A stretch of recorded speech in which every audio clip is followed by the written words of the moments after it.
During class, the teacher's voice rang out, "Have you all finished filling out the aptitude test? Finally, write down your future plans and submit them." Hyung-seok, Jin-sung, and Han-ul were all focused and seriously looking at the paper in front of them. Lee Eun-tae was also equally attentive. On the paper bearing Lee Eun-tae's name, there were a few clear lines: "Make the 4 heavenly crews bite the dust." In the office, Wang-duk was smoking a cigarette, keeping his eyes glued to the paper in his hand. He didn't bother to care about the reminders around him. "Teacher, the staff room is a non-smoking area." Teacher Park already quit smoking, "You are so tiring."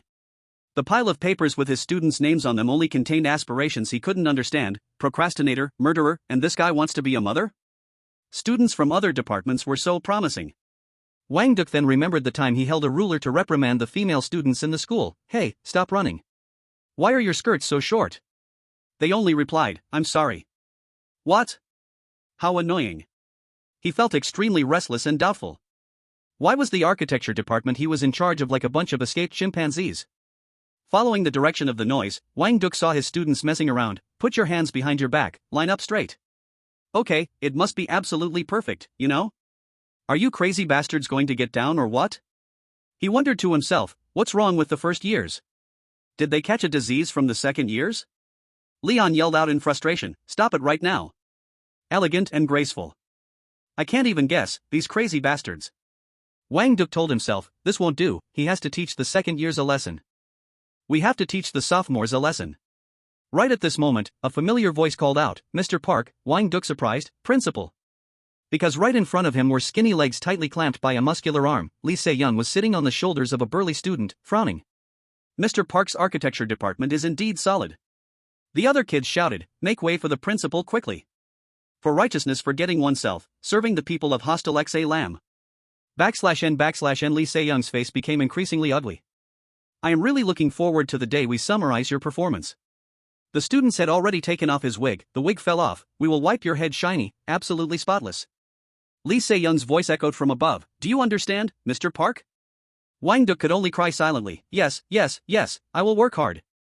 Lee Se-young's voice remained steady, "Don't forget Principal Lee's motto when you established this school 3 years ago."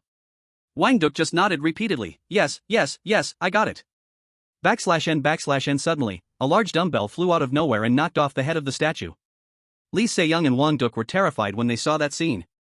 From a distance, some members of Burn Knuckles saw it and were extremely delighted. The head flew perfectly. So refreshing. Another crane moved a gold-painted Lee Eun-tae statue head over.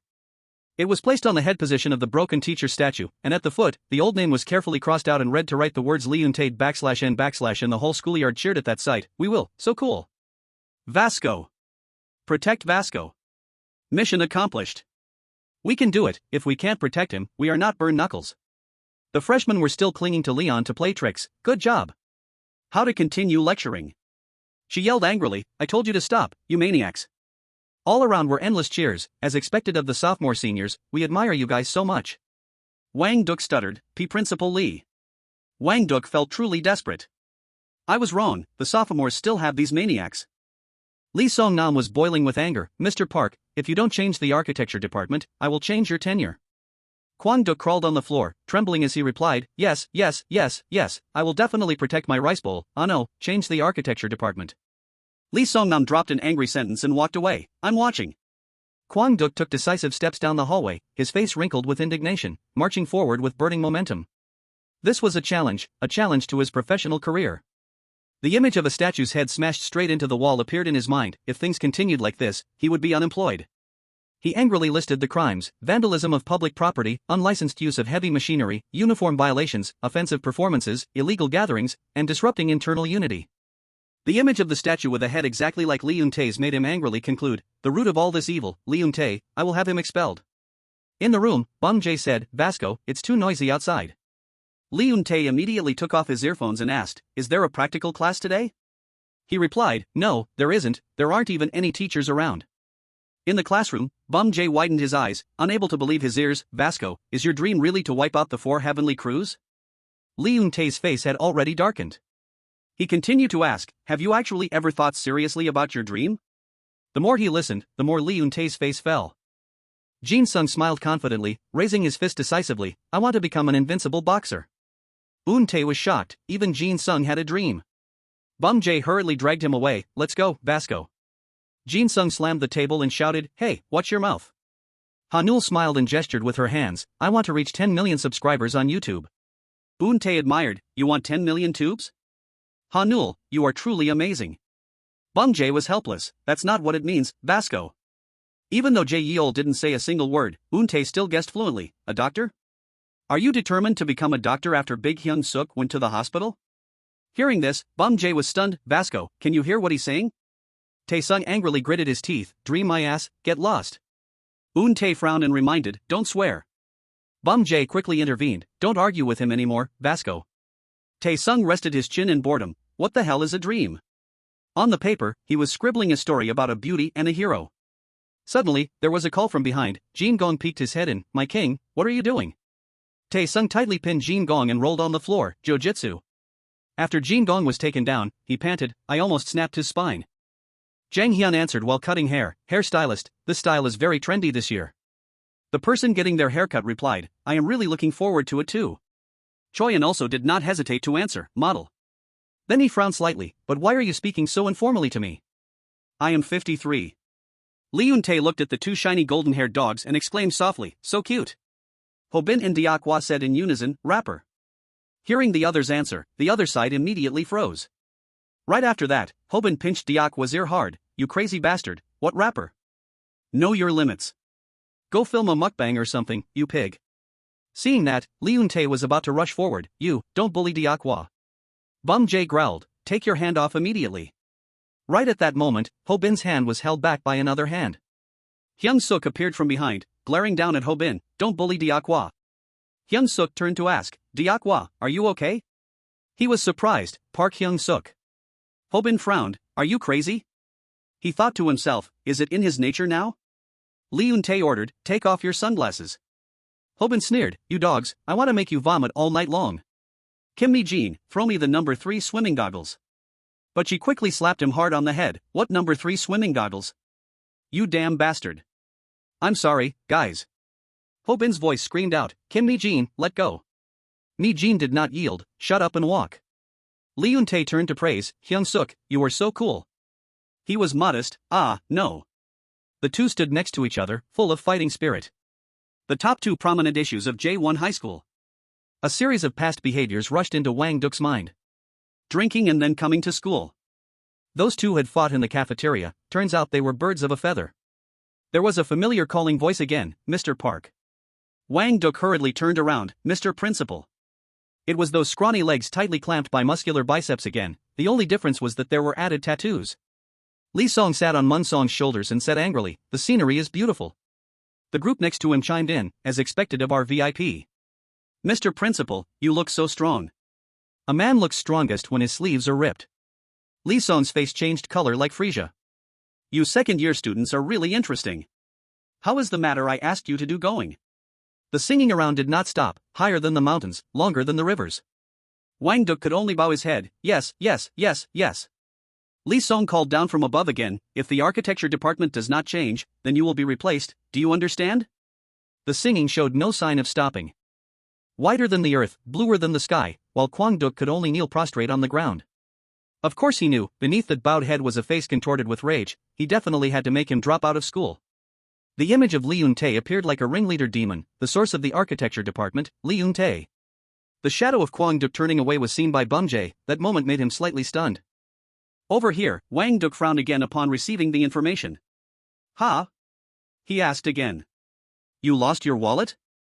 Yeonmi replied tearfully, yes, it was very expensive. And a Q&A session took place. "Are you from the fashion department? When did you lose it?" "During third period PE." "How much money was inside?" 500,000 won. "That wallet is a limited edition my dad bought as a birthday present." Yeonmi cried and pleaded, "It's a pink wallet with a heart shape on it. Please help me find it, sir, it's obvious someone stole it from me, /n/n Wang Duk turned away indifferently. "How should I know, the one who lost it is the one at fault." Yeonmi was stunned, "Sir, you are the dean of students." But Wang Duk didn't care. "Even if I am the dean, do I have to find your wallet for you? Go talk to your homeroom teacher about it." He thought to himself, being hated by the principal is making me so tired /n/n right at this moment, an idea suddenly flashed in his mind. Wait a minute, what if I solve this case? A beautiful rosy prospect appeared in his imagination. Lee Se-young praised, "Teacher Park, it is true that I have a bad eye for people. You are indeed the greatest teacher of our time."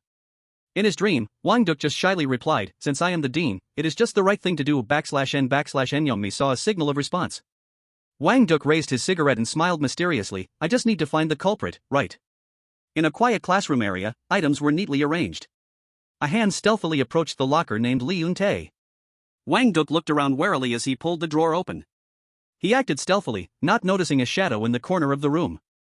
Bum-jae poked his head out from a sleeping bag, completely wondering what had just happened. /n/n The next day, Wang-duk leaned his hands on the desk and laughed gleefully. "Therefore, I will now conduct a belongings search." The whole class was bewildered. "Huh?" The students' voices were noisy. "Sir, it's not our department." Wang-duk shouted angrily, "Too noisy." Looking at the pile of items on the desk, Wang-duk screamed, "Why are there condoms here, you punk?" Hyung-jo nonchalantly replied that minors can also buy condoms, sir. He yelled, "That's in the case of normal condoms, this rib type violates the minor protection law, you punk." He asked back, "Yes, what's wrong with having ribs?" At the beauty department, looking at the pile of things on Jang Hyun's desk, Wang-duk questioned, "Baby diapers? Is this a beauty department or a daycare? And a baby rattle?" Jang Hyun scratched his head, "About that." Then there was an argument back and forth between Wang-duk and the students. "Why did you say that to Hyuni? Why does your hair look so spiky? You made the student cry." At the vocal dance department, Wang-duk asked Tobin again, "Why are there so many swimming goggles? Is this a swimming department?" He still arrogantly replied, "Do you want to throw up all night?" Hearing that, he jumped up, "What did you say?" At the manhwa animation department, he shouted, "What is that anime department student tattooing?" Taesung still calmly sat on the desk looking down, "Because I don't have money to buy paper, I just draw on my body. Don't look down on the animation department, sir." Jin Gong silently admired the king. After going around, Wang-duk only became more furious. What kind of school is full of such weirdos? They should be punished even if they didn't steal the wallet. His face darkened seriously. Finally, it's time for bloodshed. The images of the eccentric students appeared, his own architecture department. Jin Bei and Mun Son blocked the front. "Why are you searching us, Mr. Proctor? This is completely unacceptable, we haven't done anything wrong." Wang-duk angrily replied, "Are you guys trying to resist?" Lee Eun-tae affirmed with a serious face, "We didn't even bring our backpacks to school in the first place." Wang-duk thought in exasperation, "You're proud of that, huh?" From out of nowhere, a familiar voice rang out, "Hey Mr. Park, I heard there was a stolen wallet case." Wang-duk panicked and turned his head. "Principal." A hand reached out. It would be great if Lee Se-young was carried this time by a ridiculous squad found in the architecture department. The whole group shouted, "It's over, the hostile principal's special task force is here to protect the principal." Wang-duk was startled and blurted out, "I knew. Oh no, principal, why are you there?" Lee Se-young was so angry he transformed. "You can even steal the principal from the principal's office, let alone stealing a wallet, right?" The singing echoed again, higher than the mountains, longer than the rivers.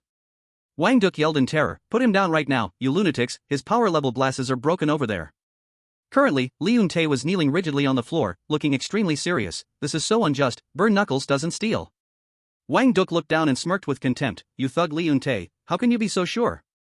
But Lee Eun-tae remained steadfast, "If Burn Knuckles steals, then they are not Burn Knuckles." He reached out his hand strongly towards his locker. "If that wallet is inside our locker."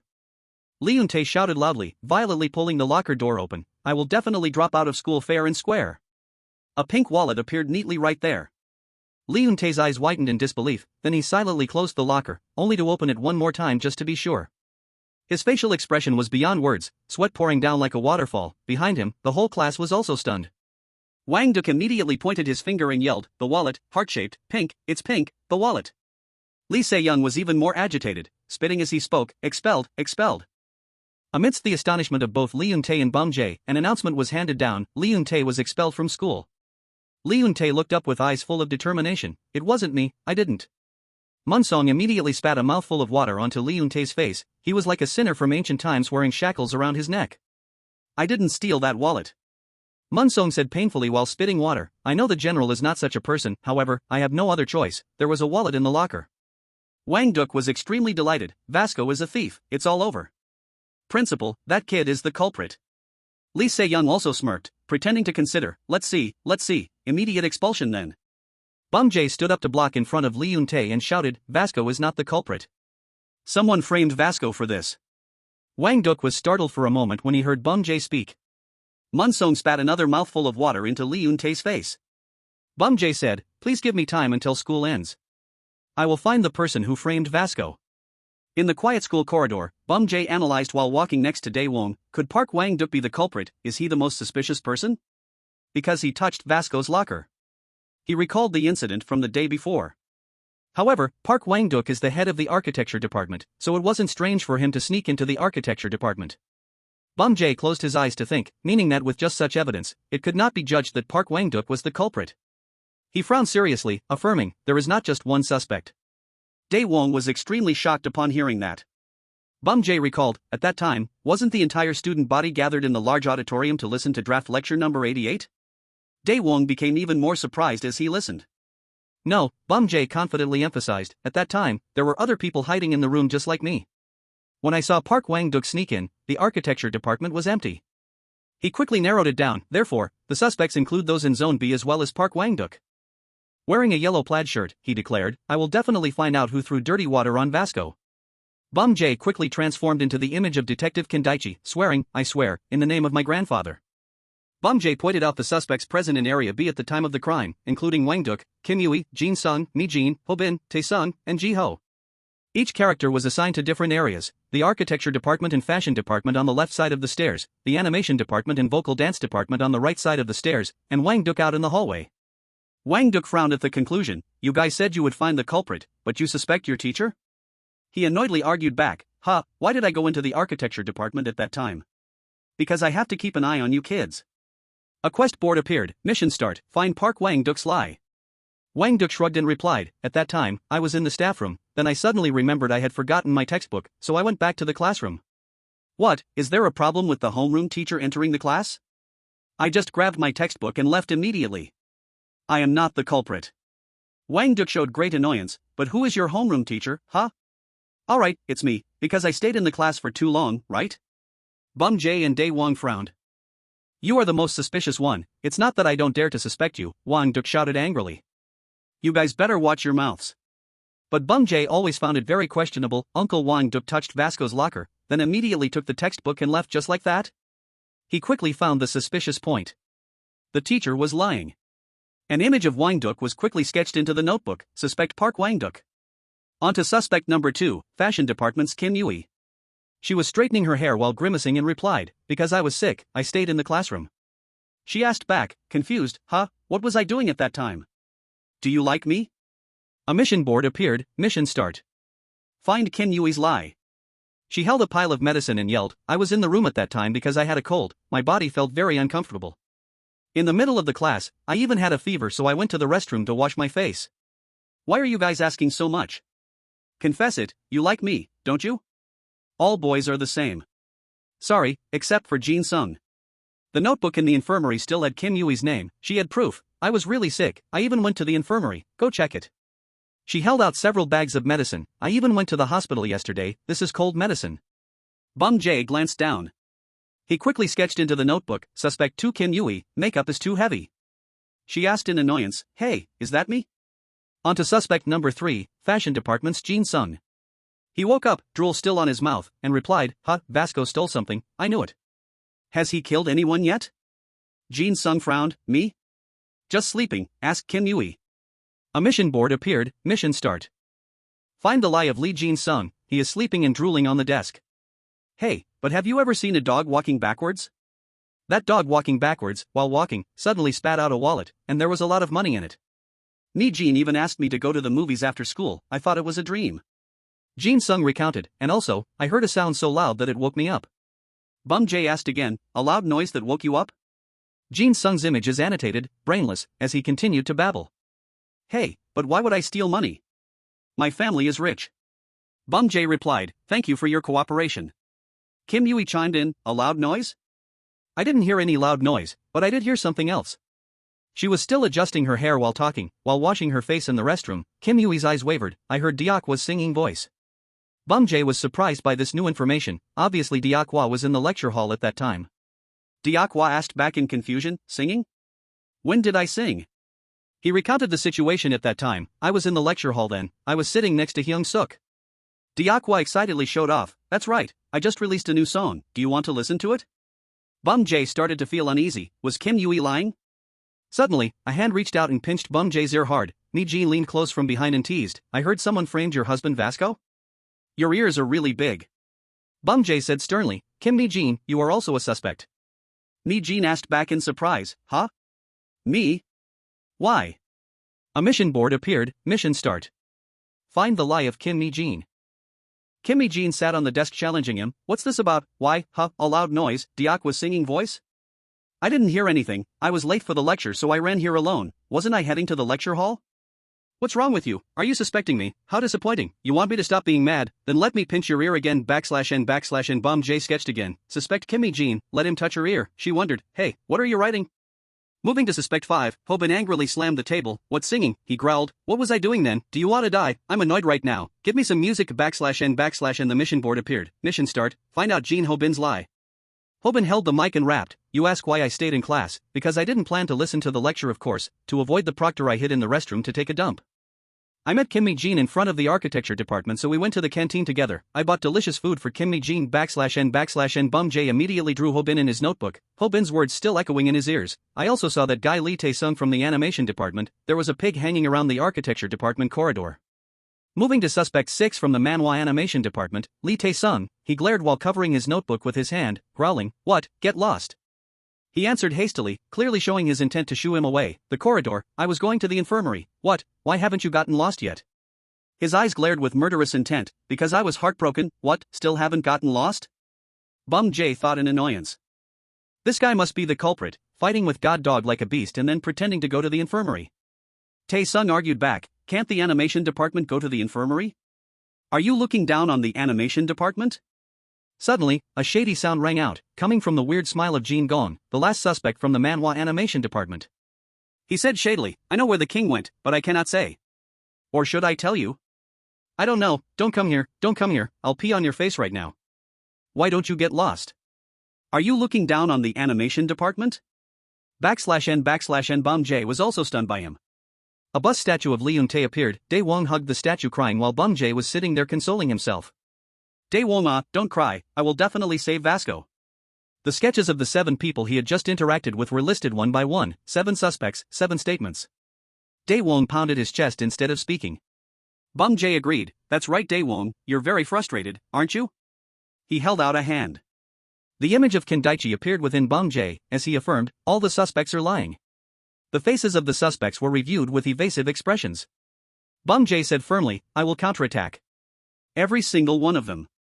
/n in the hallway, the murmurs and discussions were very lively. Have you heard? Hyo Yang Mi from the fashion department lost her wallet. Who is Hyo Yang Mi? The newly transferred student. In the classroom, the gossip continued, there was 300,000 won in the wallet, wasn't it 3 million? It was a limited edition bought by her dad. I thought her boyfriend bought it. Finally, they concluded that anyway, the thief was Vasco /n 2 of Lee Eun-tae's subordinates shouted angrily, what is going on, General Bum Jae? Obviously, someone is framing Vasco. They were determined not to let it go. Who is it? Unforgivable. How dare they touch our leader? After that, the subordinates gathered around Lee Eun-tae, turning Vasco into this state. He lamented, just let me touch it once. Someone shouted, you guys did this. Stop jumping around over there. Right after that, the whole group quickly sketched the portraits of the suspects. The first person on the list, the first suspect, the one who touched Vasco's locker, the head of the architecture department. Next, suspect number 2 from the fashion department, Kim Yui, is sitting next to and flirting with Jin Sung. Jin Sung, do you want to go to the cafeteria? He answered indifferently, I'm so sleepy. She is Kim Yui. The whole group gathered in front of the classroom door to look inside, she is indeed a beautiful girl. Are you saying that girl lied? Ha! Burn knuckles, keep quiet, they'll see us now. After questioning Kim Yui, she got angry and started scolding. So what? Have you found the contradiction yet? Hearing that, the group was stunned. We don't know either, her tears prove she is innocent. But is she even crying? After a while of investigation, the truth is that person did go to the restroom, so that means she didn't lie? Bum Jae's lips curled up slightly. Even though that person thought their testimony could fool us, he confidently asserted, but you can't fool me, Park Bum Jae, the 32nd heir of the Miryang Park family. Bum Jae looked at the notes from earlier. That person said that because of a fever, they went to the restroom to wash their face. He seemed to have discovered a huge inconsistency. Why was her makeup still so heavy if she had just washed her face? Hearing this, the underlings were deeply shocked, each with a different expression, some with wide eyes, others with their mouths hanging open in amazement. They finally realized that she had lied about going to the restroom to wash her face. Afterward, the crowd started yelling in a panic, assuming she was somewhere else at the time and didn't hear any loud noises. While the underlings were chattering and panicking, Bum Jae stood still with his arms crossed. So, does that mean that girl is the culprit? Framing our general, it's definitely crocodile tears. But she wasn't even crying? Even so, he still couldn't find a satisfactory explanation, as there was still a lingering question. If she lied about going to the restroom, Bum Jae couldn't understand why.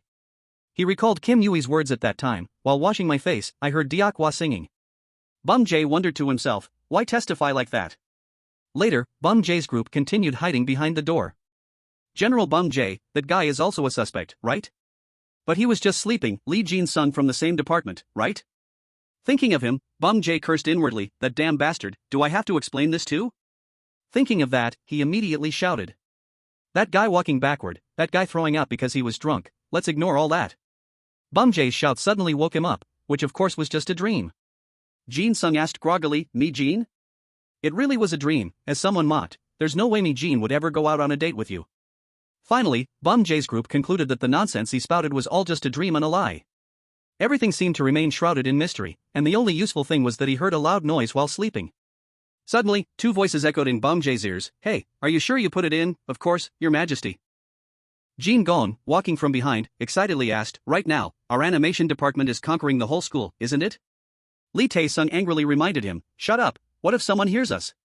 Just because of a slip of the tongue, Vasco has now dropped out of school. Jin Gong was immediately pinned to the ground by Lee Tae-sung, shut up.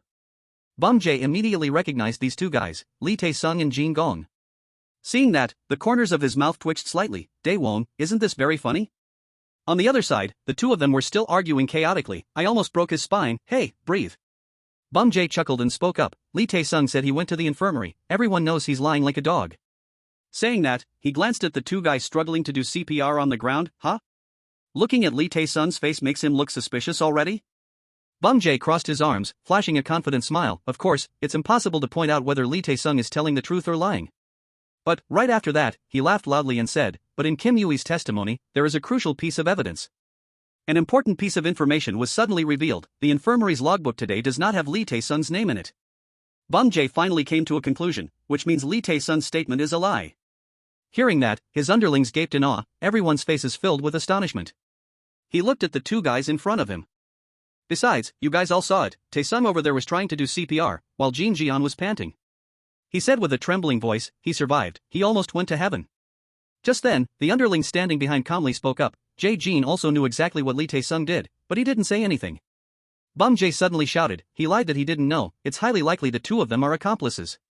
Upon hearing this, the underlings caused a commotion. Wow, as expected of Park Bum Jae's level. As expected of Burn Knuckles number 2, Park Bum Jae. He proudly spoke up, my ears are getting bigger and bigger. The underlings laughed loudly, a guy who was perfect in everything except being single. Suddenly, a serious look covered his face. Is Lee Tae-sung really the culprit? Thoughts raced through Bum Jae's mind. Are you planning to make Vasco drop out and take over this school? He was deep in thought, and as he turned around, he saw Tae-sung. You architecture department brats, get lost. Bum Jae came to a conclusion, so that's why you were standing in front of the architecture department.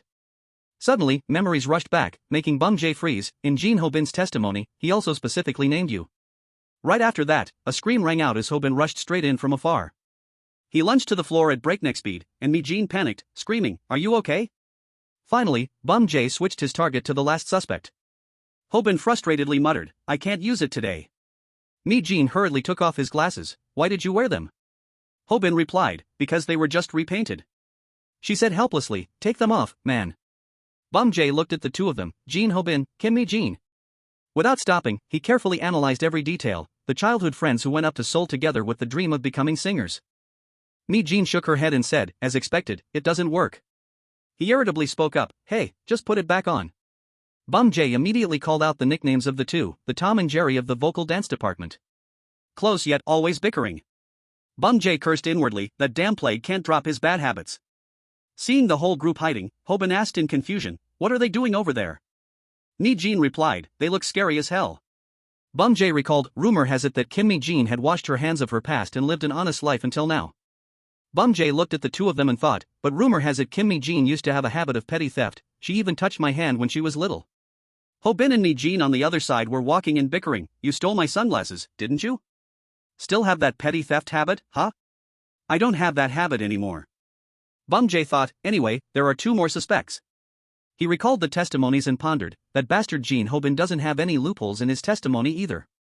Mi Jin then appeared in his mind, Kim Mi Jin was the same, there didn't seem to be any loopholes. Bum Jae stood there observing intently, his eyes scrutinizing carefully. But if you look closely, recalling both of their testimonies, he shouted out loud, there is a discrepancy in their testimonies. Bum Jae consecutively raised a series of questions, how could Kim Mi Jin go to the lecture hall and also go to the cafeteria with Jin Ho Bin? Realizing this, Bum Jae's eyes lit up, there's no way these two are accomplices, one of them is lying. Those words left every single one of his underlings stunned, their eyes filled with amazement, and words of praise arose endlessly. As expected of the brains of Burn Knuckles, the 32nd heir of the Milyoung Park family. The man with sexy ears and a sexy brain, Bum Jae bashfully scratched his nose, you guys stop it, my other ear is getting bigger too. Whispers spread everywhere, great strategist Park Bum Jae. With sharp eyes, he drew the final conclusion, finding the liar is not difficult at all. That guy Jin Ho Bin lies like it's his daily meal. I'm sure he wasn't at the cafeteria at that time. After that, the group immediately rushed to the cafeteria lady to interrogate her, what nonsense are you talking about? That kid wearing sunglasses came here with a girl. Those words left Bum Jae and Daewon stunned, raising a sense of confusion in their hearts, he comes here at that exact time every day, at first, I thought he wasn't even a student. Bum Jae's whole body seemed to freeze, his eyes revealing extreme astonishment, did Jin Ho Bin actually tell the truth? He couldn't believe it, so Kim Mi Jin lied, and the culprit turned out to be a girl in the end? Let's go back to the architecture department, you can't trust the tears of a beauty, though she didn't even cry at all? Because of petty theft, she stole the wallet and framed Vasco. Bum Jae stood rooted to the spot, thoughts swirling in his head making his face go blank, but even if Kim Mi Jin lied, it's really strange, Jin Ho Bin. Memories suddenly flared up, consuming his mind. He said that after coming out of the restroom, he saw Kim Mi Jin in front of the architecture department. Bum Jae tried hard to reanalyze every detail in his head. But why didn't Jin Ho Bin go to the restroom near his own department and instead wander all the way to the architecture department's restroom, /n/n after that, Bum Jae and Daewon climbed onto a statue together. Vasco, I have found the suspect. I have found the liar. The culprit, I don't even know who it is, they all look exactly like criminals. But he was soaking wet, his eyes filled with tears, a choked scream surging in his heart. I'm sorry Vasco, I couldn't save him.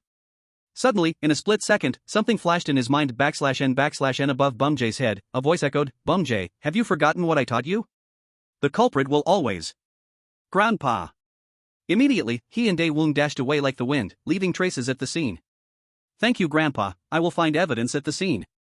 /n/na smile appeared on his lips, his entire face filled with excitement. Why didn't I think of that? For the famous detective Park Bum Jae, the road of life is still very long. In an unexpected moment, Bum Jae suddenly stopped, his whole body tense. In front of him was a cloud of dust covering everywhere. This loud noise, the architecture department?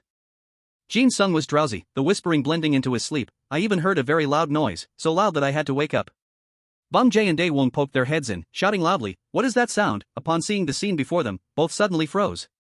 Right in front of him was a group of workers doing construction, with music echoing everywhere. Oh, there is a girl, paving the road day and night /n/n Bum Jae roared in anger. What the hell are you crazy people doing? A few lines of music mixed into the air.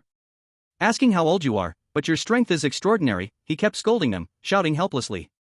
You guys destroyed the crime scene, what am I supposed to do now? Don't you know the principle of protecting a crime scene?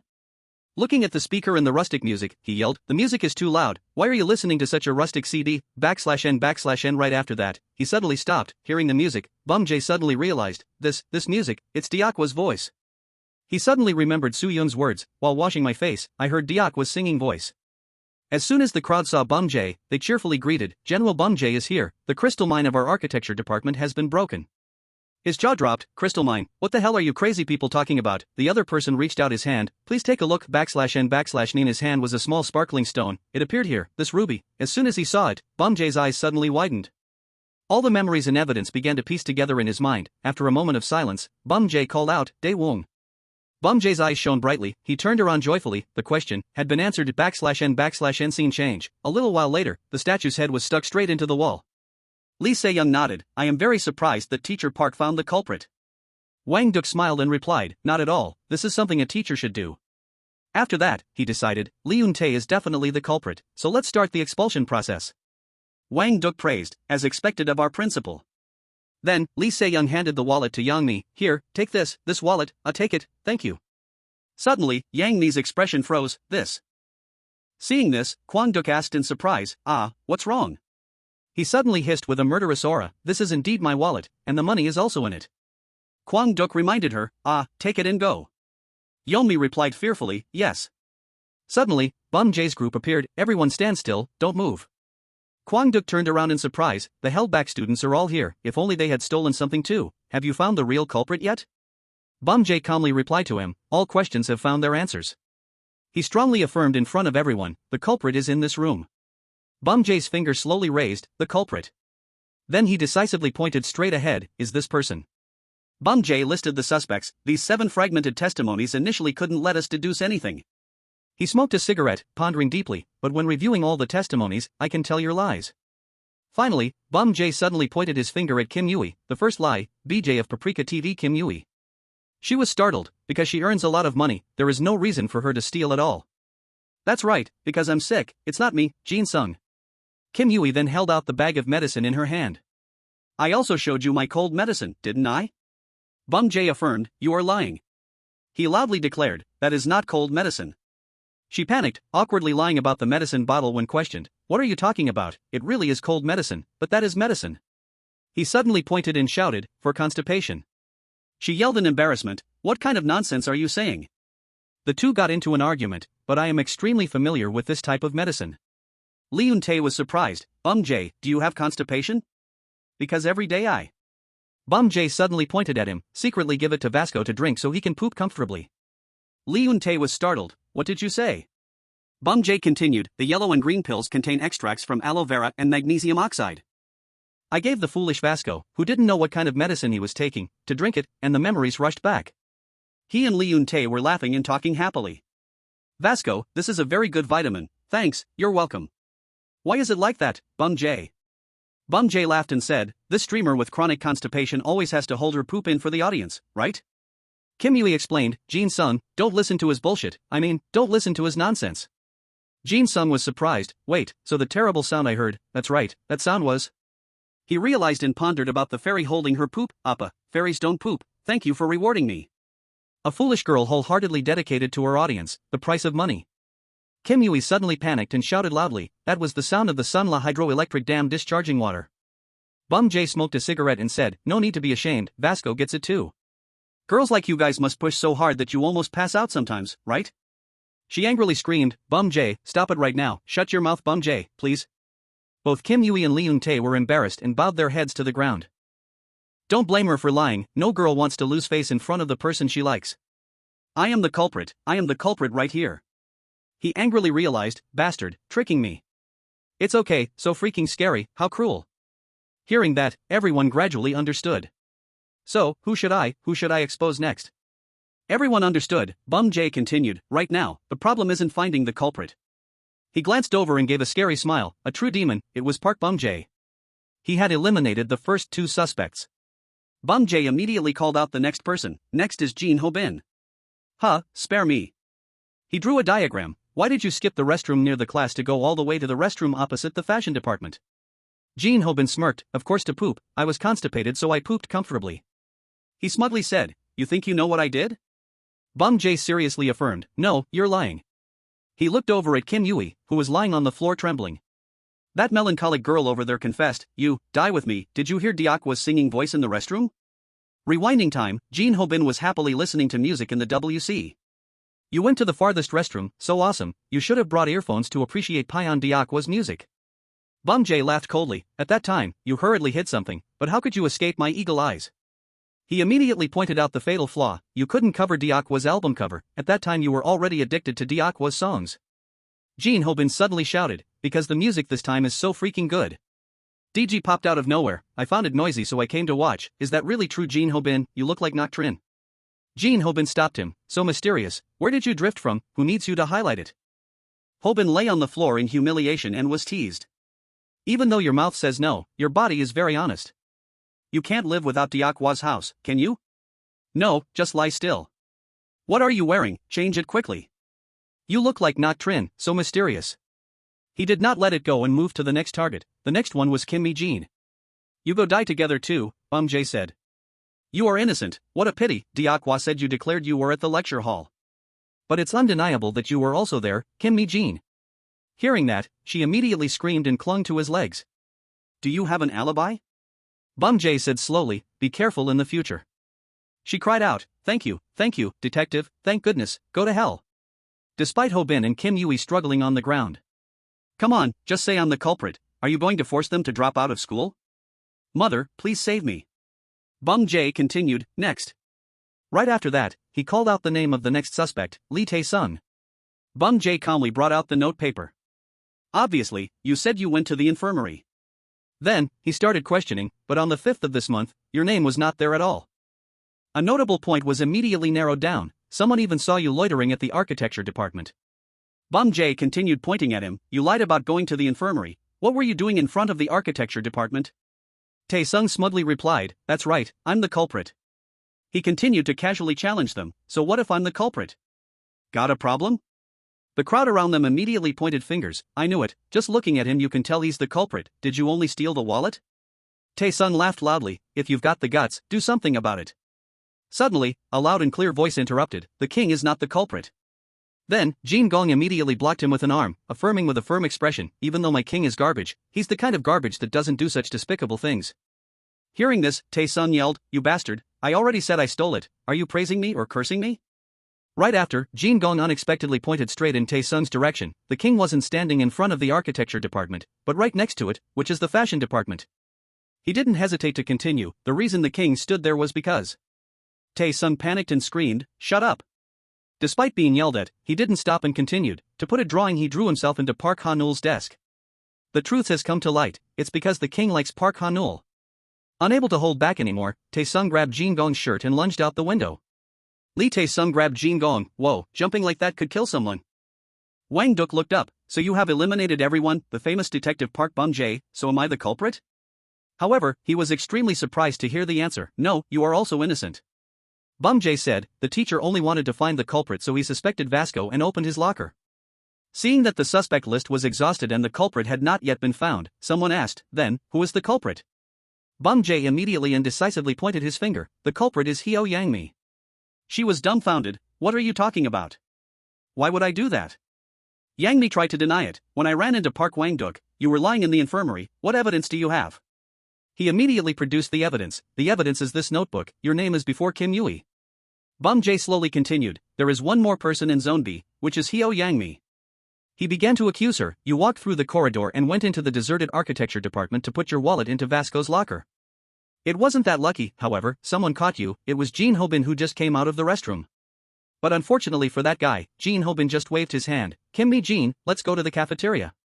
Jae was helpless, the guy was completely blind. Then, he shouted loudly, it wasn't Kim Mi-jin who went with Jin Ho-bin to the cafeteria, that person was wearing a bandana headband and a hoodie. The truth was that Jin Ho-bin went with Hyung-seok because that blind idiot mistook her for someone else.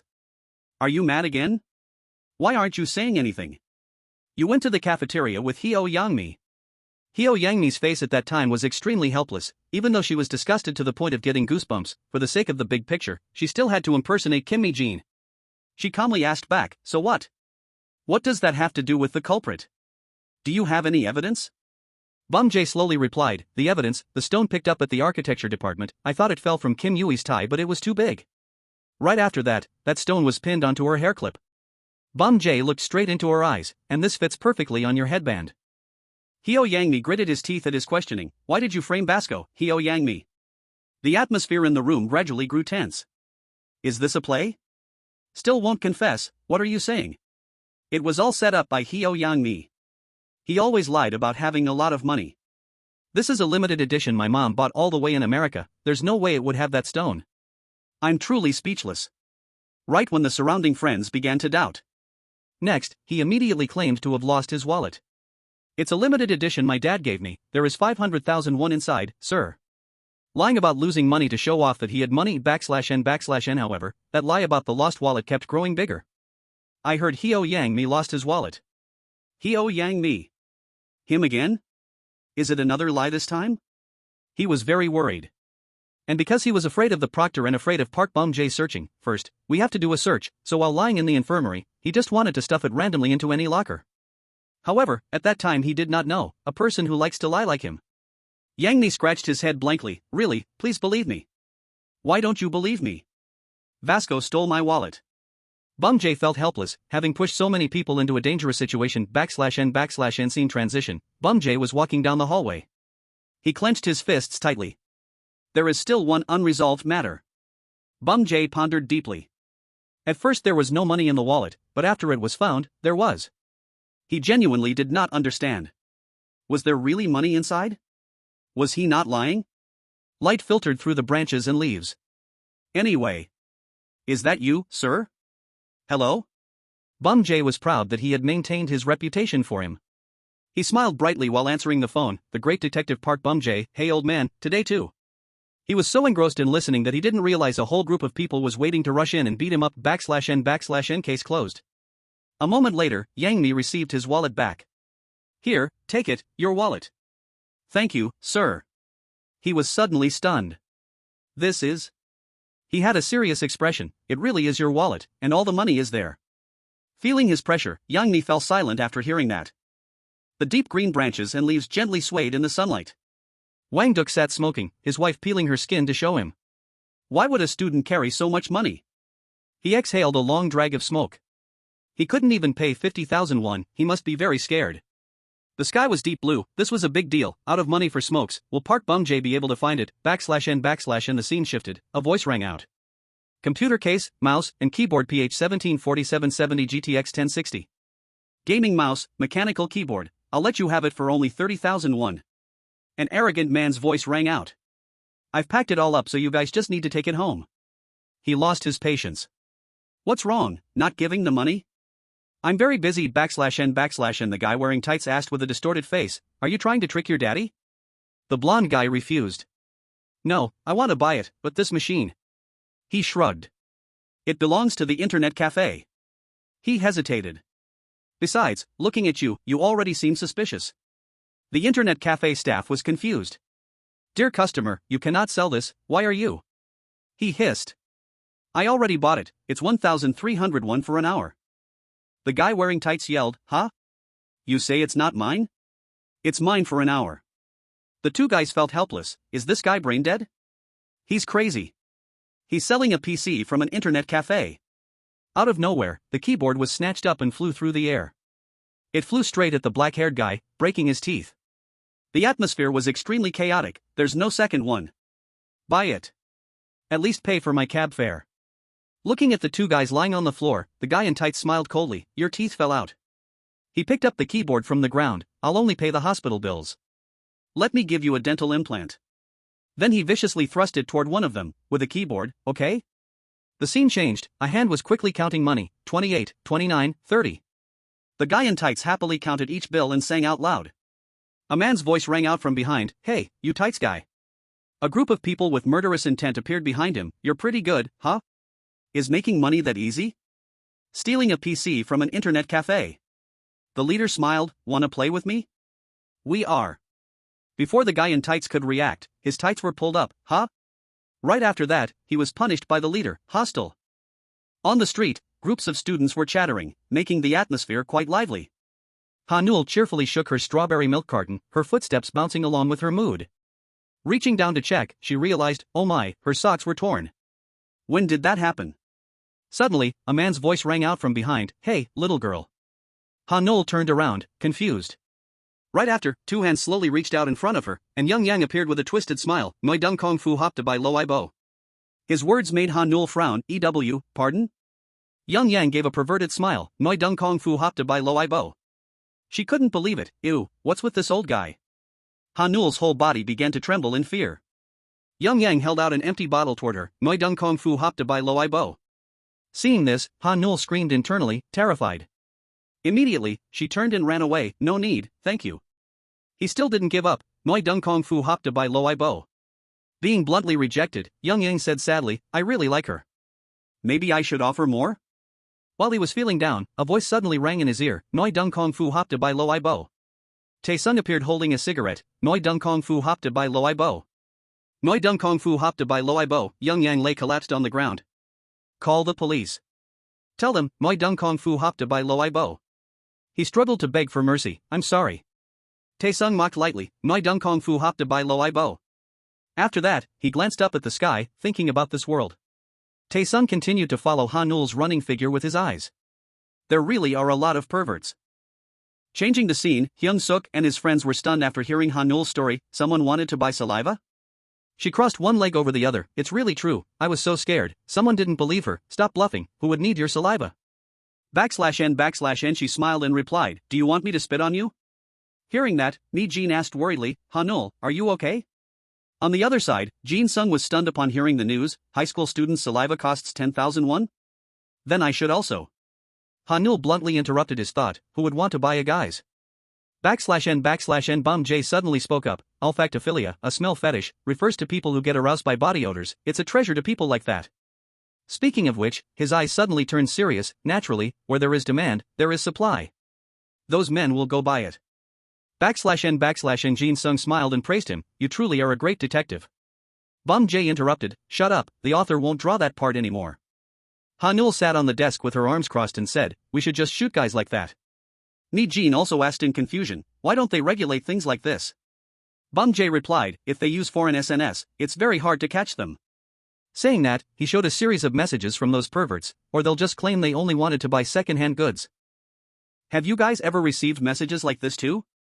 Mi-jin recalled, I once received a message asking to buy pantyhose. Ha-nul was no exception. As for me, they asked to buy my dolphin-patterned panties. Right after that, while the whole group was chatting passionately, a hand suddenly grabbed Bum J's ear and pulled it up. Mi-jin teased with a smile, I even saw someone asking for the cigarette but I just finished smoking. Bum J immediately blushed, why are you here? She smiled and replied, to touch Park Bum J's ear, what else? Mi-jin suddenly asked in wonder, but how do you know so well, do you also buy pantyhose? Let me give you some.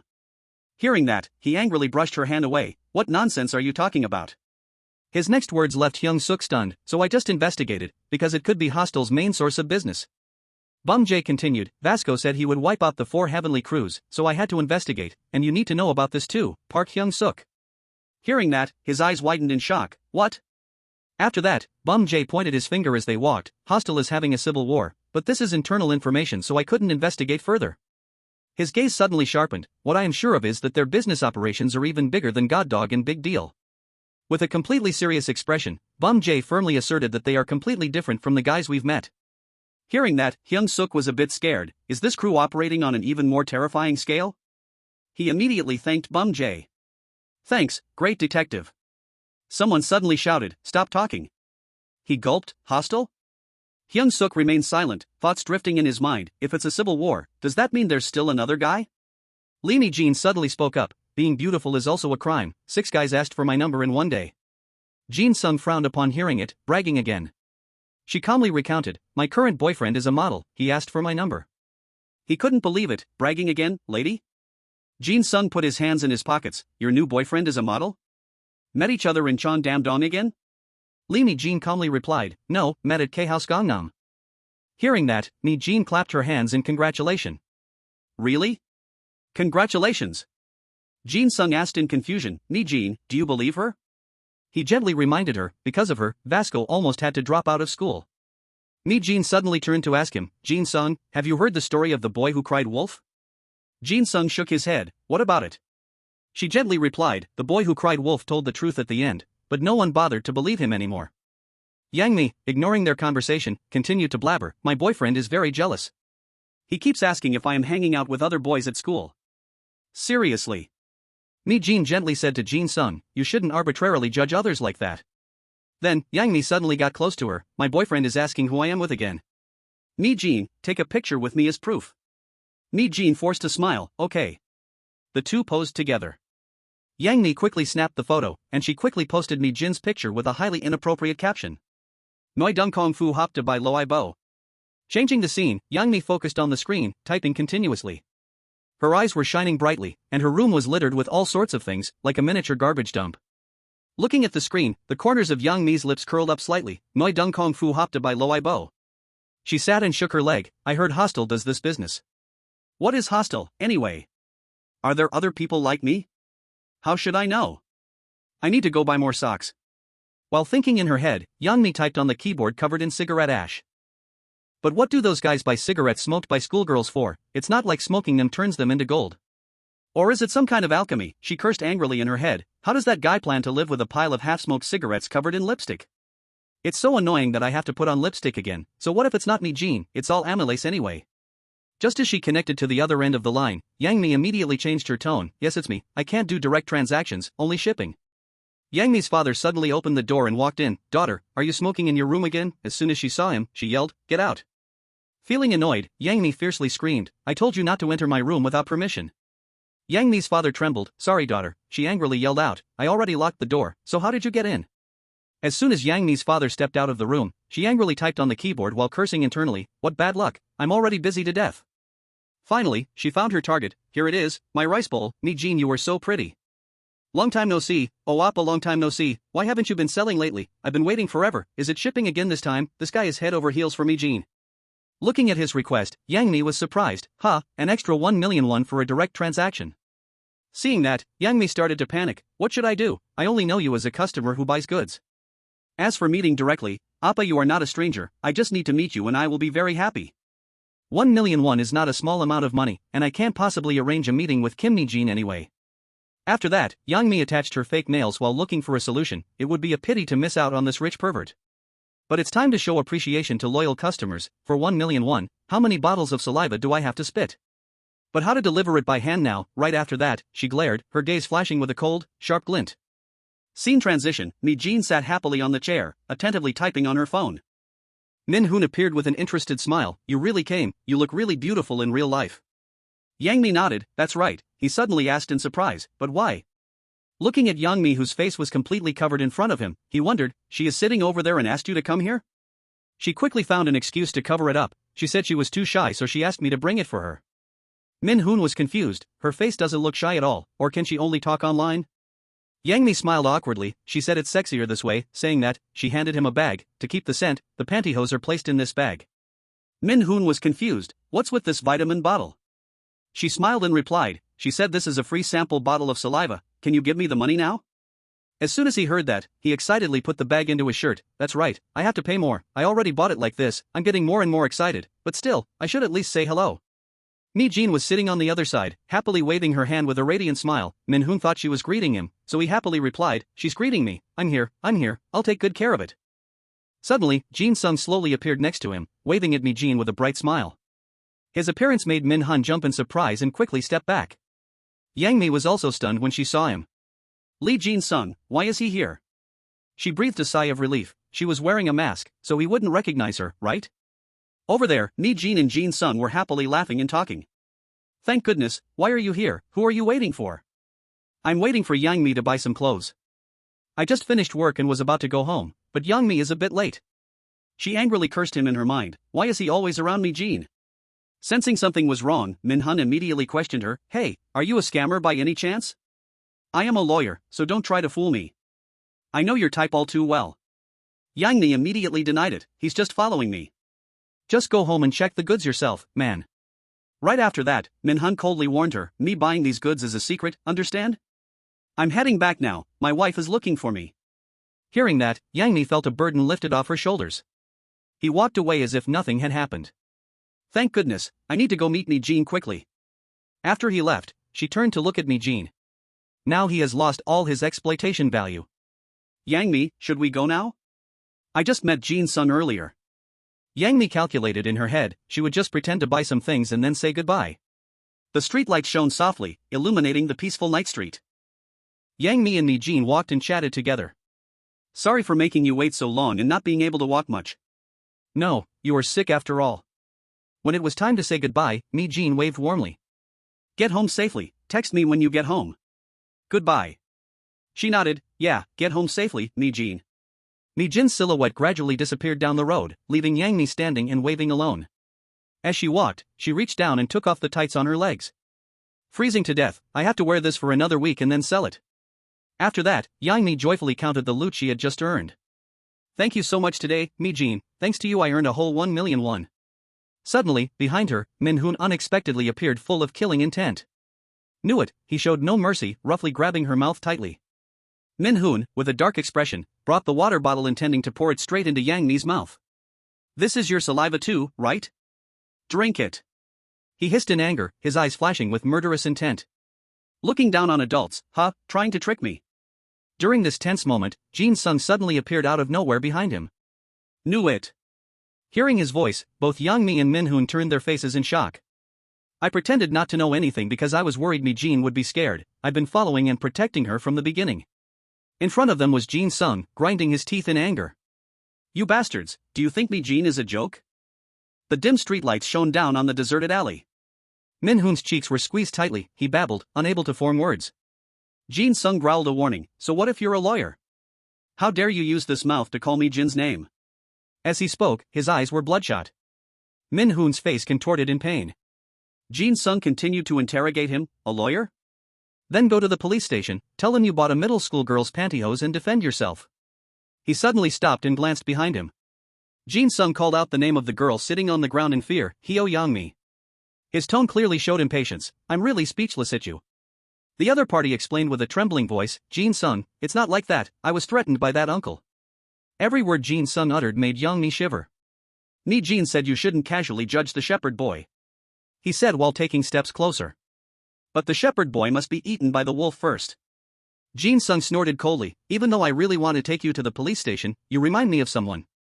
Don't ever appear in front of me again." Not long after, Yang-mi's father, with tears and snot streaming down his face, tightly grasped the opposite person's hands and choked out, "You were the last person to see Yang-mi, right? Did she contact you?" Mi-jin was slightly flustered. The other party continued to recount with a trembling voice, "Yang-mi hasn't been home for a few days." She shook her head in a daze, "I don't know either." Yang-mi's father persistently pressed, "Hasn't Yang-mi contacted you at all?" Mi-jin could only reply, "I'm sorry." In the blink of an eye, the whole classroom was buzzing with gossip. Did Hyo Yang-mi run away from home? But she hasn't come to school either, the last time she was still with Mi-jin. Everyone was curious, but why did she run away? Jin-sung lay slumped on his desk, listening in silence. He started to doubt himself, is it my fault? Because I said that? The next second, Jin-sung shook his head vigorously, telling himself, whatever, she was the one in the wrong, why should I care? His eyes stopped at a few guys in the middle of the class. What were they doing? Over here, Hyung-jo and two other guys were huddled together looking at a phone. "I told you it's real, look at this picture, those thighs are incredibly hot." The guy next to him gasped, "Wow." He quietly glanced at the group opposite and muttered in a low voice, "Park Han-ul is one thing, but to think Mi-jin is in it too. Damn, she even pretends to be innocent. Let's compare her with the picture." Jin-sung immediately appeared behind the group, frowning in doubt, "Mi-jin?" A second later, his eyes suddenly widened. On the phone screen was an image of Mi-jin and a caption selling panties. Jin-sung tightly gripped the phone in his hand. Hyun-do hesitated and tremblingly explained, "It must be a scam, we were just joking, on SNS they even sell tights and saliva." According to him, it was also on Twitter and Tumblr, probably by the same person. And that guy didn't just impersonate, but also used photos of other female students from our school to scam. Jin-sung's finger lingered for a long time on the post tagging Mi-jin's photo, his expression quickly darkened, scene transitions to the police station. Jin-sung brought the involved classmates along, irritably slamming his hand on the reception desk, "Selling tights is illegal, isn't it?" The police officer was somewhat helpless. "That's right, tights can be considered suggestive items, but right now there's no evidence." According to him, in this case of impersonation, foreign SNS don't provide account information, they can only lock those accounts. Speaking of this, the police officer sighed, "We are also helpless, right now the victims are in shock, but..." Over here, Han-ul covered her face and sobbed, while Mi-jin comforted her beside her, "Don't cry, Han-ul." Ho-bin smiled and added, "There's also someone who isn't shocked." As soon as he finished speaking, Mi-jin jumped up in anger, "Are my thighs that fat? Damn those scammers." She got more fired up as she spoke, "They posted my selfie along with a fake sexy photo of me.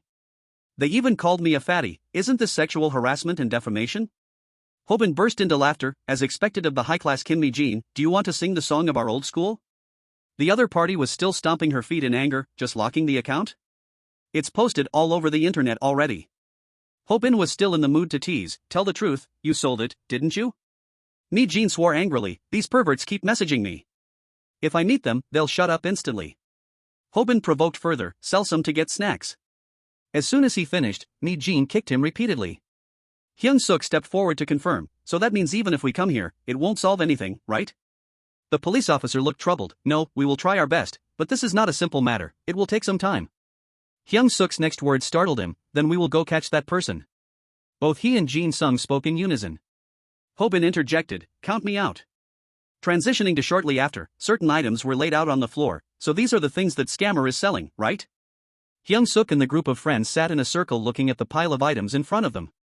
Bum-jae crossed his arms and evaluated, tights and saliva. They said buying as a set is cheaper but it's still so expensive. Someone immediately asked, can't we trade directly? He said, the person is afraid of being caught so they would rather die than do that, and even said it must be sent while it's still warm. If you surf on SNS, you will see a lot of imported goods from many places. Lee Eun-tae casually grabbed a bottle of water from among them. Cold water? Energy drink?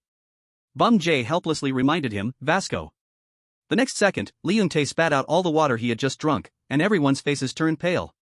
Ho-bin yelled angrily, don't spit it out.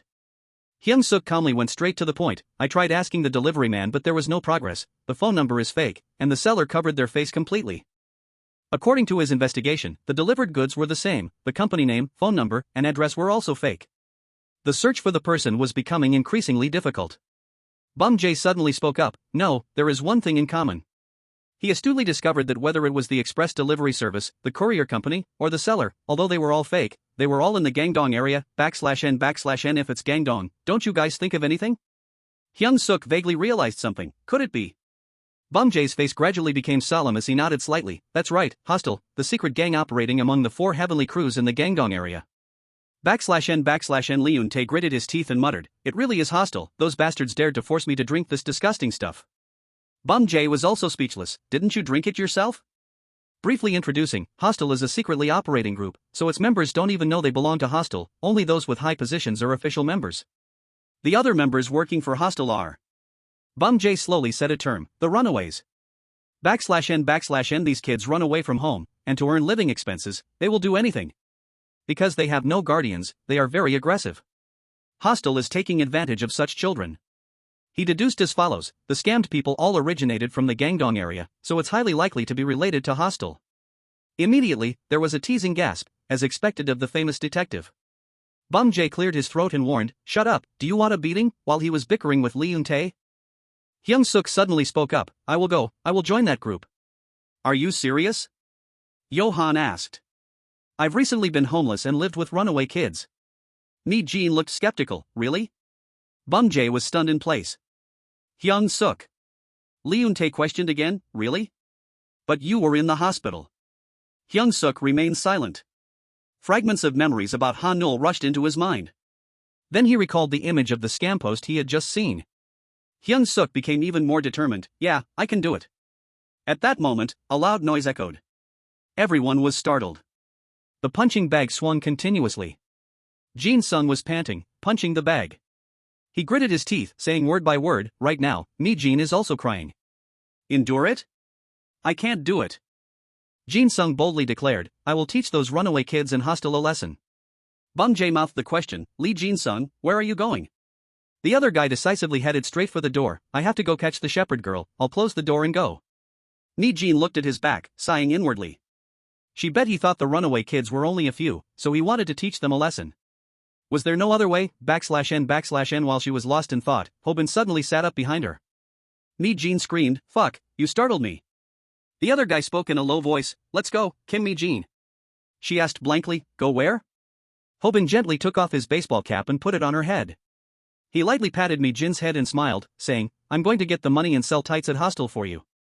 /n/n Bum-jae helplessly raised his hand to stop them, hey, we have to discuss where to go first. Lee Eun-tae pulled him back, it's useless to say anything, Bum-jae. He understands clearly, Jin Ho-bin won't listen to anything right now. Bum-jae had to admit, that's true, it's really weird for them to go together.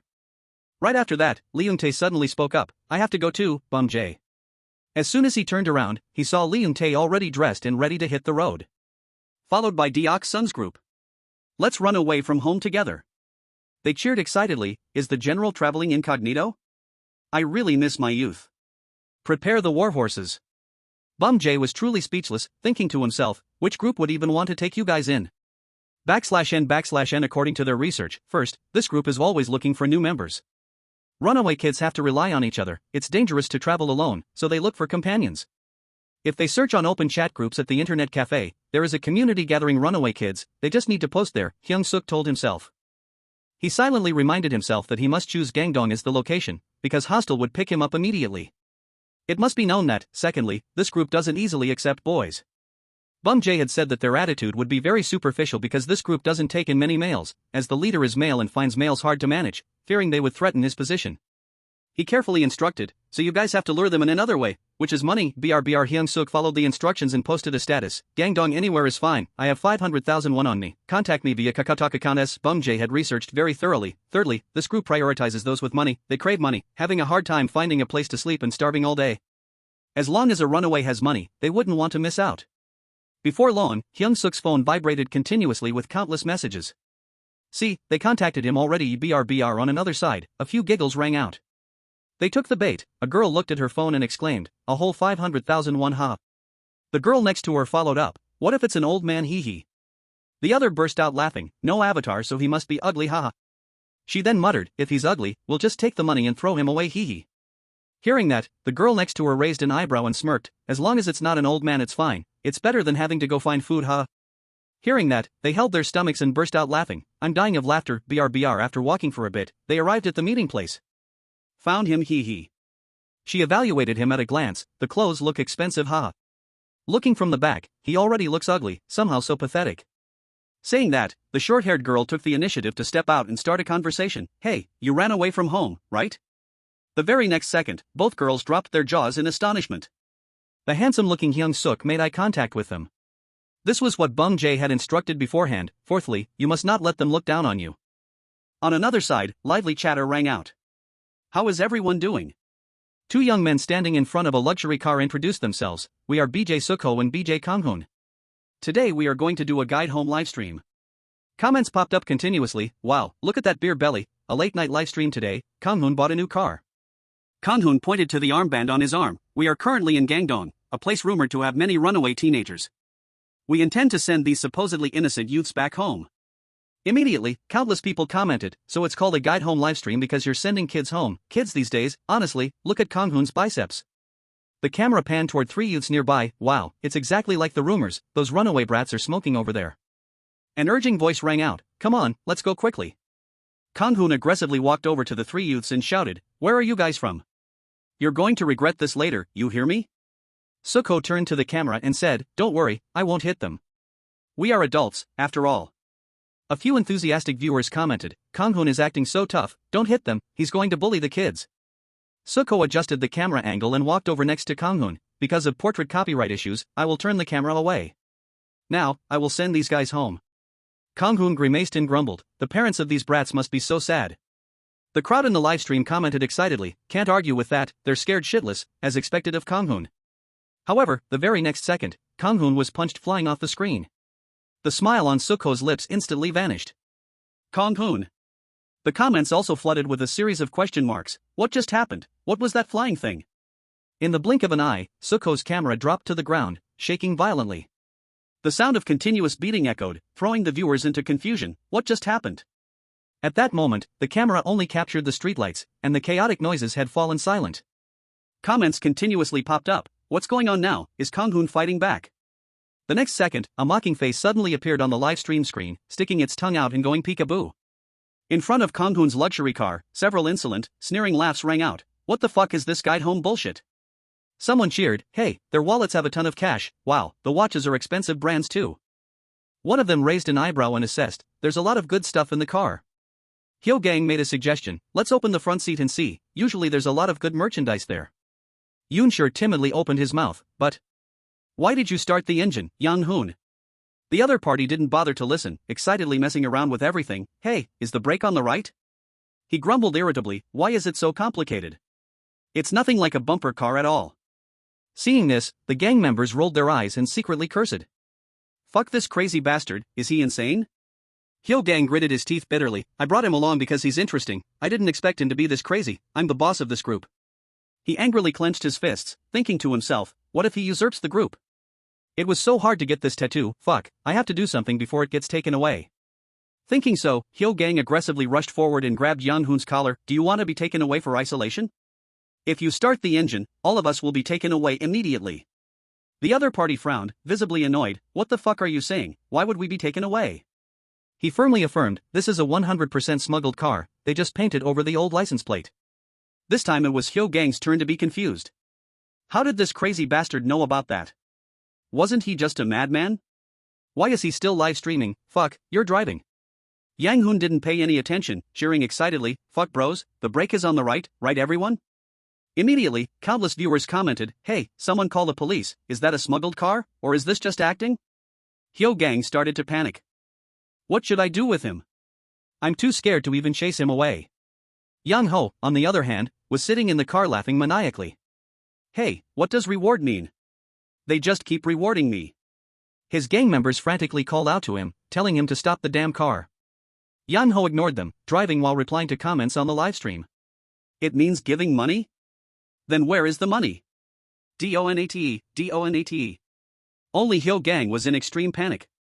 Ever since he joined the team, something felt incredibly off. Did this crazy bastard even steal a car? He glanced at his core members who were cheering beside him. Hey, this Young-ho guy is pretty interesting. Eun-si nodded, yeah, this son of a bitch is hilarious. Hyo-gang started to feel anxious about his own position. They were now only looking up to Young-ho, he had to do something too. His eyes stopped at a nearby claw machine. Without a word, he rushed over and kicked the glass door, shattering it. His gang members were also startled. Hey, why are you smashing the claw machine? Hyo-gang yelled impatiently, damn it, how can we use a stolen car? Let's just steal some stuffed animals. The others were skeptical, stuffed animals? Hyo-gang immediately explained, we can sell them at second-hand stores. Since they don't cost much, they'll sell fast. The two Eun-si guys immediately supported him, infinite IQ. Hyo-gang finally regained his confidence.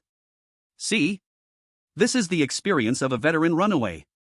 Unexpectedly, in the next second, Young-ho reversed the car and crashed right into the claw machine. Hyo-gang lost his balance and fell backward, and the entire claw machine ended up neatly in the back of the Jeep. Hyo-gang furiously yelled, Lee Young-ho, what the F***ck are you doing, you crazy bastard? The other party smiled nonchalantly and replied, you told me to steal the stuffed animals. Hearing this, Hyo-gang turned pale, wondering to himself where the F***ck this crazy guy came from. /n/n Hey Jo appeared with her group of sisters. What are you doing? You guys told us to come here to make money. Hyo-gang turned to look at her. You said you were going to recruit new members. She smiled and said that they had picked one up, and she was pretty good. According to her, if they let the girl stay for a few more days, her dad would send 300 million won. She was insanely rich. Lee Yang-ho excitedly asked back, really? I don't think so. Hey, what's your name? The girl indifferently blurted out a name, Hyo-yang-mi. /n/n on this side, Hyung-seok was surrounded by the two girls posing for pictures. He looked at the photos and jumped for joy, he is so awesome, he. The girl next to her also nodded in agreement, such a crazy handsome guy, lol her face. Both of them bombarded Hyung-seok with a series of questions, you beggar, did you really run away from home? You ran away while being a trainee, right? /n/n he stuttered a few responses, and the two girls immediately cheered happily, so cool, that's spot on. He said yes, which company is it? Hyung-seok was confused, these girls seemed like normal middle school students, could they be related to Hostel? But why did she keep saying lol and he? He stepped forward and grabbed He's wrist, hey, girls. The other party excitedly cheered, he held my hand. Hyung-seok, with a serious handsome face, looked at them, does anyone know about Hostel? The two girls widened their eyes in unison, their faces blushing red. Hyo felt like her mind was about to explode, fucking crazy, where did you say to go? She stuttered, but going to a hotel is a bit expensive. Hyung-seok pursed his lips, falling into deep thought, it seemed they didn't know. There was not much time left. He planned to use that body to infiltrate, but kept failing, so he had to use this body. The more he thought, the more frustrated he became. He even lied following Bum Jay's advice, where should he find Hostel now? Hyo giggled on the side, Appa, don't go anywhere. Kwei chimed in next to her, don't get any weird ideas. Hyung-seok silently made up his mind, he had to investigate another group. He thought and turned around to leave, I'm sorry but... A stomach growling sound made his footsteps stop. The two girls who were just babbling nonstop were now keeping their heads down, shyly holding their stomachs. Not long after, the two girls were holding hamburgers, devouring them like starving tigers. Hyung-seok gently reminded them, eat slowly, or you'll get an upset stomach. He astutely noticed a detail, they ate the french fries first. Was it because the fries were shared food while the hamburgers were individual portions? Hyung-seok's eyes stopped on the two girls' clothes. It was winter, yet they were wearing autumn uniforms, and the fabric was all worn out because they were old. He slowly spoke up, "Aren't you girls cold dressed like that? If you don't have money, you could get a part-time job, for example."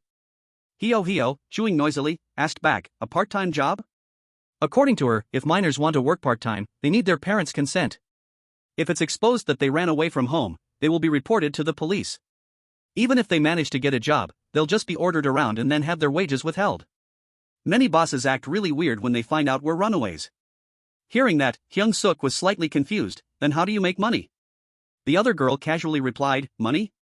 Both of them stopped eating at the same time, exchanged glances, and smiled brightly. At that same moment, countless gazes from the men around them quietly converged in this direction. Hyo acted mysteriously, "You don't need to know." Seeing Hyung-seok's bewildered expression, the two girls giggled, "You are really innocent, so cute." "You shouldn't know, it's very shocking." He vaguely realized something was wrong. "Wait a minute, perhaps, are you selling things like tights?" The two girls were slightly stunned for a moment, then burst out laughing. "Selling things like tights?" "Tights." Hyo couldn't help but exclaim, "He is so innocent, laughing silly." The other girl nodded in agreement. "How much can you even make selling tights?"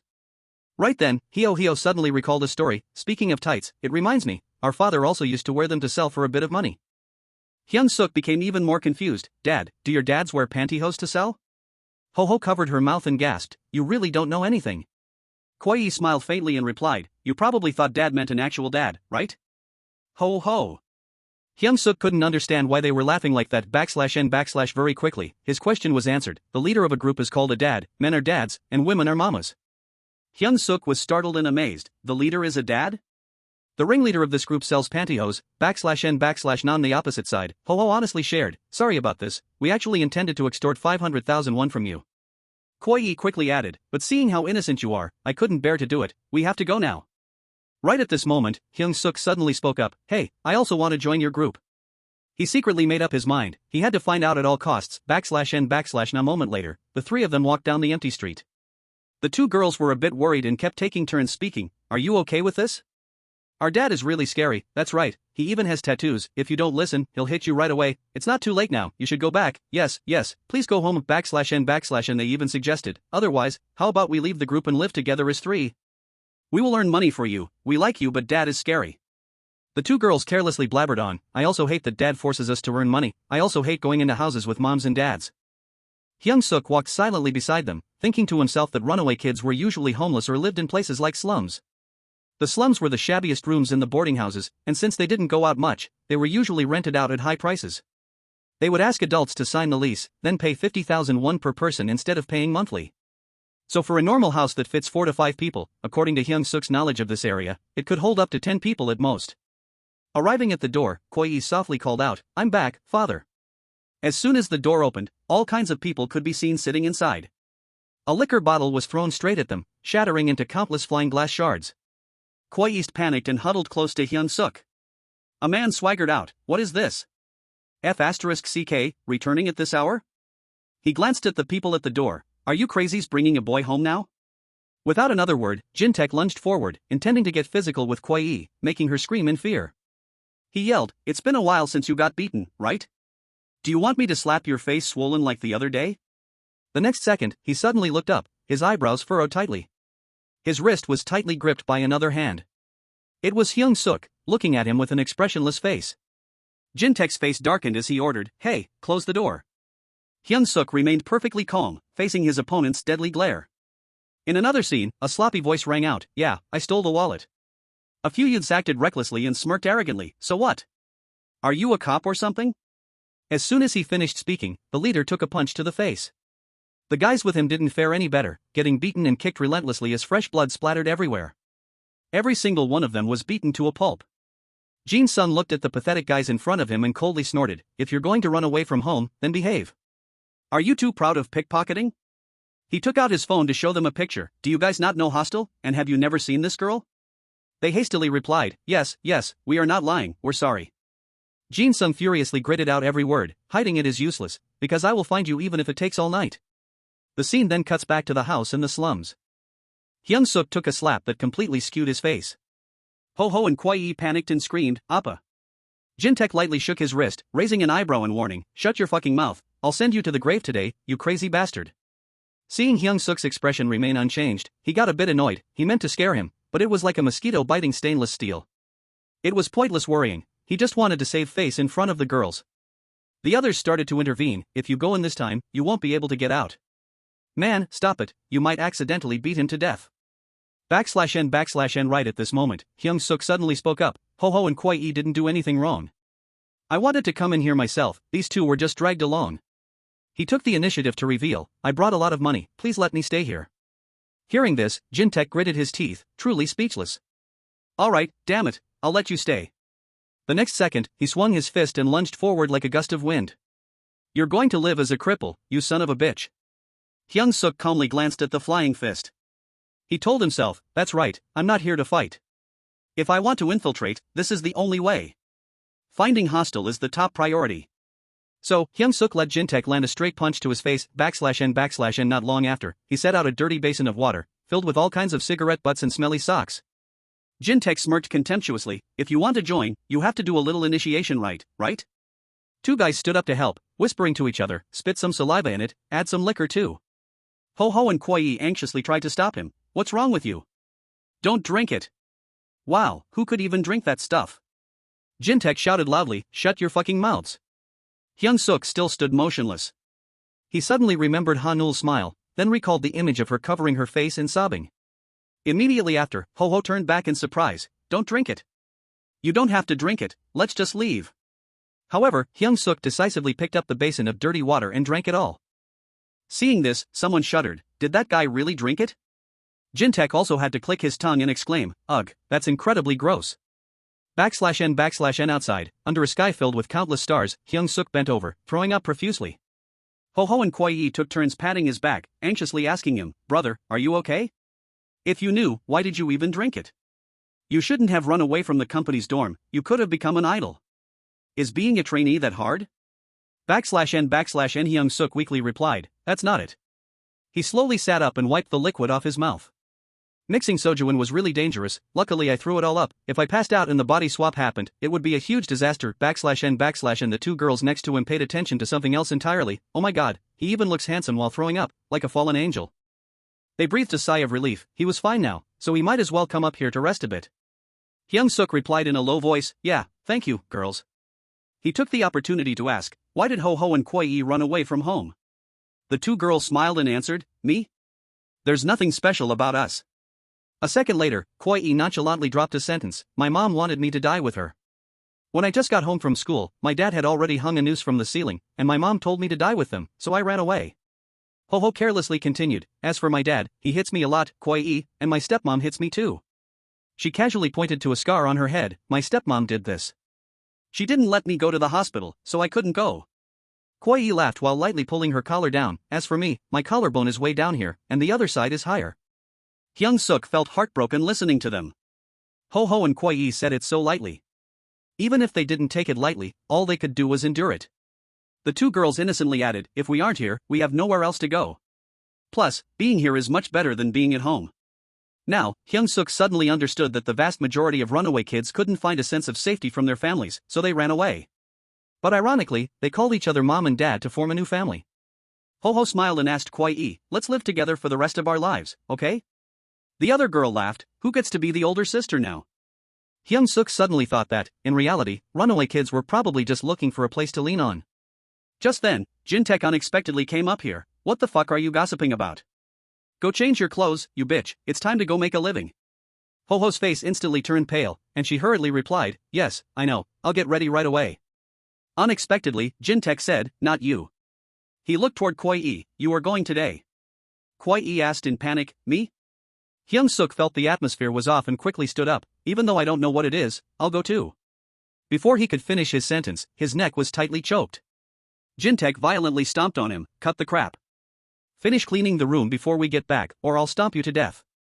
After saying that, he directly grabbed Kwai-e's hair and dragged her away as she screamed in pain. Ho-ho quickly said, Dad, just let me go today. Jintaek snapped angrily, shut up, you bitches, follow me. Hyung-seok stood frozen on the spot. Making a living, what exactly did that mean? Suddenly, a few young men came over to talk to him. They gleefully blurted out a string of words, I will show you where to clean. Big brother is really strong. Want to go another round, boss? Another guy asked, is it okay if I speak informally? Since I'm younger, I like to speak informally. Hyung-seok cluelessly asked them, hey, what does hustling mean? /n/N's next words made everyone freeze, like a part-time job? The two young men immediately burst out laughing. Holy shit, he said, a part-time job. Oh, that's so cute, the boss is so freaking cute. /n/N Hio on this side held her face and sobbed bitterly, what do we do? This is Kwai's first time hustling. Gongda kindly explained to Hyung-seok, what is hustling? It's similar to when bar owners force minors to serve alcohol. At a bar, they sell alcohol, but hustling is selling one's body. The words he uttered next left him stunned, also known as a prostitution scam, /n/N the scene shifts to a motel, where Kwai sat curled up on the edge of the bed.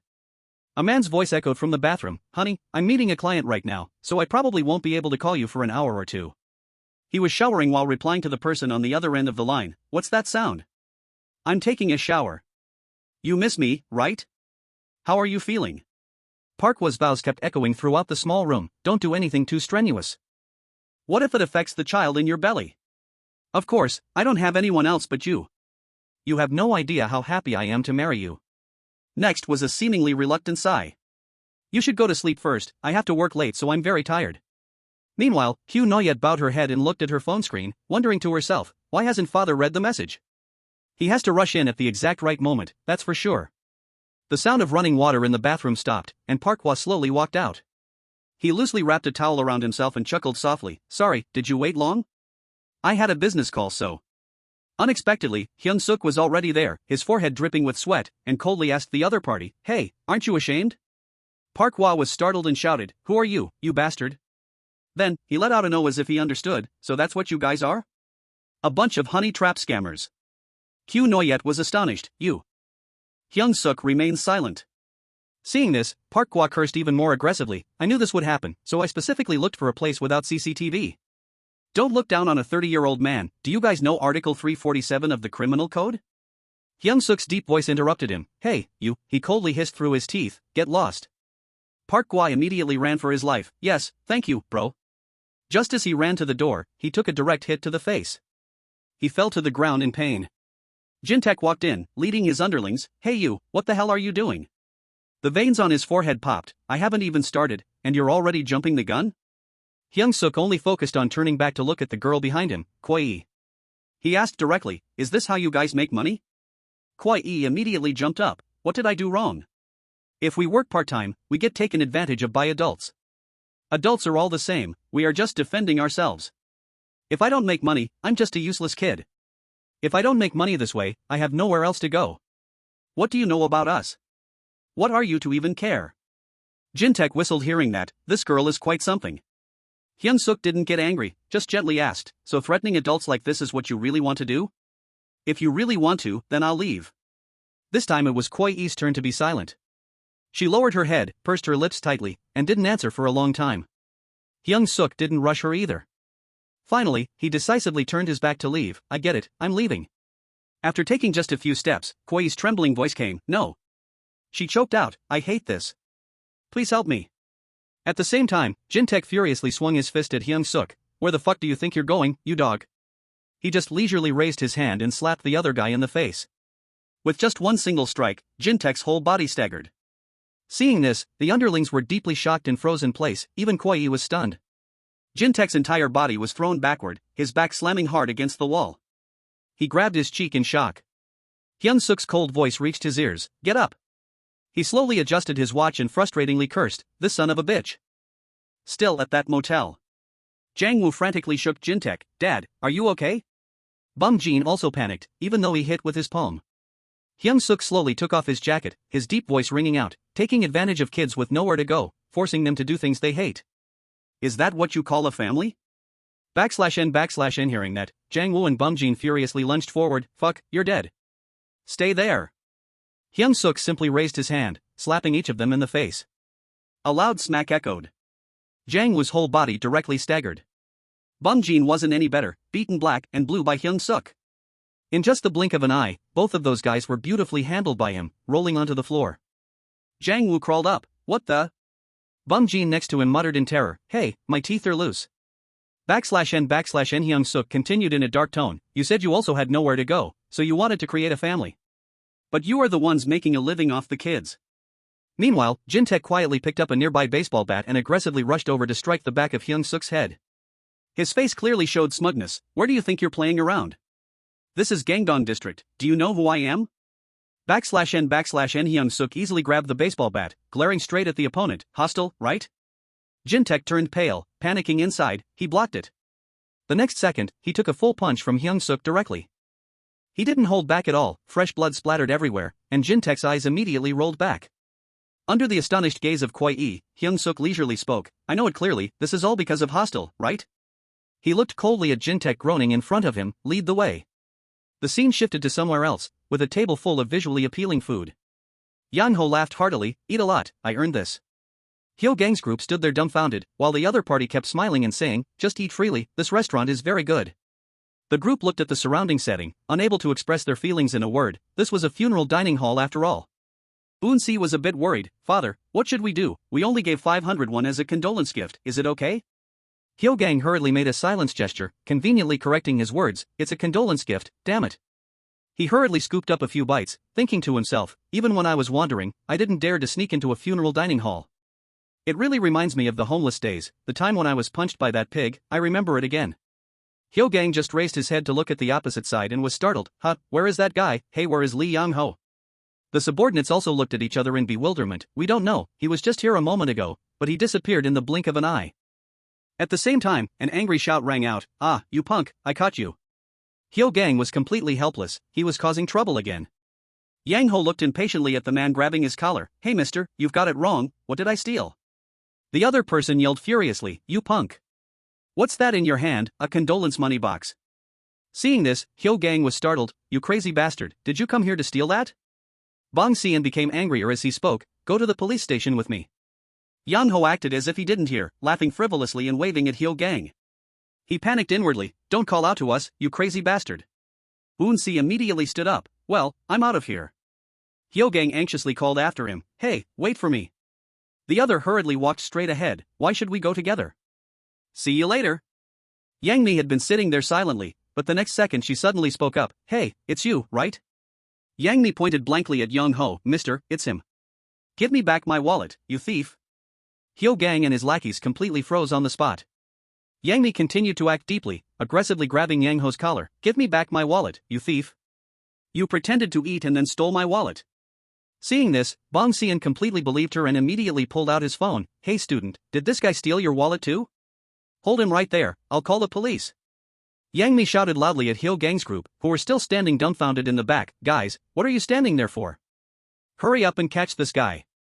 The whole group immediately got into character, rushing in to subdue Yang-ho. "Hold this guy tight, let's go quickly." They didn't forget to reassure Bong Si-in, "Don't worry, uncle, I've called the police, we will take him to the station." He replied blankly, "Huh, okay. And so, the whole group managed to escape smoothly. Yang-ho even happily gave a thumbs up to Yang-mi. She was delighted, her cheeks blushing. Not long after, the sound of the jeep starting up echoed again. Yang-ho looked up at the claw machine in the back of the car. Someone actually buys this? He couldn't help but marvel. What a good person. Who is that, Dad? Hyo-gang was annoyed hearing him babbling in his ear. What a good person. He scoffed softly, good person, while cursing internally. Damn it, if I knew how to drive, I wouldn't have asked him to give me a ride. Why so many questions? What good person, it's hostile. Thinking so, Hyo-gang explained that it was the buyer of the stolen goods. Yang-ho became even more curious. What stolen goods? The other indifferently shook his head, nothing. Since they had nowhere to go anyway, Yang-ho continued to press. Is it an organization? Hyo-gang nodded slightly, something like that. He started to sink into deep thought, the tattoo that hostile gave him. Once receiving the tattoo, one becomes a father. After becoming a father, one will find their own group members and pay the fees. The father of the runaway family can interact with hostile, his tattoo is on his arm. Last time, he even saw a guy with a tattoo on his cheek. As far as he knew, the members of this organization don't know each other at all, they can only be recognized by their tattoos. The stolen goods that minors have difficulty dealing with, hostile will handle instead. Hostile is the organization backing the runaway families. Hyo-gang vigilantly looked around, thinking to himself, even though hostile is having internal conflicts, there is a very strong faction, and the place we are going to is exactly that faction. He looked at Yang Ho in boredom. No need to explain like that to this guy, he isn't even listening. He mockingly stated, sorry I just dozed off, hey, how do you open the mirror?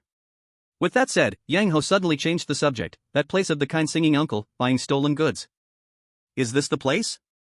At that moment, the car was slowly approaching a building, and Yang Ho frantically honked the horn loudly. Hyo Gang immediately panicked, what are you doing?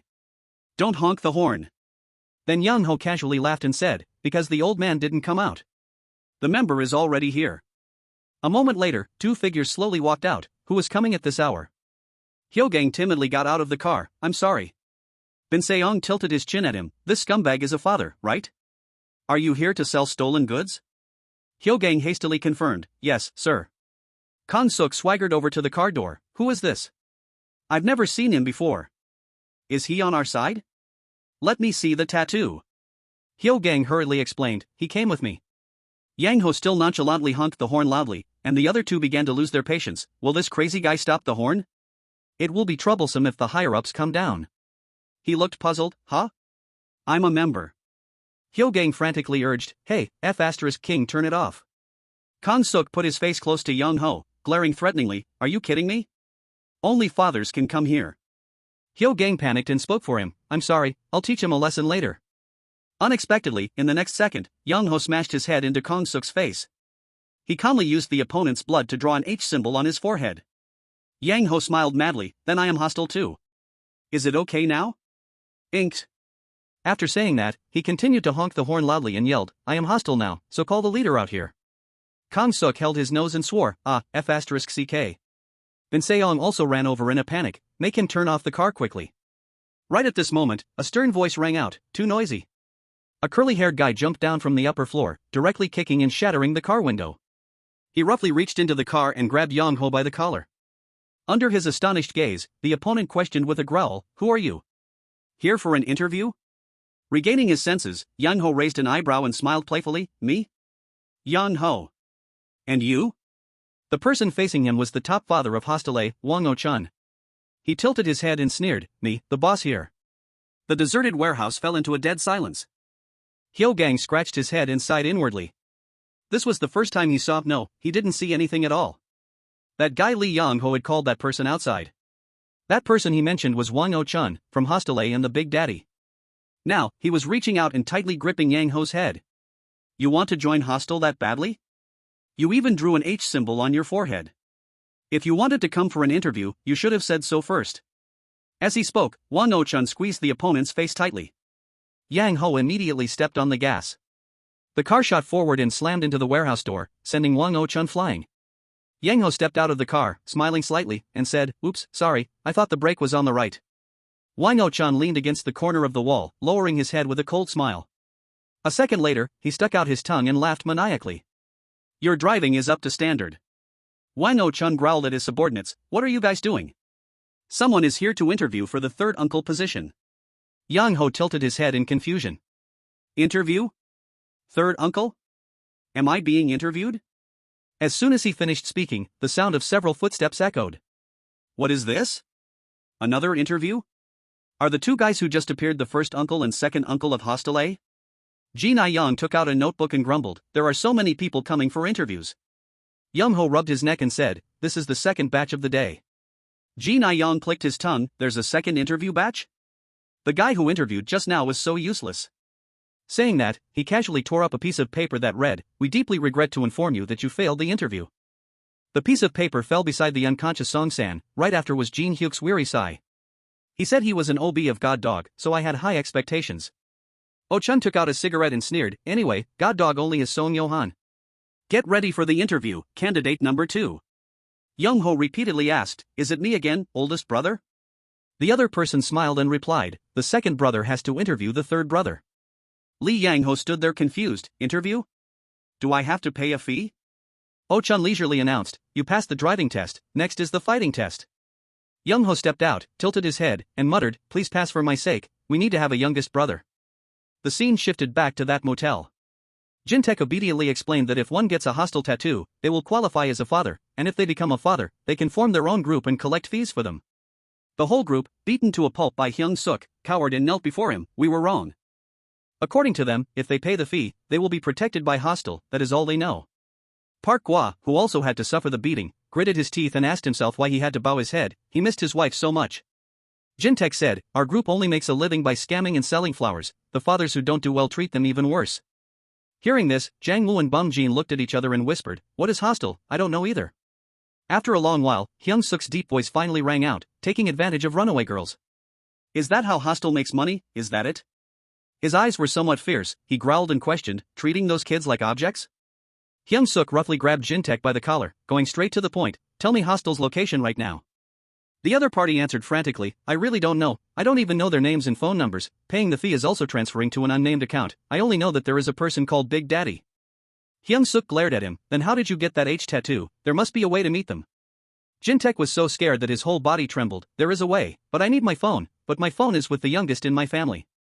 Right at this moment, a cheering sound rang out, "Here is the youngest." Iongrin had just entered the room and called out with his chin up. "Hey, you youngest brother," Gong Dae-ji next to him asked excitedly, "going out to make a living, huh?" He snorted coldly, "Because you ran away, we had to clean the house, do you know that, mother fasterous cur?" Iongrin angrily walked over and punched Hyung-seok a few times. "So what should we do now? Do you want to have a fight? I am the god of the shrimp room, do you want to?" He just kept blabbering on and on, "I punched my mom and ran away from home, you know? Even if you're older than me." Gong Dae next to him noticed something was wrong and quickly pulled his companion's arm. Hey, stop talking or we'll all die." Lee Young-jae looked over and saw Jintaek and the others obediently kneeling in front of Hyung-seok, calling him anxiously. He broke out in a cold sweat in terror. "What's wrong with you guys?" As soon as he looked up, he met Hyung-seok's sharp, cold eyes. He looked at him as if looking at a dead object. Lee Young-jae immediately ran over and kneeled with Jintaek's group, smiling flatteringly. "Is it okay if I bow my head like this? You should have told me earlier." Hyung-seok called out coldly, "Hey, youngest, hand over the phone." /N/, and the scene shifts back to the warehouse. Jong-ho uses his knee to attack Lee Sang-hun. He tremblingly raises his middle finger, and Jong-ho sneers at the sight. "Ha? Why are you so weak?" After speaking, he punches Lee Sang-hun straight in the face. "I'm so disappointed." He lies flat on the ground but still struggles to reach out his hand. Jong-ho looks puzzled. "What are you doing? Acupoint striking?" He speaks and then knees Sang-hun right in the stomach again. "Looks like your fighting skills aren't up to par." Hyo-gang stands there with his mouth wide open, freaking strong. Hearing it 100 times isn't as good as seeing it once. Jong-ho indifferently looks down at Sang-hun, "Uncle, first place." He snorts coldly, "You're even weaker than the obese of God Dog. Where did you get the nerve to come for an interview?" Sang-hun mutters with a trembling voice, I. A burst of laughter suddenly comes from behind, and Jong-ho turns his head in doubt.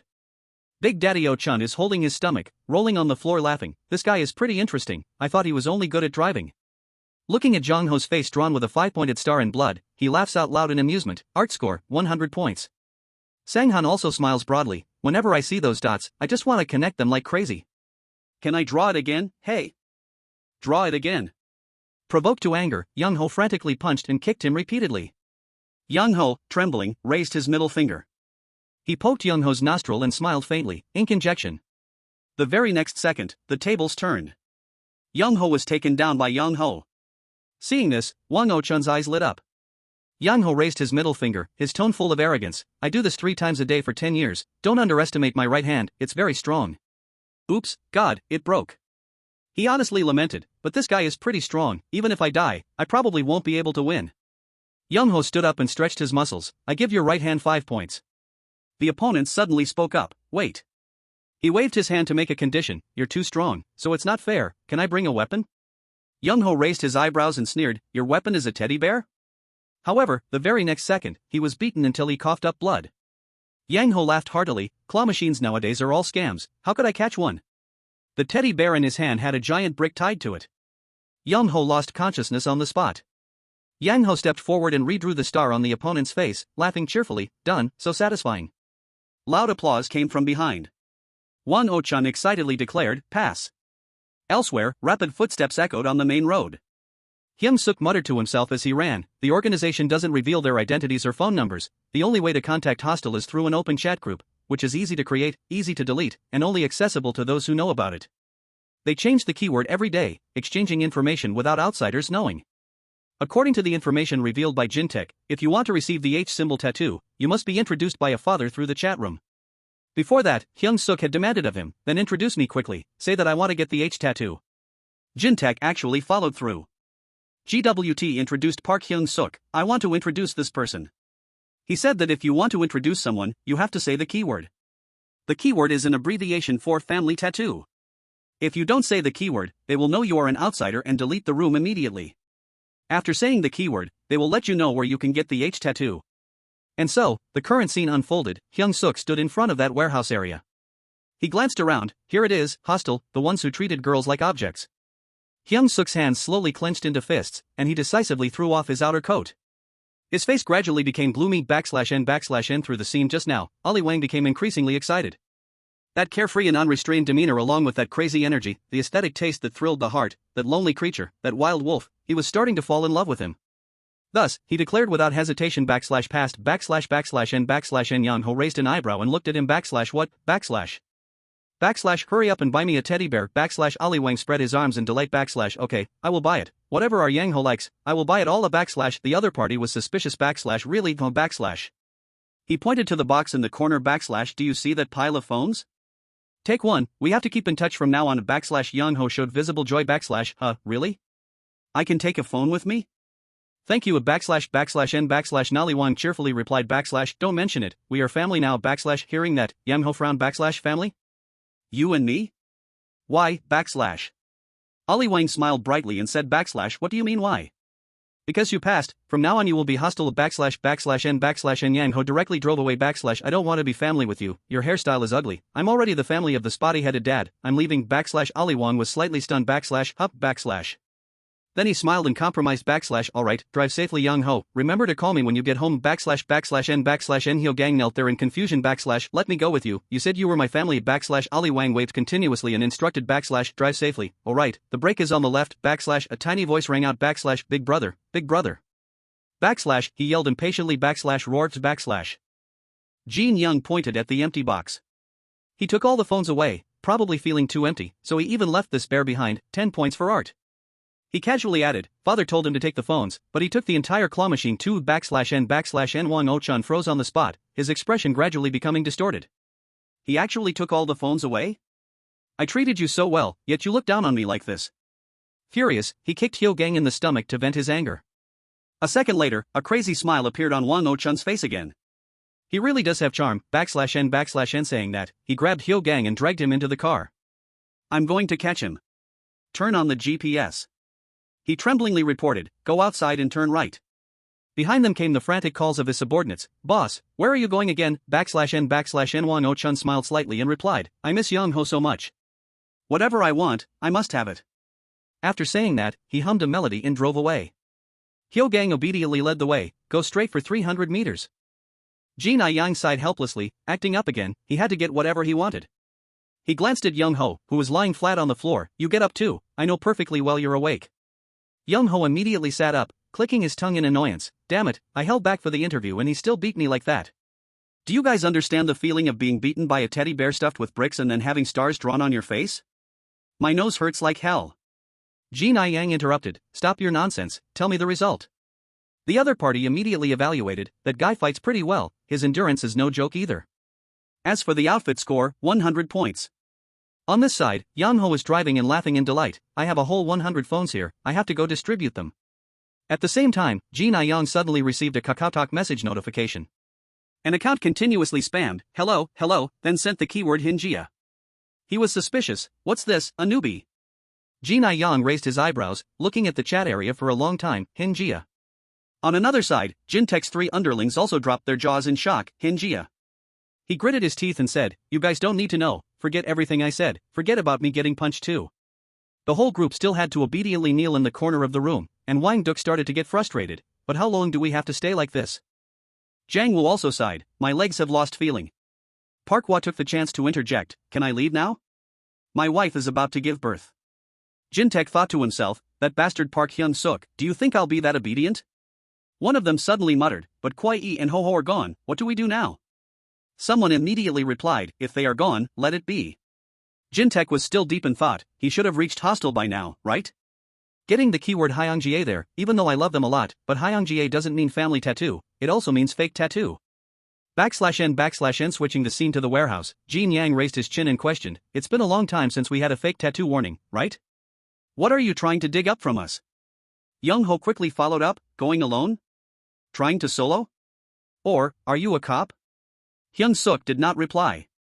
He glanced around to assess the surroundings, computers, teddy bears, people, blood, a thorny lifestyle. Then he remembered the garbage posts from before, and remembered how Han-ol had broken down because of this criminal and evil group. /N Hyung-seok's face immediately darkened. "You guys are hostile." The other two narrowed their eyes to observe him. Young-ho spoke up first, "Stand still, since this is not an interview, I'll probably just kill you." His eyes became fierce. "Then let me hear what you have to say while I beat you up." As soon as he finished speaking, Hyung-seok punched him straight in the face, leaving Jin Yang stunned on the spot. Hyung-seok snorted coldly, "It's better to talk before you get beaten up." N unexpectedly, Young-ho was still unfazed, looking at him and sneering, "That hurts." His tone clearly revealed his arrogance. "The forehead is the part that protects the brain, so it's very hard. Is your hand okay?" Hyung-seok was stunned for a few seconds, then threw a few more punches at him. Young-ho was bleeding but still smiled calmly and asked, "A boxer?" 1, 2. As soon as he counted to 3, he also swung his fist to fight back. Hyung-seok's face tilted slightly to the side, fresh blood splattered. Young-ho chuckled, "Compared to the guy just now, you're much easier to fight, because you fight clean." Hyung-seok continued to attack, while the sound of Young-ho counting echoed in his ears. 1, 2, 3, both of them threw their punches at the same time once again. Hyung-seok was startled in shock. Counter. The opponent took the opportunity to pounce on him and pinned him tightly. "This guy is pretty strong, but why are you so weak?" He acted as if he had figured it out. "You've never fought in a life-or-death battle, have you?" Having said that, Young-ho crazily rained down heavy punches, his hoarse voice echoing throughout the warehouse. "Besides, who taught you to wear a necklace to a fight?" As soon as he finished speaking, Young-ho violently pulled the necklace on Hyung-seok's neck backward. His nape slammed hard against the floor, the necklace snapped, and the sound of punching and kicking rang out incessantly. Jin Yang sat quietly on the side observing. He remembered very clearly the pastimes of both of them when Kwak Young-ho first came to South Korea. No passport, no family, in Chinatown, it was just the two of them relying on each other, resorting to any means necessary to survive. With such a suicidal fighting style, right when he saw Young-ho's fist crashing toward Hyung-seok's face, Jin Yang concluded to himself, "It's over." However, right at that moment, Hyung-seok unexpectedly propped himself up on his hands. He skillfully dodged the attack, taking the chance to focus his strength into his other arm. Hyung-seok spun around and delivered a powerful kick, causing Young-ho's entire body to become instantly dizzy and stagger backward. Jin Yang widened his eyes in shock, unable to believe his own eyes. "What is this? What did he just do?" Hyung-seok stood up, his lips moving as he muttered, "Sorry, I'm sorry." Hearing that, Young-ho burst out laughing. "You crazy bastard, apologizing at a time like this? Tell me, you psycho, what are you? Are you kidding me?" He cursed angrily in his mother tongue, but unexpectedly, Hyung-seok retaliated without hesitation. Sighing softly, he said, "I'm sorry, Jae-yeol, I'll buy a new ring to replace this one for you." Junho took a direct hit to the face, his eyes rolling back in sheer terror. Kenta and Jin Hyang stood frozen in place, their mouths wide open. Did he copy the timing? But a counter cannot be copied. Hyung-seok narrowed his eyes at his opponent, thinking to himself, "Am I fighting clean? You seem to have made a decision, so then." Countless images of Jong-gun's fighting style flashed through Hyung-seok's mind, his hands clenching tighter. He muttered to himself, "I will fight just like that person." The scene shifts to a somewhat plain room. Yeon-mi leaned silently against the bed, smiling as she looked at the car hood emblem in her hand. Yang-mi looked at the object and missed him. Young-ho had said, "Hyo Yang-mi, take this. It is freezing outside right now, give it back to me when spring comes." The more she thought about it, the shyer she felt. Confessing to a girl like that, Young-ho really had no dating experience. "I have to take the initiative. I want to see him so badly, my prince." /N just then, there was a frantic knocking on the door outside. "Hyo Yang-mi, open the door now, Hyo Yang-mi." She was a bit startled. Young-ho? Yang-mi happily jumped up. "Oh my, I am here. Why are you in such a hurry, you dummy? What should I do, he is so manly." Just as she turned around, the door burst open, and a figure was thrown straight in. Moon-si sprawled on the ground, completely unconscious. The girls panicked and screamed, "What is going on? Why did you suddenly fly in? Did you not say you were going to make money?" /N the voice of the person at the door startled Yang-mi. "Found you, it is Jin-sung." His eyes tightly locked onto his target, Hyo Yang-mi. She immediately burst into tears. "Jin-sung, it is not me. I do not know anything about impersonating Kim Ni-jin. After you caught me, I was so scared that I did not dare to do it again, believe me." Woon-see's group, obediently kneeling in the corner of the room, also echoed, Yang-mi is right, we do not even have phones, really. Please believe us, our father threw away all the SIM cards because he was afraid we would call the police. /n / Jin-sung narrowed his eyes at her, so, the impersonator is not you, and you do not have a phone either? Yang-mi hurriedly confirmed, that is right, exactly. Jin-sung pretended to sigh, so that is how it is, I did not know. Yang-mi quickly added, that is right, I really did not know. /n / and the very next second, Jin-sung closed in on her face, so the shepherd boy cried wolf. His tone clearly revealed a threat, no matter how scared the shepherd boy is of the wolf, it seems you are not afraid of someone who looks like a wolf like me, huh? If you do not want to get involved with this guy, then do not touch me, Jin. Yang-mi was in extreme panic, cold sweat breaking out. I am so scared, Young-ho, she could only tightly grip the logo piece in her hand, save me. Unexpectedly, right after that, Young-ho actually appeared. As soon as he entered the door, he hummed a song, Santa Claus will not give presents to bad kids. Why did you not lock the door? Yang-mi cheered joyfully, he's here, my prince. Lee Yang-ho still hadn't realized the situation was bad, and casually laughed, Santa Claus is here, I'll give you a present. The moment he made eye contact with Jin-sung, he excitedly shouted, you. Lee Yang-ho amusedly stepped forward to strike up a conversation, it's you, right, Ji-ho's friend? How interesting. /n / Yang-mi stared intently at him, thinking to herself, that's right, Lee Yang-ho, that evil guy, he bullied me, teach him a lesson. However, what she saw was not what she expected. Lee Yang-ho warmly asked Jin-sung a barrage of questions, nice to meet you, why are we meeting here like this? Did you run away from home too? Just like in the movies, huh? /n / Jin-sung only coldly reminded him, your zipper is down. Lee Yang-ho was startled and hurriedly checked, huh? Right at that moment, Jin-sung swung his fist and gave him a really hard punch. Yang-mi's eyes widened in terror. Jin-sung snorted coldly, looking at the person collapsed at his feet. It was just like a movie, a bad-ending movie. Yang-mi panicked, running over and shaking Yang-hoon vigorously. Yang-hoon, are you okay? Her eyes suddenly stopped on something on the floor, a familiar phone caught her sight, and Yang-mi was momentarily startled. This is, my phone, she started to panic. How did Yang-hoon get her phone? Jin-sung walked up to her with a gloomy face, his voice ice-cold, phone, you have it now, right? Let's go back to that dusty warehouse. Young-ho panted heavily, comforting himself, it's just pure luck, just luck, he couldn't have copied the timing. How could a guy like this have real combat experience? Hyung-seok on the opposite side suddenly lunged forward, his movement making Young-ho dumbfounded, a kick. He quickly regained his spirit, that makes sense, he plays fair, I can block it. 1, 2. Counting to 3, Young-ho raised his hand just in time, sighing with relief inwardly, blocked it. Of course, that wasn't all. Hyung-seok continued to lift his leg for the next strike, a situation Young-ho hadn't expected, Brazilian kick. He was a bit panicked, changing the timing in such a short time? Impossible, it must be a fluke. Originally, this was a Kyokushin karate technique. Just now it was boxing, and now it's karate, how ridiculous. Young-ho was still clear-headed enough to distinguish that this strike belonged to Kyokushin karate. He still assumed he had the situation under control, this punch will aim at the opponent's forehead, right? 1, 2, 3. Young-ho timed it perfectly and lowered his body, but Hyung-seok's punch suddenly stopped midway. He changed his attack direction, throwing an uppercut right under Young-ho's chin.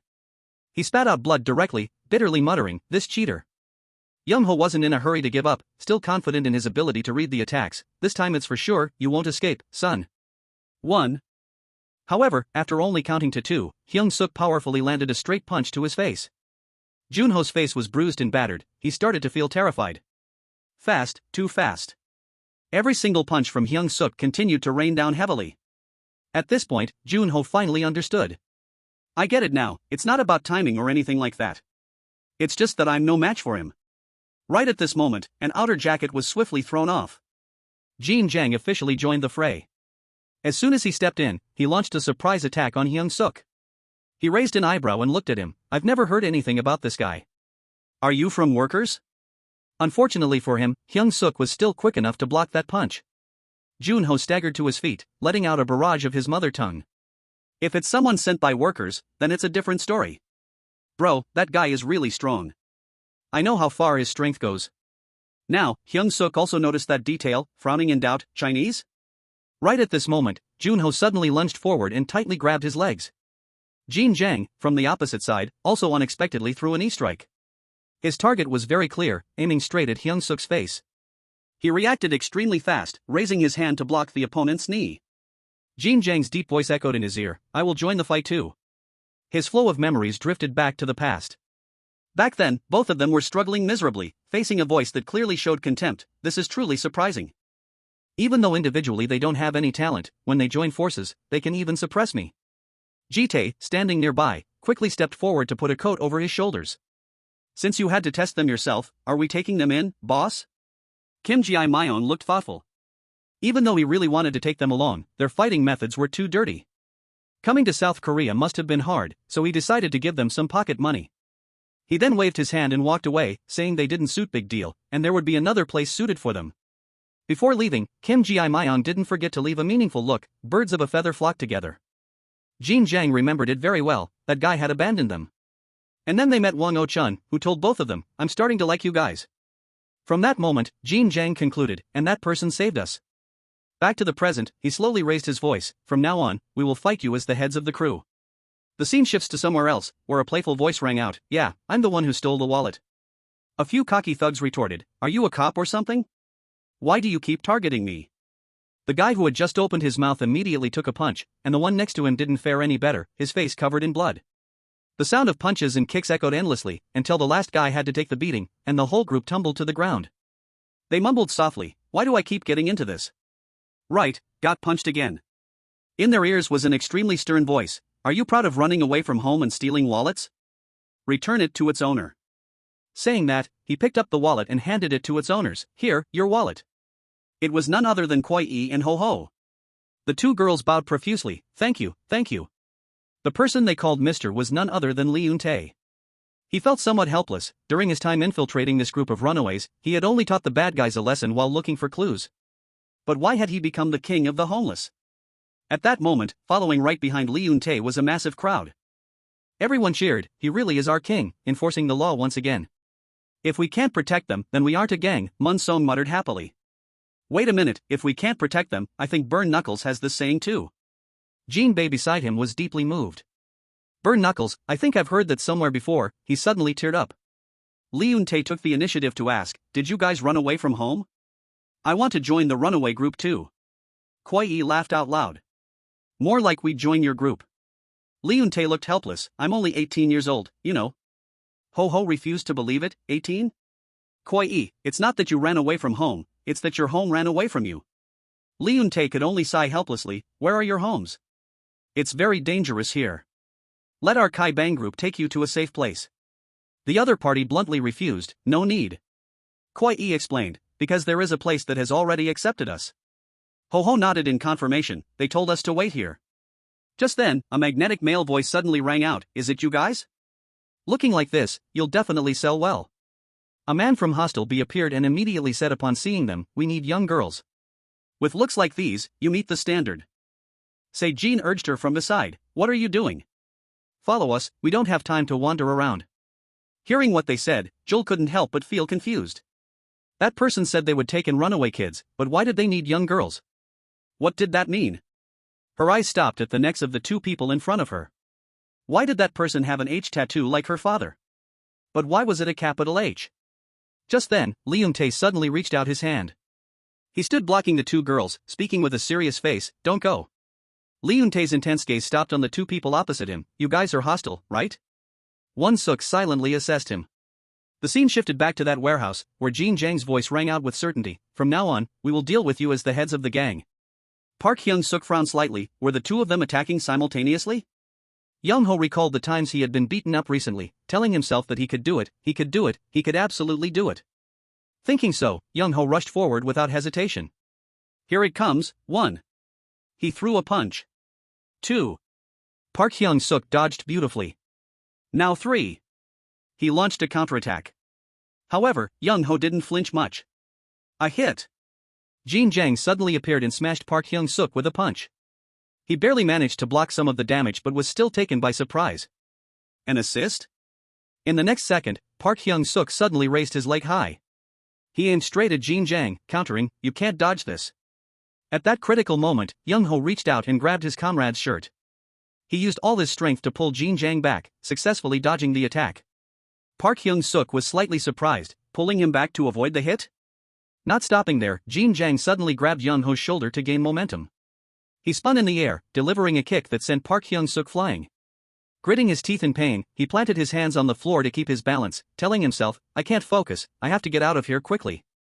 Just like that person, thinking so, Park Hyung-seok raised his leg to execute a spinning kick, but unexpectedly, Young-ho lunged forward and tackled him by the neck. He slammed Park Hyung-seok hard onto the ground. The boy started to panic, even this doesn't work? Before he could get up, Jin Jang rushed over and stomped heavily on him. Park Hyung-seok hurriedly rolled to the side to dodge. Catching his eye was the tip of Young-ho's shoe, he violently delivered a kick straight into Park Hyung-seok's face. He staggered backwards and fell, thinking to himself that he had never encountered a situation like this before. Facing two frantically attacking enemies, he racked his brain, wondering what to do and how to handle it. 2 against 1, how cowardly. Jin Jang recalled the old days, telling himself that this was how they had survived in battles. Whether there were 2 or 3 opponents, or even 10 of them, they could beat them all. In the past, even Kim Ji-myung had to express his admiration. How interesting. 1 plus 1 doesn't equal 2 or 4, no, it's much more than that. Jin Jang became even more certain that there were no cheating rules in a fight. If there were rules, this was the rule. The 2 of them simultaneously attacked Hyung-seok. He gritted his teeth to hold back a groan, wondering how he should deal with this fighting style. Jin Jang raised an eyebrow at him, you're not on the same level as the crew heads like we thought. Even so, it's commendable that you forced us to use this move. Young-ho immediately chimed in, now, die. Just as he was about to make a move, a sack suddenly fell down. The sack tore apart, scattering a pile of cell phones everywhere. Jin Sung jumped down from above like a savior. As soon as he landed, he aggressively threw a powerful punch at Jin Jang. Unable to react in time, his face suddenly changed color. While Hyung-seok was still staring blankly, Jin Sung spoke up, a nerd who can't even fight properly like you is fighting with these bullies? Birds of a feather flocked together, huh? He paused for a moment, lit a cigarette for himself, and declared, let this bully fight with bullies like you guys. Thanks for bringing me back to the good old days. Just as he brought the cigarette to his mouth, Hyung-seok smacked it away, no smoking. /n Jin Jang dusted off his hands, furrowing his brows, who the hell are you? His friend? Young-ho looked suspiciously at the mess on the floor, these are our phones, why do you have them? At this point, Jin Sung's face immediately darkened, I delivered them. I heard you guys were the ones pretending to be Nijin. The 2 guys across from them coldly scoffed in unison, so what? A nerd and a loudmouth punk, and you think you can beat us? With this new team you just formed? /n Jin Sung unconsciously glanced to his side, a nerd, a loudmouth punk. He couldn't believe his ears.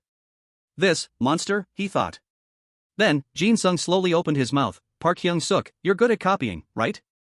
I'll lend my experience to your talent, to show them what a true tag team looks like. The other 2 jutted their chins at them, clearly not caring. Hyung-seok quickly replied, I'll listen to you. /n temporary coach. Shifting the scene to another place, the homeless people watched the scene before them with wide eyes and open mouths. How could someone block our king? Lee Eun-tae sternly evaluated his opponent, this hostile guy is too strong. The person struggling against him was the uncle of Hostile B, Chai Won-suk.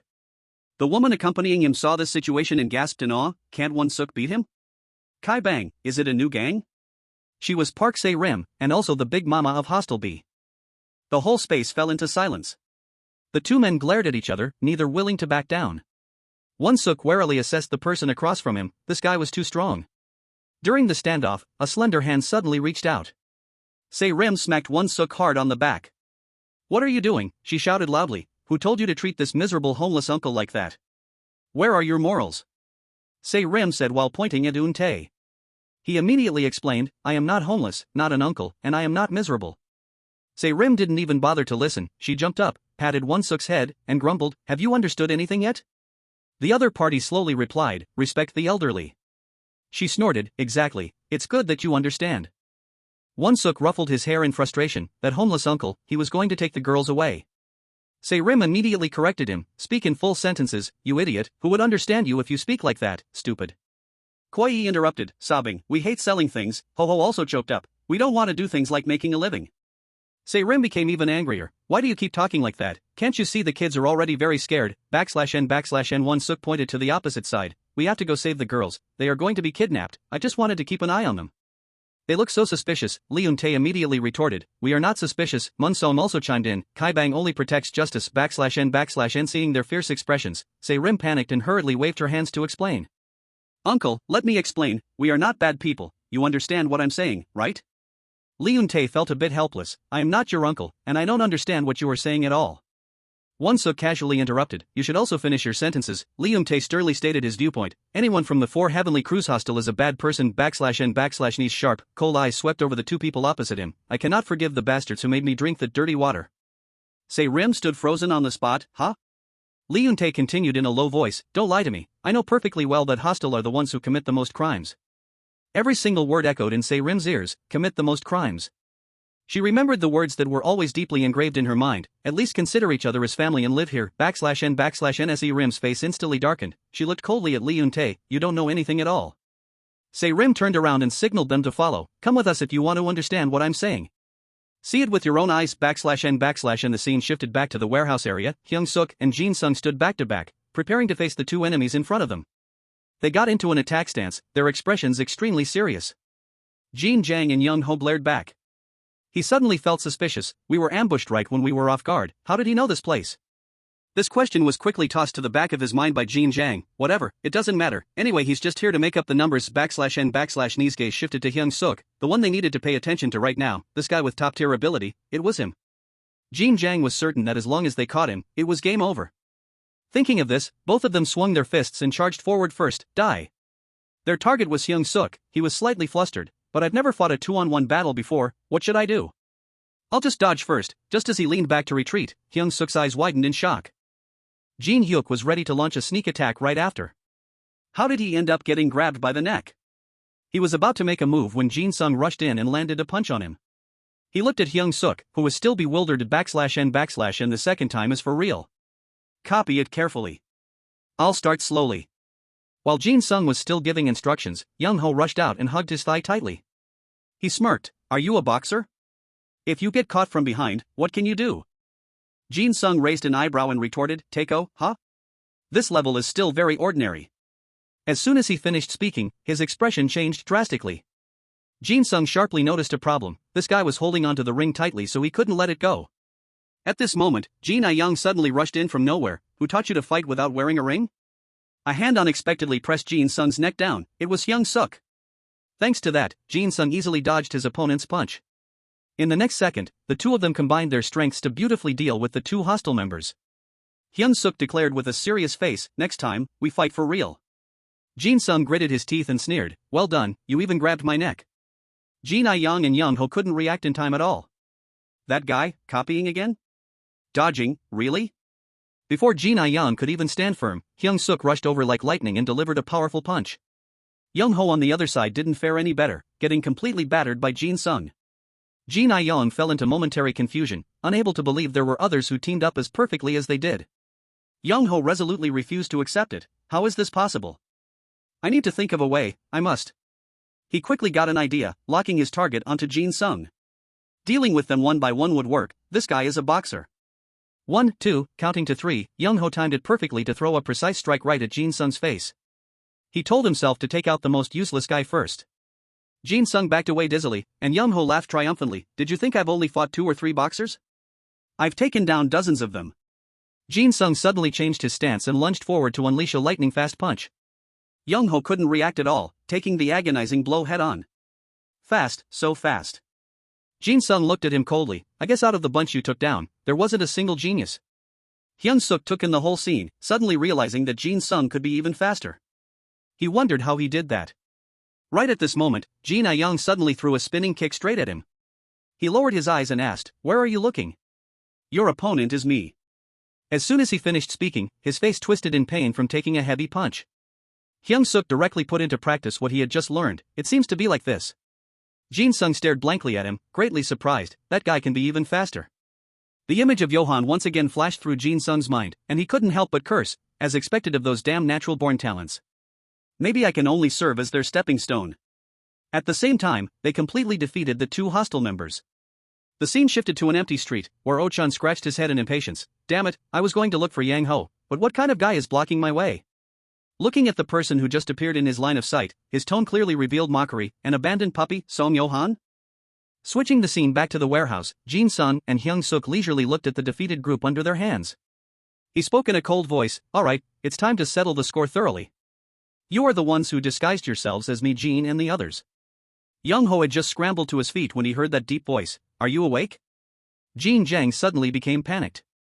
The opponent still slowly spoke. Let's go for another round, your stamina is good. His eyes gradually became frantic. As long as we win, no matter what tricks we use, our method has been acknowledged by that person. Jin Yang stated that the moment you guys sent the pictures, on the open chat room, all the fathers had already arrived here. Jin Sung and Hyung-seok immediately changed their expressions upon hearing this. Young-ho squinted and smiled sinisterly. We fight regardless of numbers, whether the opponent is 2, 3, or dozens of guys. What are you guys going to do? Can you take on 10 people? Having said that, he shouted loudly, come on, come out here. Hyung-seok and Jin Sung panicked and turned around abruptly, his face gradually turning to astonishment. In front of the door, it was completely empty without a single soul. Even Young-ho and Jin Yang were rendered speechless.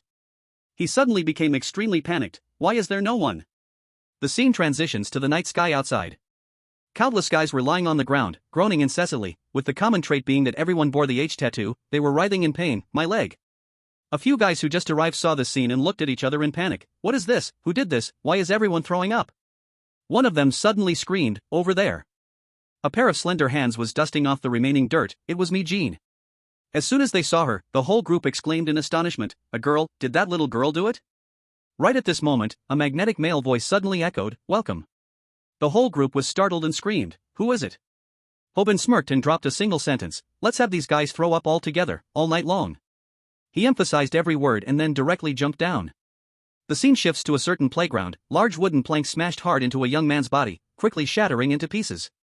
Seeing this, the thugs on the opposite side panicked. Monster, he didn't even flinch. Seeing the opponent dragging their accomplices along with an extremely gloomy face, the whole group trembled and screamed, what is that thing? Who is this Sao? That is Tae-sung. It must be known that he was very angry because someone had impersonated Park Han-ul. His anger flared up, and Tae-sung furiously took down each of them one by one. After fighting for a while, he suddenly stopped. Lee Tae-sung suddenly realized, does Park Han-ul know what I am doing? That wicked girl. Thus, he gradually lost his strength and fell into the void. The group quickly seized the opportunity. Hey, he's out of battery, wait there. They took turns attacking Tae-sung and cheered, hit him hard, beat him hard. He was deeply immersed in his thoughts. Fate is truly speechless. Why do I have to do this? Have we ever had any beautiful memories? The curses of the thugs didn't seem to reach Tae-sung's ears. He rubbed his chin and thought, no matter how I think about it, there are no beautiful memories at all. What am I to Park Han-ul? Think about it, there must be some beautiful memory. A sudden thought flashed in his mind. Got it, destiny, found it. Tae-sung suddenly remembered the time he cherished the body pillow in the karaoke room. A surge of anger swelled up, and he stood up abruptly. Why? Why is there only the pillow? Lee Tae-sung started getting angry again. The scene shifts to a deserted alley in the slum. Jin Hyuk and his subordinates were running for their lives as if chased by ghosts. That guy is incredibly strong. He took everyone down by himself. He couldn't help but feel annoyed. What's wrong today? Who is that guy? Wait, Jin-taek's eyes stopped at a feature of the opponent. Ears, the ears are too big. Bum Jae irritably kicked him. It's not ears, it's Park Bum Jae. He sternly lectured the opponent. Do you guys see any 18-year-old who looks like a middle-aged man wearing children's clothes? /N/NWE couldn't contact him. He said he created a beggar sect to find hostile. The crowd blurted out, where did such a crazy guy come from? Jin-taek held his head and sneered. It has nothing to do with me, Park Bum Tai. Bum Jae immediately corrected him. It's Park Bum Jae /N/N Jin-taek burst into a smug laugh. I've lured you in. The daddies from other groups are waiting for you. The whole group surrounded Bum Jae, arrogantly questioning, who are you, Park Bum Tai? Why do you know our hostel? An outer coat was draped over his shoulders. Bum Jae slowly spoke up, sorry, but I already predicted your prediction. Reinforcements suddenly appeared behind him, carrying a sign certifying the famous detective Park Bum Jae /N/N Jin-taek's group looked visibly scared. Bum Jae calmly said, great prediction, if the opponent wasn't the 32nd heir of the Myeong family. He didn't put on an act, boldly declaring, send a message to your leader, no, the big daddy of your group, that Burn Knuckles has arrived /N/ and the scene transitions to a simple street. Oh-chun smiled mockingly, pretending to ask, I heard you hit your head somewhere, is that true? You got beaten up by Burn Knuckles, and even got bitten by the dogs you raised. Who are you looking for here? Johan slowly opened his mouth, I'm asking you, where is Jang Gun-ho /N/ and the opponent threw out another teasing remark, now you are looking for the master who took you in. I heard you bit your master to take his seat. You lost like that but still haven't given up? He raised an eyebrow and mocked, is it because of your mother's eyes? Johan didn't say much, directly launching a kick straight at him. He warned coldly, bark less, or watch out for your sect /n/no-chun, with a face full of a bloody nose, still smiled a provocative smile. Our Johan is really cute. But our Johan is too lonely, isn't he? Johan squinted at him, lonely? What the fuck are you talking about? He roughly twisted the opponent's arm back, coldly dropping a sentence. God dog was only me from the beginning, /n/no-chun widened his eyes in astonishment. What the hell? Aikido? Since when did this monster learn that? This is so interesting, me really likes you now. He seemed amused. Can an abandoned puppy like you handle hostile? Johan calmly assessed, without that person, hostile is only half. The second half of his sentence left Oh-chun stunned. That person would find it very interesting if he saw that fake H tattoo on your forehead. He gritted his teeth and growled every word, you bastard. Right at this moment, there was a sudden sound of clapping echoing. Wang Oh-chun of hostile, Song Johan of god dog, that's enough. The newcomer was Jang Jin-hyuk. He chuckled lightly, it's been a long time since the three of us gathered. Oh-chun lifted his chin and looked at him. Jang Jin-hyuk of god dog, did you two come together? Have you made up? As soon as he finished speaking, he saw Johan furiously charging forward to attack Jang Jin-hyuk. Oh-chun laughed, looks like you haven't. A hand reached out from nowhere and tightly gripped Johan's wrist. He gritted his teeth and spun around, hearing a hoarse voice in his ear, not Jang Jin-hyuk of god dog, but Jang Jin-hyuk of big deal. Upon seeing the opponent, Oh-chun was startled in shock. Kwon Ji-tae, Kim Ji-myung's dog. On this side, Ji-tae warned with a cold face, Jang Jin-hyuk is Kim Ji-myung's man. Johan, without showing any respect, kicked him and glared threateningly, don't get in my way, or I'll give you a few more scars like before. Hearing this, Ji-tae slowly took off his jacket and got straight to the point. The reason I let you guys roam free is because of brother Kim Ji-myung's orders. But today, if I can't have a discussion with Jang Jin-hyuk, he told me to send you all to heaven. The dishes were fully laid out on the table, but Jin-hyuk didn't even bother to pick up his chopsticks. He was still busy probing the person in front of him, Wang Oh-chun, who was a talented guy. Looking over at Johan, who was eating like a starving tiger, making a guy who was just going crazy a few seconds ago able to sit and eat at the same table like this. Jin-hyuk muttered to himself, as expected of a leader. At this time, Wang Oh-chun was observing Johan eat slowly. If you finish it, I will order more. Jin-hyuk felt quite satisfied. It had to be somewhat different. Actually, Wang Oh-chun was so calm because he knew that no matter if you could fly or run, you were still just a vagabond. On the other side, the two dogs were also eating greedily. As long as there was a place to be fed, they would lose all their dignity, exactly like stray dogs. Thinking so, Wang Oh-chun hesitantly placed his hand on Johan's shoulder. Wait, what if, do you want to eat more? Baked buns, okay? What if he recruited him into hostile? But what he received was a warning glare from him, don't touch me. Knowing the difficulty, Wang Oh-chun quickly pulled his hand back. Alright, I know, let's order more baked buns, but in his heart, he was also very panicked, he almost got bitten. Later, when the bowls and chopsticks were piled up high, someone finally spoke up. Now that the situation is less tense, Ji-tae seriously spoke first, let's talk slowly. Jin-hyuk excitedly continued, alright, the purpose of my coming here. He suddenly stood up from his chair, and at the same time said in a deep voice, I want you guys to help me. The whole space sank into silence, with only a bowl of soup flying out becoming a highlight. It turned out that Johan, who was halfway through eating, got a bit annoyed at being interrupted. He warned with a growl, what are you barking about? If I get full, you're dead for sure. Seeing this, Wang Oh-chun laughed gloatingly. As expected of our Johan, a mad dog with nowhere to go, just come to hostile. He didn't hesitate to attack, don't listen to Kim Ji-myung's loyal dogs anymore. Wang Oh-chun mocked, are you licking Jang Jin-hyuk's shoes because you miss Kim Ji-myung? Ji-tae reminded, watch your mouth, he is Kim Ji-myung's man. At this moment, Jin-hyuk finally spoke up, don't jump to conclusions so hastily, you guys. First, Song Johan. Sure enough, he still holds a trump card. I will tell you where Jong Gun is. Jin-hyuk slowly continued, I know you were still eyeing Jong Gun's seat, so you were looking for him. You sought out Wang Oh-chun because you had no way of finding Jong Gun, right? But will Jong Gun know about this or not? Johan directly splashed another bowl of soup at Jin-hyuk. What the hell are you barking about? Ji-tae sat quietly listening to their negotiation. If you join hands with us, I'll let you know that Kim Ji-myung doesn't know either, so rest assured. Johan snorted coldly, I knew it, you're clinging to big deal but won't tell Kim Ji-myung? Jin-hyuk calmly replied, telling someone who was in prison is useless anyway. Johan became even more curious, then what do you get by telling me? Jin-hyuk proceeded to take out another cigarette, I'm different from you guys, my desire is very simple. Then he didn't hesitate to say it bluntly, revenge, Vasco, and burn knuckles. Hearing this, Johan was also briefly deep in thought. Jin-hyuk continued to discuss, I provide you with information and you lend me your strength, burn knuckles are also your enemies, as god dog. After saying that, he flicked open his lighter. Next, unexpectedly, Jin Hyuk dared to blurt out that name, the head of one half of Hostel, Wang Oh-chun. On the other hand, he also revealed that there is only one reason you cooperate with Jang Gun, because Jang Gun is also looking for the Orthodox H that has disappeared.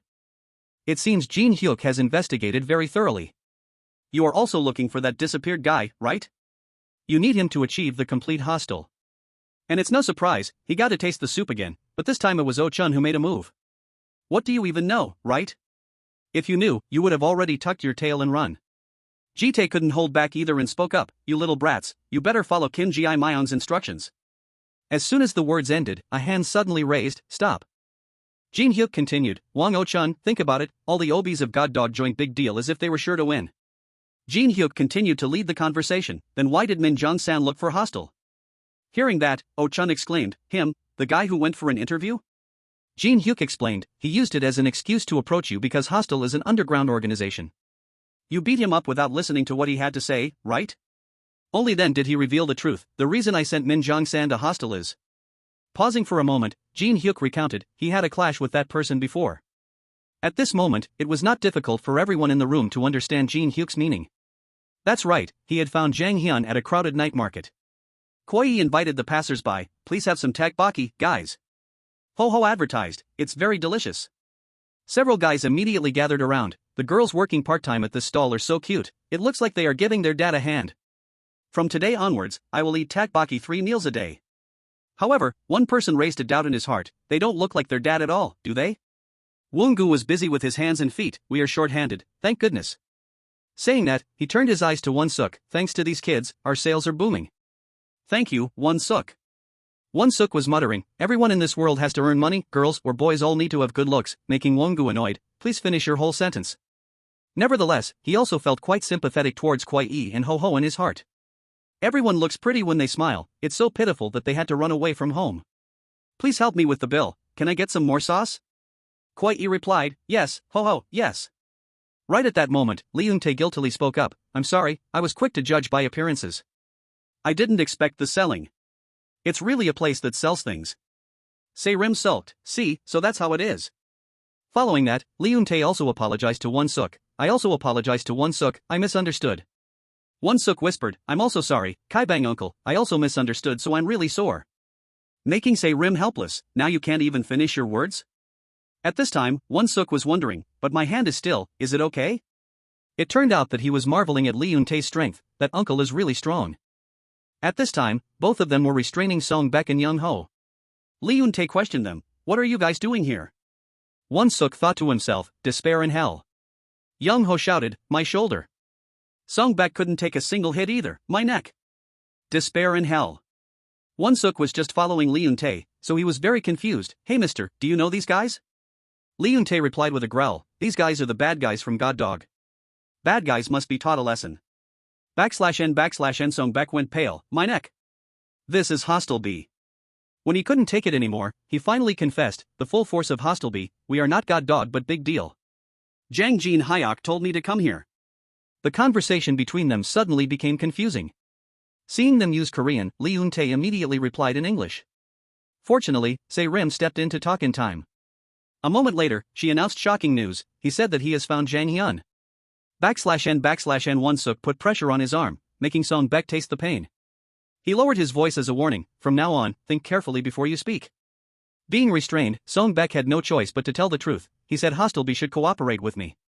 It turned out he was just a messenger, if you cooperate, I will give you information about Jang Hyun. /n later, Lee Eun-tae spoke in a dangerous tone, don't think you're so great. I know Jang Hyun too. Those words immediately drew everyone's eyes toward Lee Eun-tae, I'm quite smart too, don't look down on me. Ha!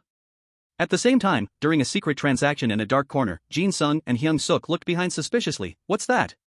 But there was still just an empty space, there was no one there. On the faces of Jin I-young and Young-ho, tension was clearly visible, why is there no one at all? They were a bit wary, is there someone else? Jin Sung twisted his wrist and stepped forward, obviously, you lied to me, they are coming. Right at that moment, a large vehicle rushed straight in from the outside, and a panicked voice cried out, what the hell? A bus. After that, a voice echoed, hospital clothes, Yang-ho shouted, then how could it have a zipper, you bastard? The madness on Yang-ho's face appeared, you're dead with me, you scumbag, making the opponent wonder, which guy is this? At this time, Hyung-seok was also confused. That person? Yang Ho didn't hesitate to say, I was very happy to meet you. Hyung-seok faintly guessed, it's the person who fell down with me. While he was dazed, Jin I-young rushed in with a decisive punch. On Jin Sung's side, he was also taking a beating from Young Ho. Jin I-yang sneered, the big brother sent you, right? Young Ho bloated, now it's 3 against 2 again. Costume score, 100 points. Meanwhile, Young Ho frantically continued to turn the steering wheel. What's wrong with you guys? Don't stop me. He drove the vehicle straight towards Jin Sung without hesitation. I will send you off. He stood silently in front of the vehicle. Am I going to die? In a critical moment, Hyung-seok's hand suddenly reached out. He rushed forward without hesitation and pushed Jin Sung away. Jin Sung looked at Hyung-seok in confusion, his mouth repeating non-stop, Park Hyung-seok. At this time, the cruelty on Young Ho's face became clear. No. Standing in front of the vehicle, Hyung-seok was equally panicked. Me, why?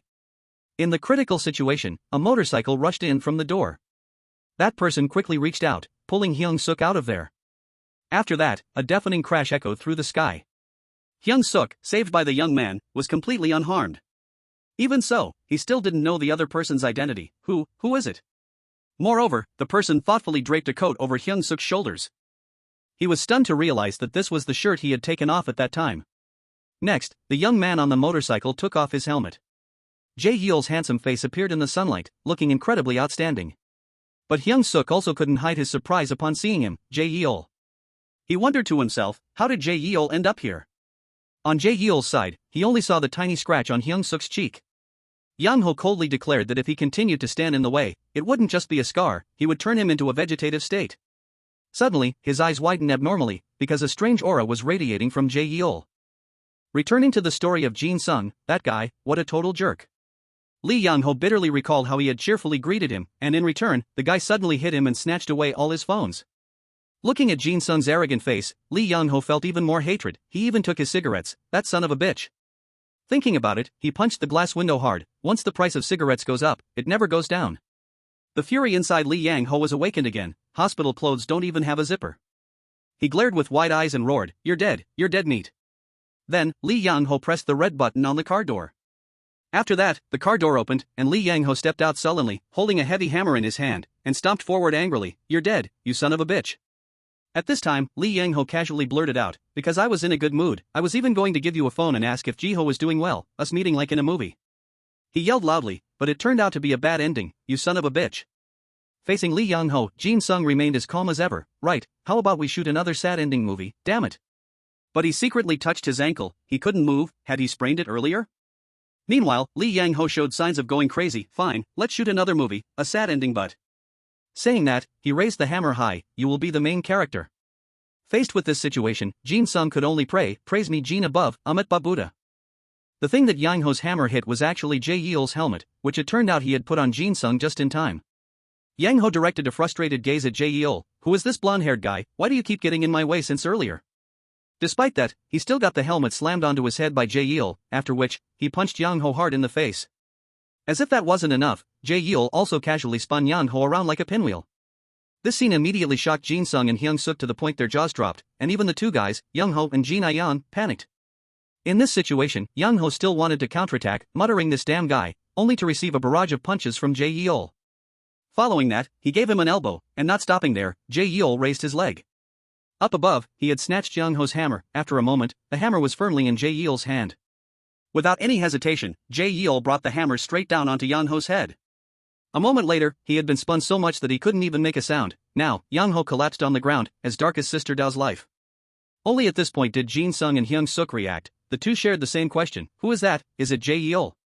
A moment later, Yang-ho stumbled back up, saying I can see now, bleg. At this time, a hand suddenly rested on his shoulder. Jin I-young asked the third uncle, are you okay? On the other side, Young-ho also approached. The oldest brother sent you here, right? I'll give you 100 points for the outfit. While those two took their stances and said, don't fight alone, let's try a 3-on-3, number 3 will handle that guy with the broken leg.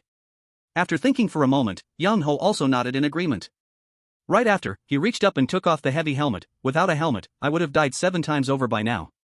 /n/n in front of Hyung-seok's group of 3, they calmly schemed, when I give the signal, you charge in. In a 3-on-3, those guys are definitely dead. Saying that, Jin I-young quickly got ready. 1. Young-ho continued. 2. Right after that, the two of them rushed forward. Ah. /N/N their target this time was still Jin-sung and Hyung-seok. Faced with the situation of those two rushing in together, Jae-yeol also temporarily didn't know what to do. However, Jin I-yang and Young-ho suddenly stopped in a confusing manner. The sound of tires rubbing against the ground echoed clearly. Where there was a large hole in the wall, the motorcycle carrying Yang-ho was leaving. It turned out he had calculated this early on. Go fight by yourselves. Who wants to fight with a guy that freakishly strong? /N/N not only that, Young-ho left behind a teasing remark, I'll buy you guys some good snacks later. Also, he didn't forget to mention Jin-sung, Ji-ho's friend, you. Saying this, Young-ho's eyes revealed a hint of danger. You can't escape, boy. To be continued. /N/N hearing that, Jin-sung froze for a moment. On the other side, someone was also starting a motorcycle. As expected, my assessment wasn't wrong. I didn't expect those two to follow Young-ho. Jin I-yang exclaimed, this place is exposed, so we have to abandon it. Young-ho suggested, let's go back to the real hostel. Before leaving, they left behind a Chinese phrase meaning, until we meet again. /N/N Hyung-seok panicked and reminded him, Jae-yeol, that's the bike of.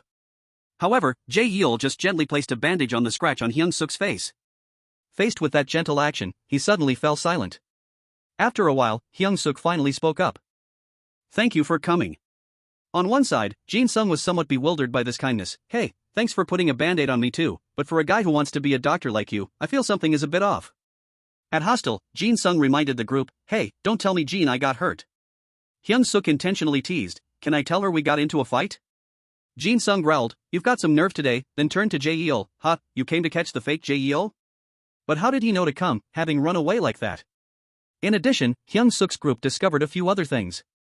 We discovered a lot of pantyhose and empty bottles.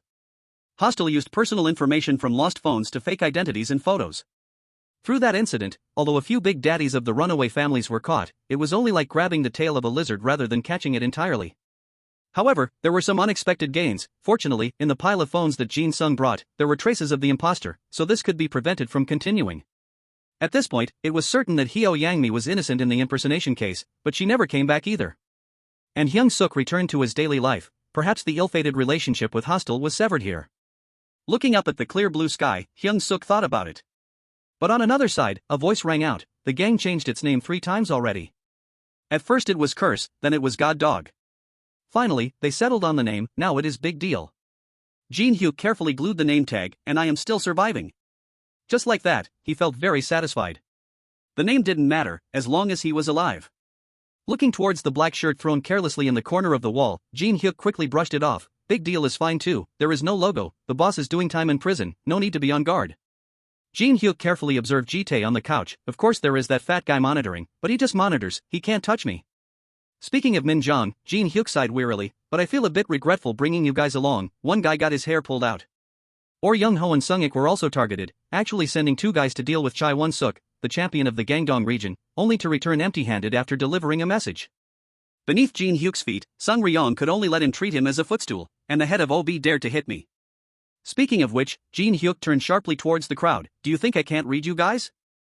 He coldly warned, if you rebel, you won't get away with it. They bowed their heads and replied, yes. Suddenly, Jin-hyuk mentioned again, but you said Hostel B has Vasco?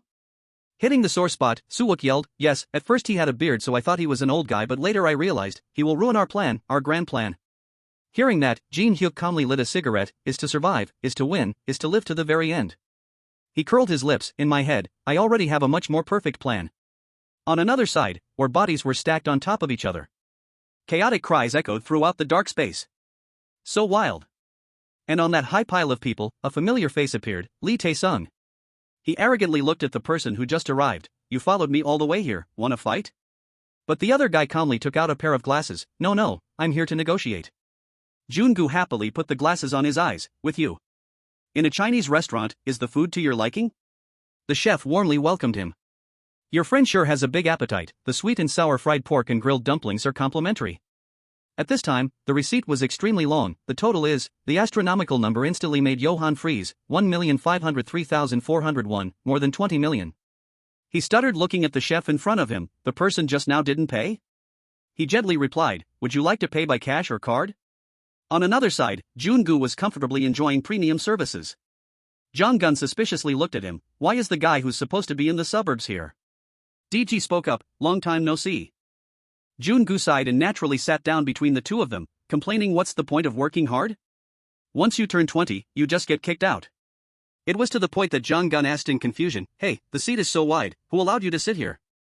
DG was equally annoyed, it's too cramped. Suddenly, Jun-gu blurted out, is it okay to talk like this in front of DG? You are very close to the chairman, aren't you? DG quickly corrected him, not close at all. At this moment, he suddenly wondered, but why do you two keep speaking informally to me even though you're younger? Jong-gun retorted, you also speak informally to the chairman. Jun-gu replied, because he speaks informally to you, so I do the same. Outside, a few people had gathered to gossip, see that? Shirtless and wearing sunglasses, must be a celebrity, right? Inside the room, a hand reached towards the hourglass. Furthermore, Jong-gun said with a serious face, I heard hostel is a mess right now, so there won't be any more dismissals? No more successor 101 exams? It seemed that Jong-gun already knew a bit about the situation there. Even though the police caught a few underlings, they couldn't catch hostel because those guys didn't even know Wan Oh-chun's face and name. Meanwhile, DG was about to leave, I'm leaving. The other two continued to discuss, hostel has such a good underground organization. Jong-gun stated, we referred to hostel's organization when creating the 4 heavenly crews. Hearing this, Jun-gu replied, that's right, that's why the cops can't touch us. At this moment, the temperature in the sauna had increased significantly. Jong-gun emphasized, because the crew heads also have no means to contact us. Jun-gu further evaluated that, in this aspect, the 4 heavenly crews are just like hostel. Even when sweat was pouring down profusely, Jong-gun still tried to endure, above all, hostel still has a headquarters. Jun-gu added, that's right, after all, Wang Oh-chun isn't some shallow guy. Just then, DG, who had been left on the sidelines, suddenly interrupted, hey. He looked at the other two with a confused expression. If it's hot, you guys can just go outside. Jong-gun tried to make an excuse, it's not hot at all. Wipe your sweat before talking. Jun-gu was just as stubborn, it felt like winter here. That wasn't sweat, it was urine. This public pisser, this bastard. A moment later, they finally let each other go. DG had gone out, so they got to the main point, why did he come here? Jong-gun asked in surprise, going to meet your successor? That guy in workers? Jun-gu denied it, no, I don't care about him at all. With sweat dripping down, Jun-gu gave a faint smile, today I just came here. He then thought of Tae-sung, just going to make friends with my secret friend. On this side, Tae-sung was also feeling frustrated, suddenly showing his face and telling him to think carefully. He angrily blurted out, get lost. Under the night sky, Young-mi was stargazing with Lee Young-ho. She happily thought to herself, that star looks like a princess star so it's mine, and that star looks like a prince star so it's Lee Young-ho's. Thinking about it, Young-mi's face slightly blushed. What to do, it was like a fairy tale, did Lee Yang-ho think the same as her? Suddenly, Lee Yang-ho spoke up, startling Yang-mi. That's right, Lee Yang-ho happily pointed at the sky. He said excitedly, whenever I see any dots, I just want to connect them together. At the same time, Mi-jin was gulping down soda. She excitedly raised the can, so refreshing. Hobin spoke up, did they even catch the impersonator? Mi-jin replied calmly, the police are involved, so it's fine. Hobin blurted out, aren't you just mad because you're fat, which annoyed Mi-jin, shut up.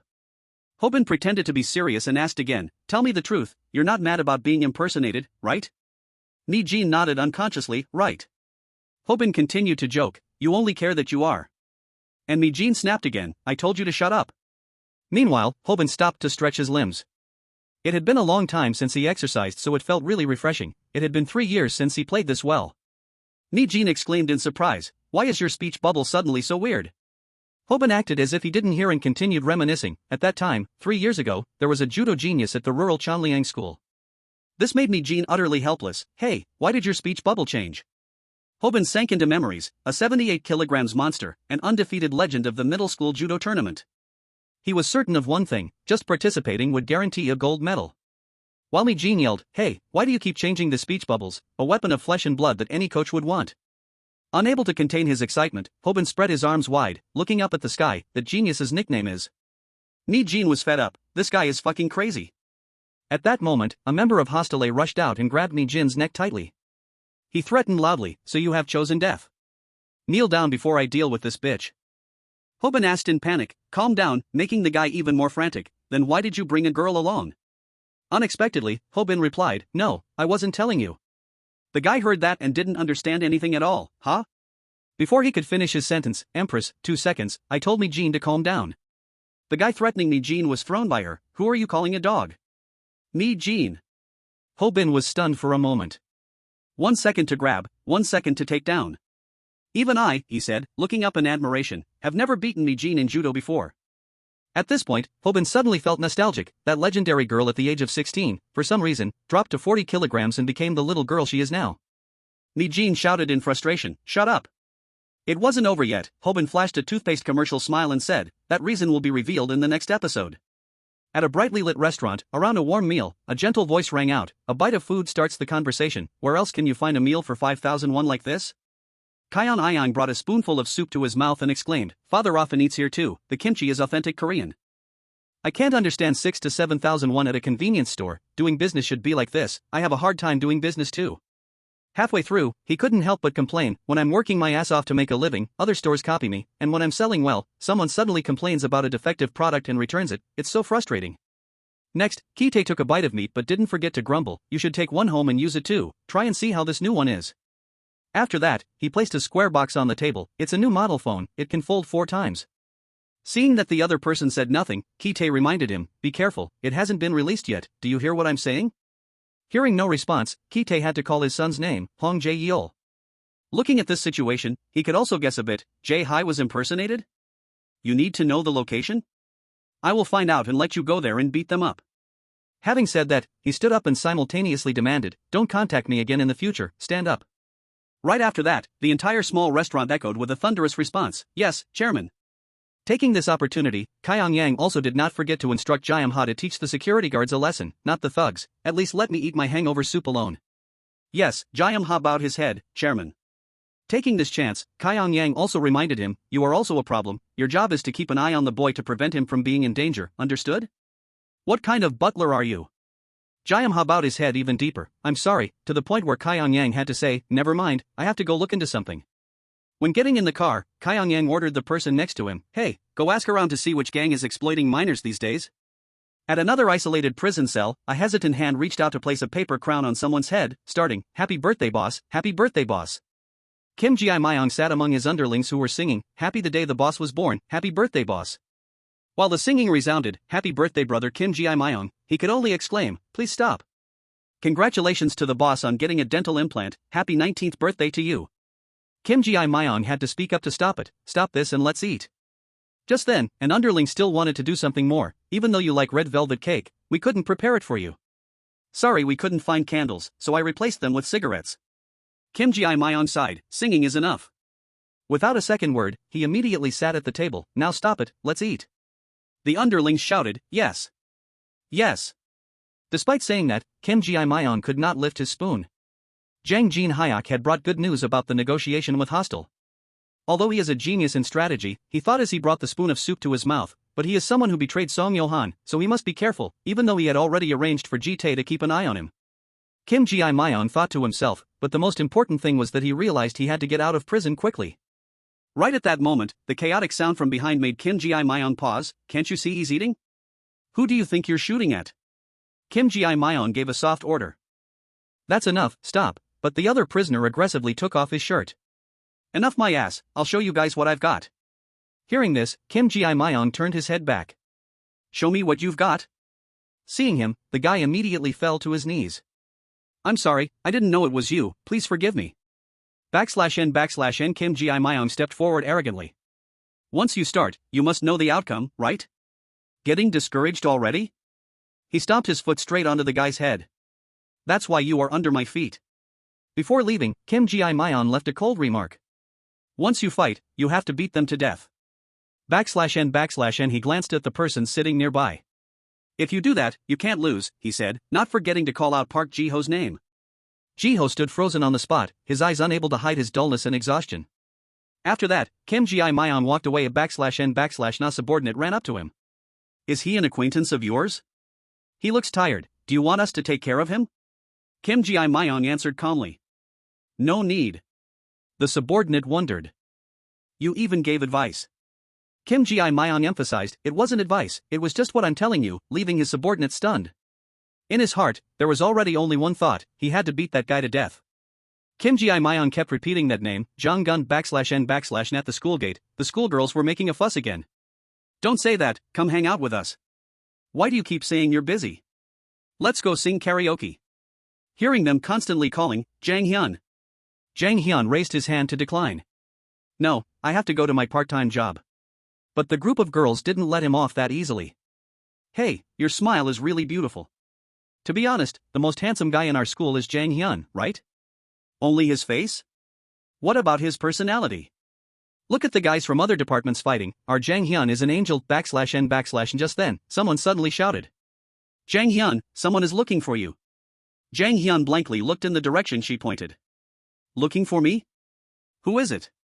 I don't know either. Jang Hyun widened his eyes in surprise. His gaze seemed to be directed at Se-rim, a girl.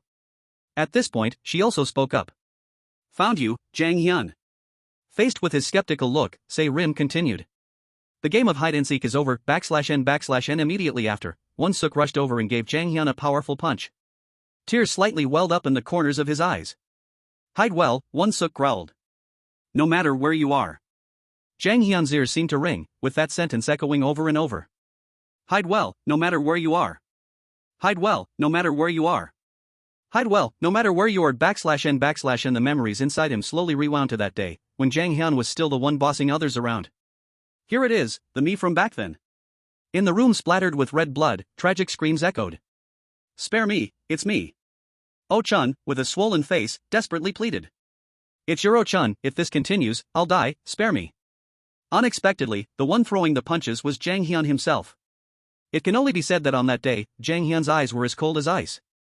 In another place, Leon appeared in everyone's sight. It gently rubbed against passers-by's hands, making them exclaim, what a cute kitty. Leon also attracted two male students walking by. Hey, so cute man, what, a cat, not the cat. It turned out they were talking about the person petting Leon, who was Park Se-rim, the goddess of Myung-moon Girls' Private School. Amidst the gossiping voices, hey, is that her? The heiress Park Se-rim? Se-rim only paid attention to Leon. Are you a stray cat? Do you want to come home with me?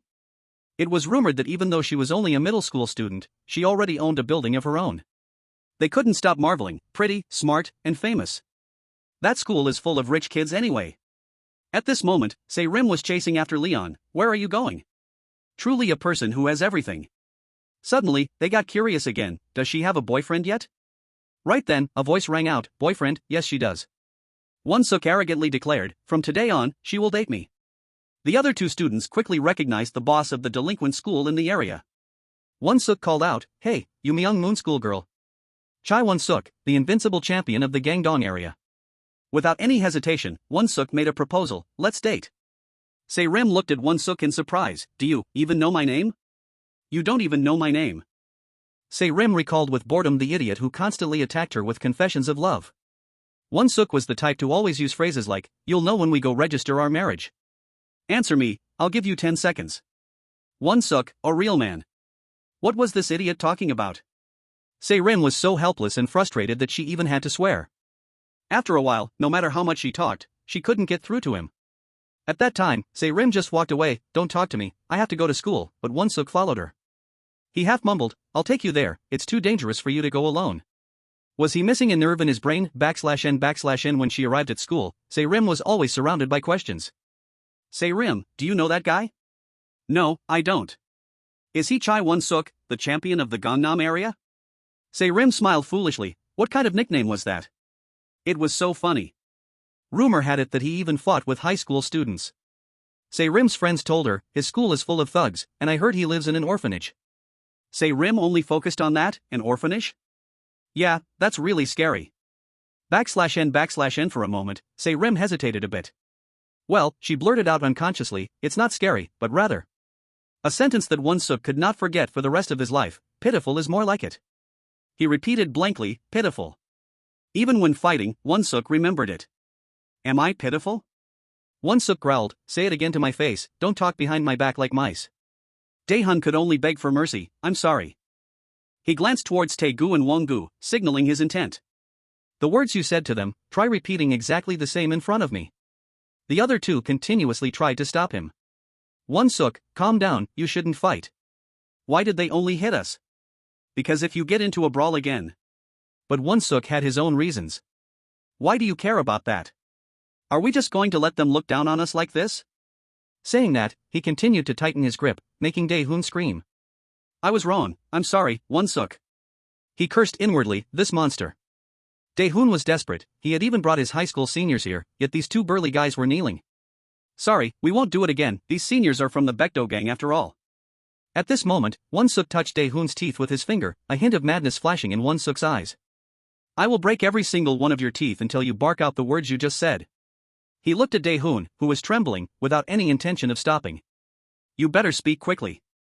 If you only have a few teeth left, you won't be able to speak clearly. However, Dae-hoon unexpectedly blurted out, truly pitiful. He boldly declared, you can't even afford to buy summer uniforms, you cheap orphans. Hearing this, the slight hesitation in Hyung-seok's eyes vanished completely. Alright, you must have a lot of money, you'll surely be able to afford dentures. After that, only Dae-hoon's tragic screams remained in the area. Following that was the sound of a wooden stick hitting buttocks. The homeroom teacher continuously questioned, if you don't have parents, shouldn't you live properly? Why did your orphanage director send punks like you to this school? Why doesn't the Republic of Korea allow the expulsion of middle school students? Dae-hoon sat trembling on the chair. You're exaggerating a bit, teacher. Hyung-seok isn't like that. The homeroom teacher's sense of justice surged again. Don't be afraid, I will teach him a lesson for you. Even so, he added sweet words, pass my message to your parents, thanking them for the meal the other day. On the rooftop of an old building. Woongu called out softly, Hyung-seok. Tanggu asked with concern, are you okay? Hyung-seok quickly reassured them, yeah, it doesn't hurt at all. Even so, they still couldn't understand, but why are you like this? Hyung-seok explained his bare lower half, because it's hot. The other two said guiltily, sorry, it's our fault. Hyung-seok replied calmly, idiots, we are family, so we must protect each other. Suddenly, they asked the question in their hearts, but why do you come up here every day?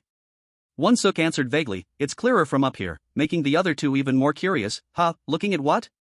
Who? /n Hyung-seok turned around and blurted out, Park Se-rim. Turn around? Hearing that, the other two panicked, you know her name? She's out of your league, she doesn't live in the same world as us. But Hyung-seok didn't care, so what does that have to do with it? Following his gaze was a window where Se-rim could be seen, it must be love. Since she was in class, he could only see her side profile, /n little did anyone know, in Se-rim's heart, she was recalling that conversation. Se-rim, isn't it pitiful rather than scary? Him? She was still wondering, if not pitiful, then what? Se-rim asked herself. No matter how I think about it, it's really pitiful. Everyone else has parents, but he doesn't. Then she answered herself, if it were me, I would be so embarrassed. Why am I the only one without parents? Why am I the only one who is unfortunate? Suddenly, Se-rim thought about it, what is the point of hanging out with friends at school? When school ends, it's not like she has parents to pick her up anyway. Even she couldn't dare to imagine that scene. Being alone is so lonely and difficult. It is truly rude to call others scary when you know nothing about them. Thinking about this, Se-rim felt a slight sense of sadness. It was indeed rude to those who wouldn't expect that the place she was standing in front of was an old, dilapidated building, living all by herself. Se-rim calmly stepped inside, her parents had both passed away a few years ago in an accident. This was the place she inherited after her parents died. As she reached out to pull the old lock, the storefronts in the building were all empty. Minors need a guardian, so her grandmother was her guardian. A person of whom Se-rim could only say that she merely sent living expenses and had never visited here even once. As usual, she greeted, I'm home. After her parents passed away, her grandmother had never met her once. Se-rim knew the reason all too well, her grandmother thought she was the cause of her parents' death. She pondered while soaking in the large pool. Was it scary? At first, she was very scared, but all she could do was adapt. After that, Se-rim went to the reading room. Was she bored? At times like that, she would study English. And she would choose an item from the vending machine. Was she lonely? Se-rim didn't know, she just spent her days like that. Welcome my son, thank you mom. On the TV was an image of a family gathered around the dining table. John, do you know how much mom missed you? Dad, as expected, home is the best place. But for Se-rim, home had become a negation within her. Not at all, Se-rim resentfully gnawed on each bite of cold food, not feeling lonely in the slightest. Surrounding her were rooms where she pasted papers herself to make herself happy. Outside, it had been dark for a long time. Inside, the door with the bedroom paper had also gone dark. Se-rim lay on the bed, slowly falling asleep. Amidst her drowsiness, a soft cry rang out. Se-rim opened her eyes. It turned out Lion had been there for a while.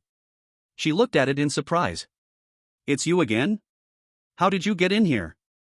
Seeing her open her eyes, Lion turned and walked away. Where are you going? Seeing that, Se-rim immediately chased after it. Come here, I'll give you something to eat. But Lion walked faster and faster, making Se-rim run after it. Hey, where are you going?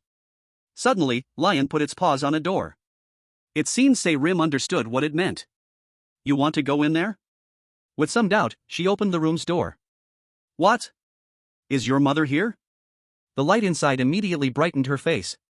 Recalling that moment, Se-rim suddenly felt that then was just like now. Lion was standing next to Jang Hyun, covered by the moonlight, as if seeing an angel descending to earth. Suddenly, Jang Hyun opened his eyes. Lion. Then, he caught sight of Se-rim standing in a daze at the door. Unconsciously, she stepped in front of Jang Hyun. He calmly made eye contact with Se-rim, while she was already lost in her own world of thoughts. That was the first time. Seeing that, Jang Hyun raised his voice. What are you looking at? You smelly brat. This was exactly Se-rim's thought. Jang Hyun and I met. Of course, Se-rim didn't know who the person in front of her was. You rotten brat, who is this? Countless questions popped up in her mind. Who is he? How did he get in here?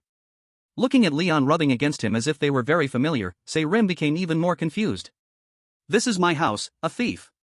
Just then, a voice pulled her out of her thoughts. This place, Jang Hyun asked casually, is yours?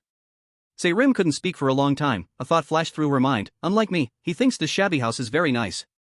Se-rim wanted to pull herself out of it, thinking she was drunk, because the moonlight was like a fairy tale. Suddenly, she still couldn't understand, or maybe because of this atmosphere, Jang Hyun suddenly leaned in close. I want to live here. At this time, Leon had returned to Se-rim's arms. After thinking for a while, Se-rim finally said, alright. That officially marked him as the first person to live with me, besides Leon. Early in the morning, the alarm clock rang loudly. But it couldn't wake Se-rim up. Only after a long while did she sit up with a sleepy face. After that, Se-rim grabbed her toiletries and went into the bathroom. As soon as she opened the door, she suddenly stopped. That's right. Right in front of Se-rim was Jang Hyun's naked body.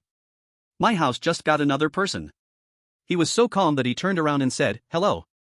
Se-rim blanked out for a second and then immediately screamed, that's not it, get out of here right now.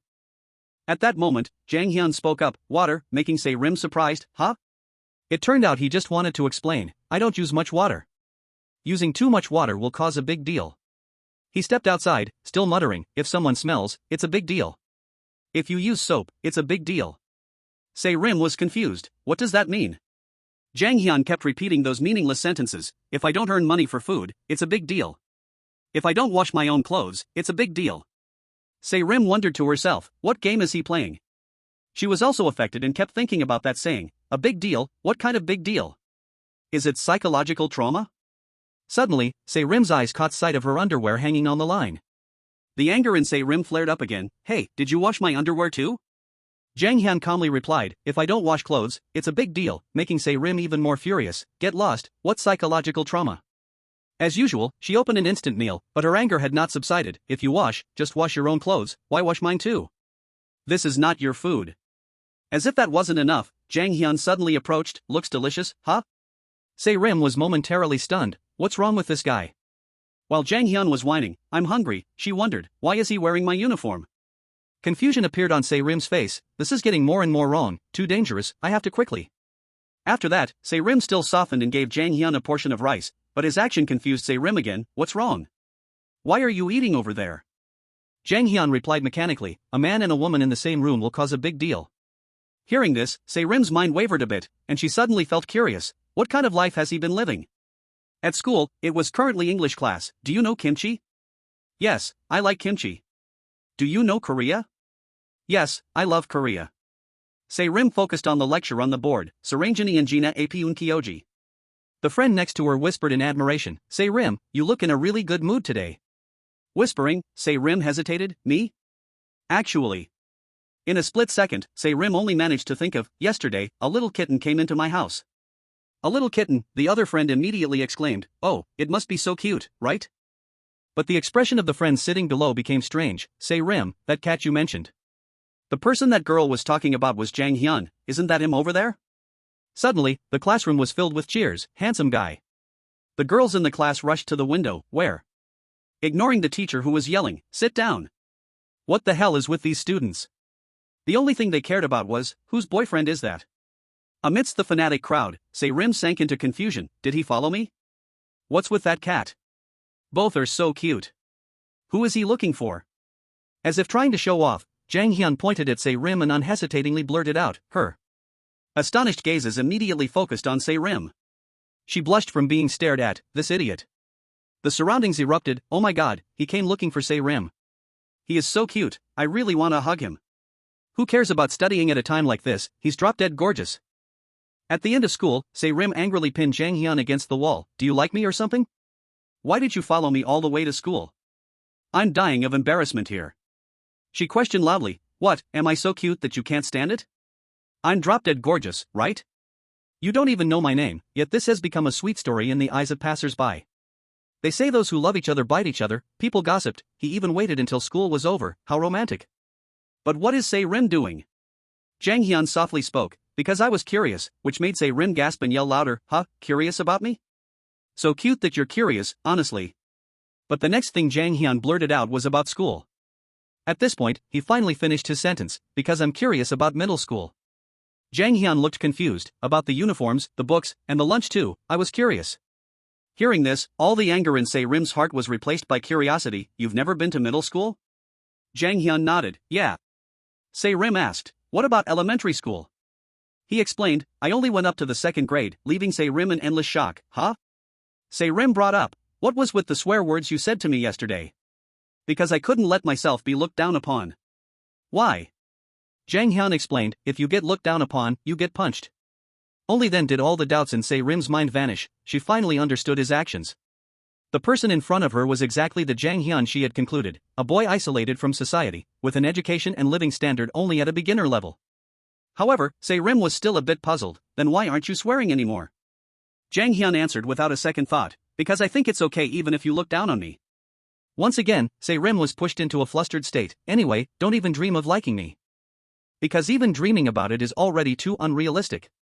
No, good, just keep it up like that, understand? Do you know what I will say if I just like it? I don't know. Right then, Hyung-seok and his 2 friends spoke up. Then am I allowed to like her? He asked with a clear, growling voice. Is it okay for me, Hyung-seok, to like Park Se-rim? Because I already know your name. Seeing Hyung-seok, Se-rim immediately became suspicious. He was still probing Jang Hyun in front of him, but what was up with this guy? That action made Se-rim annoyed. Why do these guys keep showing up? Hyung-seok threatened with a cold face. Damn it, be careful, why do you keep bothering Se-rim? Do you want me to punch you without missing a single hit? But Jang Hyun acted like he went crazy. He lunged forward and bit Hyung-seok's nose. The rest of the people were immediately startled seeing this scene. Meanwhile, Hyung-seok fell to his knees holding his blood-covered face. Biting? At this time, Jang Hyun revealed eyes like a wild beast. What are you looking at? You bastard. Se-rim suddenly remembered that saying, and because she couldn't let herself be looked down upon, she quickly rushed over. Stop it. However, she was stopped by Hyung-seok. Park Se-rim, close your eyes. Next, he took off his jacket and handed it to the side. And you too. Hyung-seok decided to face Jang Hyun. Hold this. Jang Hyun clenched his teeth, growling threateningly. Hyung-seok calmly faced him, their eyes immediately clashing to the point of shooting sparks. Just as the tense atmosphere escalated, Se-rim rushed in to block between the two. What are you doing? You guys stop right now. She hastily explained on behalf of Hyung-seok. Are you okay? It's not that he looks down on you, you don't need to fight him. Hearing that, Jang Hyun pondered for a moment. No need to fight? Se-rim replied gently. That's right, of course. But Hyung-seok suddenly covered Se-rim's eyes and delivered a vicious punch to Jang Hyun's face. Se-rim, with her eyes covered, still didn't realize what was happening. At this moment, Hyung-seok finally said, Se-rim, close your eyes. Se-rim irritably turned around and knocked Hyung-seok on the head. What are you aiming at? I told you to stop. Being scolded, he only scratched his head. That bastard bit me first, and he even looked down on me. Over here, Jang Hyun was beaten so badly that he lay flat on the ground. He doesn't know anything, so he is very weak. Hyung-seok spoke up arrogantly. Then why were you messing with me? I put my emotions into my fist again. Tang-gu flattered him, as expected of Chai Hyung-seok, the champion of Gangdong. Won-gu chimed in, no one can take a punch from you and stand back up. At this moment, Jang Hyun rubbed his painful nose and stood up. It hurts so much, it seems like I was looked down upon. Seeing this, Tang-gu was doubtful. What's this? Did you punch too lightly, boss? Won-gu immediately urged, boss, don't just stand there watching, finish him off quickly. Even Won-suk was doubting his own fist, his eyes revealed self-doubt. Right then, a voice came over, pulling Won-suk out of his thoughts. Hey, are you okay? Oh no, you're hurt, what should we do? Unexpectedly, Se-rim took Jang Hyun's side and scolded him. Chai Won-suk, you are so cruel. How could you hit someone who knows nothing? She bluntly declared, I already told you he's not like that, he's different from you. Every single word of hers pierced into Won-suk. He is not someone who fights all day alone like you. At this time, Won-suk's face darkened, and he turned around to leave in front of Won-gu's confusion. Boss. Leaving behind Se-rim with a very complicated mood. She had assumed that these words would end everything, cutting off her ties with Chai Won-suk. But when Won-suk and the other two appeared carrying big and small bags, I ran away from home too. Se-rim only realized this until that night, as she blocked them in front of her door. Are you crazy? Why are we living together? We're moving in too, don't make noise, get out right now, who gave you permission to do as you please? Won-suk angrily questioned, what did you two do? I will mop the floor so it won't be dirty anymore. Won-gu and Tang-gu lowered their faces in shame, apologizing. As for Se-rim, she was extremely furious, saying, just finish your sentence, man. Unexpectedly, Won-suk even rolled around throwing a tantrum. No way, I will stay here, right here. Se-rim screamed in frustration, so annoying. The other two bowed their heads deeper, apologizing /n. Won-suk changed his face instantly. He interrogated, hey, did you hold hands? Have you held hands? You held them, right? I asked if you held hands? Not talking? Fine, don't talk, if you talk I'll shoot, get lost. /n. A moment later, a voice finally replied, if you hold hands, it's a big deal. Jang Hyun softly answered, if a boy holds a girl's hand, they will have a baby. These words immediately made the three of Won-suk's group freeze. Park Se-rim stood stiffly amidst the gossiping voices. Is this crazy guy brain dead? Is he acting? Suddenly, Won-suk asked again, Park Se-rim, are you going to live with this dangerous guy? He frowned in worry, it was very dangerous. Won-suk expressed sincerely, I will protect you, making Se-rim suddenly dazed. Under the bright moonlight, her heart kept fluttering. He had said he would protect her. Se-rim was confused, not knowing if she was intoxicated by the moonlight. For a moment, she couldn't understand, or was it because Won-suk stepped forward? This atmosphere, at this moment, Won-suk hesitantly blurted out, want to stay here. Before he could finish, Se-rim objected, no means no. In an abandoned, moldy restroom, an effeminate voice could be heard, yes, boss, what style do you want, boss? A hand gently stroked a card taped to the wall, of course it's good, they are absolutely beautiful and have excellent service. They can also cosplay. Of course, they are also very good at that. Darius skillfully modulated his voice, we are much better than those women. As soon as the call screen turned off, he shouted, did you hear that? It's the men's restroom in Sedangdong. Seeing the two subordinates grimace, Darius yelled, you don't like it? If you don't like it, you have to do a good job. He mocked the two guys, beaten by a high schooler again? The head of Baekdo, Darius spoke with pride, our Baekdo had decided to unify the Gangdong area. The subordinates whispered softly, F***ck, you are also a high schooler, you just told your parents to register your birth certificate late. Dario continued his lecture about being beaten by someone. When he heard that name, Chai Won-suk, the champion of the Gangdong area, Dario showed a bit of interest, is he pretty? In the pouring rain, someone spoke up, Appa, this is abandonment, right? But what else can we do, are you going to clean up its poop? The couple heartlessly left the tiny creature by the side of the road. Just leave it there and let's go. Here? It's raining, what if it dies? They went to a fairly dark corner and considered it the best choice, then leave it here, it can avoid the rain. After that, both of them hurriedly covered themselves with an umbrella and left, let's go quickly before we get caught, it's so cold.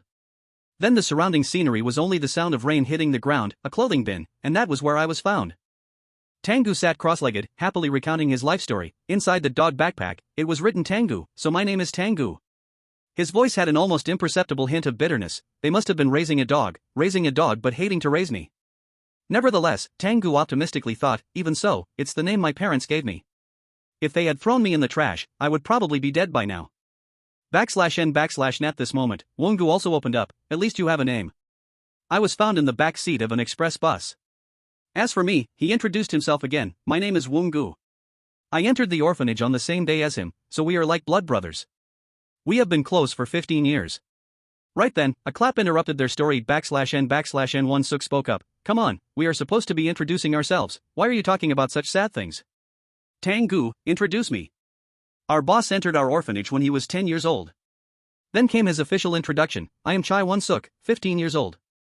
I have protected Won-gu and Tang-gu for 5 years. That's it. He didn't forget Se-rim. Park Se-rim, I will protect you too. She immediately refused. Get lost, I don't need it, I just need you to get lost. Why are you so shamelessly annoying like a fly?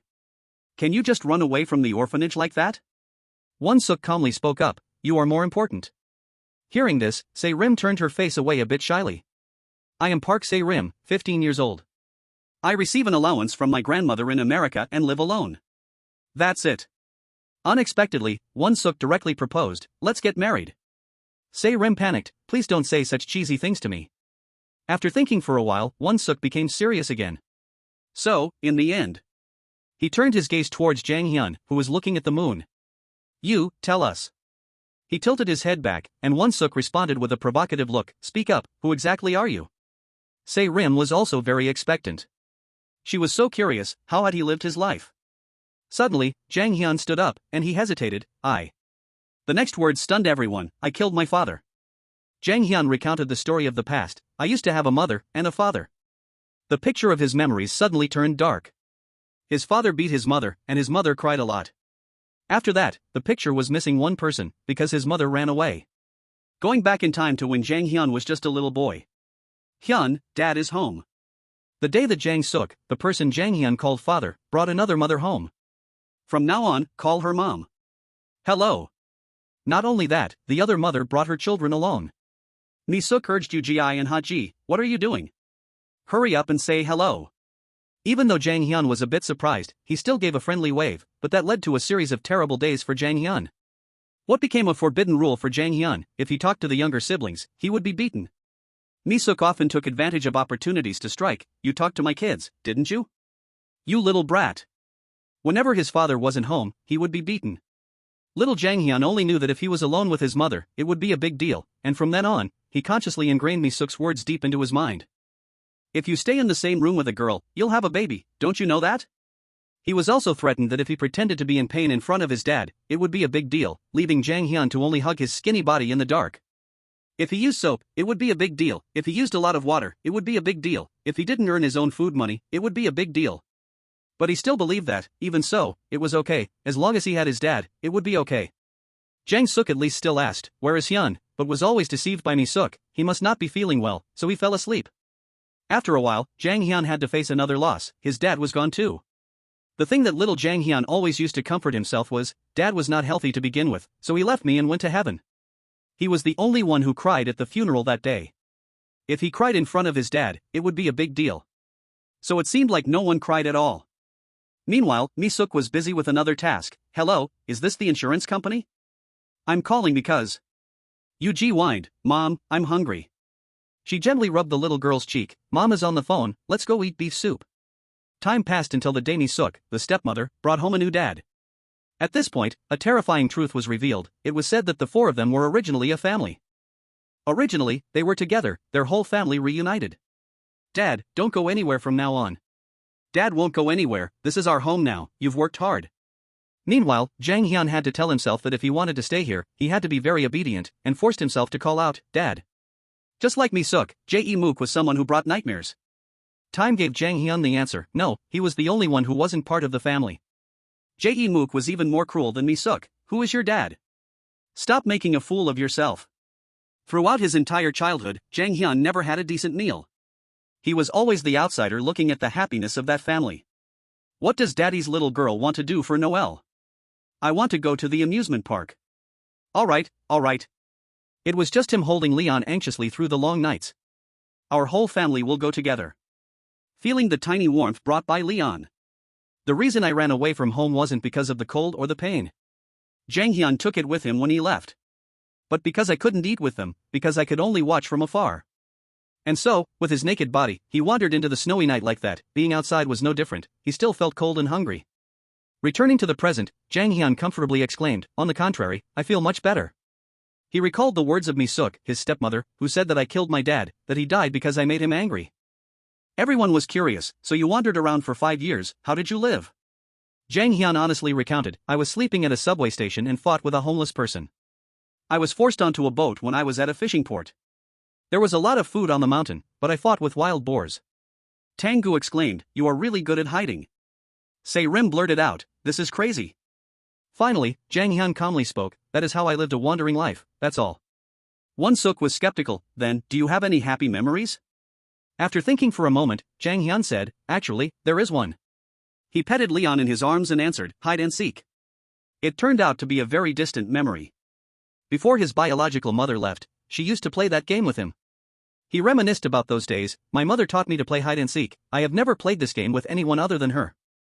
Se-rim suddenly came up with an idea. "Alright then, let's play hide and seek, Jang Hyun, playing with us will be much more fun." Her face brightened up. "You've never played with friends, right? There are many people here, so it will be a lot of fun."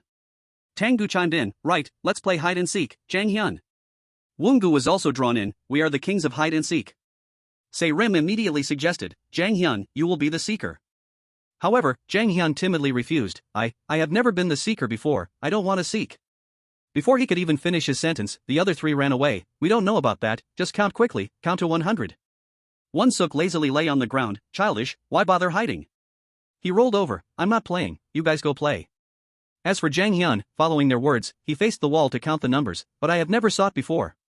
He quickly got into the game. "Hide well, I can see your head, hide well," over on Tang-gu's side. He found a pretty dark corner. Still playing hide and seek at 15 years old, the king of this game won't be found. Because Tang-gu and I were the hide and seek kings at the orphanage. Suddenly, a dark shadow flashed by, startling Tang-gu. Leon also went to hide, which surprised him quite a bit. "Is that you? You're hiding too?" Suddenly, Tang-gu was scared and immediately shook Leon. "You devil, I thought I was found."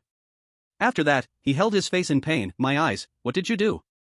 Meanwhile, Jang Hyun stepped forward. "Found you." Tang-gu rubbed his neck in confusion. "Oh, it's all Leon's fault, am I the first one?" Unexpectedly, Jang Hyun directly attacked. Right after that, only the sound of fighting echoed in the space. A moment later, Tang-gu lay motionless on the ground. Woon-gu followed the sound and arrived. "Tang-gu, Tang-gu." He was very angry seeing Tang-gu getting beaten. "What are you doing?" At this time, Jang Hyun seemed to become a different person. "Found you." A teardrop fell from the corner of his eye. "You have to hide carefully." Following that, Jang Hyun dragged both of them to look for the remaining person. Come out, I see a head, hide carefully, I see hair." In another closed room, Se-rim still didn't know what was happening outside. She nervously looked for a hiding spot. The secret of the hide-and-seek queen, Park Se-rim, after everyone is caught, return to the old spot. Suddenly, Se-rim stopped abruptly. Right before her eyes were Tang-gu and Woon-gu with their two bloodied bodies. Se-rim panicked and covered her mouth tightly. "Tang-gu, Woon-gu." But Jang Hyun's bloody hand reached out to her face. "I found you." Se-rim stared in horror. Jang Hyun. By then, he had already raised his fist high. "Hide well." Se-rim completely could not dodge. "I see your hair." However, the pain did not come, because Won-suk had blocked this blow for her. Under his hand, Se-rim was still dazed. Won-suk gently reminded her, "Park Se-rim, close your eyes." Won-suk, this time Se-rim did not dare to disobey Won-suk. "I protect Se-rim." His eyes glanced at the other two with self-blame. "I couldn't protect Woon-gu and Tang-gu." Despite that, Won-suk still questioned. "But before I hit you I want to ask," he asked in a deep voice, "what the hell are you doing?" But Jang Hyun did not realize he was wrong, "Because I have to find them." Hearing that, Se-rim was speechlessly shocked. A thought suddenly arose in her heart. No, could it be, Se-rim didn't want to believe in that hypothesis at all? Were you also beaten by your biological mother? Right now, Won-suk had given Jang Hyun a blow. He repeated his words, "Hide well." It was Jang Hyun's turn to hear those words, "I see your hair." Won-suk gritted his teeth. "So if I also find you, I can hit you, right?" At that moment, Se-rim spoke up to stop him. "Won-suk, wait, there seems to be something going on here." Won-suk still didn't turn around. "I can't let the bastard who almost hit you off the hook." At the same time, he also revealed something more shocking, and I'm pretty sure he let me hit him in the face. Now, Won-suk finally voiced the doubt in his mind. "Tell me, you psycho, why didn't you fight me yesterday?" Jang Hyun, lying flat on his back on the ground, replied, "Because fighting you gets me nothing." Won-suk took off his jacket. "You didn't fight because you get nothing. If you win, I'll do whatever you want." He proposed a bet. "If I win, you get out of here." Jang Hyun asked back, "If I win, you'll give me what I want?" Won-suk emphasized, "That's right, anyway I'm going to beat you to a pulp." Receiving his confirmation, Jang Hyun raised his head. "In that case, I'll fight." The subsequent events later made Won-suk say, "I will never fight Jang Hyun again." /n/n Jang Hyun foolishly repeated, "I can have whatever I want," yet he made Won-suk perceive it as fighting a wild beast. Jang Hyun's bare back was exposed. Crisscrossing scars were clearly visible on it, leaving Hyung-seok bewildered by the sight. What the hell is with that guy? It turned out he was noticing the shapes of those scars. Why is his body like that? Those are bullet wounds. Hyung-seok suddenly felt suspicious. He's 15 years old like this. Is he lying about his age? /n/ny Wongu spoke in a weak voice. Boss, Tangu suggested. Should we help you? Unexpectedly, Hyung-seok replied, yeah, help me out a bit. As soon as the words left his mouth, Jang Hyun punched him in the face. Se-rim was shocked, while Hyung-seok calmly continued speaking, because if he didn't, at this moment Jang Hyun's eyes had rolled back, then maybe this crazy guy, because Hyung-seok also took that opportunity to punch him in the stomach, would actually die. In the dark night, only the sounds of punching and kicking could be heard. Why Wongu and Tangu could only stand outside and watch /n/n fight record 128 matches, 127 wins, 1 loss. I even have a nickname, although it's a bit annoying. While Hyung-seok was continuously beating Jang Hyun, do you know what people call me? Before knocking him out, he exclaimed, the champion of Gangdong. Right now, Jang Hyun had been beaten to the point of unconsciousness. Without enough weight class or technique, a guy like you can't beat me.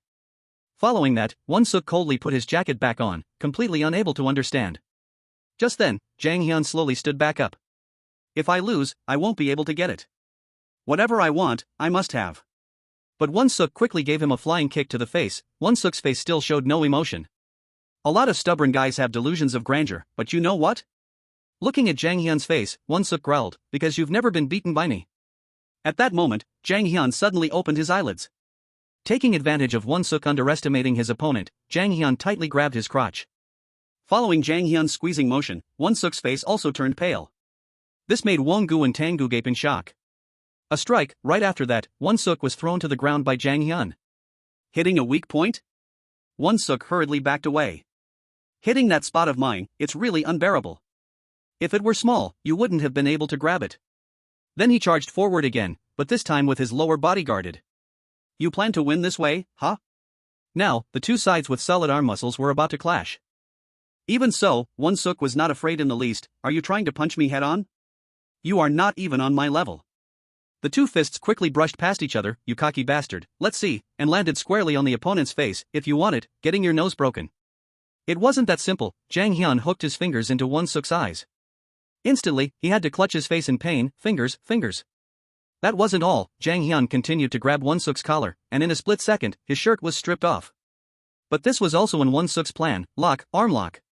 Right after that, he gave Hyung-seok a painful uppercut.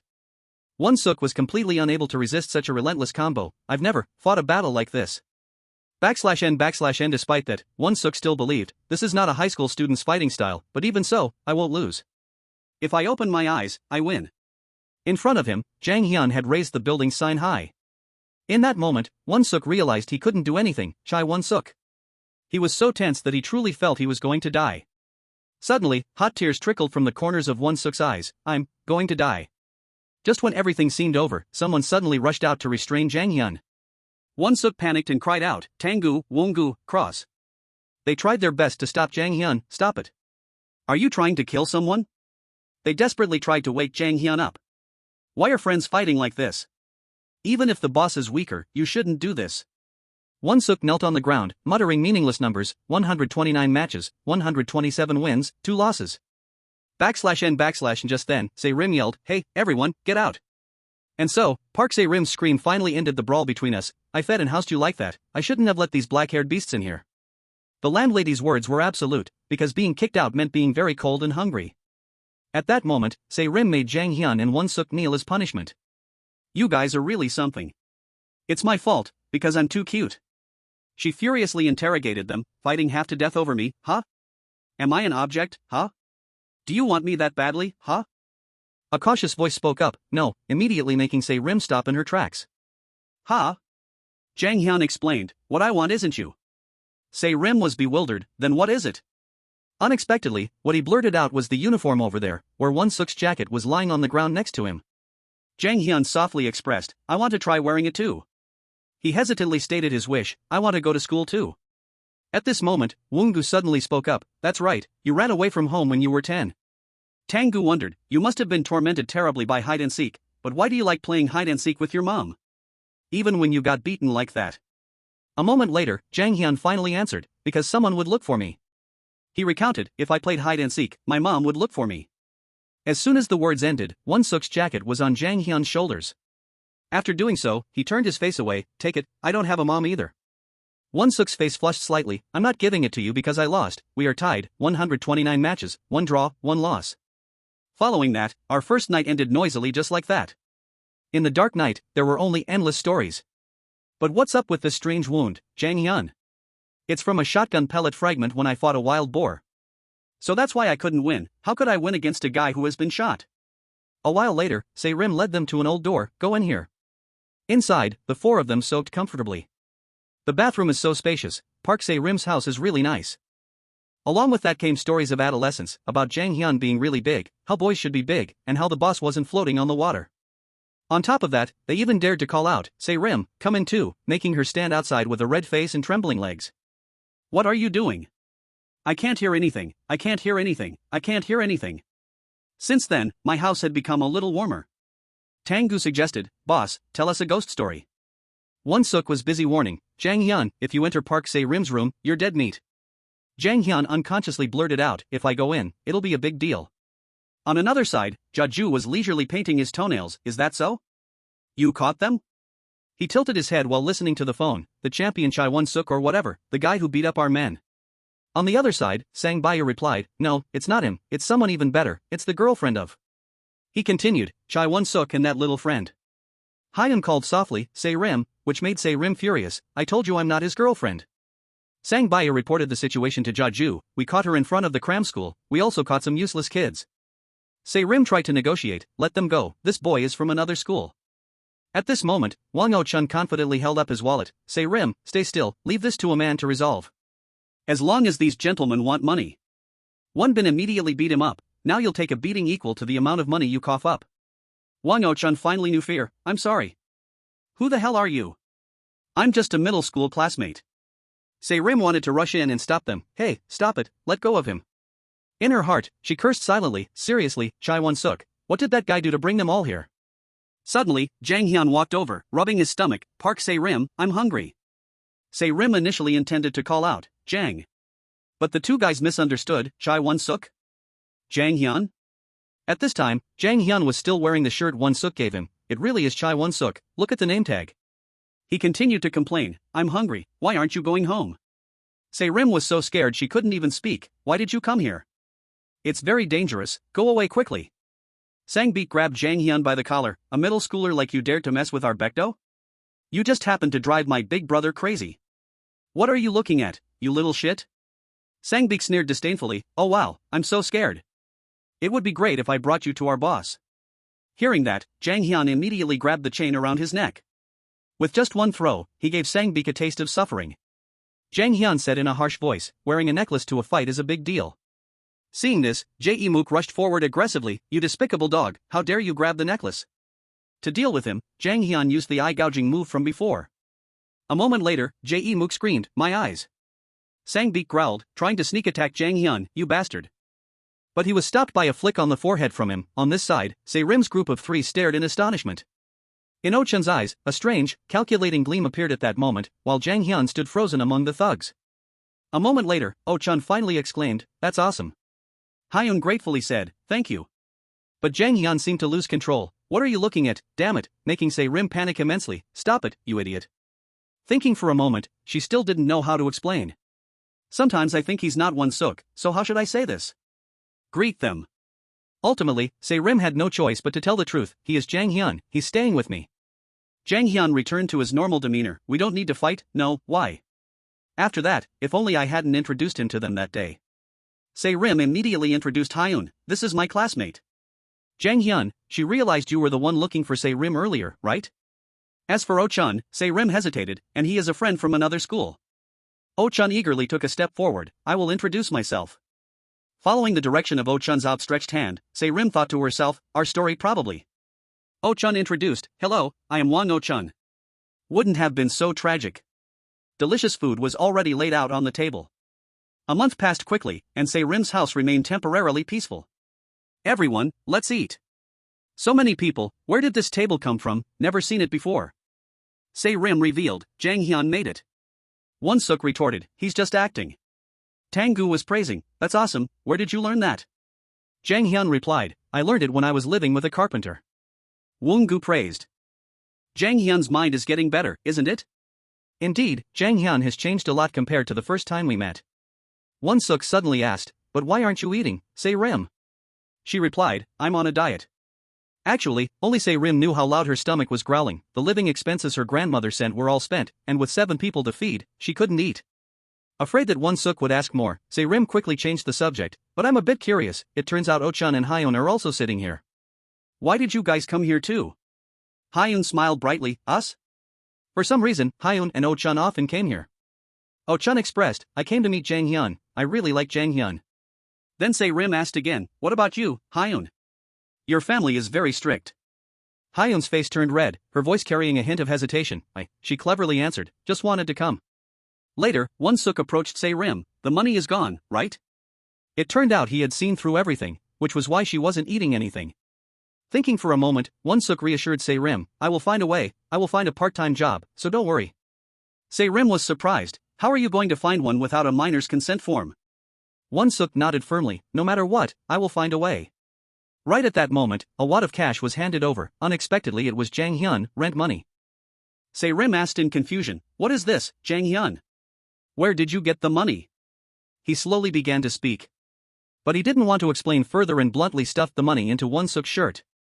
Just consider this the money I earned, and go buy some good food for everyone. Won-suk yelled, where did this guy learn to stuff money like this? Jang Hyun nonchalantly replied, the carpenter uncle I live with taught me. Won-suk angrily said, you even used the carpenter uncle as an excuse. Then I'll do the same to Se-rim. She warily stepped back, no. Although she didn't say anything, Se-rim was also very curious, where did Jang Hyun really get this money from, /n/n. Meanwhile, Oh-chun was poking his head in from outside the door, flashing a sly smile, as expected of Jang Hyun, where did he get such a large amount of money? In a flash, the sky had turned dark. Just as Jang Hyun was about to go out, someone called out to him, are you going out to make money? Oh-chun excitedly offered, tell me. To persuade Jang Hyun, he put on a look of admiration, you know I like you a lot, you are like someone from another world. I am always forced to study at home, in fact, I skipped my cram school today to meet you. /n/n. Jang Hyun looked at Oh-chun as if he were watching a joke. I also want to live like you, but where do you get such a large amount of money? Suddenly, Jang Hyun reached behind his back, I use this. The thing he brought out was just a pair of scissors. Oh-chun was bewildered, secretly guessing, scissors? Is it a robbery? At this moment, Jang Hyun was skillfully using the scissors to unlock the door of a truck. Oh-chun was still confused, what is he doing, using scissors to unlock a door? You could say this is definitely not in any textbook, this is experience taught on the wandering path of life. /n/. No-chun was amazed, Jang Hyun, what are you doing? Jang Hyun evaluated, there's a lot of money in the truck.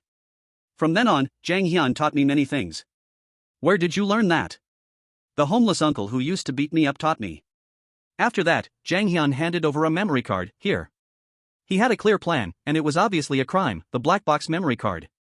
However, the dazzlingly beautiful images of Jang Hyun that day, in the eyes of someone dreaming of freedom like Wang Oh-chun, made him unconsciously follow Jang Hyun's words, chew it. Oh-chun felt like it was a whole new world, the excitement in his eyes rising, I want to become someone like you. /n/. Never since then, the amount of money placed on Se-rim's table kept increasing. She couldn't understand how Jang Hyun brought back so much money. So much, it's like he's repaying a favor. Saying that, she directed her gaze towards Jang Hyun, who was standing with Won-suk's group.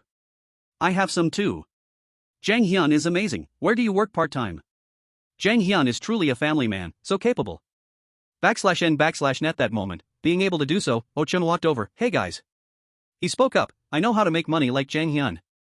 Won-suk nodded, I know too. But Oh-chun's madness could no longer be hidden, I also know how to make a lot of money, I can do just like Jang Hyun.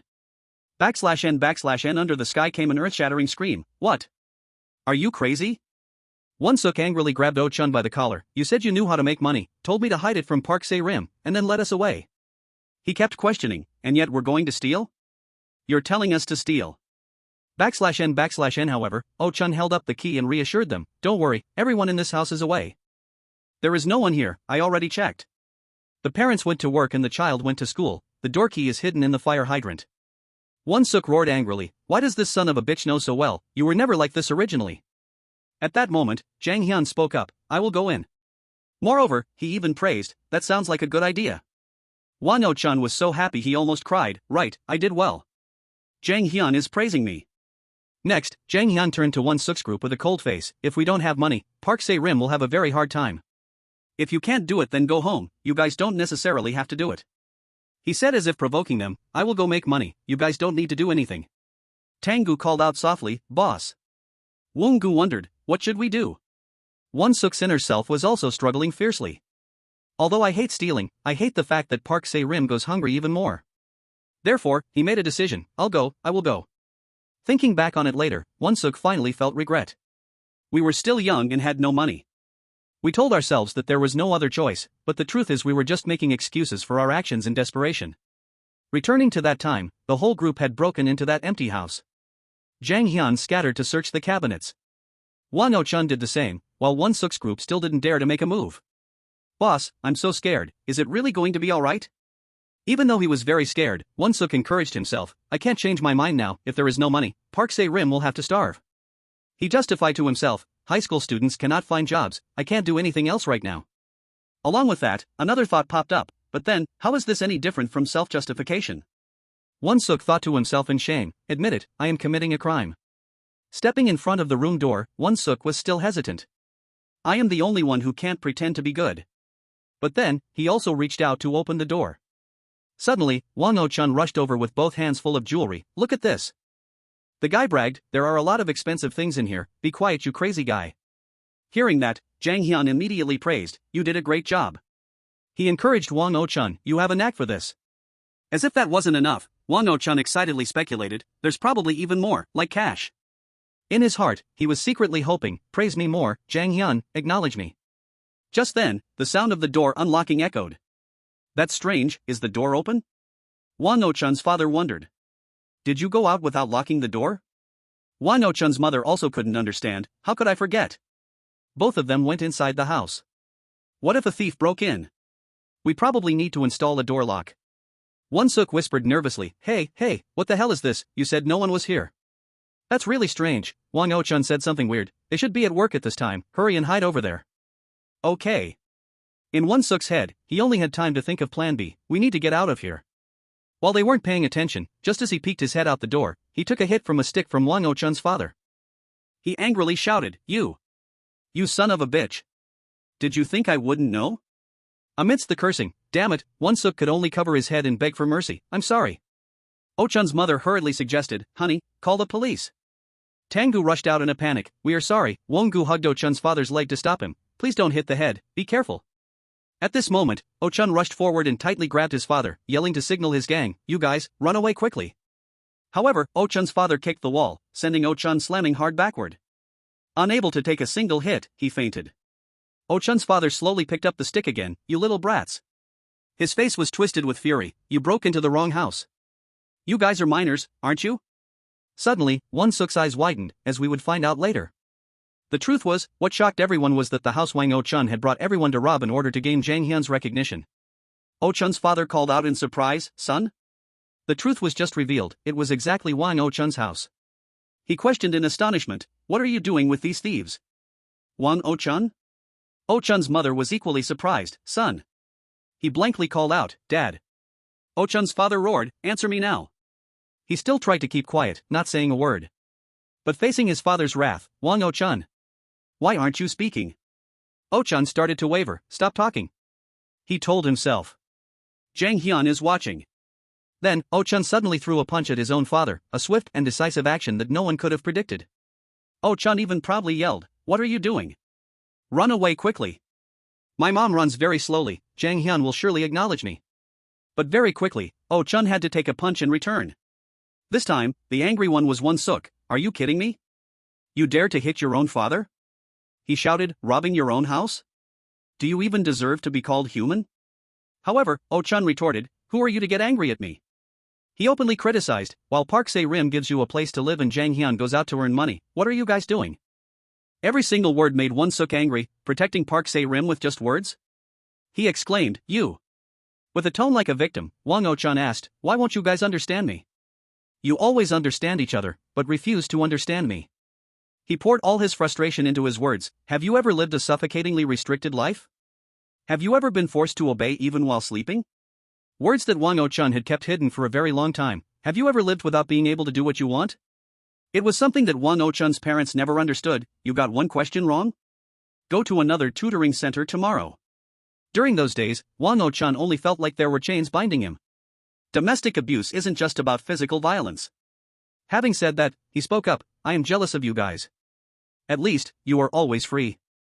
As soon as he finished speaking, Wang O-chun tightened his grip on the broken glasses in his hand. As for me. Unexpectedly, Wang O-chun still didn't know his limits and dared to say, I actually wish I were an orphan. Those words made Hyung-seok furious. You son of a bitch. At that moment, Jang Hyun spoke up, stop it. As for O-chun, Wang O-chun was only trying to earn money for living expenses. Deep down, he felt relieved. Jang Hyun, as expected, it's only you. At the same time, Jang Hyun spoke calmly. Wang O-chun, stop. Go home. O-chun's expression froze. Why? Did he lose faith in me? In that moment, everything around him seemed to collapse. But now, you're the only one I have left. Elsewhere, a group of boys were chatting excitedly while looking at messages on a screen. Hey, is this real? Yeah, it's real. She's coming to the house. How old are you? 15. That's really young. Where are you now? I'm almost there. Hurry up. You're bold. How old again? A high school student. Really? Do we need to pay? Probably not. The boys began to fantasize. Is she really coming? Good thing no one's home at Young-soo's place. Do you have a picture? Of course. Suddenly, a photo appeared on the screen. Her name is Hyun. I'm not very good at taking pictures, but here. She looks really pretty. When will she arrive? She's almost here. Right outside the door. Without hesitation, the group rushed to open the door. Hello?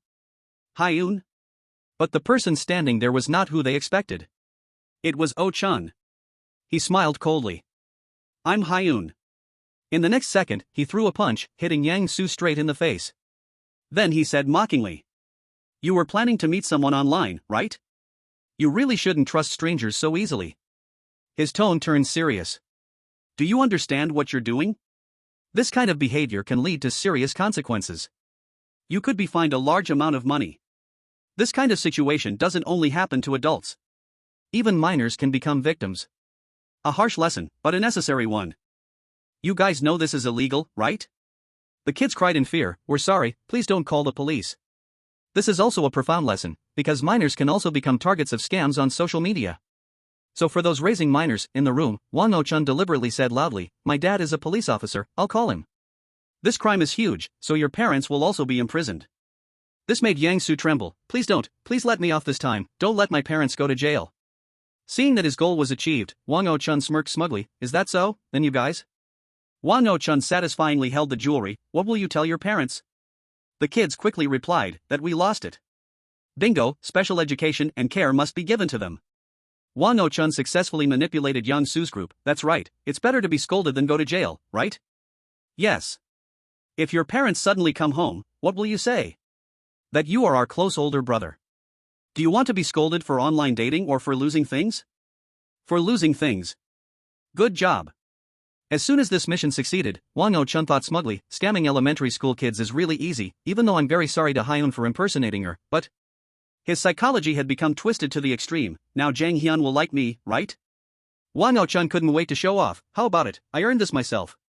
In front of Jang Hyun, he vividly recounted, you don't know how much I trembled because I was scared of getting caught, and don't worry, our home will be fine. He gave a bizarre smile, I'm just as good as you, right? I can become someone like you, right? But Jang Hyun was only puzzled, why? Why do you want to be like me? This made Wang O-chun freeze, because I have never been happy at all. He exclaimed in frustration, I also lived being bossed around. On this path, everything started when Jang Hyun was little. I had to run in front of cars, because they said people wouldn't suspect a child of intentionally hurting themselves. What happened next was the driver giving me money and telling me not to tell my parents. My first time making money was like this. At that time, Jang Hyun was also very miserable. While waiting for my body to recover, I had to stand in line all night.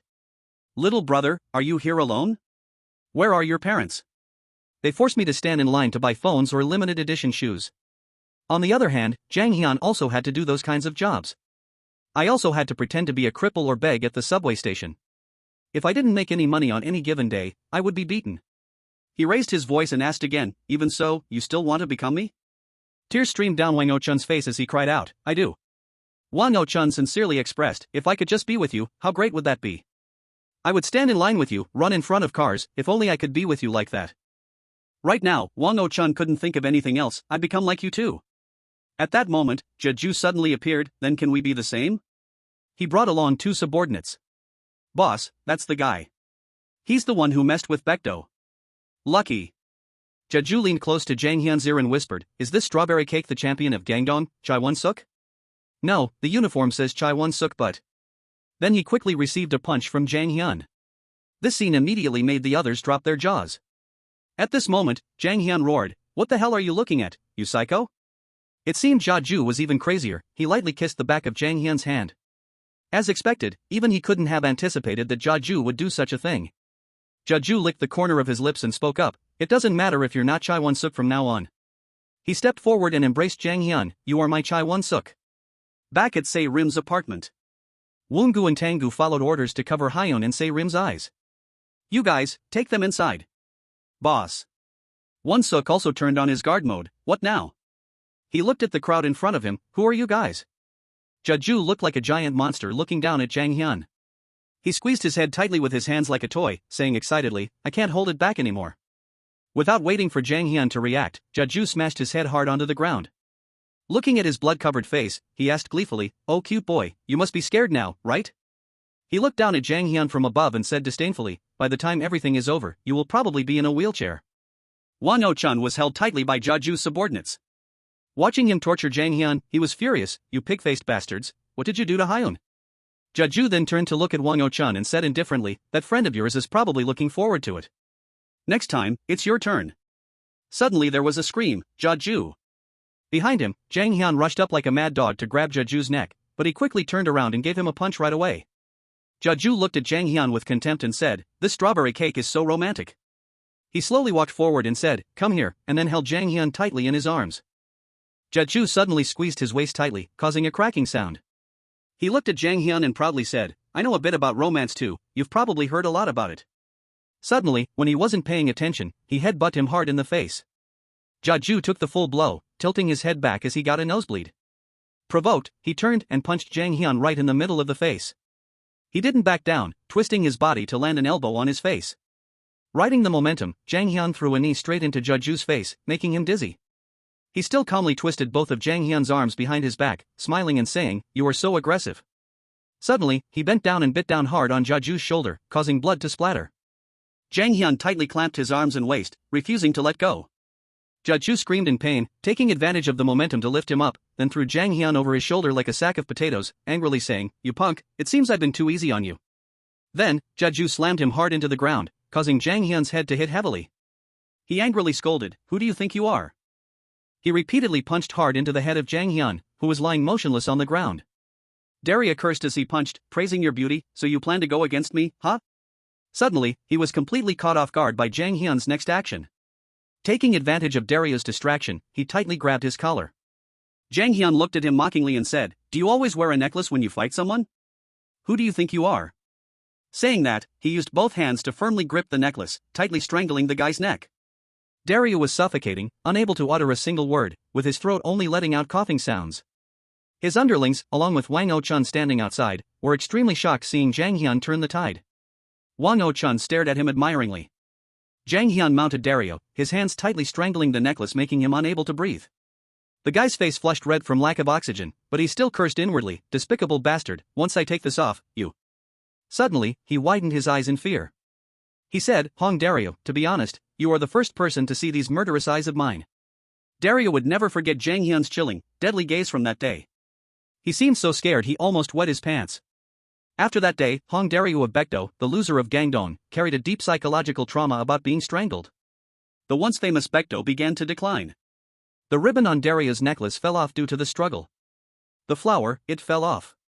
Seeing their boss defeated, the underlings panicked and fled, retreat, let's retreat. One of them even exclaimed, that guy is a monster. Wang O-chun stared blankly at Jang Hyun's appearance at this moment, he was like a grim reaper stepping out of hell. He stared obsessively, coveting and admiring him like a pervert. The scene shifted to the front of a building. Se Rim cried and shouted in panic, Chai Won-suk, you idiot. He was currently sitting on the ground, his body covered in wounds. Seeing that, she panicked and continued to shout, "Get up, now." Suddenly, Won-suk slowly reached his hand toward her and said with a weak laugh, "My eardrums will burst." He wiped Se-rim's tears, looking at her face red from crying over him, and teased, "Silly." Won-suk's face was bruised, but he still spoke confidently, "You know, the champion of Gangdong." All around them lay the defeated members of the Baekdo gang. He added, 127 wins out of 129 matches, 1 loss, 1 draw, plus 1 win. Nearby, Tanggu was also exhausted and lying on the ground. Woongu lay next to him and complained, "Without us, would he have been able to pull this off?" /n up on the building's rooftop at this moment, Won-suk grimaced and yelled, Monster! Se-rim, who was treating his wounds, worriedly said, "Sit still, it will leave a scar." "You're not afraid of fighting, but you're afraid of antiseptic?" Won-suk suddenly lost focus and stared intently at her lips. Se-rim kept nagging, "I told you to stop fighting." He quickly said, "I won't fight anymore, I won't fight anymore." Suddenly, Won-suk turned and whispered, "Hey Jang-hyun, attack this time, then Park Se-rim will." She said angrily, "I know exactly what you're thinking, enough already." Won-suk looked at her and teased, "Let's get married, Park Se-rim." Immediately after, there was a tragic scream from him, leaving Jang-hyun speechless /n. Suddenly, Hyun walked toward Jang-hyun holding an antiseptic cotton ball and said, "Hey, let me disinfect that for you." He obediently looked at her and nodded. Hyung disinfected it while saying worriedly, "It's a good thing you went to the hospital, but even so, it will probably leave a scar of /n. Se-rim also said to Won-suk, "If you go fighting again, I won't disinfect your wounds anymore." Hyun also advised, "Getting into fights like this isn't good, you know?" Tanggu and Wongu, who were applying antiseptic to each other, said self-pityingly, "Why are our tears still falling even though the fight is over? Just be quiet, it's tragic enough." Won-suk suddenly spoke up, "The way you nag makes it feel like we're a family." Se-rim replied shyly, "Why are we a family when we don't share the same bloodline?" Tanggu wondered, "Does it have to be a bloodline to be a family?" Wongu said, "But we are together 24/7, just like a family." Hearing this, Won-suk concluded, "Therefore, we are a family now." His conclusion surprised everyone. Everyone stared at him with their mouths wide open, even the cat Leon was startled as if it understood his words. Won-suk suddenly stood up and declared eloquently, "Bloodline is not important, if we are closely connected, we become a family."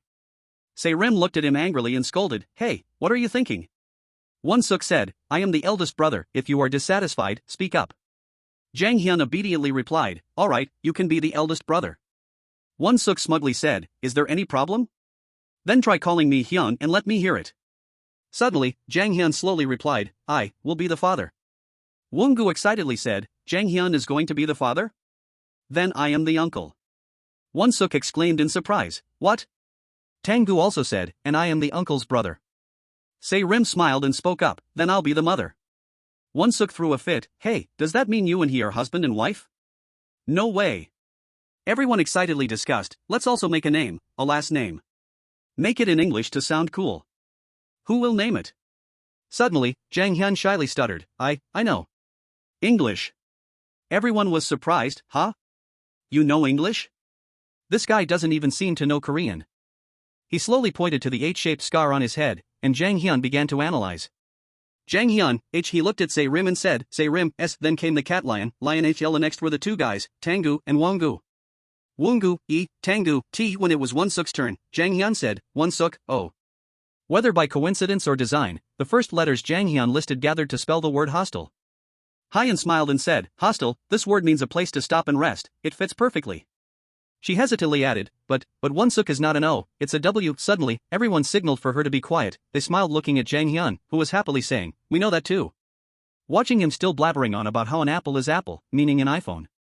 Everyone cheerfully said, "It is a rare occasion that he pretends to be smart, don't throw cold water right in his face." He suddenly said gently, "At least in this place, let's consider each other as family." The two girls looked at him in astonishment. In the evening, everyone celebrated the group's formation together on the rooftop, and Jang-hyun silently thought, "We are really nothing, we just want to be together, beside each other like a family." He suddenly realized, "That's right, it seems that since I don't know when, I have stopped crying while eating." Oh-chun also got a portion of food but was not allowed to sit with everyone else. He was startled and thought, "Me." Watching everyone gathered together, Oh-chun felt frustrated. Why wasn't he included? He was their family too. He looked at the cat with envy. Even the cat got the letter L. World Cup should have been W, but it got the letter O. Oh-chun thought with both dissatisfaction and anger, "Oh belongs to me, Wang Oh-chun, oh. Did I do something wrong? Why am I the only one left out? He couldn't help but wonder in annoyance. I've earned money and brought it back, I've even stolen everything from my own house, why can't I be family with him? Jang Hyun also knew he was dissatisfied, so he said, you have a family to return to. He looked at him and explained, you are not abandoned. But Oh-chan still thought bitterly, if you guys want to create a group of people without families, you have to be fair. He looked at Se-rim and complained, you also have a family. Looking at the cat, Oh-chan said enviously, your family is Leon, it would only be fair without it, right? The scene shifted to another building, where Dario kept muttering, breathe, I can't breathe, die, I'm going to die, collar, dog collar. The people around saw this and discussed it. Well, his condition seems serious. This guy was a good asset and had a brain, who did he fight to turn into an idiot like this? Two subordinates spoke up about that. The leader is called Jang Hyun, it's a group called Hostel, they are guys who are quite famous recently. Jong Gun grabbed Dario's shoulder, startling him. He said, it can't be helped, the 4 groups of Baekdo under Hong Dario have fallen. Jong Gun pondered and said, Jang Hyun of Hostel, a new group? Suddenly a voice rang out, then let me handle it, by the way, I will also swallow Gangdong whole. A young man walked in and said confidently, I will swallow it whole, then Gangdong will simply be offered to me. Hyun looked up shyly and asked, if you are okay now, I'll do it. Jang Hyun also nodded shyly. She pasted an H symbol over Jang Hyun's old wound and said, this is called a fake tattoo, your wound has healed so it's okay to paste it there. Hyun looked at the tattoo and said, it's so lucky that it covers this scar, even if you don't like it, it will fade gradually so don't worry. Everyone had the H symbol group sign tattooed on them. Woongu said happily, we are all one family, so we must have that feeling. Tanggu wondered, why is ours like this? Woongu explained, it's Woongu, Tanggu cross. Tanggu felt shy, why are you and I a couple? This is so embarrassing. Lion seemed to want to say, I want one too. Se-rim seemed to understand and told it, you can't. Jang Hyun thought, but later on, we don't want this mark to disappear. He said shyly, thank you. Jang Hyun recalled that to make it exist forever, he chose to get a real tattoo. Se-rim remembered the day her parents passed away, to me, both my parents passed away. She thought sadly, and they didn't have a single friend, I guarded the funeral all alone in a daze. At that moment, Hyun appeared, Se-rim. She thought, deeply moved, the very first friend who came to my side. Because she saw I was afraid of being alone, my friend often came to my house to play with me. She stayed with her throughout that difficult time. She thought of Hyun, a friend whose parents worked in the legal field, and who was loved by the whole class at school, including the class president. During that time, Hyun had noticed Jang Hyun. She caught him stealing things in a convenience store. Jang Hyun was sneaking a can of cat food into his pocket when Hyun rushed over and grabbed his hand. She said firmly, no. Hyun scolded him angrily, I told you not to do these dishonest acts. She ordered, promise me you won't do it again. Meanwhile, Se-rim was taking the blame for Jang Hyun. I'm sorry, ma'am, I will pay. Hyun angrily looked at Jang Hyun and yelled, do you promise or not? Jang Hyun obediently replied, I promise. She then patted his head to encourage him. Hyun smiled gently, looked at him affectionately, and said, Hyun. Seeing her action, Jang Hyun immediately blushed in embarrassment, /n/NSE-rim quietly watched their interaction from afar. She then remembered a past conversation between the two of them. At that time, Hyun had asked, Se-rim, is there something between you and Hyun? She wondered, huh? Why do you ask? Hyun replied, I'm just a little curious. Se-rim affirmed, we are just family, just family. /n/N but at this moment, Se-rim regretfully thought, Hyun, the truth is I also really like Jang Hyun. The scene cuts to the next day at the building, where Se-rim said, come on everyone, pay attention here. She looked at everyone gathered around and announced, I have something important to say. Everyone wondered, something important? What is it? Se-rim spoke slowly, thinking it through, there are kids with nowhere to go just like me and everyone else. Pointing at the building, she said, I want to let them live in this house, /n/and everyone was surprised by Se-rim's words. She happily continued her presentation, saying that this building still has many empty rooms, and there are lots of kids who need a family just like us. In the inflatable pool nearby, Tanggu asked, is that really a good idea? Woongu also hesitated, you mean taking in those penniless homeless kids, /n/N hearing that, Se-rim got sulky, this house is yours now too. If you guys keep acting like this, do you even understand what I'm saying? Are you trying to open a water park? Put your clothes on and listen to me, /n/N Tanggu asked worriedly, but what if we get busted by the police? If runaway kids are caught, they'll have to be sent back home. Everyone has their own reasons, so there is no shortage of runaway kids, but...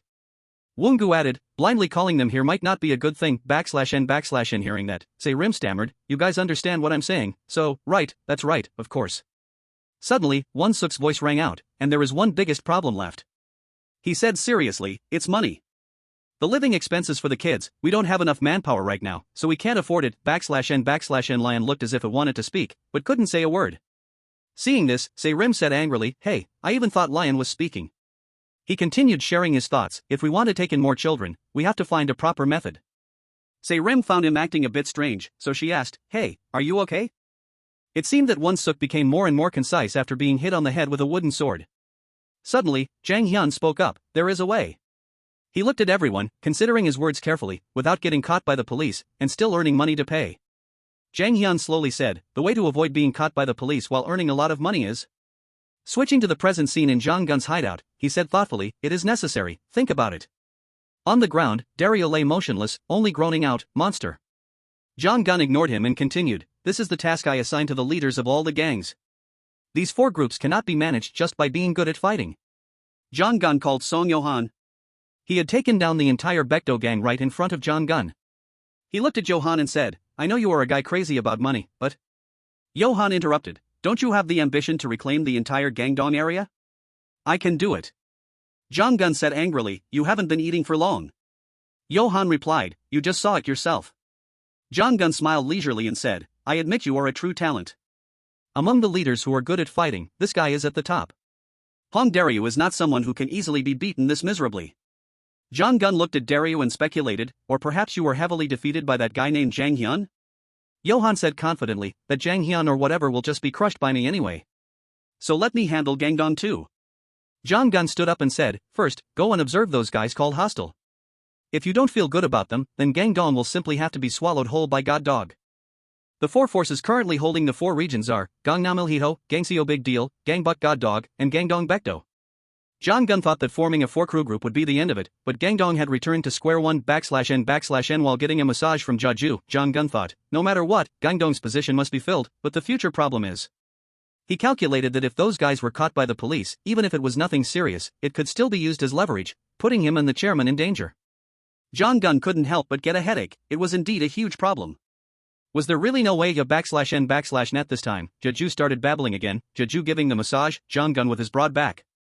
He thought deeply about how to avoid getting caught by the police while still being able to make a lot of money. Jang Gun ordered Jeju, move a bit more to the left. He was determined to find a way /n/net at the same time. Jang Hyun continued to explain his method, small groups. Everyone still didn't understand what he meant. Tanggu muttered, small? Oh-chan asked again, small groups?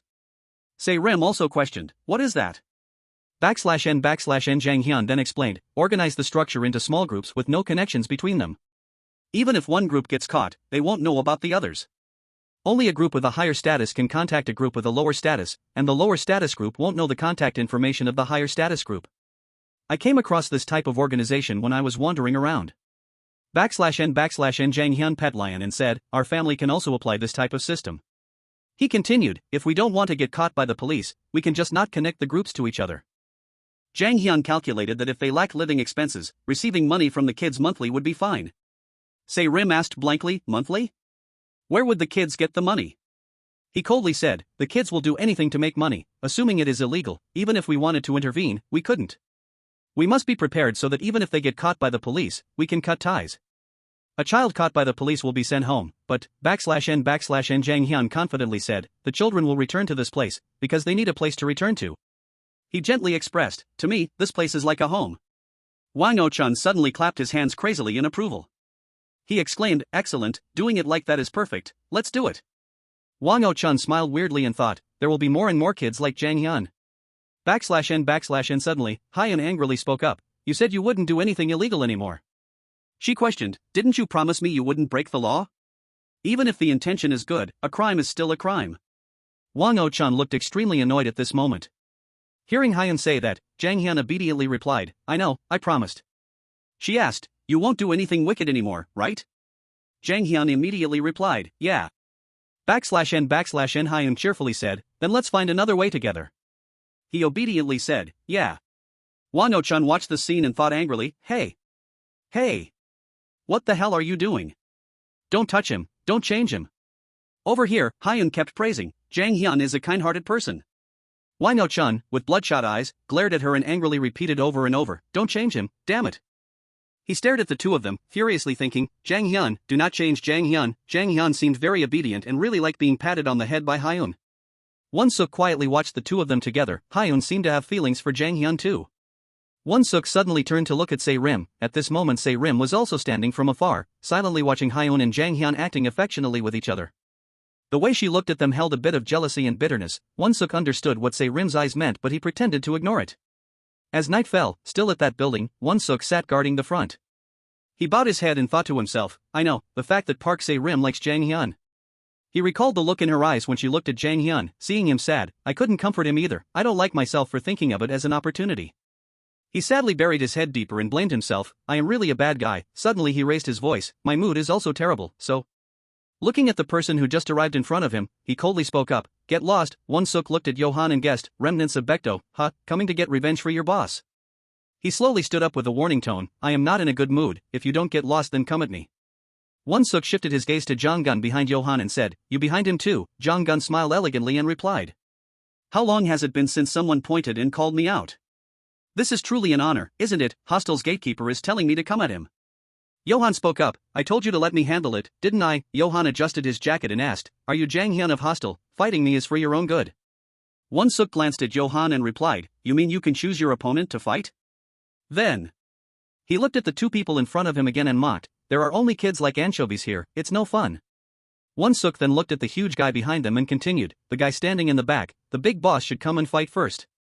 He looked at the guy wearing a student uniform but having the body of a parent and said, big head, this is the 15-year-old Kwon Ji-tae. Jong-gun looked at him, slightly annoyed, and asked, what is this, why are you only arriving now? The guy slowly replied, I just took the subway here after school. He introduced himself, Kwon Ji-tae. He continued explaining, brother Kim Ji-myung told me to go to middle school. Johan sighed and spoke. That guy's anus must be completely ruined, the guy retorted, it's not an anus, it's an asshole. Johan helplessly replied, they are the same thing, you idiot. Won-suk suddenly spoke up, interrupting them, did you guys come here to play? You big deal guys are pushed into a corner, did you think I wouldn't know if you came here wearing uniforms? Won-suk looked at Ji-tae sarcastically and asked, kids fighting and bringing their uncle along? He closed in on Ji-tae with a darkened face and asked, what is Kim Ji-myung's asshole anyway? The guy quickly punched Won-suk straight in the face and corrected, it's an anus. Ji-tae frowned at Won-suk. Won-suk's expression remained unchanged as he slowly said, such a strong punch. He also threw a powerful punch into Ji-tae's stomach, gritting his teeth and saying, this must be the first time since your hair grew. Won-suk smiled mockingly, you don't even have a single strand of hair. Jong-gun watched the two of them fighting and said, there are many martial arts sports in this world. He analyzed, depending on the discipline learned, whether it's judo, wrestling, or boxing, there is a corresponding existence. Jong-gun looked at Johan and asked, so, what about you? Johan looked at Won-suk and Ji-tae indifferently and asked, like that? Johan said with cold eyes, I absolutely despise it. The two people on this side were still fighting fiercely. Johan looked at them with disdain, using strength to fight against strength. He commented, isn't that too outdated? Jong-gun also looked at them and thought, Kwon Ji-tae, he evaluated, the best seed of big deal, currently only 15 years old. Jong-gun judged that when he grows up, he is a suitable person to be chosen as the leader, but this guy still has a flaw. Watching the two of them confront each other with primal fists, he thought, too stubborn. Jong-gun thought, refusing to dodge what can be avoided and stubbornly taking the hits, despite that, the reason why this guy is still a good seed. The fight between the two was still going on fiercely. Ji-tae gained momentum and then rushed forward to give Won-suk a punch. Jong-gun was satisfied, it's because he can overwhelm everything with strength. On this side, Won-suk was already quite exhausted. He thought to himself, this guy is really tough, fighting me hand-to-hand like this. Seeing that Ji-tae was still taking the hits, Won-suk worried. Even though he pretended it didn't hurt, at this rate, he had to try to end the fight quickly, otherwise, he was afraid he would lose a /n/Ji-tae, with an unchanging expression, delivered an uppercut to Won-suk. Not willing to give up, he retaliated with a strike to the chest. The guy was completely unfazed and continued to pound Won-suk's face. He thought in despair, why did it definitely have to be today? Won-suk thought wearily, am I going to get beaten to a pulp by a monster like this, /n/, and he gathered his spirit to continue fighting. Even so, he couldn't afford to lose. Even though it wasn't like fighting a literal boulder, there was no bastard in Gangdong who was a monster like this. He looked at Jong-gun and Johan with concern, were the guys standing behind also the strong /n/, Johan said in disgust, look at the blood flowing, so dirty. There's nothing to learn from this, how ignorant. Jong-gun was still paying attention to Ji-tae. If Kwon Ji-tae could let go of his stubbornness in the future and learn how to dodge his opponent's attacks, it would be unimaginable how strong he could become. /n/n he also turned to evaluate Hyung-seok. The guy fighting Kwon Ji-tae was also stronger than he expected. Aside from Baekdo, there was another guy this strong in Gangdong, from Hostel. He marveled that the gatekeeper was quite decent. /n/n Hyung-seok frowned. After all, he was a leader, and his goal was to become the invincible Chai Hyung-seok of Gangdong. He couldn't help but focus more on the match. He recalled the scene from that morning when Jang Hyun looked at Hyun's elaborate lunchbox and asked, "Is this the lunchbox your mom made for you?" Hyun replied, "Yeah." /n/n Jang Hyun exclaimed, "How can something be so magical? It's my first time seeing this." He hesitated and said, "A lunchbox, made by a mom." Hyun looked gently at Jang Hyun's curious expression. Then the two of them chatted. "Does your mom wake you up in the morning?" "Of course she does." "If you stay out late at night, your mom would call you." "Right, of course she would. My mom would be very worried." "Do you find it that amazing? What about you wandering around alone? Isn't it difficult?" "It's not that bad." He lowered his head and said, "I can be freer than anyone else. Moreover, every time I wander like that, I can meet different kinds of people." Hyun was very serious. She picked up a piece of egg, fed it to him, and exclaimed, "That's really cool." Behind the door, Se-rim was holding a lunchbox, quietly watching the two of them. Her eyes were tinged with sadness as she hid behind the door to avoid disturbing them. Behind her, Hyun-seok consoled her, "Hey, it's just because Hyun has parents, he finds it a novelty, that's all." He tried to comfort her. "We don't have mothers but Hyun does, right?" Jang Hyun is naturally curious anyway. Looking at her hands full of cuts from making the meal herself, he felt a pang of pity. "Next time he will definitely eat your lunchbox. I'm starving right now, why don't you give it to me?" Se-rim didn't answer, she just silently lowered her head. He thought sadly, so, seeing her heartbroken, he thought to himself, "Please don't be sad." At this moment Hyun-seok had collapsed after the fight with Ji-tae. Ji-tae looked down at him and said, 130 matches, 128 wins, 1 loss, 1 draw, Chai Hyun-seok is the champion of the Gangdong region.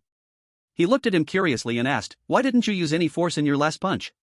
Ji-tae pressed on, "Can you tell me the reason why you didn't use your full strength to fight?" /n/n Hyun-seok whispered, sad. Ji-tae couldn't help but ask again, "What did you say?" He replied, "Even without this, Park Se-rim is already very exhausted. If I continue to fight, she will be sad." He looked at Ji-tae tiredly and said, "So let this matter end here and you should go back, avenging Baekdo. This much is enough, isn't it?" /n/n Hyun-seok looked at him, "I'm sorry but our group is not like that. We are a family gathering kids in hardship. I don't want the other members to be dragged into this battle."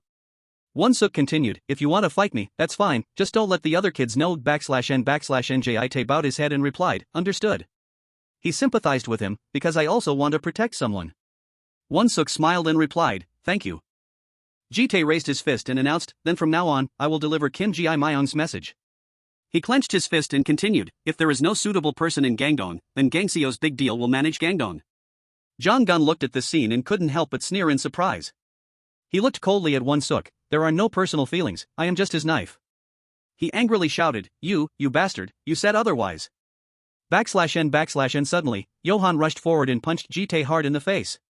He looked at him sarcastically and said, "You can't even keep a single strand of hair, so who do you want to protect?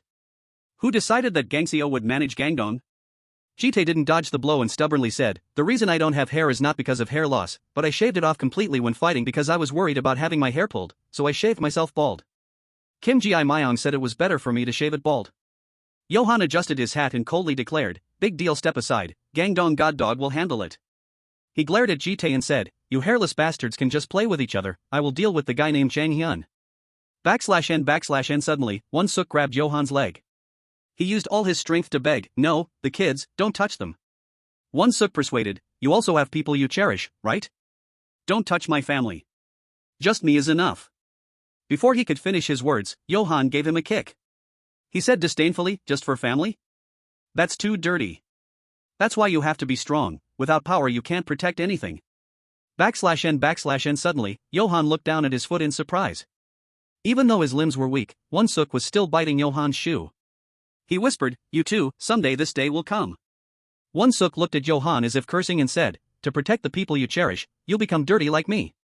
Johan pulled his leg out, preparing to give Hyun-seok another kick, and confidently said, "Sorry, but that day will never come." He uttered in disgust, nauseating. Suddenly, Jang Hyun rushed in from out of nowhere, grabbed Johan's neck, and bit down hard without letting go. His eyes were like a predator holding its prey. Right after that, Jang Hyun grabbed Johan's head and kneed him. /n/n Jong-gun and Ji-tae looked at the scene before them in surprise. Johan clutched the wound on his neck and said angrily, "Hey, you." Jang Hyun wiped his mouth and said in a voice full of anger, "Don't." He slowly gritted out every word, "Don't touch them." Hyung-seok was also surprised to see Jang Hyun's expression at this moment, and Jang Gun was also frozen by him. /n/n. Jang Hyun looked up, glaring at Johan with deadly eyes and said, "My family, don't touch them." Suddenly, Lion appeared on Jang Hyun's shoulder, and he snarled, "Don't touch my family." He was like a wolf baring its fangs in warning. "Take your hands off my family /n/n. Jang Gun guessed, he must be Jang Hyun, the leader of Hostel. He is as wild as a wolf. So this is the guy who defeated Jae Yeol, huh? Jang Gun looked at Jang Hyun's eyes and marveled, "Wow, I have to admit, he has perfect eyes." He looked at this combination with interest, a leader bringing a cat along, how interesting /n/n. Suddenly Johan said, "Look at that, a grown man keeping a cat." Jang Gun then remembered and thought humorously, "Right, this guy keeps a dog." Eden was sitting on Johan's shoulder wagging his tail enthusiastically. Johan continued to mock, "The leader is a cat maniac, give me a break, I will take over Gangdong." He stepped forward and angrily said to Jitae, "Get out of the way." The guy blocked Johan like a guardian deity, and he scolded, "Baldy." The tall Jitae looked down at Johan and declared, "Gangdong belongs to Kim Ji Myung, you are not allowed to claim sovereignty over it, especially when." He watched Johan use catnip to lure Lion over to pet it, and sneered, "You're acting ridiculous right now. You either pet the cat or you fight, you can't do both." Lion, attracted by the catnip, seemed to say, "Give it to me." Johan didn't care and said, "Go get a hair transplant." Jitae angrily corrected him, "I told you I'm not bald, I shaved my head myself to avoid getting my hair pulled in a fight." Hyung-seok, being supported by Tanggu and Wongu, scolded them anxiously, "Why did you guys come out here, you idiots?" Tanggu also asked worriedly, "Are you okay, boss?" Wongu immediately said, "I knew you couldn't do anything right without us." Johan was really angry now and asked, "Are you really not going to move out of the way?" Jitae didn't budge and replied, "Real men talk with their fists. If you can leave a scratch on my face." Before Jitae could finish saying, "Then I will move," Johan held Lion up in front of him and said, "There." Seeing a stranger, it frantically scratched his face as if saying, "Get out of the way." Jitae held his face and angrily scolded, "You coward, how dare you attack with a cute kitten? Even though it scratched my face, it still looks so cute." Johan immediately replied, "Next time it will be a vertical scratch." He gently placed Lion on the ground and said, "We don't have the right to choose who we'll fight." It walked away and meowed as if to say, "Goodbye." Johan watched Jang Hyun charging towards him and said indifferently, "Because he has already decided." He threw a punch at him and gloated, "He wants to fight me." Jang Gun watched the two of them fighting and said, "There are many martial arts in this world, boxing, wrestling, judo." Jitae stood beside him and reminded, "You've already said this." Jang Gun continued, "No matter what martial art you learn." Jitae interrupted again, "You've said that too." Jang Gun felt a bit embarrassed, stayed silent for a moment, and then asked, "So what do you think?" Jitae wiped the syrup off his nose and said, "I think Kim Ji Myung is the best." Jang Gun immediately denied it, "No, that's not it." He understood and asked, "Do you mean his fighting style?" Then Jitae replied, "I hate this style of fighting, but for the opposite reason as Johan." Jitae remarked, "Overwhelming talent crushes the opponent." Looking at how Johan attacked, he said, "He will never understand when others say fighting is difficult, because he is a genius." Jang Gun quietly watched Johan. In his mind, he thought, at first, I didn't expect that behind that innocent face. Johan calmly dodged Jang Hyun's attacks. Jang Gun couldn't help but exclaim, "Hides a monster." At this moment, Johan threw a powerful uppercut at Jang Hyun. He didn't back down, extending two fingers to poke Johan's eyes. Jang Gun continued to remark, "His skills might not be perfect, but when he fights." At this point, Johan immediately looked up and bit down hard on his fingers. Jang Gun continued thinking, he can copy everything from his opponent. Now, he launched a strike just like the one Jang Hyun had used earlier. Johan suddenly poked Jang Hyun's eyes, then immediately swept Jang Hyun's legs. Jang Gun continued his thoughts, the only thing he has is fighting skills, but that alone is enough to make him the leader of a crew. Not waiting for Jang Hyun to react, Johan followed up with another punch. Meanwhile, Johan thought coldly, "I should leave because you guys are not a crew but a family?" He scoffed, "Sorry, but you stepped into this world the moment you hit Baekdo." Johan clenched his fists and thought, "Friends? Family? Please, spare me." He thought of me Jin and Jin Sung. Friends? I have already cut ties with everyone. Johan remembered his mother again, including my family, because I know all of them are useless. She went crazy from being blind and fanatical. He affirmed, "Without power, you can't protect anything." Johan's world was now just covered in pitch black, the only thing he cared about was power. You can only protect something when you are strong enough. Looking at Jang Hyun collapsed on the ground, he thought contemptuously, "Look, witness the consequences of having no power." Johan spoke emotionlessly, "I took down the boss.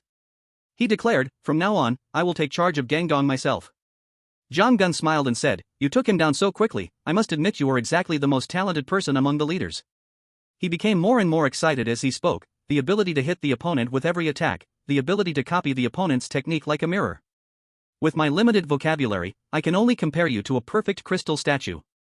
So beautiful and flawless when viewed from the outside, Johan asked in confusion, are you possessed by something? Suddenly he stopped and said, but you also have a weakness. Johan asked in surprise, a weakness? Jong-gun slowly spoke up, you are still just a crystal. At this moment, Jang Hyun stood up and swung a flute hard at the back of Johan's neck. Jong-gun did not intervene, only continued speaking, and the characteristic of a crystal is that it is very fragile. Johan could not react in time, his eyes widened as he slowly fell to his knees. Jong-gun smiled, slowly sat down in front of him and said, there will come a day when that fragile body of yours bites you back. He reminded, upgrade your hardware. Jong-gun continued, train to the point where you can get right back up immediately after taking a sneak attack like this and take on an entire gang by yourself. Johan's ears were ringing now, what? What is he talking about? Jong-gun kept rambling, when you have reached that level, maybe, he said confidently, your punch will be able to graze me. Johan slowly collapsed, thinking, I'm gradually losing consciousness. At this point, Jong-gun looked down and asked, fainted already? I can't say I'm happy about it, although it's a bit sappy, I quite like him. Jong-gun asked with interest, you dare to use a weapon in a bare-handed fight? He thought, this bastard just picked up a weapon. Looking at Jang Hyun's death-defying eyes, he evaluated that the feeling was completely different. Jong-gun asked, what are you, goo or something? He was curious, let me ask you one single question, what makes you risk your life like that? In Jang Hyun's mind, the image of the building's rooftop slowly appeared. He remembered the hostel members, they surrounded him and asked, now that we are a family, say something, won't you? Hyun, you are the dad. What will Dad Hyun say? Everyone, listen up. Jang Hyun stammered at that moment, I. As a father, he said seriously, I will not hit anyone, nor abandon anyone. Jang Hyun looked at everyone and boldly declared, or leave anyone alone.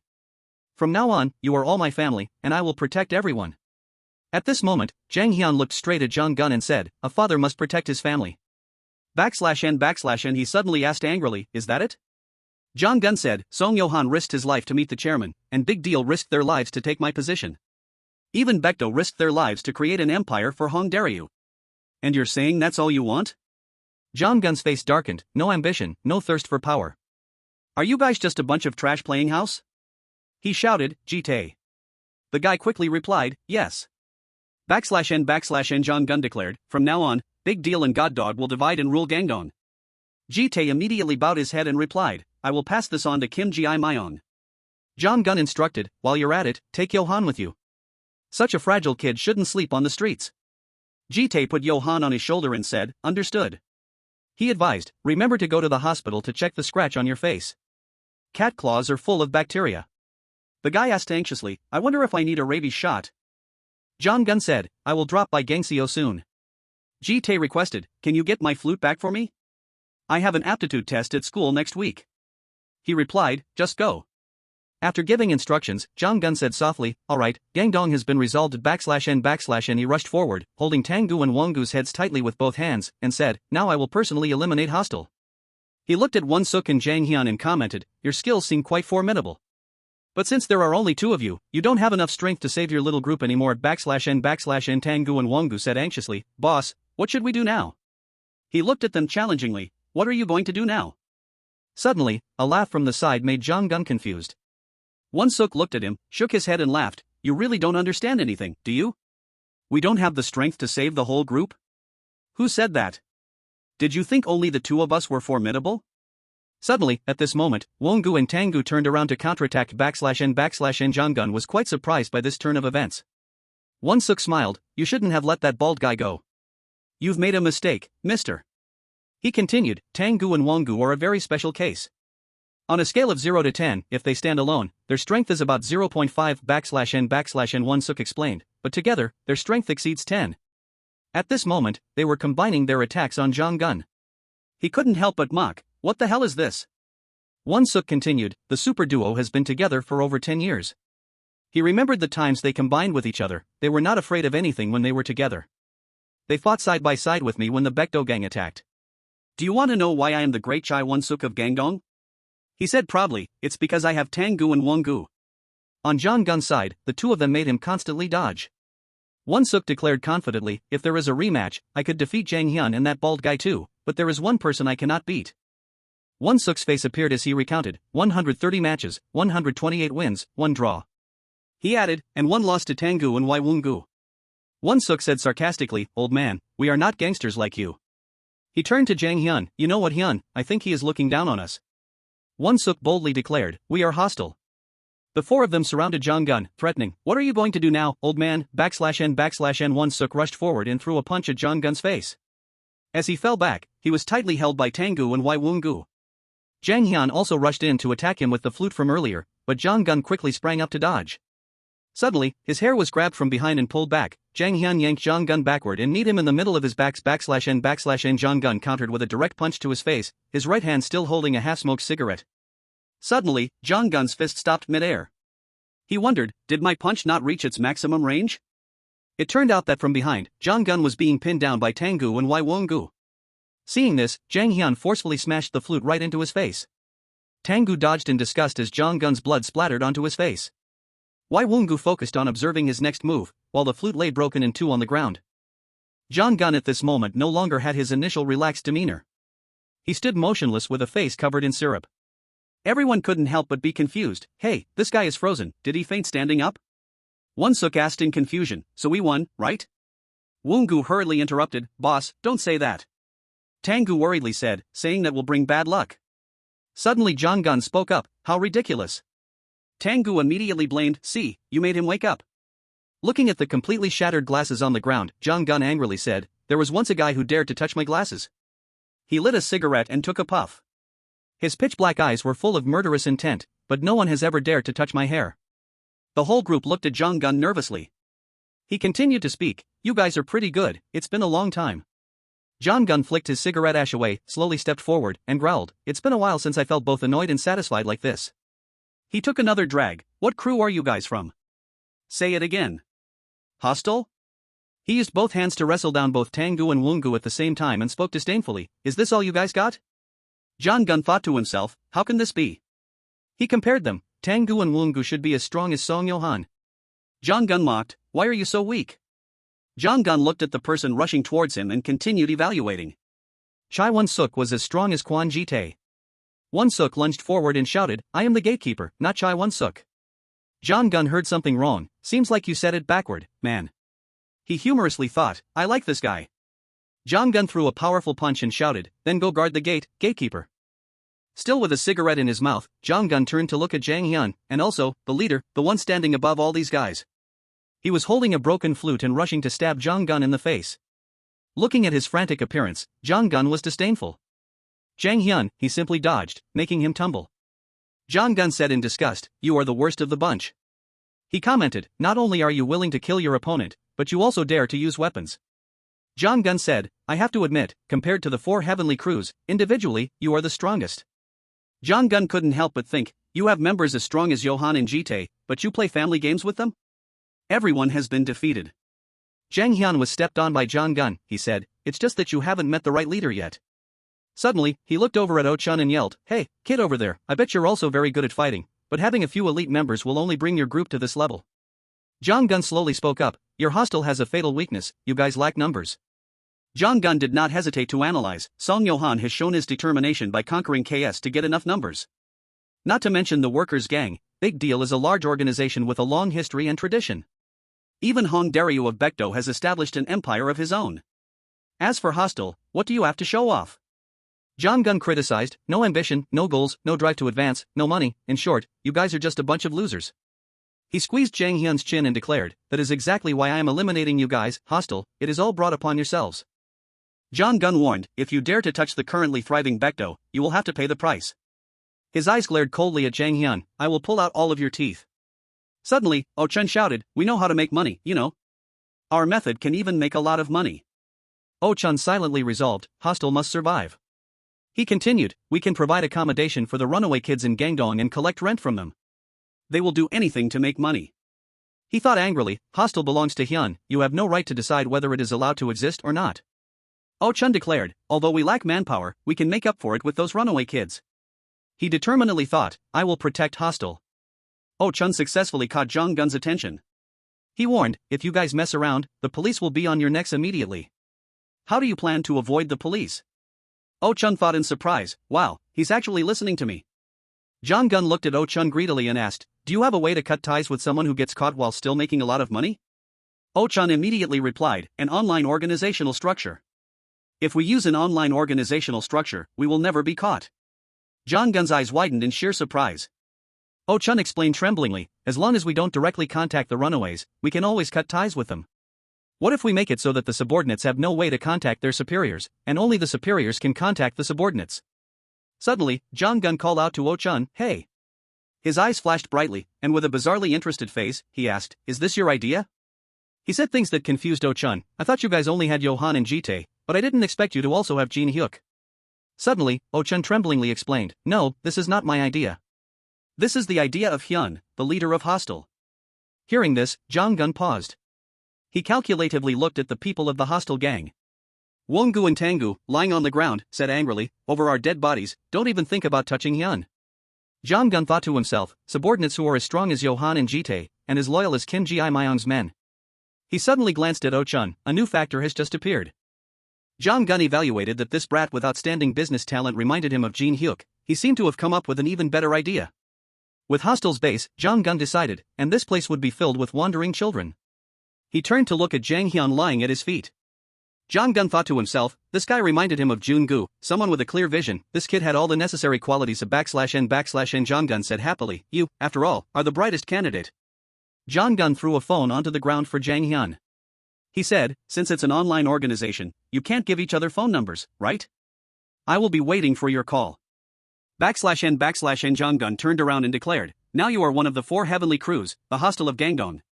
Before anyone could say anything, and just like that, Jong Gun walked away, leaving behind the words that our destiny was to become a gang. Something that we couldn't quite understand at that time, Jong Gun only left the phrase, good luck. \n at the same time in the Gangseo district, Jitae respectfully said, I'm back. Boss Kim Ji-myung replied, good, what did you learn at school today? He bowed his head and replied, I have to practice for the vocal test, he comforted, there's nothing to worry about, you'll pass either way. You play the bamboo flute well after all, Jitae continued reporting, also, I stopped by Gangdong to handle the matters there.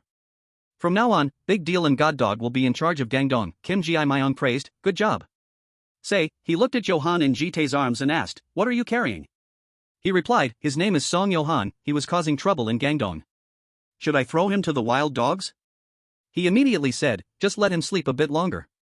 Jitae bowed his head deeper, yes, boss, I don't mean to be nosy, I only asked because I was confused. \n looking at the people lying all over the ground, Jitae hesitantly asked, but, what happened here? In front of him was the boss of Gangseo's Big Deal, he called out, brother Kim Ji-myung. Kim Ji-myung replied as if it was nothing, it's nothing, go inside and study.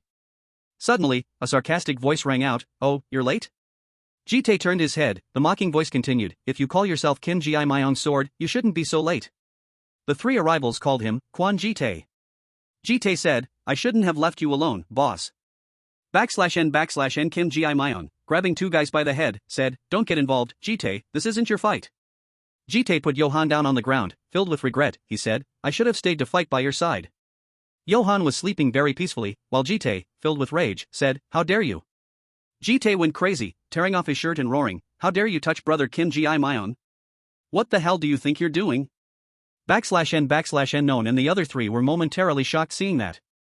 Known smirked and said, damn it, this society is really messed up, a high school kid daring to curse at adults' faces.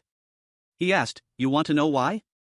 Then Known recounted what he had heard, eliminate Kim Ji-myung before he grows even stronger. Known continued, the big boss said that. Kim Ji-myung swung his fist toward the crowd and said to Jitae, sorry. You are not forced to believe what I'm about to tell you, Jitae, whether to believe it or not is your right. Raising his bloodstained hands, he continued, our boss tried to sell Big Deal to workers, and I don't blame him. Then Kim Ji-myung stroked his hair and said, it's my fault for not being able to discipline him properly. Looking at the crowd rushing towards them, Kim Ji-myung remained calm, Big Deal has a long history, I only say what needs to be said. With a cold expression, he said, so, looking at Jitae blocking in front of him, Kim Ji-myung said, step aside, Jitae. Jitae stubbornly replied, didn't you, boss, teach me that we should never abandon others? Jitae grabbed the leg of one of the men and said, if it's already been drawn from the sheath, then he forcefully threw the man towards the crowd and continued, then where else can Kim Ji-myong's sword go? Kim Ji-myong smiled with satisfaction and said, it seems I have a sword. Looking at Jitae's muscular body, Kim Ji-myong continued, it's way too big. Kim Ji-myong smirked coldly and said, I never expected there would be a day we face off like this, but I've always wanted to confirm it myself. He looked at Known and said, the level of someone who reached this position solely with his fists, the second strongest in Big Deal, Known. Kim Ji-myong said bluntly, I also know that you are the one who made the boss turn his back on me. Now that you are here, let's compete to see who is stronger. Known laughed out loud, damn it, you are still as insolent as ever, see who is stronger? Why should I do that? He spread his arms toward Big Deal's OB team and said, my forces are right here. Known confidently stated, you might have the number one of Big Deal's OB team on your side, but all the rest of the Big Deal OBs are on my side. The underlings then greeted, hello boss, have you had dinner yet? He replied, yeah, I've eaten. Kim Ji-myong thought to himself, Hyung-seok and Jeon-woo are both here, this is going to be tough. Hyung-seok asked, why did you oppose the boss? Jeon-woo also agreed, Big Deal has nothing left but its name now. The two underlings reminded Kim Ji-myong, you could have sided with workers and grown strong there, you have no chance of winning here, boss.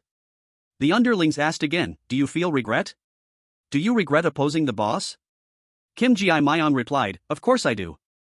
He continued, if I had done better, Big Deal wouldn't have fallen this far. Hyung-seok said, is that so? Jeon-woo also said, thank you for everything.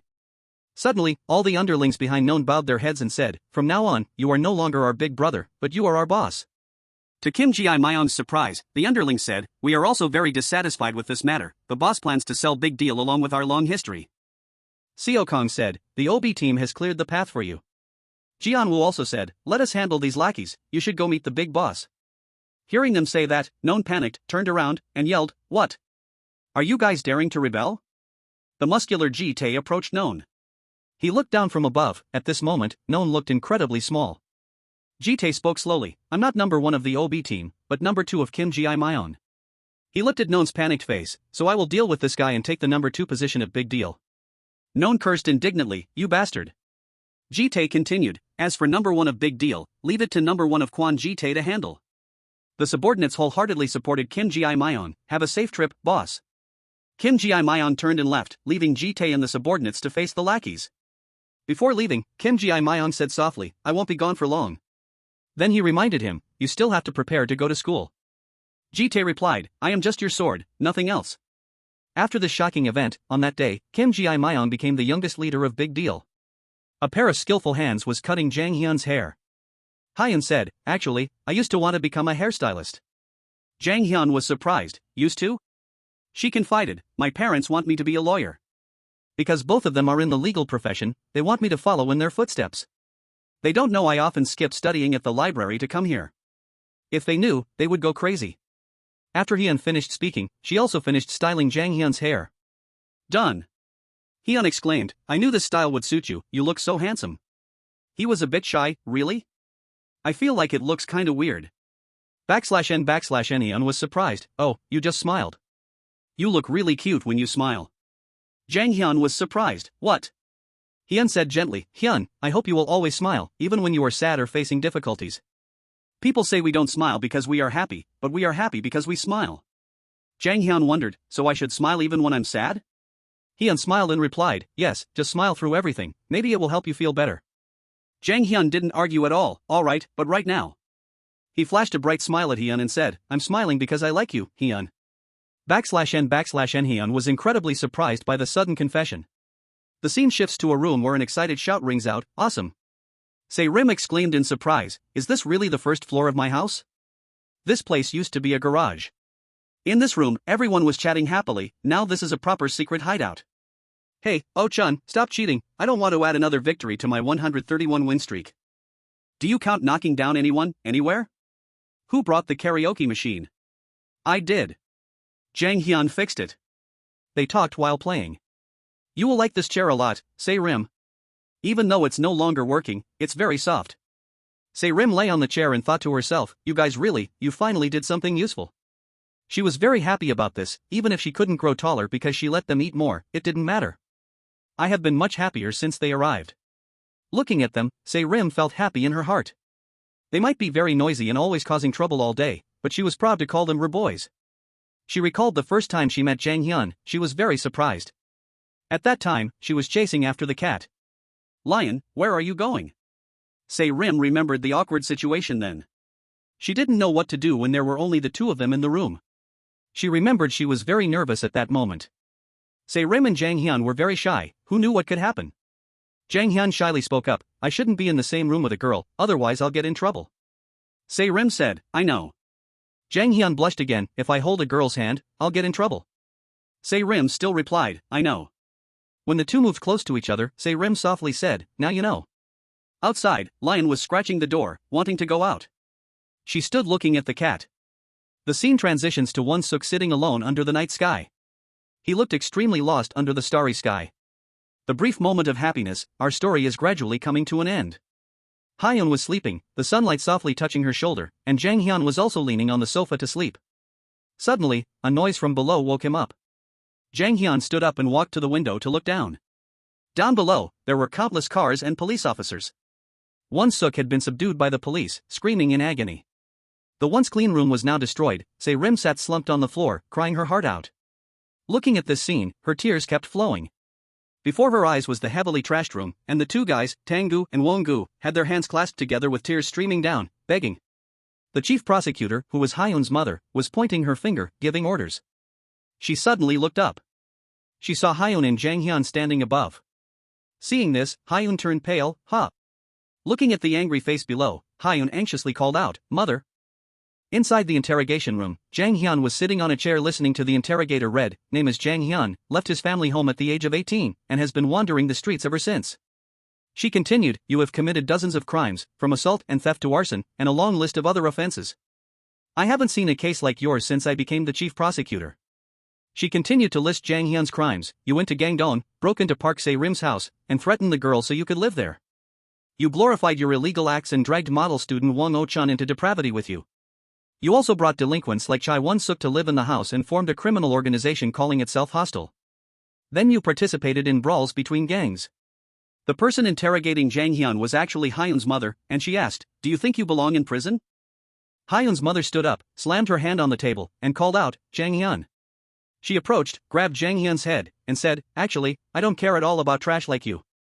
Her words were extremely bitter, because you are just a reject from your useless parents. If you belong to the bottom of society, shouldn't you stay at the bottom of society? Can't you even do that much? A mouse crawling out of the sewer must live in the garbage dump. She slapped Jang Hyun and asked, why did you dare to touch my daughter? Wiping her hands, she said, I can't understand it at all. She smiled gently and asked, do you really think Hyun would be friends with a reject like you? You are 15 years old, which is old enough to see reality, isn't it? The girl still has her whole future ahead of her, unlike a piece of trash like you. She said bitterly, I know your parents are either dead or have run away, let me tell you why. Then she looked at Jang Hyun lying on the ground again and said, you only bring suffering to the people around you. She said indignantly, are you planning to ruin Hyun's life? Isn't ruining your own life enough? She warned, if you really care about your friends, stay away from her. And if you don't know your place and dare to crawl out of the sewer again, Hyun's mother threatened, then I will throw you into a place even darker than the sewer, which is prison. At this moment, Jang Hyun burst into tears when thinking back to the words, you only bring suffering to the people around you, isn't ruining your own life enough. He lay alone in the room with four walls. On the windowsill, Lion was standing there. Lion looked in, and it meowed softly, meow. And after that day, none of us ever met Hyun again. The building was incredibly quiet at night, a pair of hairy legs was standing there. He stood in front of the door, keeping watch over his son. Wang Oh-chun thought to himself, I didn't want this, I just wanted Jang Hyun not to change because of Hyun. He was extremely remorseful, thinking that the dog's mother would only take it away, who would have thought she would destroy the entire hostel like this. In his heart, Wang Oh-chun secretly made a resolution, Jang Hyun, I promise to come back to you. Lion lay on the wall, not understanding, it let out a meow. The scene shifted, someone's buttocks were struck accompanied by a curse, you bastards. The man hit and scolded them at the same time, all this time, you ran away from the orphanage and skipped school just for this? You dared to form a criminal organization and fight with gangs, do you think you are gangsters?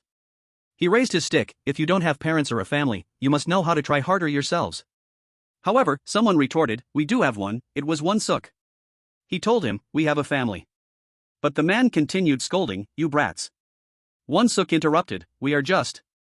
Lion, walking outside and looking in, could only hear Hyung-seok's voice, temporarily separated, we will meet again soon. The apartment building, which was lively just a moment ago, was now frighteningly silent. Lion ran in from the outside, letting out a cry. The scene of the whole group waving at it appeared. Lion, where are you going? Come here quickly, we will go up to the rooftop to watch a movie together. But now, the place was ruined, and the people were gone. Lion silently looked at the rubble in front of it. It slowly approached its food bowl. Lion ate its food, next to Se-rim, who was staring blankly into the void. Se-rim softly said to Lion, Hey, do you know everything? She asked it, Do you know where Hyun is? She thought, and it seemed like everything had returned to how it was before I met Hyun. I started going to school again, because now the money my grandmother sends is enough to support just me. Seeing her, her friends immediately showed concern. Se-rim, long time no see, why didn't you come to school the past few weeks? Huh, what are you looking at, Se-rim? Ignoring the surrounding chatter, Se-rim remained immersed in her own world. And at school, it wasn't just Se-rim who returned, Hyun was there too. Murmurs echoed, Oh, is that Hyun? When you weren't at school, things were a total mess here, her mom even came to school with the police, now even the teachers are keeping an eye on her. A loud call, Se-rim. Hyun opened the door and said loudly, I'm sorry, I never told my mom about this, I don't know why it turned out like this either. She was very regretful, I wanted to apologize to you guys, but when I called, no one answered. A voice called out in the classroom, Hyun, go back to your seat, the teacher told you not to talk to Park Se-rim. Se-rim knew it wasn't Hyun's fault. Hyun still called out from behind, Se-rim, I need to tell you something. She thought to herself, but at that moment, Se-rim raised her head, she said to Hyun, it is all your fault. Looking back at this incident, Se-rim deeply regretted it, I was too young to understand things. After saying that, Se-rim herself was also surprised, she heard Hyun's trembling voice, is that so, she cried, she was very remorseful, so it was all my fault. Hyun sat alone crying in the restroom, it is all my fault. In the trash can was the wrapper of a pregnancy test kit. Hyun was extremely desperate. Someone, please, just listen to me, /n/n scene transition. Hyun ran to find someone to ask about Jang Hyun's whereabouts. Hey, you know where Hyun is, right? Oh-chun was a bit surprised when hearing Hyun ask, what? Hyun asked in deep sorrow, you must know where he is. But Oh-chun thought to himself, why is this bitch suddenly bothering me? I have not seen her face for months. He blamed her, whose fault does she think it is that we ended up like this, now she still has the nerve to demand finding Hyun /n/. No-chun irritably said, how would I know, I also tried looking for him but could not find him. But Hyun knelt down and begged, please help me. Hyun pleaded, bowing her head and begging, please help me get in touch with Hyun. Oh-chun looked towards Hyun in slight panic. Oh-chun handed the phone to Jang Hyun, he said, Hyun asked me to give this to you. He was a bit awkward, she was begging so hard that I could not refuse, I did not tell her where you are. Oh-chun hastily explained, she also did not know that I knew this place, but she still insisted on me giving this to you. Jang Hyun looked at the phone sadly and said, Hyun. Suddenly, Jang Gun smirked and said, oh my, that won't do, you can't let a girl mess with your mind.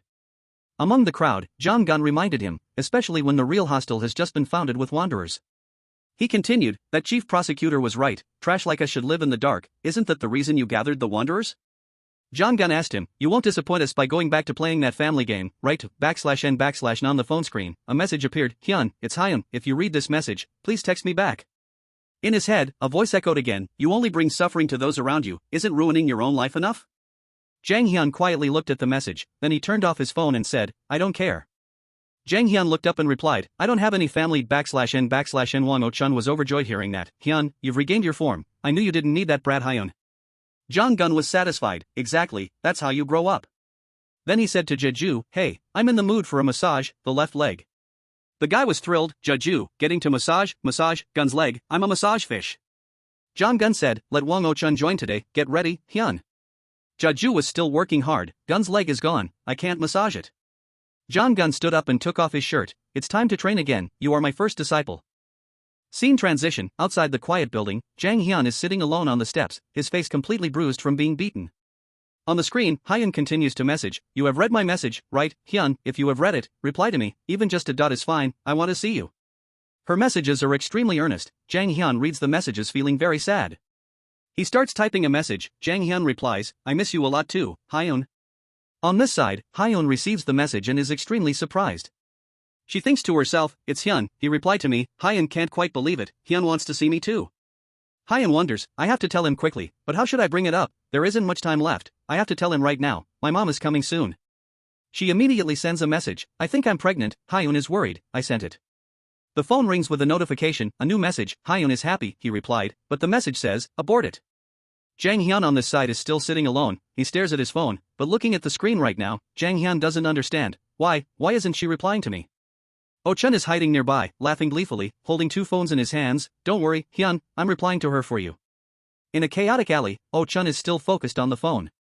As he walks, he thinks, luckily I gave Hyun a different phone. That's right, filtering Hyun's words is the right thing to do. He thinks to himself, no matter how much she misses Hyun, how can she lie so blatantly? Oh-chun is furious. It's because of her that Hostel fell apart, yet she is so bold. She dares to not know her place and demands to get close to Hyun. Does she really think Hyun likes her? As he thinks, he replies to the message, stop lying, and don't contact me like this anymore, you can't reach me. Oh-chun continues walking into the alley and thinks, she's pregnant, no way. Hyun is too naive and kind, he will definitely be tricked, but it's been a while since I heard any news about her. So he finally gave up, huh? Oh-chun said loudly as soon as he arrived at the door. Hyun, I'm here. Where is Gun? The training hasn't started yet, right? But he saw Jang Hyun standing there in a daze. Huh? Hyun, he asked. What's wrong? Oh-chun poked his head in and said, did Daria go crazy again and strip stark naked? Goodness, I told him that an apron isn't enough to cover his body. But he was slightly surprised by the person standing in front of him. It was Hyun. She said, I knew I would find you if I followed Oh-chun. The message screen was still there. Hyun held up the phone towards Jang Hyun and questioned, so this is your true nature, huh? Who else can I blame? I should have realized it from the very beginning. Hyun slapped Jang Hyun hard across the face and said, do you think you're so popular? Oh, give me a break. Do you think you stand above everyone else just because you're handsome? Amidst Hyun's rage, Jang Hyun still didn't understand what was going on. What the hell is going on here? Then he looked towards Wang Oh-chun. Hyun said again, I don't even like you anyway, why should I like you? Jang Hyun seemed to understand, oh, I get it now. But the malicious words still echoed in his ears, you only bring suffering to those around you, isn't ruining your own life enough, /n Hyun angrily shouted, now I know your true colors, you will forever just be a street thug. Even though he was misunderstood, Jang Hyun realized, actually, this is for the best, he said, stop bothering me, get lost. He thought, I am doing the right thing. Jang Hyun was determined, I have to stay away from you /n Hyun was shocked by this attitude, what? Jang Hyun thought to himself, if I keep staying by your side, you will suffer. Then he threw out harsh words, I told you to get lost, you bitch. Hyun left in agony, fine, this will be the last time we see each other. She cried in the car, but why? Hyun's questioning caught Jang Hyun by surprise, how could you tell me to abort my own child, at least you should take responsibility /n and he was surprised, what? Jang Hyun chased after the taxi, what did you just say? A straight punch to Wang Oh-chun's face. Jang Hyun was furious, I was going to let it go, because I would have to disappear from Hyun's life anyway. He demanded, but why isn't she answering my calls? The guy stammered, Hyun. Jang Hyun felt like he wanted to kill him right then, what the fuck did you do, /n Wang Oh-chun remained nonchalant, come on, that girl is just trying to trick you, she's pregnant? Bullshit, she just made that up as an excuse to see you. That girl, I already told her to get an abortion. He laughed, well, even if she really is pregnant, you would have told her the same thing anyway, right? As soon as he finished speaking, he took another punch. In room 302, blood had spread everywhere, along with the sound of begging, don't, it's me. Oh-chun tried to say, it's your best friend Oh-chun here, I'm dying, please, don't kill me. /n looking at Jang Hyun, he softly called out, Hyun. Jang Hyun said with an emotionless voice, kill you? A sinister laugh echoed as he said, you haven't seen your family lately, Lion, right? He said, fuck, even Lion gets an L, but what do I have? Absolutely nothing. You didn't let me in because I had a home to return to? Oh-chun revealed his true colors. Then it's only fair that you don't have a family either. Your precious family, Lion. Hyun is only perfect when he is alone, so I eliminated everything. /n this guy's psychology was too twisted and stubborn, because Hyun isn't Hyun unless Hyun has no family. Jang Hyun furiously called out his full name, Wang Oh-chun, don't mess with me. It turned out Jang Hyun knew everything, you staged the robbery at your own house, and you were the one who called the police to Hostel. I won't be fooled by your lies anymore. Jang Hyun said furiously, I will never believe a liar like you again. He said, we shouldn't have met in the first place. After settling things, Jang Hyun hurriedly picked up his phone, calling anxiously, please, pick up the phone. Hearing the phone connecting, Jang Hyun said fearfully, Hyun. A voice came from the other end, hello. Jang Hyun rushed, Hyun, are you, but the voice on the phone kept saying, hello. The person on the other end said, this is Reen's Obstetrics and Gynecology Hospital. Are you the father of the child? The voice became more urgent. If you are, come here immediately. The patient is, /n/n lying on the ground. Oh-chun was still thinking, I will kill you. Oh-chun remained determined, lion, I swear I will kill that damn cat. /n/n there was no one in the living room. Just as Jang Hyun was about to leave, a voice spoke, where are you going? Jang Gun said, it's already very late. Smoking a cigarette, he spoke slowly, today is payday. I have received the money from Big Deal, Hostel, and workers. The money was scattered on the floor, totaling 300,000 /n/n. Jang Gun grabbed the money on the ground and said, many people wouldn't even dare to dream of earning this much money in their entire lives, but I make this much every month. He burned it, speaking in a slow voice, profiting from teenagers, exploiting child protection laws. The business of the Four Heavenly Crews stands on the borderline between legal and illegal. The chairman is in charge of legal matters, while I handle the illegal ones. /n/n. Jang Gun continued, this is not exploitation, but symbiosis. They make more than enough money to pay us and still have leftovers for themselves. He looked at Jang Hyun, I thought you could do more than that, I thought that one day you could take my place. Jang Gun suddenly stuffed money into Jang Hyun's mouth, 100 grand. Jang Gun got angry, you can make more than 100 grand, you idiot. Saying that, he pushed Jang Hyun to the ground and scolded, you know perfectly well that you can earn an amount of money others wouldn't even dare to dream of. Yet you threw it all away just for a girl? /n/n. Jang Gun grabbed Jang Hyun's head and pulled him up, look for yourself and decide. Then he slammed Jang Hyun's head into the pile of money in front of them and asked, is it the money or that Hyun? Jang Hyun, who had been silent all this time, finally spoke, can't buy it.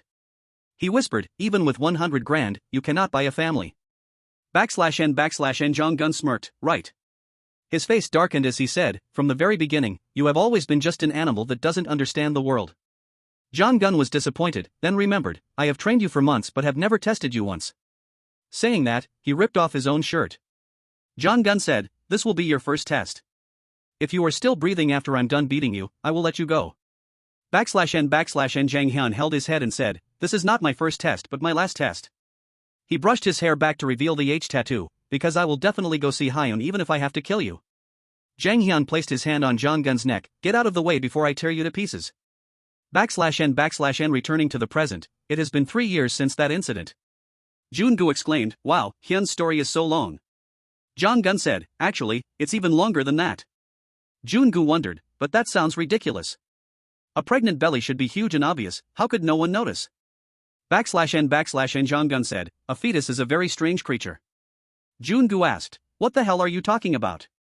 Jang Gun then explained, if the mother doesn't want the baby, the fetus will try to hide, making the belly look not as big as usual.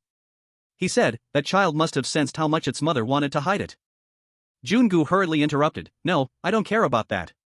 What happened after she went to meet Jang Hyun? Jang Gun smiled, remembering those legs along with those heavy footsteps, Jang Hyun, his body covered in wounds, trying to walk forward out of that complicated alley. Jang Gun smoked and said, I have to admit you've gotten better. You must be the strongest among the leaders. He calmly accepted, besides, it's also because I've become softer. Joon-gu sneered, you're just good at making excuses. But Jang Gun said, I deliberately let him go, because I knew the story of Hostel is a tragedy. Recalling that sorrowful back, Jang Gun said, that girl, Hyun, was discovered too late. The scene changes, Se-rim's group is standing in front of Hyun's portrait. Tang-gu and Won-gu are trying to hold back their tears. Won-suk is sobbing loudly. Se-rim is full of remorse, I'm sorry, I should have listened to you. She remembered her previous heartless words, I shouldn't have done that to you. Se-rim continuously blamed herself, it's my fault that Hyun died, it's my fault that Hyun died. Those beautiful memories rushed back like a flood, Se-rim cried loudly in regret and despair. Hyun's mother was even more desperate. As we know, when experiencing extreme resentment, people often look for a target to blame. Jang Hyun bowed his head, he must have known the whole story from 3 years ago. But he still appeared to become the target of their vented anger. The reproachful voice of Hyun's mother rang out, how dare you come here, you scum. For Jang Hyun, although still young, he had realized one thing, the mother's despair continued, you killed her, you are the one who killed my daughter. She screamed, if you hadn't told her to get an abortion, she wouldn't have kept her pregnancy a secret. Jang Hyun also accepted it, that's right, and he understood this, if the resentment could turn into anger poured onto him, then the others would feel less pain. Jang Hyun admitted, I killed her. A merciless punch landed on Jang Hyun's face, making his whole body fall down. Won-suk was full of indignation, you told her to get an abortion? You are the one who craved a family more than anyone else, but you could say such nonsense? He roared, you know we are all orphans, how could you say that? Won-suk was disappointed, I don't think we can treat you the same as before anymore. All four of them turned their backs and walked away, leaving behind a sentencing statement for Jang Hyun. You are the one who killed Hyun, it's you. Se-rim couldn't bear it and turned her head back a little, but she couldn't forgive him either. Jang Hyun lay there all alone. He seemed to see a familiar hand reaching forward, the hand petting Lion's head, Hyun smiling with her eyes closed and asking, "Are you okay?" Jang Hyun recalled the image of his friends and Lion surrounding him, and there was also Hyun. But now, he was lying there all alone in the quiet hallway. Jang Hyun was resting his head against the glass, the little baby lying inside the incubator. The image of Hyun appeared again. Hyun, I hope you can always smile, even when you are sad or facing difficulties. Who knows, maybe doing so will help you feel better. Jang Hyun cried. He silently promised, from now on I won't cry anymore. When I encounter sad things, I promise I will smile. Jang Hyun looked at the child, his smile even uglier than his crying, just as she had told him. Back to reality, Jun-gu said, "Hey, wait a minute." He wondered, what about the cat? Is it still alive? Jong-gun said, the cat? Then we have to remember. The image of familiar legs standing in front of Lion, hands reaching out towards the cat, I will kill it. Oh-chun squatted in front of Lion and thought, I will kill it, this damn cat. You must disappear so that Hyun can be perfect, you must disappear so that Hyun can be perfect. Suddenly, a voice interrupted that action, stop. Oh-chun opened his eyes wide in surprise. Jun-gu was full of excitement, wow, so someone saved it? Who is it? Who saved the cat? Jong-gun said, and so, the story of Hostel has come to an end. Jun-gu was dissatisfied, I asked who saved the cat? The girls next to him were also curious, who saved the cat? We are dying of curiosity, come on, tell us. Remembering that old apartment building again, on a rainy night. Hyung-seok chased Jang Hyun away. Go away, he said strongly, there is no place for you here. Before turning away, he said softly, we only bring bad luck to each other. Hyung-seok's words became even heavier, we shouldn't have met in the first place. Se-rim couldn't bear it, she said, Hyun-seok, Hyun is also in a lot of pain, don't be too harsh on him. Jang Hyun smiled brightly and said, guys, let's play hide and seek. Hearing that, Hyung-seok got angry, you bastard, what the hell are you barking about? But to Hyung-seok's surprise, Jang Hyun disappeared, leaving only his familiar jacket behind. Everyone was taken aback, and they thought it was only much later that we realized that jacket was Hyun's final farewell. After all, that was how Hyun disappeared. No one knew where he went, perhaps he was wandering the streets again. Jang Hyun left once more, but this time, it was with Yena. The scene shifted. At this moment, Hyung-seok seemed to wake up and suddenly thought, what is this? It feels like it's been a long time since I last appeared. Or am I mistaken? Jin-sung asked with full concern, what's this, why are you crying? Are you sick, you crybaby? Hyung-seok was surprised, wait, am I crying? Hyung-seok was still worried, is Jin-sung okay? A pair of hands gently applied a band-aid on Hyung-seok. Hyung-seok was startled, Jae-yeol. He said, Jae-yeol, I'm fine. Besides, why did you put a band-aid over my eye? Jin-sung mocked, I think you should reconsider your decision to become a doctor. He reminisced, it's been a long time since I saw Jae-yeol, it feels like deja vu. At this moment, some girls appeared, making the atmosphere lively. Hello guys, it's been 3 months, hasn't it? We're planning to go to karaoke, want to come along? What do you mean 3 months? We just met yesterday. Hyung-seok, or do you want to hang out alone with me? Geez, Jae-yeol, watch your mouth. The whole group walked happily together. Wow, it's been a long time since we all gathered like this. Even though we just met yesterday, it feels like 3 months have passed. A person in the back said with a jealous voice, looks so peaceful, huh? Tae-sung cursed, you damn bastards. While I have to go home with these retards, Hanul, the lackeys around keep being noisy, Tae-sung-kun, hello there, Tae-sung-kun. Tae-sung looked ahead with resentment, going with that guy again, I swore I will kill him. At this moment, Hobin appeared, muttering, it's dark, it's too dark. Tae-sung thought to himself, oh well, the idiot wearing sunglasses is going home alone. He decided that choosing this guy was much better than walking with those retards, then acted kind and said, you find it dark? Let me be your light, we even held hands last time. But Mi-jin appeared at this moment, idiot, can't you even go home by yourself? He immediately said, let go of my hand, Yang Mi. She angrily reminded him, I'm Mi-jin, you idiot. He just remembered, right, that girl ran away from home. Tae-sung, having his target usurped, was extremely frustrated, motherfucker, so damn annoying. He secretly swore, I will kill them. In his ears echoed the sound of a conversation, let go of me. Mi-jin, again? I told you not to fight. Oomph, what kind of fit is he throwing again? Tae-sung doing that wasn't cool, which made Tae-sung even more infuriated. I hate people who have lovers. While feeling annoyed, he suddenly bumped into someone. Se-rim got knocked down and scolded him. Hey, what kind of attitude is that? If you bump into someone, you should apologize. Tae-sung meanly replied, oh, sorry, I didn't see you because you're too small. Suddenly, someone bumped straight into Tae-sung. Then the guy even said, oh, sorry. Won-suk said, I didn't see you because you're too tiny. Tae-sung couldn't believe his ears. Too tiny? Me? Se-rim beside him kept reminding, Won-suk, don't, we still have to go meet Hyun. Hyun is waiting, let's go quickly. Tae-sung was so furious that he saw stars. Won-suk kept up the act, sorry, I was a bit confused because I haven't encountered a situation like this in 3 months. Now I get it. Tae-sung grabbed Won-suk's collar, angrily asking, you're picking a fight with me on purpose, aren't you?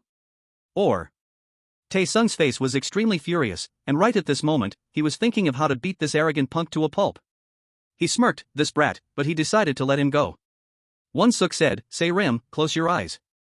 She spoke up, you always tell me to do that. Watching this scene, Tae-sung thought to himself, this guy is really gallant, he still tries to protect his girl even knowing he will be beaten to a pulp. Won-suk reminded him of himself when he tried to protect Han-nul from those homeless guys. Tae-sung thought, I'm very surprised too, Han-nul, I didn't expect there to be another guy like me out there. Han-nul suddenly felt nauseous, Mi-jin, I feel so nauseous. Mi-jin was caring. Do you need me to pat your back? Tae-sung realized he had become softer, and just like that, Lee Tae-sung left. He said good luck, leaving behind words no one could understand. It seemed Ho-bin had just fallen into the sewer, but Mi-jin didn't notice and said, that walking pile of fat, he's been picking fights all day lately, should I give him a punch? Wait, where is Ho-bin? Se-jin thought, so confusing, what kind of weird school is this? It's full of weirdos. A few girls came to help her up, let me help you stand up. It seems you are not a student of this school? Which school are you from? She was surprised, thank you. A pair of hands reached out, are you okay? She was surprised, what? Hyung-seok said, you must be very surprised, right? But at this moment, Se-jin opened her eyes wide, the feeling at that time was like seeing an angel descending from heaven. Hyung-seok kindly said, on behalf of J1 High School, I apologize to you. And so she got a crush on Hyung-seok. Could it be that I have fallen in love with this fairy tale like sunshine? Won-suk saw that she was caught up in the atmosphere, so he blocked her. Se-jin didn't hold back and hit him, stop it, why didn't you help me up? Won-suk could only endure it.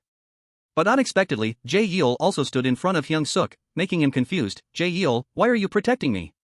A hand reached out towards Hyung-seok. Won-suk introduced himself, nice to meet you, allow me to introduce myself, 1083 fights, 1079 wins, and 4 losses. He flashed a handsome smile, I am the great Chai Won-suk of Gangdong. Han-nul and the others were shocked, did you guys hear that? The Great of Gangdong? I'm getting goosebumps, it sounds like an in-game nickname or something. I'm going to throw up. Fortunately, no one in our group is as weird as him. Meanwhile, Se-rim was extremely embarrassed, I told you not to say that in public. The handsome Jin-sung also raised his hand to greet, I am Jin-sung. He was not humble at all either, I don't know my record, because I stopped counting after defeating 1,000 guys. Han-nul felt helpless, Mi-jin, can you tell Jin-sung to drop out of school? I think he will listen to you. Please. But Mi-jin replied, but he is kind. The girls were frustrated, does anyone have a gun? I have to shoot these 2 guys. Poor you guys. They ignored those 2, so you guys are from Gangdong? Yeah, we came to find a lost friend who was studying at this school. Now we are on our way home. Oh my god, are you really 18? You look even younger than me. Do you use Instagram? Give me your number. Meanwhile, on Jin-sung and Won-suk's side, is that all you got? I'm going easy on you. Me too. Han-nul said, I know a weirdo who also goes to this school. What was his name again? Mi-jin wondered, Who? It's not like our school is the only one with weirdos. Se-rim was surprised, turns out there are many weirdos in Gangdong too, The 2 girls said in unison, is his name Vasco? Hearing this name, everyone froze. Even Won-suk and Se-rim did. Hyung-seok, along with Jin-sung and Jae-yeol, did too. Won-suk laughed, I see. He said, so you guys are the ones Vasco mentioned. J1 High School. Won-suk continued, I've heard a lot about you, although I didn't expect us to meet like this. Park Hyung-seok. Hyung-seok was also surprised, he knows my name? Won-suk said, say thanks to Vasco for me. I have to go now. After saying that, Won-suk waved goodbye, the big boss is waiting for us. And just like that, they left. Leaving only the phrase good luck, a voice from down in the sewer spoke again, it's so dark even without wearing glasses. He thought they had left, leaving behind words I couldn't understand /n returning to Hyung-seok and say Rim. Hyung-seok said, "It's been a long time since you smiled and talked to others like that." Say Rim smiled, "This is the first time since Hyun's incident that I've talked to girls my own age." Saying that, she turned to look at Hyung-seok. Say Rim said, "Thank you for always being by my side." He replied, "That's what family is for." She said regretfully, "I wish Wongu and Tangu were here too." /n thinking of Wongu and Tangu, Hyung-seok smirked, "Why look for them? They abandoned us." Recalling the scene of the two of them carrying their bags and saying, "Boss, we're leaving," Hyung-seok frowned, "Fine, go, I hope you make a lot of money." Then he continued, "Besides, now that you guys are leaving, I am no longer your boss. Just address me casually." Tangu replied, "Alright, so you are going to stay here?" Wongu asked, "Are you staying because you like Say Rim, right?" Hyung-seok said softly, "You don't necessarily have to change how you address me so immediately." /n he simply replied, "Because I like Say Rim? What are you talking about? I don't like her anymore." They asked again, "Then why?" Hyung-seok recalled his past promise, "I will protect you." He had promised to protect Park Say Rim. Hyung-seok smiled and said, "A gentleman must do what he says. Since I am the uncle, I must protect the mama of the family." Hyung-seok thought of Say Rim hugging her knees alone. The mama no longer had a father or anyone else, so at least the uncle had to be by her side. He lowered his voice and chased them away, "Go away." Hyung-seok said, "I will always be here waiting for you guys, so you can come back whenever you want." /n Hyung-seok ended his reminiscence, whispering, "I will always be here waiting for you, so you can come back whenever you want. And this is Hostel B's uncle, the executive Chai Hyung-seok." Say Rim also smiled, "I'm so glad we found him first. She is Hostel B's mama, the executive Park Say Rim." They said, "Welcome back. I knew black hair suits you best." He is Big Daddy Jang Hyun, Hostel B's Big Daddy, the leader Jang Hyun. They walked together. Walk slowly, we have a lot to talk about. /n the scene shifts to Say Middle School. A female teacher appears amidst the welcoming greetings of the students, "Hello teacher, teacher." She looks pretty every day. She introduces herself, "I am Kim Hee-jin, 28 years old. Hello, I am a student teacher at Say Middle School, and I really love children." She jokes around with the students, "Hello, hello there, wow, you even know teen slang." She believes that although she is currently a student teacher, one day she will definitely become a great teacher. However, Yi-jin has a concern. In her class, there is a special case, this huge student is her worry. Ji-tae shouts, "Teacher, I keep blowing but no sound comes out." The teacher is startled by him and screams, to which Ji-tae says, "I didn't mean a scream." His deskmate reminds him, "Ji-tae, blow it like me." Yi-jin reassures herself not to panic, then says, "Student Kwon, maybe it's because there is too much saliva stuck inside your flute." Ji-tae replies, "That could be it." A student wonders, "Teacher, why do you call him that?" Yi-jin always reminds herself that as an educator, she must thoroughly teach him. When the red liquid flows out, Yi-jin screams in panic, "Blood." But he remains calm, "Oh, don't worry, teacher, it's not my blood, it's the blood of those little rats from yesterday's battle." Yi-jin feels helpless, that explanation only makes things worse. He says gently, "A very special person bought this bamboo flute for me. I, Kwon Ji-tae, will treasure this flute for the rest of my life." He recalls that person's words, "Did Ji-tae break his flute? I'll buy you a new one so you won't get scolded at school."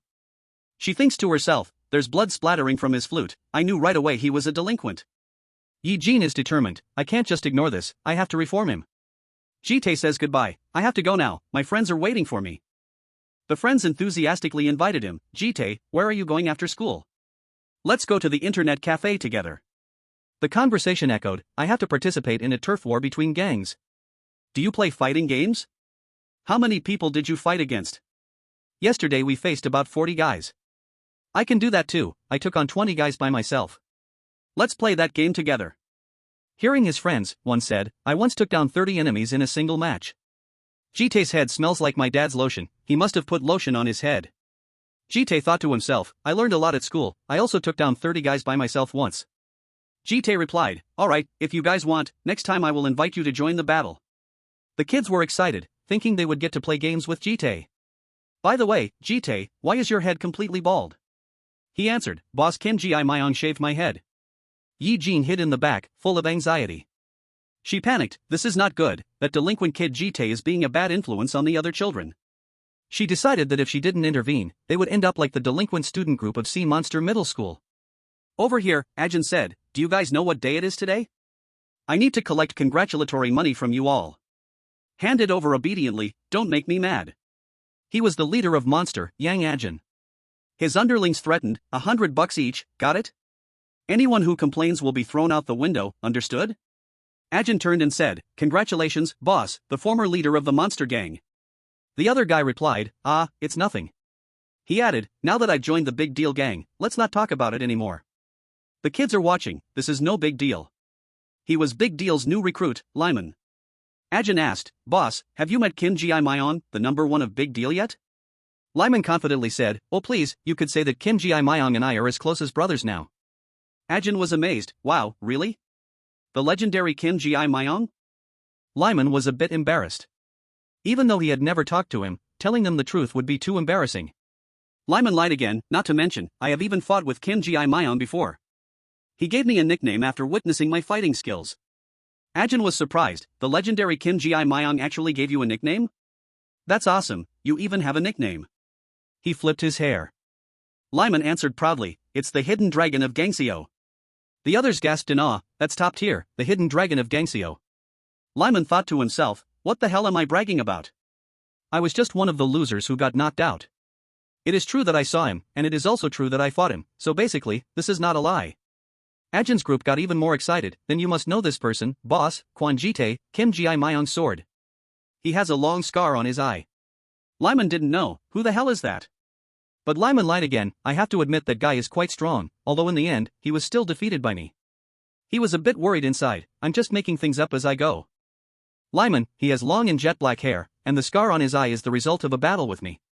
He wears a suit so perfectly tailored to his body that even models would be jealous. In his mind, he thought, he must look like this, because there's no way a miner could be bald.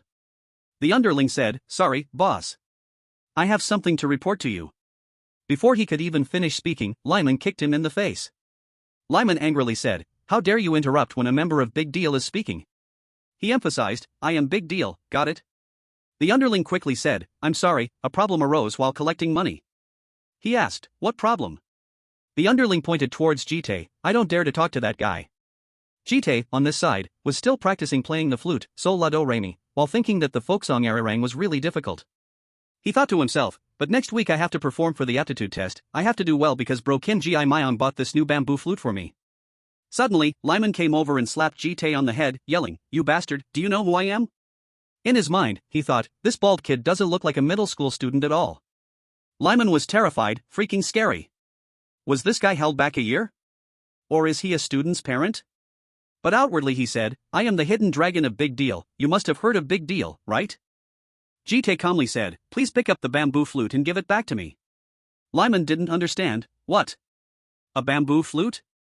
He thought to himself, is a guy this big mentally retarded? I have to strike first.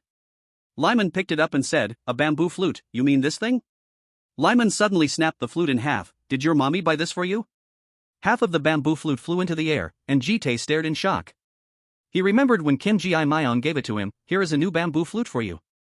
I can't wait to hear you play Jeonseon Arirang. Jitae cherished it deeply. Recalling the memories of one man and his flute, he screamed, no. He remembered the reminder, don't break it. And the words, Jitae, thank you for everything. Jitae cried out, oh, bamboo flute. The flute's voice seemed to echo, just let me lie here. Lyman stepped on Jitae's head with his foot and mocked, hey, this kid is crying. What a pathetic loser. Suddenly, his eyes widened. A face of death was right beneath his foot. Looking at Jitae's ferocious face, Lyman felt a bit intimidated but still yelled, you bastard, tell the truth, Jitae. You're not a middle school student, are you? After hearing that, he closed his eyes and stroked his chin in concentration. Big Deal's Kwon Jitae was thinking, pondering, whether he should break this guy's bones for breaking the bamboo flute that his brother Kim Ji-Myung had given him. He recalled Kim Ji-Myung's advice at that time, you must not fight with friends at school. Understood? Jitae was really hesitant, whether he should listen to Kim Ji-Myung's advice. Jitae just sat still in a daze, so conflicted, as Lyman's underlings surrounded him at this moment. Everyone physically hit him a few times and wondered, boss, is this guy really a middle school student? Lyman thought like many others, I don't think so. The other students saw this scene and shouted. Jitae is playing with the upperclassmen over there. Jitae remained in the same posture. Not knowing what to do, I will disobey Kim Ji-Myung's advice if I take revenge for the bamboo flute. He silently prayed in his heart, boss, please enlighten me. A flash of light immediately appeared in his mind. Ji-tae was proud. Yes boss, I will obey your words. Ji-tae stood up suddenly and said loudly, I will give up the Jeonseon Arirang tune and become a model student. But when he made his decision, outside the classroom door there were only two people waiting to tease Ji-tae. Ji-tae hasn't gone home yet? The monster group got tired and left. Have you finished thinking? One guy was even crying. They just took turns babbling like that. Everyone had left after beating him to exhaustion. Outside the school's backyard, cheering voices rang out, boss, boss. The underlings still foolishly surrounded Lyman and gossiped about his fake story. Tell us about the sword of number 1 Kim Ji-myung. What kind of person is Ji-tae? Lyman smiled and judged. I must say he is as cold as ice. He played the flute in the middle of the battlefield, his long black hair flying in the wind, and the Black Panther pet that always accompanied him was also very impressive. He said he didn't have to feed it, because Jupiter would eat the losers of the battle. The group listened and believed it, replying in unison, awesome. But in reality, Lyman was just used to bragging \n right at this moment. A voice called out, hey kids, let us ask you something, we are looking for someone. Hearing this, the underlings arrogantly turned around, huh, kids? How dare you call the Serpent Gang kids? They continued to be bossy, how dare you? We have the hidden dragon, you know. Meanwhile, Lyman was wide-eyed, recognizing the people in front of him. These two were Hyung-seok and Lee Jianwoo \n Lyman realized they were from the executive board of Big Deal, and immediately greeted them, hello, bosses. They replied softly, yeah, who are you? Inviting the two to sit, he introduced himself, I am Lyman, newly joined Big Deal. Please have a seat. Hyung-seok noticed, so that's why you drew those tattoos on your body? And Jianwoo casually praised, this chair is quite soft, isn't it? You must be the leader of these guys. We need your help to find someone \n when the underlings knew the truth, they hurriedly bowed their heads and stood in 2 rows, hello, bosses. They whispered nervously, the executives of Big Deal, we almost died. But they still acted obedient, yes, please just ask, I know this school like the back of my hand. Hyung-seok said, we are looking for someone named Kwon Ji-tae. Jianwoo added, he studies at this school but we can't find him. Lyman timidly said, Kwon Ji-tae? If you are looking for Kwon Ji-tae of the middle school, then the chair you are sitting on is Ji-tae himself. Lyman's words startled both bosses. Ji-tae had been immersed in his flute all this time, do-re-mi fa sol. Even though they called out loudly, boss, he remained in a daze. Ever since the flute was broken, the sound was no longer accurate. Seo-kang was very surprised, Ji-tae, what are you doing there? Jianwoo was also worried, you look like you just got hit on the head. But Ji-tae just calmly replied, I'm practicing playing the bamboo flute, the Jeonseon Arirang tune. Looking at Ji-tae's two teammates caringly asking him questions, he had said he was doing very well at school, so why was he acting as a human chair? Lyman now panicked as he realized, I'm screwed, it's him. This bald guy was actually Ji-tae's boss, the number 2 of Big Deal. It was even more perfectly timed when someone else came looking for him. Ji-tae, it was the handsome and thoughtful Kim Ji-myung bringing lunch for him. You forgot this lunchbox. Seeing the person he admired right in front of him, Ji-tae shouted loudly. Brother Kim Ji-myung. Hearing this name, Lyman was even more shocked, Kim Ji-myung? Ji-tae wondered and asked the group, hey, why did you let brother Kim Ji-myung bring the lunchbox to you guys? This is your job. Seo-kang then said, we tried to stop him, and Jianwoo added, brother Kim Ji-myung insisted on coming to see our boss's school. Seo-kang curiously reminded, first, boss, please explain the human chair incident, boss Kim Ji-myung is here. At this time, the underlings of the monster gang took turns looking at Lyman with excitement, boss, introduce us to him. You are Kim Ji-myung's close brother after all, the hidden dragon of Big Deal. Lyman could only curse silently in his heart, ugh, shut up, you idiots. Hearing this, Kim Ji-myung also wondered, close brother, with me? Lyman was incredibly embarrassed, I'm so dead. Ji-tae didn't accept it, how dare you make a joke out of Kim Ji-myung's name? Hyung-seok was also suspicious, who said that, Lyman now just cried in fear, I got caught red-handed, they will kill me. However, Kim Ji-myung just smiled lightly, asking him while asking himself, brothers having one more younger brother. Unexpectedly, he rubbed Lyman's head, not just brothers, we are family, I think it's not bad either. Kim Ji-myung gently asked the other person, you are the rookie right, Lyman. Lyman was startled inside, he knew my name? While no one else knew, Kim Ji-myung was still rubbing his head gently. So you study at this school, making Lyman even more touched. At that moment, I made up my mind. I will follow this man, to the ends of the earth. Lyman bowed deeply, I will do my best, boss. Scene transition, a pair of graceful female legs walking in high heels. I am Eugene, a student teacher at C Middle School, my school just got some good news. In front of the teacher was the image of students sweeping and cheerfully humming. Let's follow the example of boss Ji-tae to be model students. Let's make legal money like Big Deal. These familiar kids used to be the disbanded monster group. Eugene knew it was all thanks to Mr. Kwon, Jitae. Seeing Jitae ahead, she called out, "Mr. Kwon." Jitae heard the voice, turned around and asked, "What's wrong, teacher?" Seeing the gentle and exemplary teacher greeting him with a very funny gesture, "Hello," Jitae saw that, but his face didn't change, nor did he say anything. He even walked coldly past her. Eugene felt a bit embarrassed looking after him, perhaps Jitae, but fortunately behind her back, he still made the same gesture in response. He is actually a good person. The scene shifts again, a hand holding a cigarette with anxious thoughts. 3 years have passed since Jang Hyun disappeared and Hostel split in two, but what now? A long-haired guy is sitting cross-legged on a chair, unconvinced. Did that bitch Park Se-rim find Hyun first? The guy is none other than Hostel A's big daddy, Wang Oh-chun. Another guy also joins the discussion. I was surprised too. I didn't expect Vasco to provide Hyun's information to Se-rim. This guy is also a member of Big Deal, Jang Jin-hyuk. Oh-chun sits leaning back and forth, asking, "Are you just going to stand and watch? Hyun joining Hostel B will cause trouble for Big Deal too." Jin-hyuk has no choice but to say, "Let me get straight to the point." He puts a cigarette in his mouth. "I have a plan that can completely destroy the J1 high school gang." Suddenly, Oh-chun rushes over, puts his arm around his neck, and tries to snatch his cigarette, then bark, "If you dare to talk nonsense, I will kill you." Waiting for the guy to let him go, Jin-hyuk sweats profusely and takes another cigarette out of the pack. "I can't execute this plan alone, I need your help." In his heart, he curses silently, "Fuck, this is the last one." He looks at Oh-chun in front of him and asserts, "Because it will be a game of wits." Oh-chun lights his lighter and decides at the same time, "Sounds fun, then we can cooperate." Jin-hyuk smirked with satisfaction, "Big deal." Oh-chun also added, "And my real Hostel." That's right, a lot of things happened. The image of a pair of hands reaching down to touch the cat lion appeared below. And this pervert had evil intentions towards Lion. "I will kill him, I will kill him." Then someone else approached from behind and told him, "Stop it." Oh-chun's eyes widened at this person. Kwon Jitae, wearing a uniform and holding a stick, called out to him, "Wang Oh-chun, I knew you were despicable, but I didn't expect you to bully a stray cat. This is Big Deal, Kwon Jitae, in his younger days." The fierce guy threatened, "Luckily I missed the bus and walked home, otherwise I wouldn't have discovered this." Oh-chun looked at Jitae warily. "Kim Gi Myong's sword, Kwon Jitae, why right at this moment?" Jitae decided to pick Lion up. "I will take the cat away." Lion's eyes sparkled and said, "Let me go, meow." Oh-chun also disagreed, "Who let you do that?" Jitae was suspicious. "Wait, this cat looks familiar." Then he got scratched a few times on the face, /meow. Despite that, Jitae still decided to hug it and run away. "It hurts but it's so cute. I'm going to the hospital first. Next time I will introduce you to bro Kim Gi Myong." At this time, another big, tattooed guy hugged Oh-chun from behind. Hajun grabbed his head and complained, "I had to pretend to be a retard all day today. Because I am a romantic, I can endure waiting for a few months." Wang Oh-chun was terrified. "You monster," he kept whispering, "I have no interest in men, so baby, let's have some fun together." The incident took place in the alley, leaving only Wang Oh-chun's screams.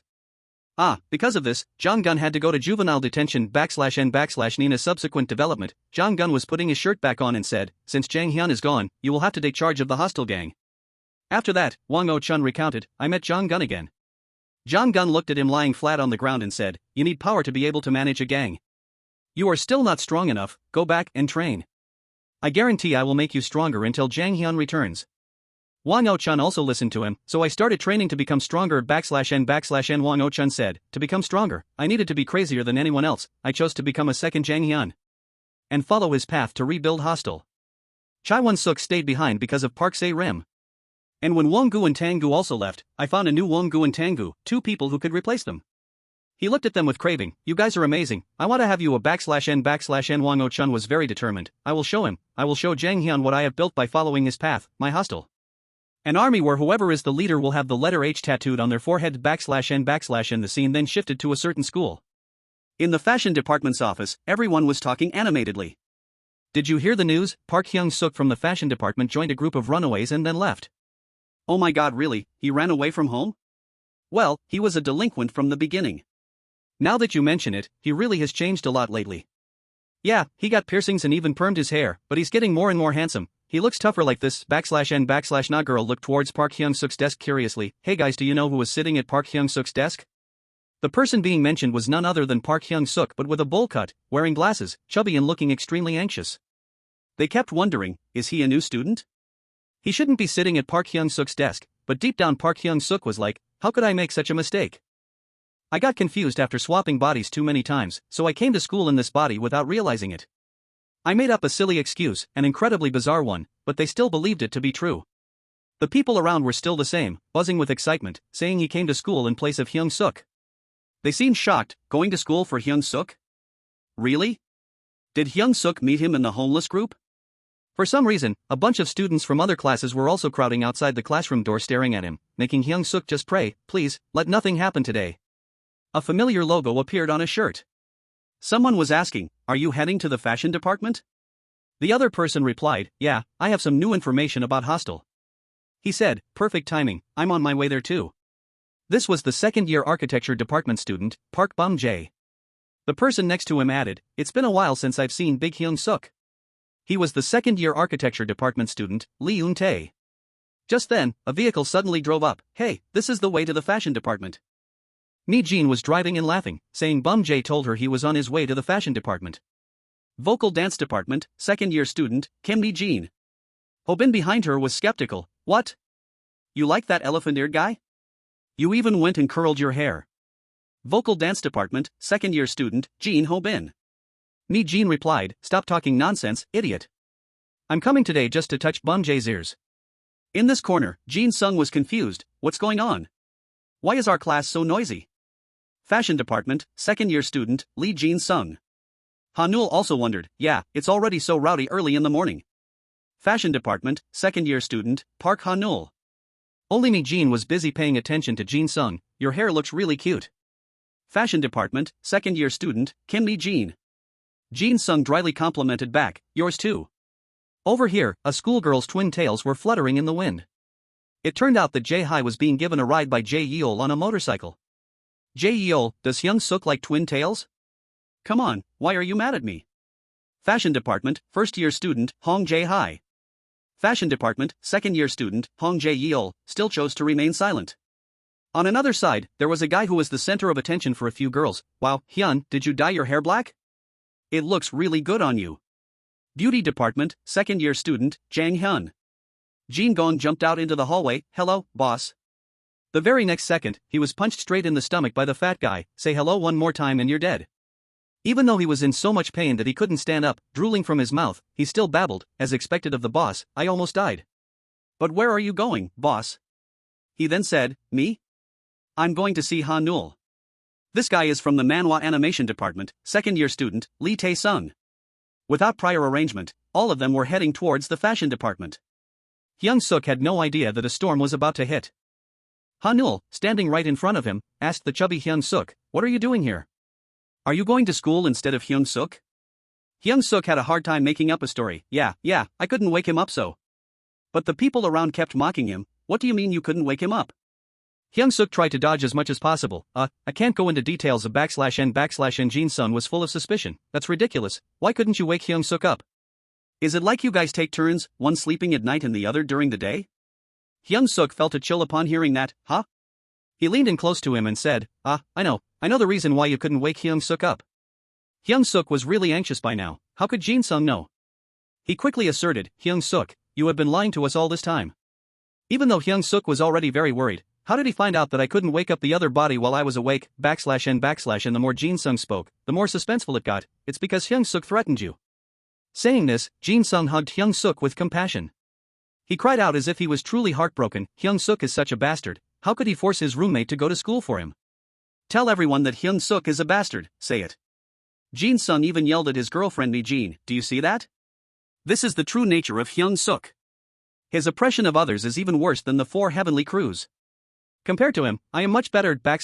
Hyung-seok hastily breathed a sigh of relief. Phew, guess I got away with it. This time it was Hanul's turn to lean down and tell him, but it's really fun having you here. Can you come more often? Hyung-seok felt as if he had misheard, huh? He hurriedly said to her, Hanul, let go of my arm first, but she flatly refused, no way, making Hyung-seok fall silent. Wait a minute, this feeling, it seems like I've experienced it before. Just having a girl hugging his arm made him so ecstatic that he had to look up out the window. No, it turned out there was someone burning with extreme jealousy looking at this scene from outside the window. At that time, Tae-sung had promised Hyung-seok, if I use my right hand, I will let Hanul go. If he used his right hand in the fight, he wouldn't touch Hanul. Tae-sung is a gentleman, and a gentleman must keep his word. He didn't want to lose face in front of Hanul anymore, because Tae-sung is a man who, once he says something. While Hyung-seok was trying to justify Tae-sung like that to comfort himself, he smashed right through the window and grabbed Hyung-seok by the back of the neck. Damn it, you bastard. Have you forgotten your duty? You are my ashtray. Hyung-seok suddenly took off his glasses. An ashtray? What was I like before? He silently recalled the past moments of how he was bullied by Tae-sung. But not anymore. Hyung-seok actually dared to look straight at Tae-sung, even grabbing his hand that was holding the back of his shirt, saying, "That's not cool, Tae-sung." He was already so pissed at him, this bastard dared to humiliate him in front of Hanul. Tae-sung immediately threw a punch. Got some nerve, daring to talk back to me, huh? Who would have thought a foot blocked that fist of his? It was Jin-sung stepping in to protect him, jokingly saying, "My lower body automatically blocked you." He laughed, stopping them. "You two fat guys are arguing back and forth like women, just get lost so we can have some peace." Mi-jin heard this and, afraid of trouble, warned, "Hey, Jin-sung." But he assured her, "I won't fight him, Mi-jin." Tae-sung couldn't believe he dared to block him. He dared to block his punch with a foot? Jin-sung reminded Mi-jin, "I made a resolution since I cut my hair." She remembered, "Oh right, you made a resolution, right?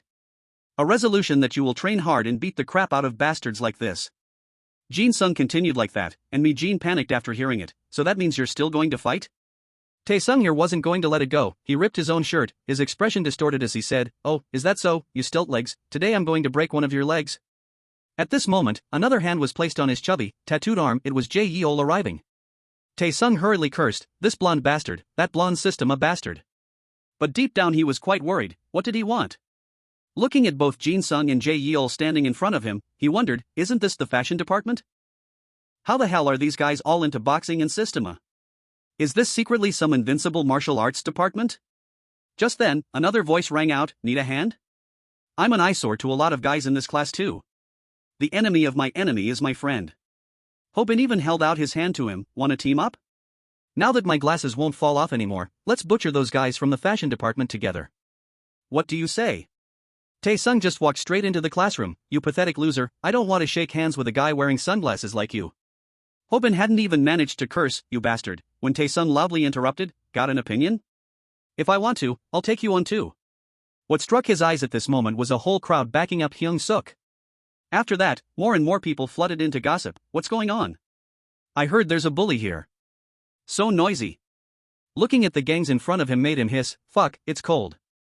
Hobin, whose hand was grabbed by this guy, hastily pulled away. "Let go of my hand, you pig." Tae-sung made up an excuse, "My hands and feet are naturally prone to getting cold." Hobin didn't buy it. "Shut up, you're just scared because they have overwhelming numbers, so you grabbed my hand." Then another voice spoke up, "Everyone stop. How much longer are you guys going to fight? Our main goal is the 4 heavenly crews, remember? Do you want Kid Detective Bum J to step in?" Hobin, now willing to stand hand in hand with Tae-sung, said, "We don't know when we'll clash with them." Sharing the same will, Tae-sung added, "We can't let them see us fighting among ourselves." But the people on this side didn't care about them at all. Jiho then said, "It's highly likely that Jang Jin-hyuk and Wang Oh-chun have already joined forces." Jin-sung thought, "If so, their target would be us." J1 High School, Jae Yeol added. "They already know our faces after the incident with the Wanderers," Jin-sung then advised. "Now the real battle will begin. You guys wake up. From now on, the matter of the 4 heavenly crews is our matter." In this corner, Bum J was sitting and enjoying himself. "You guys have to be serious like me." Mi-jin was busy playing with his ears. "You don't look serious at all, idiot." She playfully looked at the outfits. "Hey, their uniforms are so cool. I also want to be a member of Burn Knuckles." If it cannot be protected, then it is not Bum J's ears. Hobin, who liked to cause trouble at this time, shouted, "Take off those clothes right now, you dog." He boasted, "For heavenly crews, huh? It sounds so childish. If we had met in middle school, you guys certainly wouldn't even dare to look into my eyes." Mi-jin exposed him. "You are just as childish. Back then you also didn't dare to look into my eyes." Hobin was very confident. "Anyway, today will be your death anniversary." Tae-sung didn't want to stand still anymore and screamed like crazy, "Come at me, you bastards, I will break your legs one by one." Then some guy threw a chair outside and shattered the glass window. Hanul, in the midst of the chaos, pulled Hyung-seok out into the hallway. "Let's go, chubby, I will take you on a tour around the school. The class is currently in chaos. Mi-jin, quickly throw me safety goggles number 3. Come at me, you blonde system a bastard. Mi-jin, please get me the female detective coat." Bum J on the outside was listening and enjoying it, but on the inside, he gave up. "I've had more than enough." At this J1 high school, out in the hallway, everyone was staring in their direction. Hanul linked her arm with his as they walked and said, "Wow, walking with you at school really gives a strange and refreshing feeling." Hyung-seok looked tired and replied, "Is that so?" Ha-nul had a thought, wishing he also studied at her school. If so, they could have lunch and go home together. She softly called out, "Hey, chubby." Hyung-seok replied, "Huh, what is it?" He was very confused as to why. Ha-nul blushed and asked, "Do you think there are many pretty girls at our school?" She felt embarrassed, wondering why she asked such a question. It sounded like she was purposely making it difficult for him. But she still tried to probe, "Chubby, what kind of girls do you like? Do you want me to set you up on a blind date?" But deep down she felt a bit of regret. No, asking like this is too obvious. Then there were voices gossiping around them. "Hey, it's Ha-nul, she used to hang out with Lee Tae-sung. Truly the public toilet, rumor has it she wasn't actually dating him, but you have to admit she has a flirtatious reputation. She can't live a day without the scent of a man. In the past, she only chased after good-looking guys, so why is she clinging to that fat guy now? That's just how she is, she likes a different guy every day." Hearing these words, Ha-nul could only lower her head in shame. Suddenly, Hyung-seok spoke up, "You guys don't know anything. You have no idea how kind and caring she is." Hearing that, Ha-nul was naturally even more startled than when she heard the gossip. He even comforted her, "Just ignore them, Ha-nul, I know. You are not an easy or flirtatious girl, you are just nice to everyone." He recalled those beautiful and cute images of her. "Thank you, Ha-nul, for always being there and protecting me." Ha-nul heard it and couldn't believe it. What did you say?" She blushed, embarrassed, and hit him once, "You're just a fatty, don't even dream about it." Hyung-seok laughed, that line was too cheesy. Ha-nul raised her hand to Hyung-seok's face but stopped. "Oh," she estimated, "you're taller now." Hyung-seok leaned in close to Ha-nul in disbelief and asked, "Really, I really did get taller?" Who would have thought the guy's next sentence was even cheesier? "If so, then I will be able to protect you, Ha-nul." Ha-nul's face grew even redder. "This is dangerous, why is this guy so smooth-talking today?" Then a bunch of troublemakers appeared. "Oh wow, look at that, Ha-nul has a new boyfriend. Why do you flirt with everyone except me?" Fashion department, the mocking expert. Lee Hyung-jo, the friend walking with him, laughed. "Hyung-jo, I think the girl is feeling a bit regretful." Ha-nul felt disgusted. "Get lost, stop bothering me." Of course, they wouldn't let it go easily. I don't want to. Ha-nul could only say, "I'll tell Jin-sung right now," and they mocked her even more. "I'll tell Jin-sung." Hyung-jo mimicked his voice, "Then I will be able to protect you, Ha-nul, flirt with me too." The two guys with him had a good laugh. This is too funny, Hyung-jo must be really bitter about this girl. The fat guy next to him suddenly called out, Hey, Hyung-seok?" He looked at Hyung-seok, who was covering his beet-red face, and said, "This fatty is crying." They mocked him, his tears looked like bone broth. "Are you scared, fatty?" Unexpectedly, he was crying because he was so moved by nostalgia. That's right, this is exactly how a school should be. Thank goodness. Too many terrifying things had happened recently, involving a bunch of adults claiming to be high school students. Ignoring the three guys who were still joking around, "Don't do that," Hyung-seok was just emotional. "I don't find them scary at all." Then he even lunged forward and hugged Hyung-seok tightly, crying, "Thank you guys for not joining any gang." His friends were completely caught off guard. Hyung-seok passed out. This pig is freaking strong. Especially Ha-nul, she was even more touched by him. /n/and the boy and girl happily walked away together in peace. Ha-nul's mood right now was incredibly joyful, being next to him felt really nice. Besides, saying he would protect me is basically flirting, isn't it? She was confident that the best part was having no love rivals. Other than me, who else would like a fatty like him?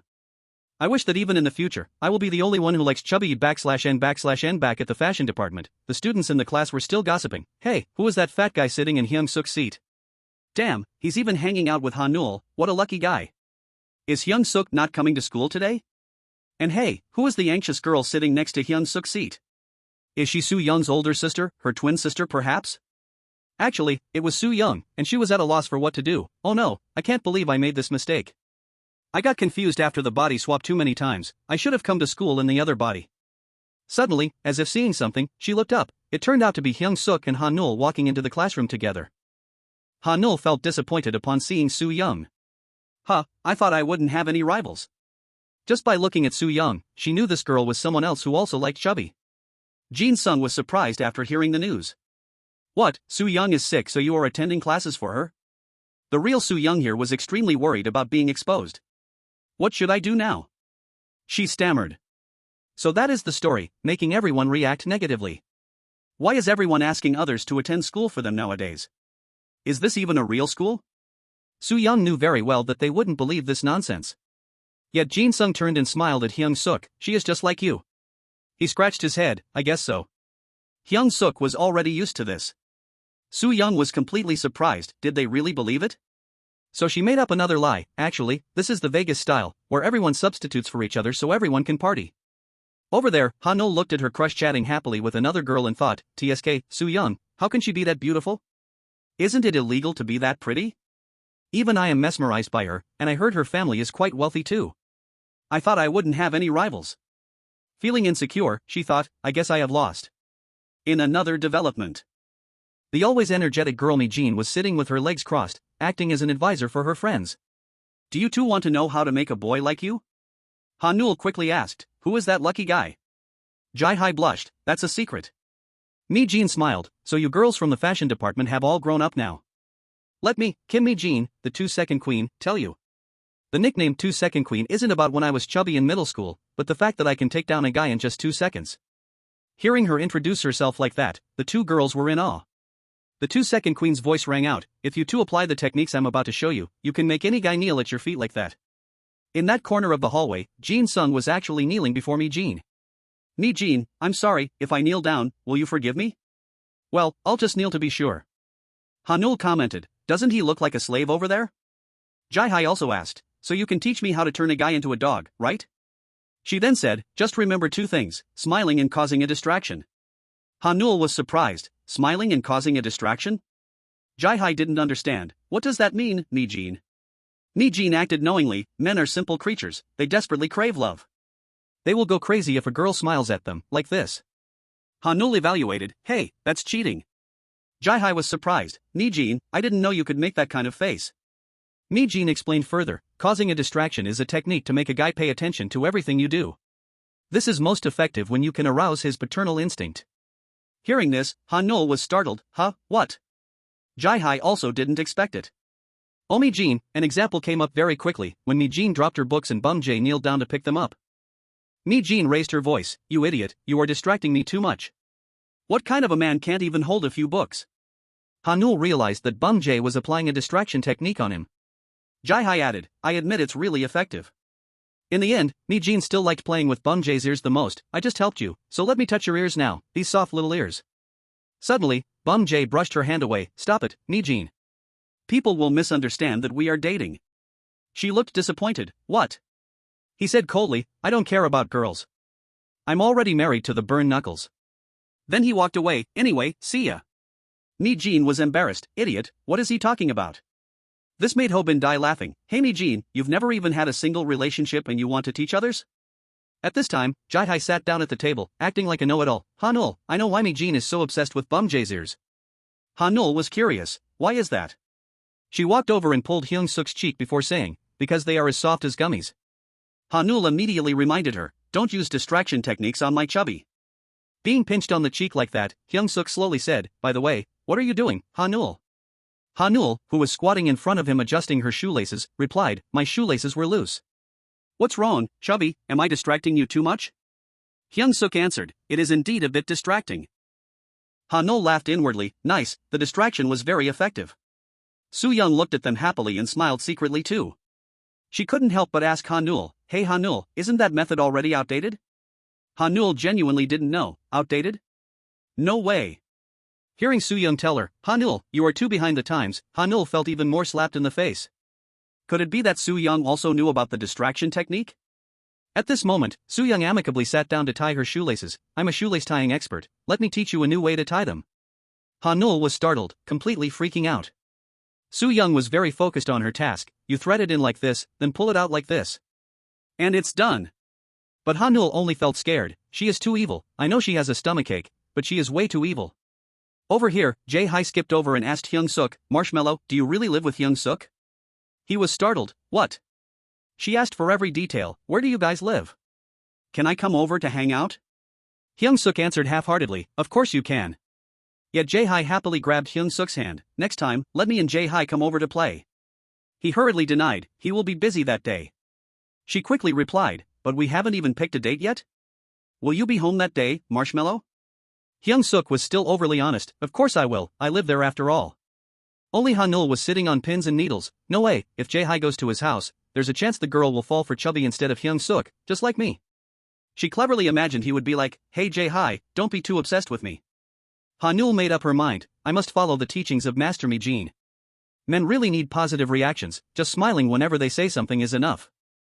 Hyung-seok scratched his head modestly, but he didn't know if it would be okay, because his house was very small. She told herself, how should I react, but ended up laughing with her mouth wide open, clutching her stomach.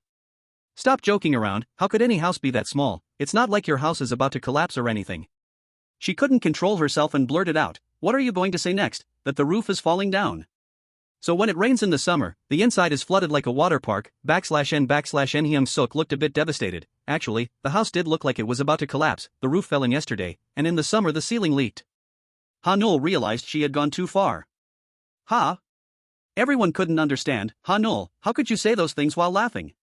She could only cover her mouth and cry silently. "No, that's not what I meant, /n/n." Soo-young immediately came to comfort him. "Hyung-seok, it's okay, I also used to live in a house like that.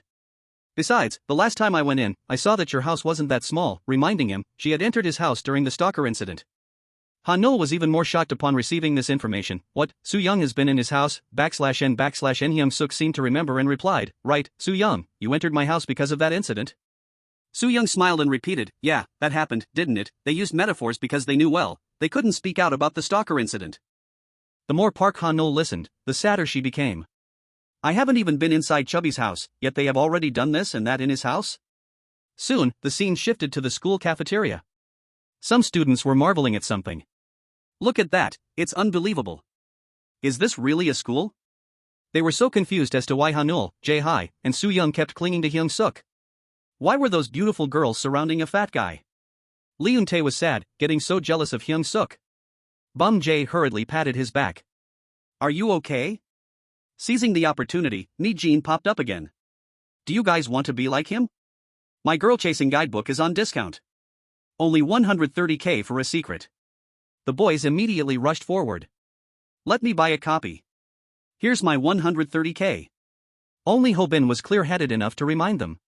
"She hasn't even had a single relationship yet, you idiots." But someone still approached her.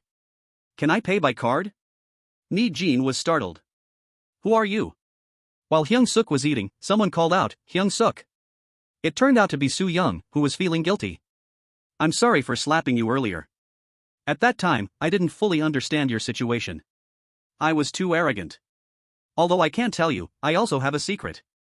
She explained that she overcame herself through a similar experience, so she thought doing that would help him. "I'm sorry, our circumstances are not the same. Yet I hastily judged and arbitrarily decided what was best for you." Who would have expected Hyung-seok to say, "Thank you, Soo-young. I have so many things I want to thank you for." Hyung-seok smiled brightly, "If you hadn't done that, I wouldn't have been able to change." Soo-young was dazed upon receiving these words and his smile. In his heart, Hyung-seok whispered that if so, he wouldn't have been able to protect Hanul. Then he turned to look for Hanul. "Hanul?" But he saw her seat was empty. Where did she go? It seemed like she was about to bring water to everyone when she overheard the recent conversation and became concerned. What happened between those two? Why do they have so many secrets with each other? Hanul could only walk away, feeling as if she was the one intruding between them, when that wasn't the case at all. She kept walking and thinking, so she accidentally stepped on her own shoelace, which had come undone at some point, /n/, and the tray of water cups slipped from her grasp and flew up, and she was about to fall over. Right at that moment, a hand grabbed Hanul just in time. It was Hyung-seok who had arrived behind her just in time. Hanul stammered slightly, "Chubby, thank you." Hyung-seok was also extremely delicate as he quickly knelt down to tie the girl's shoelace. While tying it professionally, he said, "Although the invitation method is very good, I think everyone has their own way." /n/, Hyung-seok even looked up at her and asked sincerely, "Did I do anything to make you sad today? You look a bit depressed." Seeing that, Hanul blushed and couldn't form words. "Hey Chubby, I should do it my way, right?" Hyung-seok was a bit stunned, but he was sure, of course. Hanul felt extremely confused. "Oh, what should I do?" She jumped up and hugged him tightly. "Chubby, this bastard is so gallant today, true nature is always more important than appearance." Even though Hyung-seok was so happy his nose bled, he still had to say, "Hanul, my neck is going to break, let go." She flatly refused, "No. /n/, there is no secret to making a boy like you. In this corner, architecture department, Park Bum J18, hobbies include writing, was being bothered by someone pulling his ear. You're distracting me a lot, do you know that?" Soo-young witnessed Hanul tightly hugging Hyung-seok, and she felt slightly sad. And so, another love rival was added. Elsewhere, Jin Sung was holding his stomach, laughing and drooling. Vasco went on a blind date? It's unbearably funny, please, it's hard to swallow, stop teasing me. I wasn't gallant and gentle enough, that's all there is to it. Jin Sung kept laughing. What kind of girl would like a pathetic guy like that? He even lectured, when dealing with girls, you have to be the one who holds the upper hand. Lee Eun-tae exposed him. I just saw you kneeling in front of me, Jin, earlier. Jin Sung argued, just now I knelt to swear an oath like a knight. Lee Eun-tae debunked, I even heard you begging her for forgiveness. Jin Sung still insisted, anyway, girls like strong men. Lee Eun-tae maintained his viewpoint, no, gentlemen. Jae-hi got annoyed from listening to them for so long. They are too noisy, this is the cafeteria, can't they lower their voices? At this moment, Hyung-seok walked by carrying a tray. Jae-hi, you. She recognized him, but before she could do anything, Marshmallow, Hyung-seok's hands had already grabbed her pigtails. He raised the two bunches of hair high just like Lee Eun-tae's action earlier, and added, be careful not to get food on your hair. This made Jin Sung crack up laughing once again. Look at that, only idiots would do that, he'll definitely get slapped for sure. Lee Eun-tae quickly called him to look closely again. Jin Sung. Jae-hi's expression when having her hair held like that, unexpectedly, she blushed and even whined, Marshmallow, promise me you'll let me come over to your house to play. This left the two failed men crying in shock. Huh? The schoolyard scene appeared again after the series of tragicomedies. Looking at the bank book purchasing flyer pasted on the wall made someone exclaim, wow, it's still pasted here. Another person immediately questioned, what? The person listening to the phone then said, oh no, sorry, I was just suddenly reminiscing about the past. The other end of the line confirmed, it's true that you have a lot of memories there. Back when you were still in God Dog. The person on the phone at this place was Jang Jin-hyuk of Big Deal. And the person talking on the phone with him was Wang Oh-chun, still with that same attitude. He asked, are you okay being alone? There are still those guys at J1 High School, I can go in your place. Min-hyuk flatly refused, no, only I can do this. He stepped into the school step by step. It was time to start heading towards the final goal. He smiled and walked past every student in the school. Bum Jae had noticed him, that guy /n/na classroom is never short of excitement. Did you hear about the fight between Min-hyuk and Young-ho from the next class? People gossiped and then questioned, really? Who won, is this even a real school? Fighting all day long. /n/na at this moment, a guy smirked and asked a silly question, hey, who do you guys think is the strongest person in our school? The students just found it funny. Do Jaehyun didn't understand, what kind of question is that? Indeed, Woo Jin also sneered, that question sounds so childish. But Ji-won still tried to think about it, if I had to choose. It is me Jin's loyal servant, Lee Jin Sung. When his name was mentioned, Jin Sung hurriedly called out to his girlfriend, Mi Jin. Mi Jin asked back, what is it? Unexpectedly, he replied something like, no, it seems someone mentioned Mi Jin's name. After that, he went to jump rope on his own, leaving everyone to continue gossiping /n/ and he used to quit boxing but has started training again. Is he planning to train his legs to be as big as an elephant's? Hanul was also surprised. Hey, he was just sleeping a second ago, how is he already jumping rope? Mi Jin understood him well, so she said, Jin Sung is still half asleep. And people also say he even changed his hairstyle to look more like an athlete. He is putting the energy he used to spend bullying kids at school into training. They never run out of things to talk about. Hey, do you guys notice anything different about Jin Sung? He is different from the past. He said that what happened to Ji-ho and Lee Eun-mi was his fault. So he advised everyone not to bully others anymore. But occasionally, he still bullies people himself. Jin Sung can also feel sad, hearing that made him feel self-pity /n/ng. Once said, I vote for Jin Sung. Ju Ji-hyun also said, the boss of J1 High School is definitely Jin Sung, right? Woo Jin added, now that he has started training again, there is no one who can defeat him.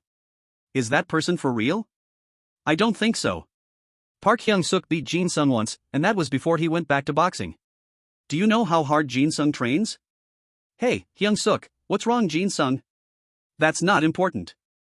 Doesn't Jin Sung always have an inferiority complex towards Hyung-seok? Let's arm wrestle.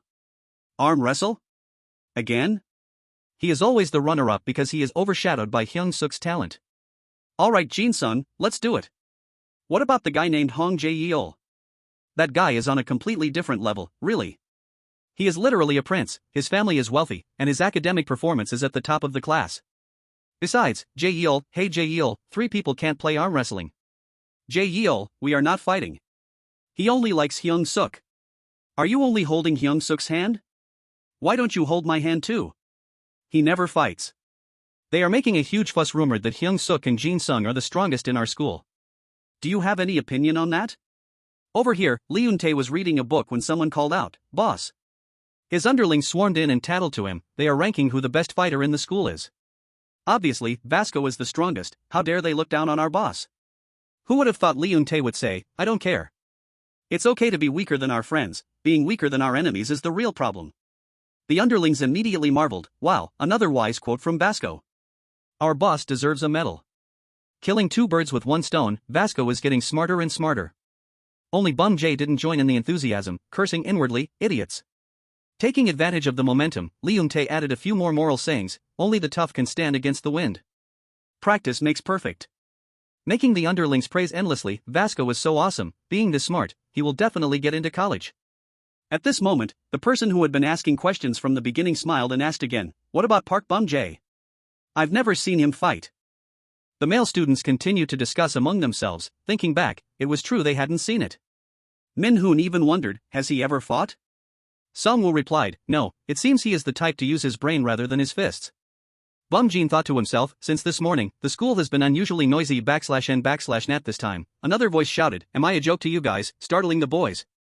Ha! It turned out to be Hobin questioning, "How come you listed all those bastards without even mentioning my name? Or should I turn this whole school upside down, you guys with a death wish?" Those guys were so scared that someone said softly, "Hello Hobin," only to be cursed by him. "Hello my ass, do we even know each other?" So they hurriedly apologized, "Sorry." Hobin continued to boast, "If it were me in middle school, you wouldn't even dare to look me in the eye /n/n" before he could finish speaking. He was hit on the head by me Jean, let's go Hobin. Seeing him dragged away by me Jean, everyone breathed a sigh of relief. Thank goodness, that was close, oh my god. This guy is really full of hot air, always bragging about his middle school days, when everyone knows he's lying. Some people just wondered now, Soo Young, why is that? Was he really that famous? Then someone explained, I heard from a friend who hangs out in the underworld in another city that Jin Ho-bin's gang apparently took over an entire area. Everyone felt this was unbelievable. Really? Stop lying. Ji-won wondered, if that's the case, then why does he always get beaten up at our school? Ji-won also gave an example, he got beaten by both Vasco and Lee Tae-sung. Then the other guy laughed, right, he's probably just all talk. The mysterious guy who never closed his smiling mouth doubted it, but, with such a loud mouth, how come he can't talk back to Kim Mi-jin? Look at me Jean lecturing him right now, stop causing trouble, you bastard, but. The mysterious person judged, truly pathetic. Even though Jang Jin was being choked in a headlock, he kept smiling brightly, thinking, no matter what they say, the strongest person is still my boss. Then he uttered, right, boss? That person answered briefly, yeah. Jang Jin was out of breath and said, boss, I'm going to pass out. Tae-sung remained cold, yeah. Jang Jin was still stubbornly obsessed, admire this perfect rear naked choke. A fierce fighter like a hurricane, Lee Tae-sung. The mysterious person added, he once defeated the great Jin-sung, and made Hyung-seok kneel before him. Doesn't that mean he is the strongest? Everyone gradually accepted it, makes sense. Still, someone was unsure, so in the end, is Tae-sung the strongest? Or is it? Tae-sung got annoyed, what the F***ck is this, when people compared him to Jang Hyun from the beauty department. Friendly Jang Hyun. Sorry, looking at how handsome and gentle he is makes everyone give up immediately. No, it's definitely not him. Han doesn't even know how to fight. Tae-sung unreasonably grabbed his collar, I hate your handsome face. They even told each other that if he won, he would win thanks to his face, BRBR because he is the most handsome guy in the school. Tae-sung felt even more irritated, what are you smiling at? Jang Hyun still maintained a polite attitude, sorry. Tae-sung even assumed, girls don't like sissies like you. Going around in circles for a while, they were still at a dead end. So in the end, we still can't conclude who is the strongest in the school?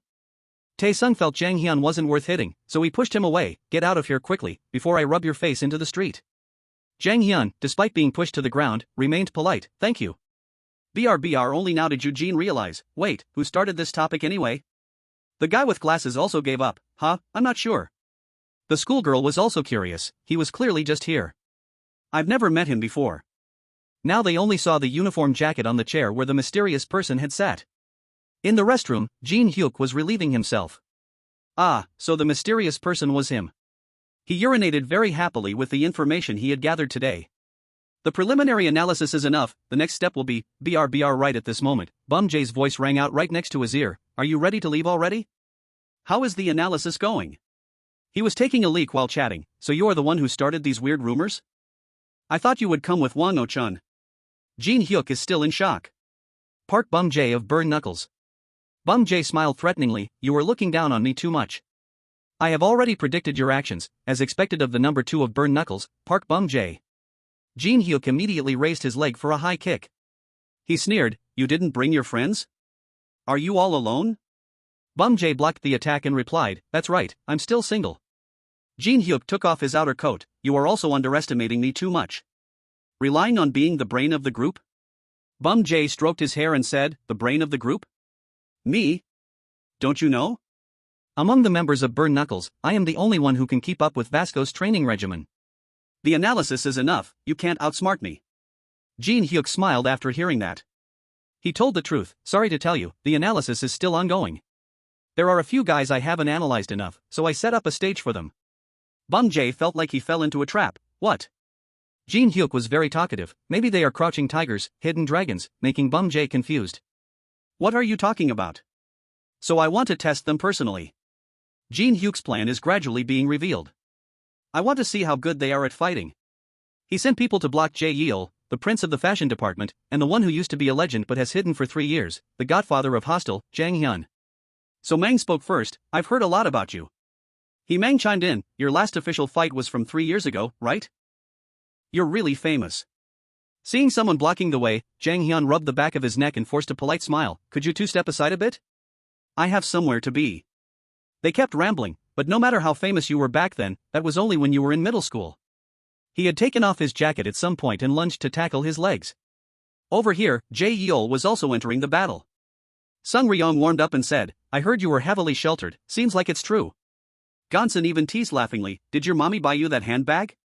Don't worry too much, Sung Ryong gave advice with full confidence, Mr. Prince of the fashion department. Everything will end quickly. He prepared to throw a punch. On the other side, Bum-jae had just blocked a straight punch to the face.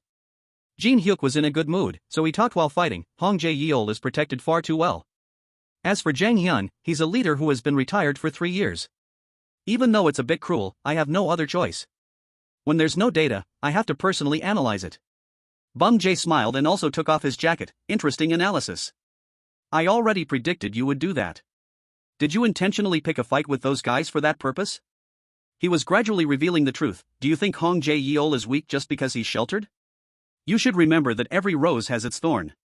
Therefore, Jae-yeol only needed one move to subdue and twist Sung Ryong's arm behind his back.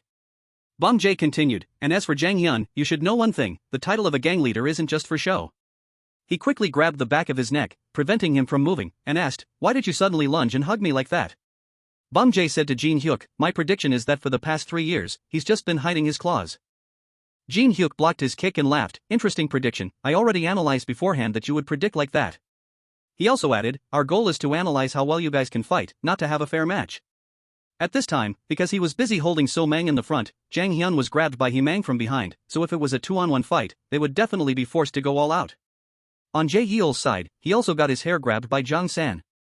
Jin-hyuk still had time to recount that after the God Dog gang changed into Song Yo-han's God Dog, he went to the gangbuck area to search for and recruit new members. At that time, he witnessed a rare sight, that guy, someone lacking power, physical strength, and everything else, was fighting against guys twice his size. At first glance, he immediately recognized that he was a fighter, born on the streets. Jin-hyuk found it interesting so he offered, do you want to work with me? Jang San smiled and asked, how much is the pay? Jin-hyuk commented that although he was a good card, Jang San was quite unlucky. Even though he was quite capable, he was beaten to a pulp by the uncles of Hostel. After that, he ran into Jang Hyun, someone who also had a chaotic fighting style like him, making him an unsuitable opponent for Jang Hyun. But now he would be different from when he was in the God Dog gang. Jang San belligerently punched Jae-yeol repeatedly. Damn these high school kids, take this Hydra hairstyle. This time, I chose a suitable opponent for him. For Hong Jae-yeol, a prince, a chaotic brawl would be the worst nightmare. Jang San kept punching and yelling, daring to say this is a trendy hairstyle, you bastard. Even roses have thorns, huh? When Jang San can't handle it, the youngest player of the National Olympic team, Kwon Sung Ryong, will join the fight. Over here, So-mang had just escaped from Jang Hyun when Mang yelled, what are you doing? Get up quickly. He probably pinned him down, I caught Jang Hyun. Jang Hyun still didn't understand anything, what is this? Jin-hyuk continued, Park Mang and Park So-mang are brothers. So-mang looked at how his brother wrestled and smiled eerily, good job, Mang. Mang was still modest. You flatter me, So Mang. The small kid is So Mang, the younger brother. Park Mang is born with a superhuman physique, which can be compared to a South African elephant. He is using his strength to lift Jang Hyun up. Kid, I will finish him. He used to think that martial arts were useless, until he was defeated by Lee Tae-sung's jiu-jitsu. Seeing Mang defeated, So Mang decided to change his brother. He implemented a solution so that his older brother would never be defeated in such a humiliating way again. So Mang cheered, you can do it, right? He replied 100%, of course, kid. He taught that South African elephant how to wrestle. Mang learned very quickly, is this how you do it? Bum Jae was finally thrown against the restroom wall. Jin Hyuk walked over step by step and continued, what decides the victory or defeat in a fight is having the right opponent. Hong Jae-yeol is not a match for Kwon Sung-ryong and Min Jong-san. He can't beat them.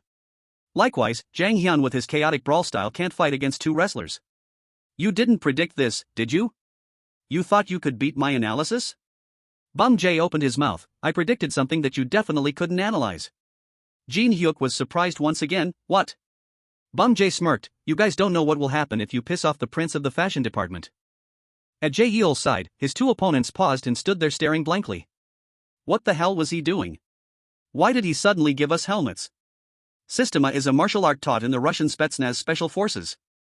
The soldiers practicing this martial art do not do it to train their physical fitness, because the sole purpose of this martial art is to kill, /n/n. Seeing how dangerous Jae-yeol looked, Yong-san was a little scared and called out his teammate's name. Sung-ryong, that was the reason Jae-yeol gave his opponents helmets to wear. Before he could even use Systema, Sung-ryong had barely put the helmet on when he was beaten painfully. Yong-san hurriedly called out his friend's name, Sung-ryong /n/, and the rich experience of a street fighter is, of course, very formidable. You bastard, Yong-san wanted to avenge his friend and intended to rush forward. But it would be a long time before he could defeat Systema. Jae-yeol timely twisted his arm, using Sung-ryong as a human shield for Yong-san to hit. This is truly a martial art born to kill and perfected on the battlefield. In the end, he kicked both of them down. From the very beginning, this martial art had no opponents. After finishing his words, Bum Jae looked much more confident. It seems like you're panicking because I predicted your analysis. Jin Hyuk, well, it was hard for Jin Hyuk to admit the truth, but he still acted like he was fine. Panic? Me? Not a chance, I predicted you would say that out of confusion, and I have already analyzed the words you just said. He even smirked disdainfully. Hong Jae-yeol? Systema? There is an opponent that even Systema cannot escape from. An iron marble appeared in midair, shooting straight at Jae-yeol's face. A hand juggling marbles was the culprit. The weakness of Systema is its vulnerability to long-range attacks. Of course, against weapons, any martial art is at a disadvantage. You bastard. Jong-san smirked, I missed just now, but this time I'll aim right for your eye. The reason Min Jong-san always dominates in fights is his ability to utilize a diverse range of tools. Even if his attack fails, the rook piece, Yeon Ryong, will handle the rest. Hong Jae-yeol has no chance of winning, and neither does Jang Hyun. Over here, somehow Jang Hyun was also down. The twin brothers cheered, we won. We won. Hyun's specialty is chaotic brawling, so a completely bald wrestler is his biggest natural enemy. The two hugged, and Mang said, how was my suplex, little brother? So Mang proudly replied, you did great, let's go home and eat some protein. For a hairstylist, bald people are the cruelest punishment. He couldn't execute his fatal Hydra-style cutting attack. Do you see the difference of choosing the right opponent now? My analysis has beaten your prediction. Bum Jae blocked Jin Hyuk's attack, then turned the tables. Did you think Hyun had lost? Sorry to say this, but that time is approaching. The time I predicted. Hearing music playing from somewhere, So Mang was surprised. What is that? Mang suspected, an alarm clock? Jang Hyun was slowly crawling up from the ground. He staggered and said, get out of the way, move away quickly. Jang Hyun, the big daddy of Hostel, the one acknowledged by Gun. The two brothers were utterly confused. What the hell is he talking about? Why is he muttering to himself? At the same time, he is also. Jang Hyun suddenly yelled, I said get out of the way, it's time to feed Yena, you bastards. That's right, he is also Yena's father. Bum Jae suddenly pushed up his glasses with his middle finger. You couldn't analyze that it's time to feed Yena, right? You couldn't analyze how strong a Korean father can be, right? Ha, ha. Watching that action, Jin Hyuk wanted to curse. This bastard deliberately wore glasses just to do that. He shouted, fine, I'll admit I was wrong about Jang Hyun, but Hyung-seok definitely can't win, he is at a disadvantage against long-range attacks. Suddenly, Bum Jae said something that made him freeze. The bag, I predict that he will open his bag. That bag has a fingerprint lock so only he can open it. No one has ever seen what's inside that mysterious bag. Sung-san hasn't shed tears because he hasn't seen the coffin yet, so he's still smiling brightly right now. He's about to pull out a weapon. What are you going to do? Pull out a gun? Hyung-seok even said, just take it out. Is there a hammer or something in there? Bum-jae took the opportunity to squeeze the guy's face, therefore, you couldn't possibly analyze what was inside that bag, and Jin-hyuk was already very curious. You bastard, what is in there? What on earth is in that bag? He just softly whispered, I don't know. I don't know what is inside Hong Jae-yeol's bag. But those two guys who were just mocking earlier suddenly opened their eyes wide, sweating profusely in terror, /n/. A bright red laser beam pointed right at one guy's forehead. Was Jung-san being chosen for death? In Jae-yeol's hand was a real gun. Jae-yeol stood straight, his hand tightly gripping the shiny black gun, the barrel pointing straight ahead, the red beam like a dot of death. At this moment, the red light aimed straight at Jung-san's forehead. He froze, getting goosebumps all over. His thrill made his heart ache /n/. After that, Jung-san looked towards Jae-yeol and wondered to himself, damn it, is that a real gun? No way, how could a high school student have a gun? That must be an air gun. Did that thing just make a click sound? Do air guns make a sound like that? Next, his whole body broke out in a sweat, stiffening up. He exclaimed in panic, what if it's a real gun? I'm screwed.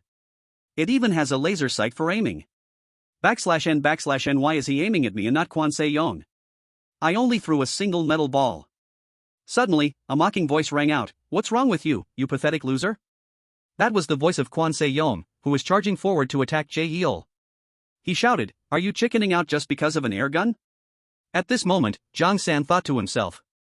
Sung Ryong, I have to admit you're really gutsy, man. Instantly, the laser beam shifted towards Sung Ryong's forehead. He froze. Immediately, he raised both hands in surrender, whispering softly, what do you want? Now, Jung-san shouted, you're scared too, aren't you? As soon as he finished speaking, he shot right away, but it was a blank.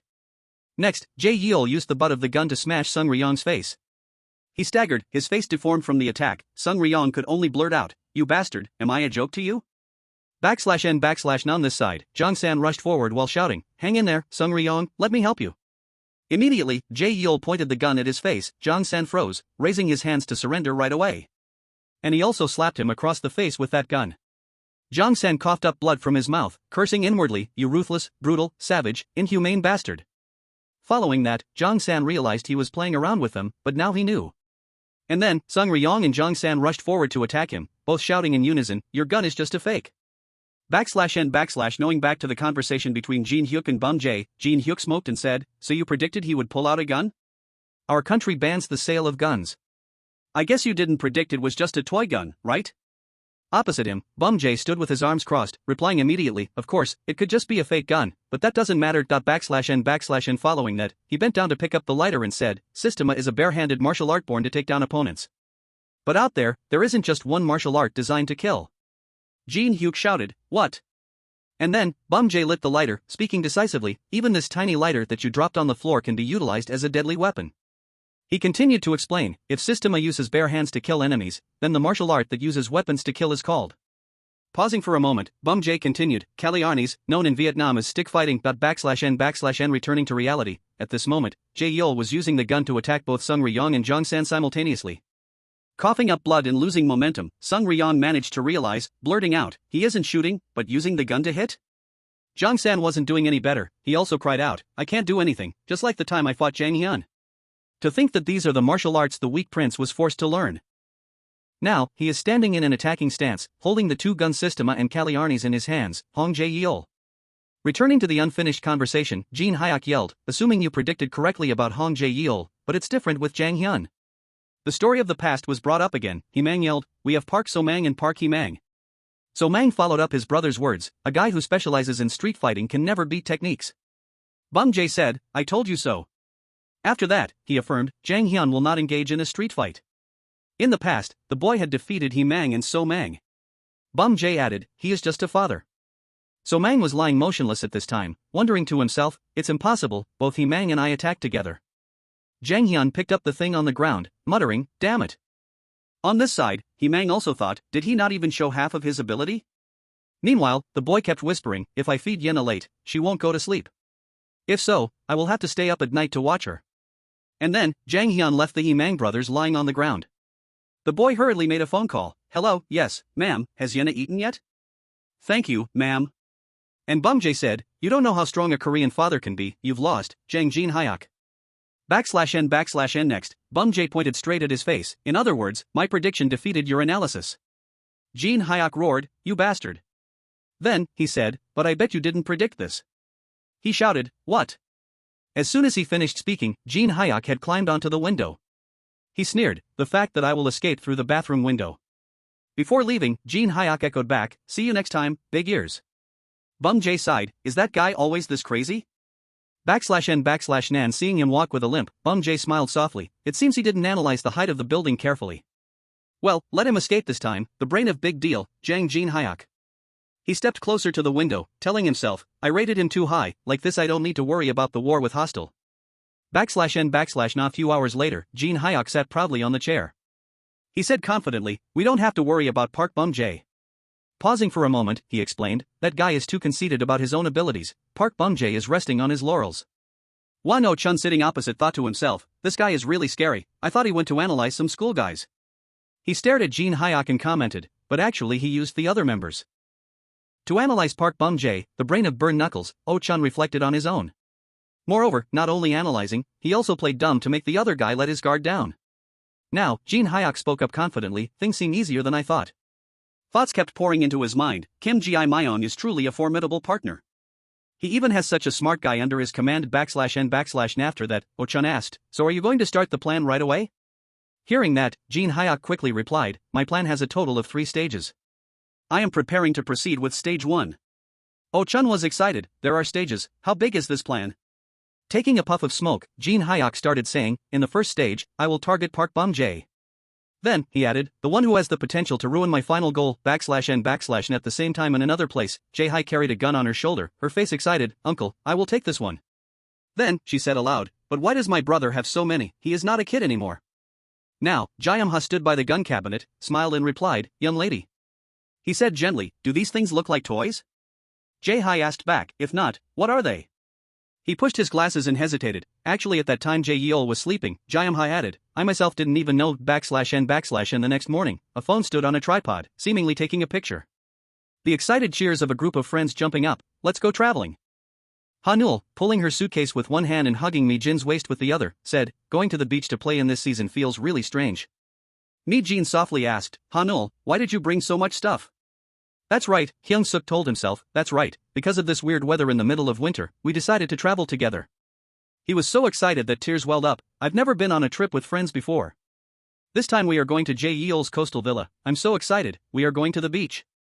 At this moment, Jin-sung was grunting while exercising /n/na-nul teased, Jin-sung, Mi-jin spent a whole 6 hours choosing a swimsuit, so don't miss this opportunity. Mi-jin shouted, I did not, Hanul. At that moment, he said loudly, Mi-jin's swimsuit? A soft voice echoed, chubby, Hanul whispered, can you hold this for me? I accidentally brought too many things. Hyung-seok quickly took it and opened it to look, what is this? The bag seems light, so it must be clothes, right? She immediately cried out, come on, don't open it to look. /n/net this time, he teased, Hanul, are you really going to wear this? She quickly interrupted, shut up, everyone wears this nowadays. Hyung-seok exclaimed, but this looks like it would fly away if the wind blew. Hanul felt shy, chubby, you pervert. Meanwhile, Soo-young was thoughtfully listening to the conversation /n/n and suddenly, Hanul asked, by the way, why did you? She hesitated, bring such a big suitcase? He was startled, this? Hearing that, Hyung-seok quickly turned his face away, confused, no, I can't let them know what's inside. Then, he said, it's to hold my Superman suit. What is it? Everyone chatted happily, what is it, let me see. No, you can't. Is there a dead body in there? A dead body? Mi-jin, that's just a joke. Isn't Big Hyun-seok going with us? Right now, he was very excited. He told himself, a trip, I like the peacefulness of the countryside. Pausing for a moment, Hyung-seok whispered, if we weren't in Seoul, we wouldn't get dragged into fights. Elsewhere, a voice rang out, there will be a fight soon, Wang Oh-chun began, which is why I sent you guys. They were the uncles of Hostel A uncles, the trio leadership, the plan to branch out Hostel A good idea, Big Daddy, that was the voice of Hostel A's oldest uncle, Benjamin Yang.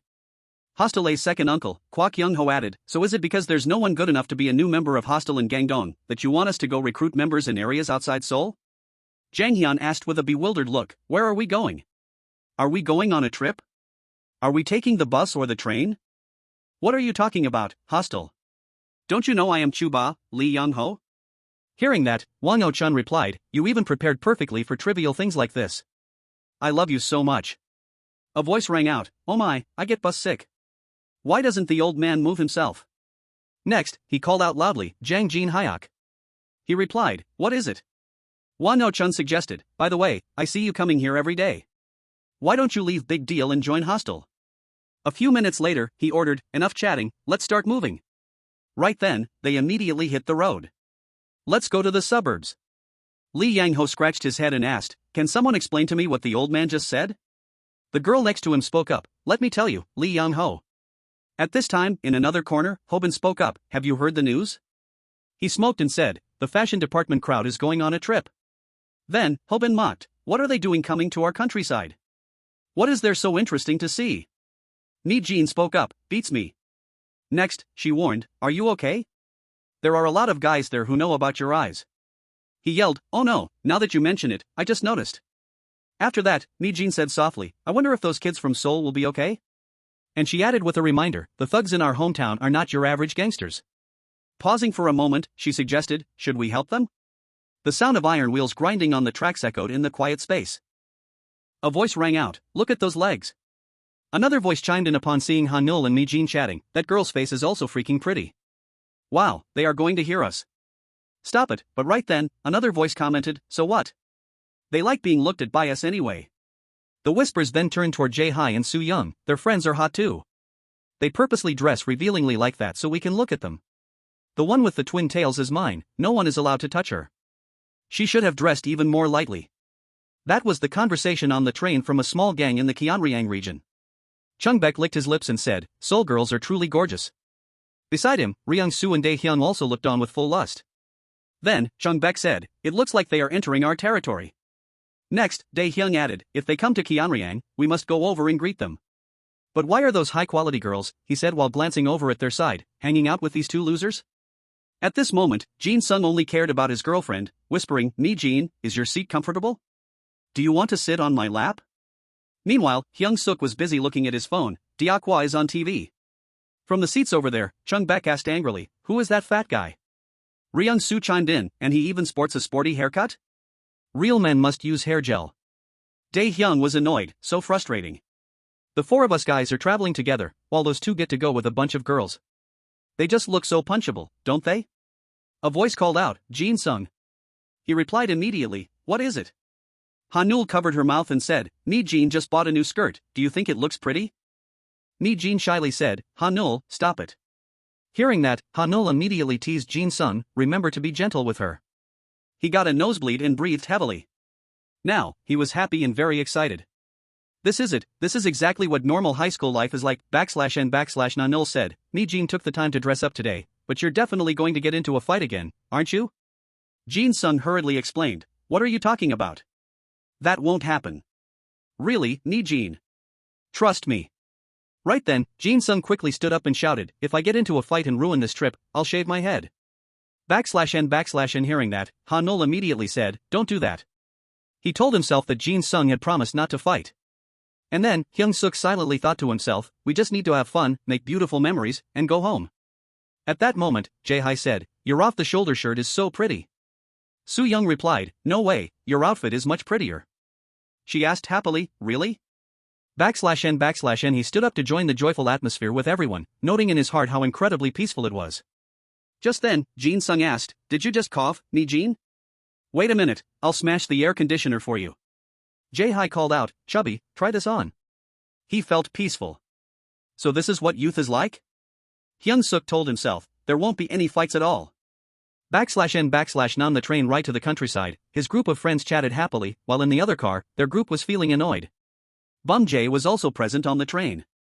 He told himself, Park Bum Jae, am the man who married Burn Knuckles. From a distance, he saw the group of friends and Hyung-seok. He whispered, they are also on this train. Why don't I go over and say hi to them? Then Bum Jae scratched his head. He asked himself, because doing so is very childish, we are all grown up, why be so excited just for a trip? And he suddenly remembered the mission he had to do, which involved Jang Jin-hyuk and Wang Oh-chun. He reminded himself, unlike those idiots over there, I am on a business trip to investigate Hostel's branch plan, BRBR. After that, Bum-jae felt discouraged. He told himself, I wish Hyung-seok was a bit more mature. Pausing for a moment, Bum-jae continued, right, Vasco? Lee Eun-tae replied with annoyance, that's right. Then, he added, they are really idiots, thinking about hanging out at a time like this. Now, Bum-jae quickly said, right, they are exactly idiots, because only an idiot. He paused, then said with frustration, would choose this kind of seating. A strange man squeezed between the two of them. Lee Eun-tae bitterly said, sorry, Bum-jae, I didn't book the tickets in advance. BRBR. A few minutes later, Lee Eun-tae asked, hey, Bum-jae, are you ready to eat sausages? Hearing that, Bum-jae pondered and exclaimed, the highlight of trips is the sausage stands. So exciting, and he told himself, my tears are automatically falling. BRBR. Just then, a voice rang out, excuse me. Bum-jae looked up, a girl? The girl said, this is my seat. He quickly took his things out and said, sorry, I thought this seat was empty. Bum-jae imagined, this is a classic motif for the beginning of a romance in romance novels. He decisively thought, but I am already married to Burn Knuckles, I have absolutely no interest in romance. She replied, thank you. He coldly said, you're welcome. In front of him was a short-haired girl with glasses, it was Xena. Bum-jae exclaimed, oh my god, so cute. In that moment, Bum-jae blushed and quickly turned away, muttering to himself, I almost lost my dignity, she's just exactly my type. He reminded himself, I don't care about romance at all. /n/ Xena smiled brightly, thank you, and held out a lollipop. She said gently, this is for you. At this moment, he kept telling himself, I am Park Bum-jae, a man married to Burn Knuckles. Next, he took the candy and exclaimed, this is not romance, but destiny itself. Her face turned slightly red as she asked herself, what? Meanwhile, in his mind, I will divorce Burn Knuckles. I'm sorry, Vasco /n/. 3 new people appeared on the train. Over on this side, Ryung-soo suddenly bumped into Jin-sung, saying, I'm sorry. He quickly replied, it's okay. Right after that, Jin-sung noticed some kind of liquid dripping down his forehead, and he asked himself, what is this? Jin-sung realized what the liquid the guy was pouring down was, soda? That guy, Ryung-soo, with a disdainful look on his face, said, sorry. At that moment, Jin-sung stood up, grabbed him by the collar and lifted him up, saying firmly, are you trying to pick a fight on purpose? How come your mouth says sorry but your hand is still pouring soda on my head? /n/. Facing his fierce expression, the guy panicked, what kind of guy is this? I thought he was just a random loser, who would have thought he's such a thug, not to mention he's so damn tall. However, Jin-sung quickly remembered his promise to me Jin, if I fight and ruin this trip, I'll shave my head. Thinking so, he immediately let go, saying while trying to hold back, well, it's nothing, have a good trip. Ryung-soo thought, turns out he really is a loser. Seeing this, Dae-hyung immediately said, I told you, this guy is just a punching bag. Chung-baek chimed in, I could easily kill him. Ryung-soo added, anyway, since we happened to meet.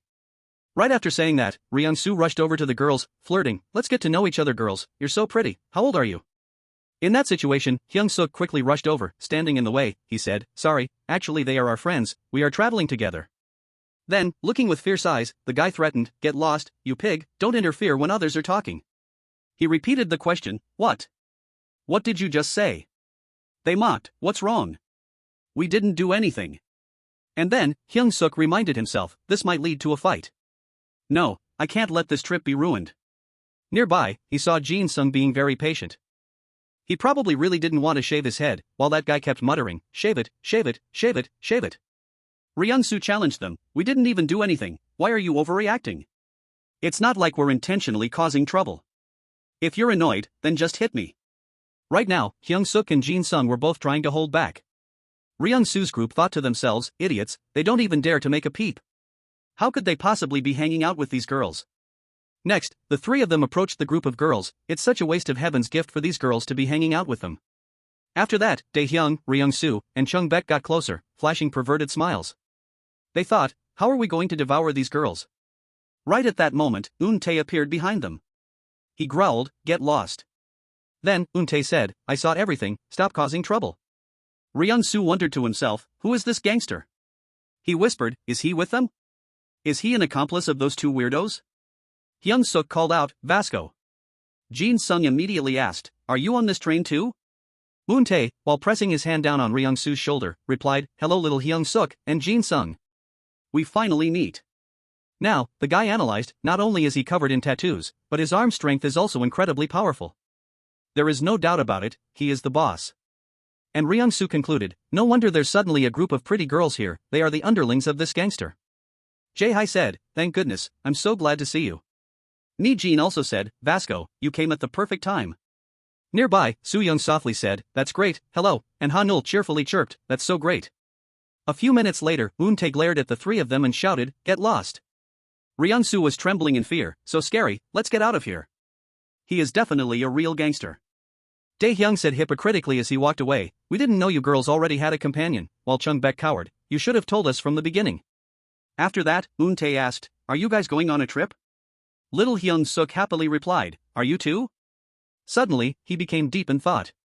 Eun-tae saw the four beautiful girls, and suddenly tears fell from his eyes. A voice rang out, jealous? Is he crying because of us? Ha-nul exclaimed, ew, gross. Jae-hi was worried, are you okay? Meanwhile, Soo-young immediately said, sorry, boss. Right at this moment, in another place, Dae-hyung and Ryung-soo were kneeling, bowing their heads, and shouting in unison, sorry, boss. Dae-hyung said, clearly at first there were only two effeminate guys, but later on, a gangster suddenly appeared out of nowhere. Ryung-soo added, next time, we will definitely be able to attract those girls. There was a man lying on top of Ryung-soo's group's heads, and he asked back, a gangster? That was leader Kong Mu-bae, of a small gang in the Gyeonryang area. He asked, who is that guy? So, a new guest appeared on the train. Suddenly, an announcement echoed, we have arrived at the rest stop, the train will stop here for a while. At that time, Lee Eun-tae stepped off the train and went to a sausage stand, thoughtfully enjoying a sausage. He said to himself, stopping here means taking a rest, the most important thing on a trip is the sausage stand. At that time, the hot dog vendor said loudly, here you go, gangster, wait, I mean young man, 2 hot dogs to go. Then, Lee Eun-tae said, can you use ketchup and mustard to write a few words on the hot dog for me? The vendor didn't understand what was going on, what? After that, with a hopeful expression, he softly said, please write, wishing Bum-jae a love that lasts until old age. Hearing this, the hot dog vendor thought to himself, is he crazy, while Lee Eun-tae blamed himself, I'm sorry for forgetting you, Bum-jae. Holding the hot dog box in his hand, he told himself, I will apologize for forgetting. He hesitated, you are also enjoying your youth. Right now, Senna happily said, the train is starting to move, and Bum-jae whispered, seems like it. She started a conversation, what a coincidence, we are both departing from Seoul. Bum-jae replied, well, we are on the same train. Senna continued, and we have the same destination, plus we are sitting next to each other, it's like magic. He replied briefly, there's nothing magical about this. Just as he finished speaking, he reminded himself, I shouldn't get close to her, I have to push her away. Senna introduced herself, I'm 17 years old, what about you? Bum-jae replied, I'm 18. Hearing that, she got excited, so you are older than me. After that, Senna suggested, can I call you Appa? He stuttered, what, while screaming inside, no way. And he turned his face away to hide his shyness, stop it, you're making me feel awkward. A rush of thought surged, I won't see her again after this trip. Next, Bum-jae said, have a nice trip. He asked himself, I'm doing the right thing, why should I care about her? Suddenly, Senna grabbed Bum-jae's hand. Instantly, he yelled, what are you doing? It's too early for us to get married. She explained, no, it's not that. Then she said, the thing is, and pointed downward. Senna asked, it seems like that guy is your friend, right, Appa? Bum-jae saw him running after the train and exclaimed, Vasco. Next, he asked, didn't you catch the train? Why did you have to go out to eat hot dogs? At this moment, Lee Eun-tae was crying out loud, and Bum-jae kept shouting, I can't hear what you're saying. Idiot, what is he holding in his hand, did he even buy 2 more to take back? Eun-tae kept running after him, while Bum-jae kept saying that his phone was also left on the train. How are we supposed to contact each other now? What were you doing taking so much time at the sausage stand? And then, he yelled out, Vasco, you can go by yourself, right? You are not a child anymore, you have grown up now, you know how to go by yourself, right? Finally, Bum-jae concluded with one sentence, let's meet again at the meeting point, I love you. Meanwhile, Lee Eun-tae kept running after him, constantly shouting, Bum-jae, can't you hear me? Then, he gave a warning, it's fine if I can't get on the train, the problem is the girl sitting next to you. And then, he discovered a hostile tattoo on her wrist, /n/n the diner, a man's voice rang out, the girl with the tattoo on her wrist, when is she getting here? This guy was Jang Jin-hyuk, the uncle of Hostel A. The woman was Jaime, smoking as she spoke, she's arriving soon, that idiot booked the wrong train ticket so she had to rebook. Jang Jin-hyuk spoke again, anyway, holding a bowl of noodles, he said to the other party, I heard you guys only do trivial things like tea houses and casinos. That's why you don't make any money. From now on, learn our way. /n/nam this side, the voice of the other man rang out, congratulations on becoming the first branch of Hostel. He was the leader of the Hostel A Kianryang branch, Lee Sung-han. Jaime added, you gave up your own gang to become a branch of Hostel, our boss will definitely like that. She looked at the man with amusement, congratulations on becoming a branch leader.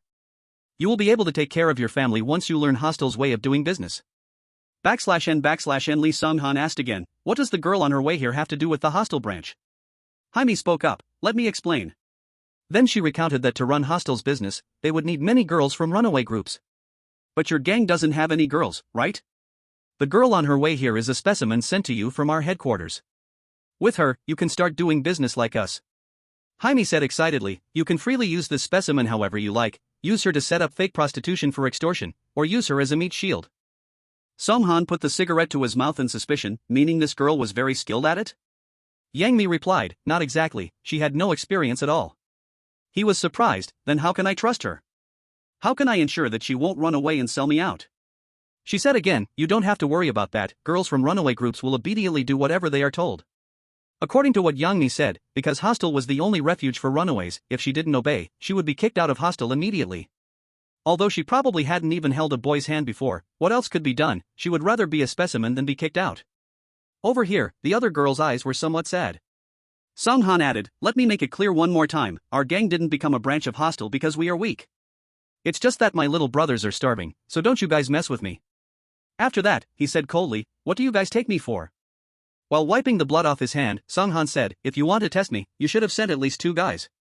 Jin Jiang smiled bitterly, if there were 2 people, the result would have been completely different.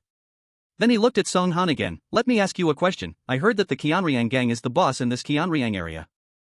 Is there any chance the Kianryang gang will find out about this branch and start a war? He answered disdainfully, they are just a bunch of thugs who know how to fight, you don't have to worry about them. Sung-han said again, then let me ask you again, Hostel's main headquarters is in Gangdong, I know you guys and the group named Burn Knuckles have a grudge against each other. Sung-han added, is there any chance those Burn Knuckles will come to cause trouble and damage Hostel's branch? Jin Jiang smiled smugly, I assure you, no, Burn Knuckles and those students from J1 school don't even know we are expanding our branches outside of Seoul. Pausing for a moment, he said, even if they did know, none of them are smart enough to stop Hostel's branching plan. Bum Jae over here was sitting on a train. And this officially marked the beginning of the arduous journey of a guy delivering sausages. Kim Sena said cheerfully, your friend looks quite funny. Bum Jae sighed, Vasco is always getting into trouble, this time he's stuck at a deserted train station. He added, he's excited about taking down Hostel. She was bewildered, what, a hostel? Bum Jae explained immediately, not a motel. There is a criminal organization named Hostel with its members being runaway kids. You said you have the same destination as me, right? If so, remember to be careful. Then he blushed and lowered his voice, especially when you were such a cute girl. Sorry, I don't know why I said that. Kim Sena hesitated, what? Kim Sena's hand tightly grasped her other wrist as she said, I will be careful. Bum Jae then said again, please pretend you didn't hear anything, don't tell anyone I came here because of Hostel. No one knows I came here yet. However, he didn't even notice someone sitting next to him listening to everything. Over here, Dae-hyung and Ryung-soo were sitting and talking, we are almost there, boss. Dae-hyung said, after so many days struggling to make money in a foreign land, we can finally return to our hometown. Ryung-soo, sitting next to him, said, the boss must have met and talked to them, right? Those guys from Hostel. Meanwhile, that guy was sleeping on the heads of several people bending over to support him. Whispers arose, I can't believe we became a branch of Hostel. I don't understand why we have to work under them. We didn't have any other choice, our finances were too unstable. If they dare to mess with us, the boss will let them taste his superb karate. That guy opened a book and said coldly, can you guys shut up? He was also affiliated with Hostel A's Kianryang branch, and executive member Kong Mubei. Mubei said coldly, I told you to be careful when saying the word hostile. No matter what we were before, from now on we are a branch of Hostel. You guys should remember we belong to an organization with an online structure. Dae-hyung and Ryung-soo said fearfully, sorry, boss. After that, Mubei stood up, by the way, where is the gangster who scared you? That dog dares to bully my subordinates? Show me his location. The subordinate stammered, boss, actually he missed the train when we stopped at the rest area because he was busy buying sausages. Mubei was thoroughly surprised, is that guy mentally challenged? Then he broke into a sly smile, so that means. As he spoke, he gave a sly smile looking at the girls in front of him, they don't have anyone protecting them anymore, right? He had his eyes on a beautiful girl nearby. Now the train was divided into several cars, Bum Jae and those sly guys were in the same place. Inside the luggage at this moment, a hand unexpectedly popped out, and at the same time, a voice rang out. Jae-yeol is already there? Jae-hi said to me Jean. My brother is waiting for us there. It's true that he has a villa by the sea, but I didn't expect him to personally invite every single friend. Mi Jean wondered a bit, but why didn't Hyung-seok come with us? Jae-hi replied, right, I want to see Hyung-seok. No one noticed the arm sticking out from the luggage. Jae-hi excitedly told her, you don't know how excited Jae-yeol is, this is the first time he has invited friends over. Just then, Chung-bae came up, grabbed Jae-hi's hair, and sniffed this scent. She startled and screamed, while the other guys were also amused. How does it smell? Damn fragrant, I want to smell it too. He walked over and put his arm around her shoulder. Sorry, I mistook you for a friend of mine. Jae-hi shouted, what the hell are you doing? He said again, by the way, do you want to be friends with me? Right at this moment, Jin-sung quickly walked over and sniffed his hair, this scent. He yelled, you son of a bitch, that's disgusting. Jin-sung repeated exactly what he had said earlier, sorry, my mistake, I thought you were a friend of mine. Right after that, he just threw water straight into Jin-sung's face, motherfucker. They then walked away in amusement. That was on purpose, not an accident, you pathetic loser. Mi Jean, afraid that he would start a fight, hurriedly stopped him. Jin-sung. Jae-hi was also frustrated, I'm going to tell my dad. The scene then shifted to Jin-sung quickly going to the toilet to wash his face. Hyung-seok tried to calm him down, you did the right thing, Jin-sung. Don't worry, we're almost there, don't lower yourself to fight them, we won't be seeing them again anyway. Hyung-seok repeated his words, if I ever fight again, I'll shave my head. You promised, so you won't fight, right? He thought to himself, the purpose of this trip is to not get into trouble with anyone, we are not allowed to let a fight happen. /n/net at this moment, Jin-sung's voice rang out, hey, he asked Hyung-seok, do you think Mi Jean looks really pretty today? Jin-sung continued, she has been through so much lately, and I can finally see her smiling on this trip. She looks so happy. /n/n he looked at Hyung-seok and smiled, do you think I would destroy her happiness with my own hands? If I fight, I'll just shave my head. Hyung-seok. Extremely moved, Jin-sung. /n/n right after that, laughter rang out as the three guys teased them with amusement, then what if we beat you up? That gives me goosebumps, you're all talk. They looked at the two of them and joked, what kind of game are you guys playing? Do you think you're the main characters in an anime? It seems your boss isn't here, he missed the train because he was busy eating sausages. Ryung-soo kicked the hand that was sticking out, there's no one to protect you guys anymore. What are you going to do? Chung-baek said to Jin-sung, what are you looking at, dare to give me an attitude? Hyung-seok was startled, no, stop it, you guys will wake up the other me. Dae-hyun laughed in amusement, another you, does this dog have two bodies or something? He brought the cigarette close to Jin-sung's face, what should we do with him now, how about giving him a burn? The rest of the guys were excited, do it, rub the cigarette ash into his face, /n/n at this moment, a voice rang out, you guys stop it. Mubei appeared, if you keep threatening them like that, how are you any different from that gangster? The other guys were scared, oh, boss. Mubei then said, go back to your seats, let me talk to them. All three smiled awkwardly, yes boss, we're going back to our seats.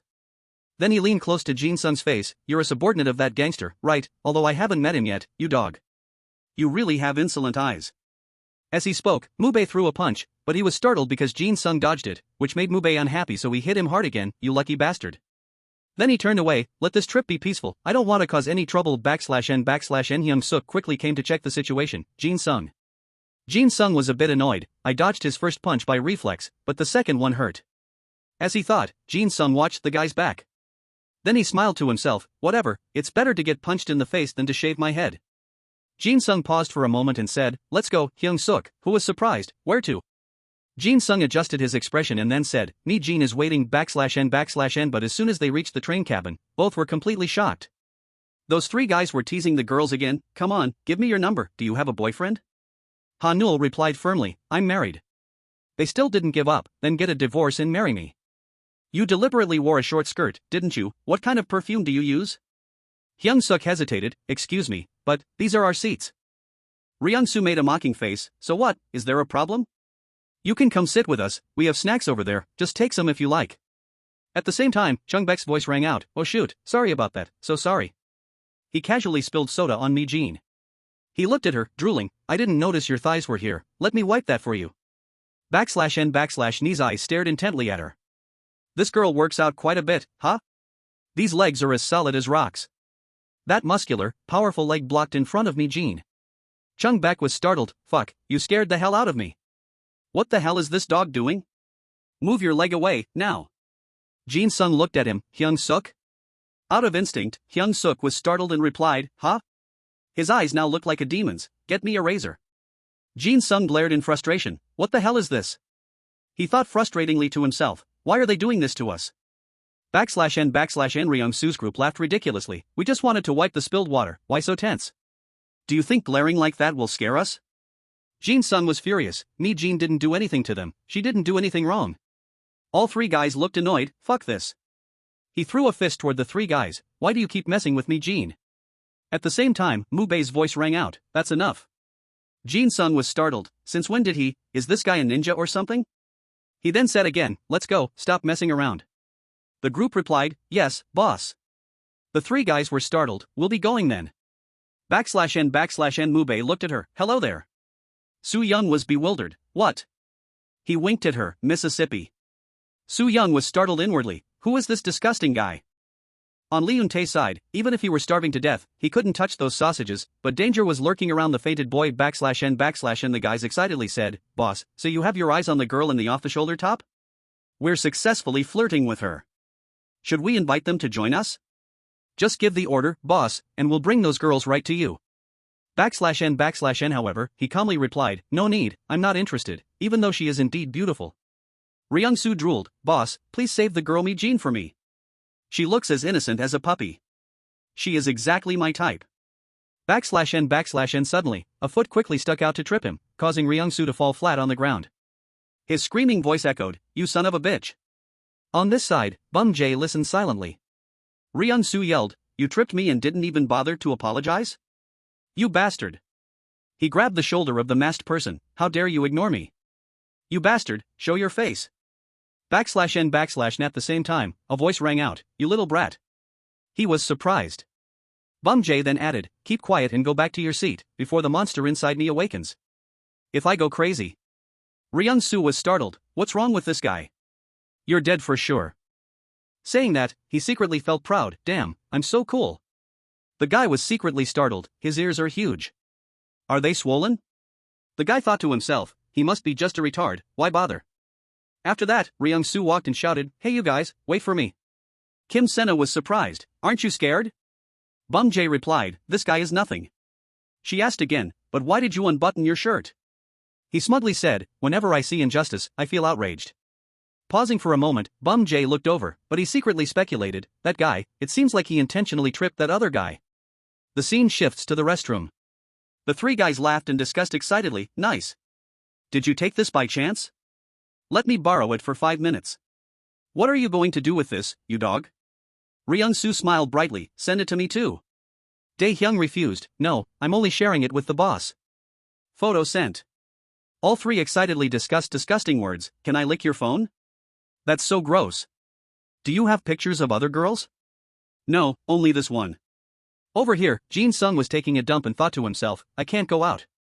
While doing his business, he thought, what the hell are they doing in the restroom? They are making others so damn uncomfortable. Jin-sung felt relieved. He had almost thrown a punch, but luckily there was no fight in the end. Now, as he thought about it while tearing off the toilet paper, they were almost there. He couldn't let that happen. This trip wasn't for him, it was for me Jin /n hey, guys. The three guys were surprised, huh, who is that? Jin-sung made up his mind, for me Jin's sake, he wouldn't start a fight this time. He thought to himself, it was all for me Jin's fun trip. Then Jin-sung said, I'm sorry. The three of them were startled, this crazy bastard. /n Jin-sung said loudly, I'm sorry for my earlier behavior. I was just trying to show off in front of the girls. The three guys covered their noses, it smells like shit, close the door quickly, you dog. One of them said, if you've apologized, let's just forget it. We were a bit too much back then too. /n Jin-sung smiled brightly, see? They accepted my apology. As long as there is goodwill, everything will be fine. Pausing for a moment, he said, by the way, Dae-hyung, what is this? He was surprised, huh, a picture of me Jin smiling brightly on his phone /n Dae-hyung was amused, is this girl your friend? You have a smoking hot friend. Jin-sung froze as he looked at it. Ryung-soo was also amused, when did he take that? Chung-baek replied, he just happened to take it by chance. The guy smirked, if it was by chance, he wouldn't have to delete it, right? /n Chung-baek asked, what do you want? Want him to send the photo to you? Before Jin Sung even pulled his pants up, he punched hard at him. Seeing this, the other two panicked. Oh shit. Dae-hyung and Ryung-soo raised their fists. You son of a bitch. Jin Sung frustratingly punched him straight away. Chung-baek was startled. What the hell? Oh shit, damn it, this bastard. Looking at the other two lying on the ground, he secretly panicked. Is he a Superman or something? Chung-baek quickly knelt down and pulled up Jin Sung's pants. So you are their boss? I knew it. Why didn't you say so earlier? Let me help you put your pants on. Your punches are really smooth and rhythmic. Jin Sung glared at him. I'm not going to beat you guys, I'm going to kill you. As he spoke, Jin Sung threw another punch. On this side, Soo-young said coldly, it seems like your underlings have made a mistake. Mubei said, when we get there, let me treat you to lunch, miss. He thought to himself, I knew this girl would act all snobby. Looking up close, she's absolutely gorgeous. Is she a celebrity? I need my underlings to back me up to flirt with this girl. What are they doing in the restroom for so long? Mubei spoke again, or do you want to go shopping? You only wear designer brands, right? At this moment, Jae-hi spoke up, hey mister, please move aside. You're blocking my seat. He got annoyed, this girl with the pigtails keeps annoying me. I'm only tolerating you because you're candidate number 2 for my bride position. Then he took out his phone, come on, give me your number miss, or do you want me to give you mine? Right at this moment, he saw me Jin's photo and was amused, oh, what's this? Did those guys take this? He blushed, nice, I'll save this to use later. Jae-hi was startled and covered her mouth with her hand. Oh my god, you bastard, Uni, this guy is secretly taking pictures. Everyone was in an uproar. Taking secret photos? Is he crazy? Mubei was startled. No, I wasn't the one taking pictures. The girls kept cursing at him. This bastard is a professional pervert. In this case, only cutting off his dick will make him stop. Mubei yelled. No, you bitches, I already said I didn't take them. At this moment, Hyung-seok suddenly spoke in a cold tone. Give me the phone, let me check. Mubei looked at him with contempt. He glared at Hyung-seok. Then Mubei grabbed Hyung-seok's collar and growled. Motherfucker. His face darkened as he asked him, what if I did take them? On this side, Chung-baek had been punched in the face by Jin Sung. Jin Sung could not forgive any guy who had bad intentions towards his Mijin. Chung-baek was thrown inside just like that, and their luggage fell all over the place. Jin Sung was still angry. Because of you, our luggage fell over, you will have to pay for this. Jin Sung looked at the suitcase and said, what is this, isn't this Hyung-seok's suitcase? Fuck, I hope nothing inside is broken. At the same time, a hand suddenly popped out from inside the suitcase. On this side, the chubby Hyung-seok had fainted. Mubei was surprised, what's wrong with this son of a bitch? Demanding to see my phone, and then fainting? As he spoke, he pulled him up. Then Mubei said again, don't mess with me, you pig, I will crush you to death. Now Soo-young quickly said, hey, and then her eyes suddenly stopped. Over here, all three girls were also staring intently in one direction. Bum-jae glanced over, what are you guys looking at? Have you finally fallen for me? Did the whole group suddenly get put under a spell or something? He didn't know Hyung-seok was already behind him, what's going on? Then, as if sensing something, he turned around /n /n Bum-jae looked and frowned, in the end they still got involved in a fight, I have to go help. Kim Sena hurriedly stopped him, Bum-jae, don't go. Then he acted cool, didn't I tell you already? I can't stand injustice. Kim Sena was startled, what? Bum-jae delightedly praised himself, I'm flirting so smoothly today. /n Nahan stopped him at this moment, then I will. Bum-jae was secretly surprised, huh? The person stopping him was the young man in black. Bum-jae said happily, are you worried about me? Don't worry, I'll be fine. He thought to himself, is it the guy from earlier? He must be worried about me. /n he said, actually, in Seoul, I am. Before he could finish, the other person interrupted, I know. Bum-jae was stunned, what? The young man revealed his face, you're the big-eared guy from Burn Knuckles. Bum-jae's heart suddenly jumped, Song Yo-han. He immediately asked, why are you here? What are you planning to do colluding with Hostel? /n Yo-han said, I'm the one who wants to ask that question. Showing the tattoo on Kim Sena's arm, he asked, what are you doing with a member of Hostel? Now the positions of everyone on the train were in chaos. And conflicts were breaking out. Mubei stared at Hyung-seok, his towering height made him a bit wary. He glared at him, give me your phone and the picture you sneaked right now. Mubei said coldly, so you guys have a backer? Hey, you son of a bitch. /n while speaking, he swung a punch. You have a really insolent look in your eyes. Mubei couldn't help but be surprised when he saw him dodge it.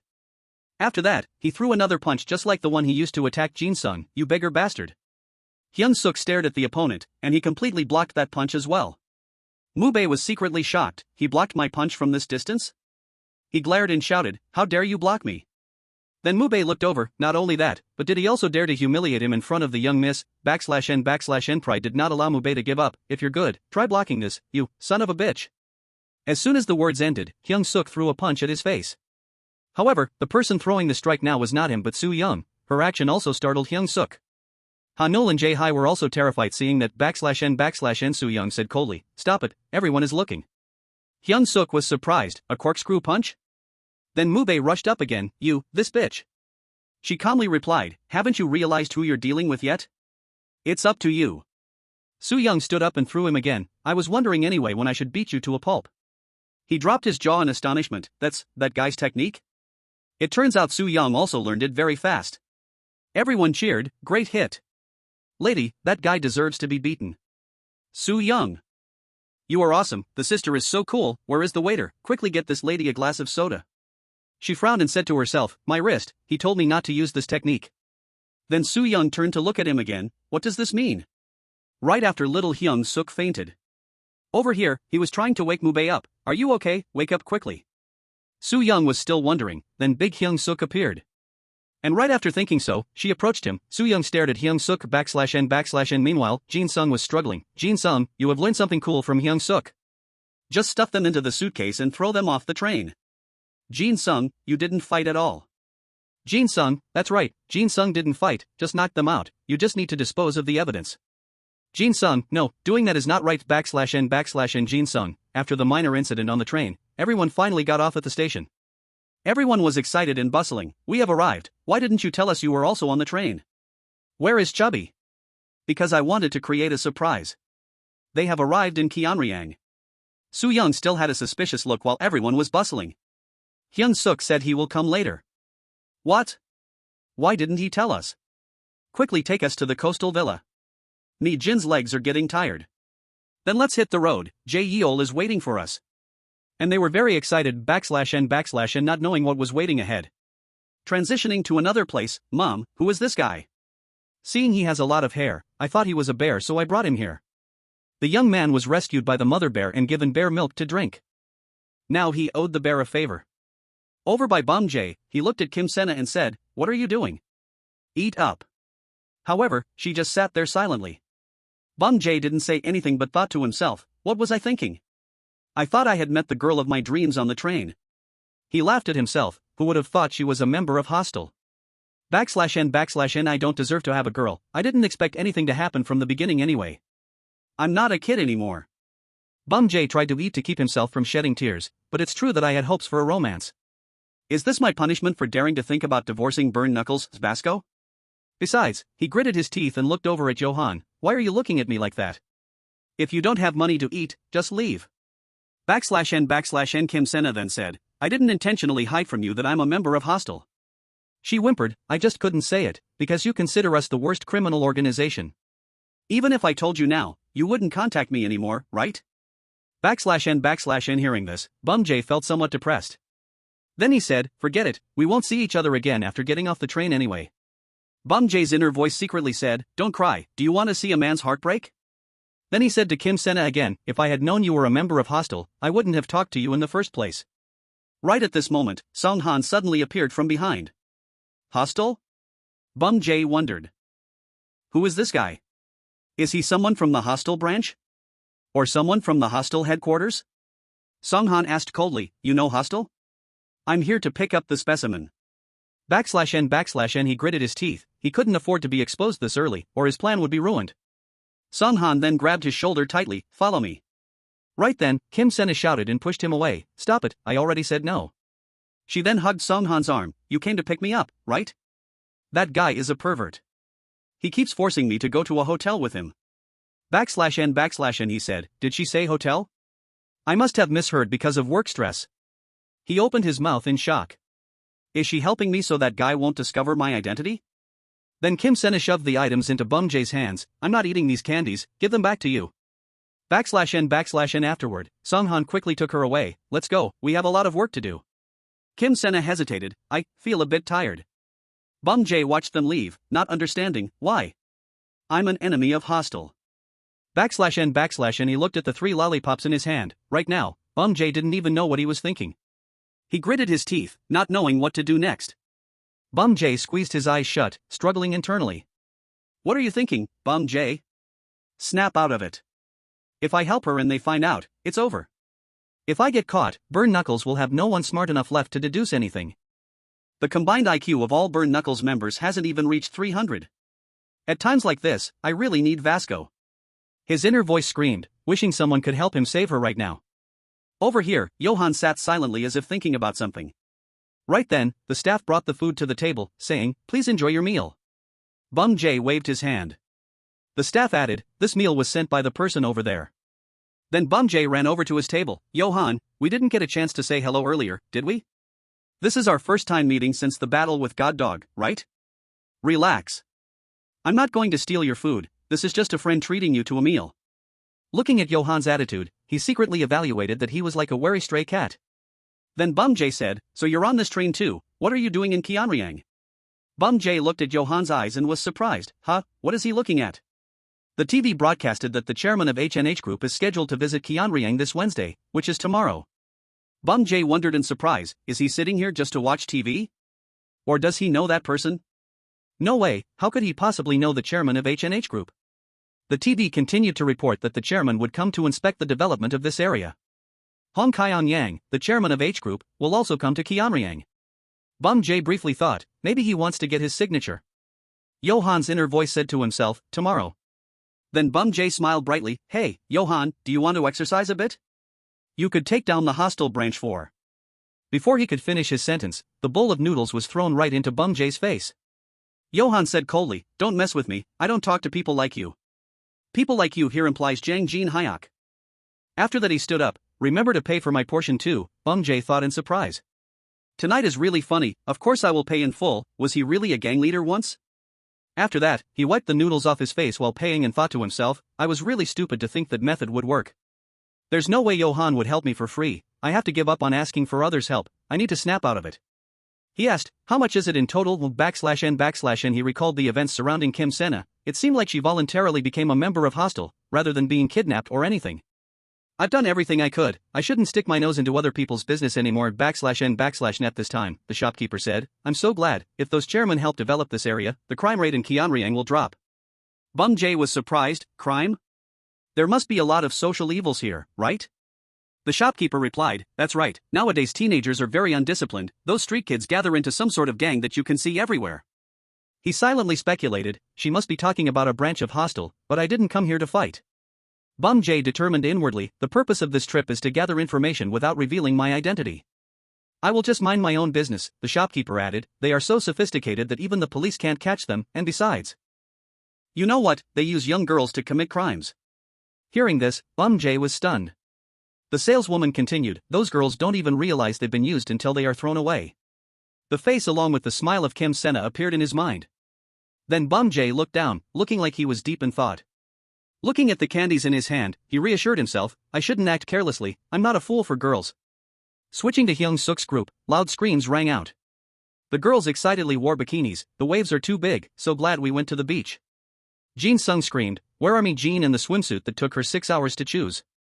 Hyung-seok, on the other hand, was happy, Jae-yeol what did you just say, I feel the same way. He gave a thumbs up, it's great that there are no fights. Switching scenes again to the train tracks, it seemed noisy over here. Bum Jae slowly opened the candy Kim Sena gave him, it turns out I really am a fool for girls.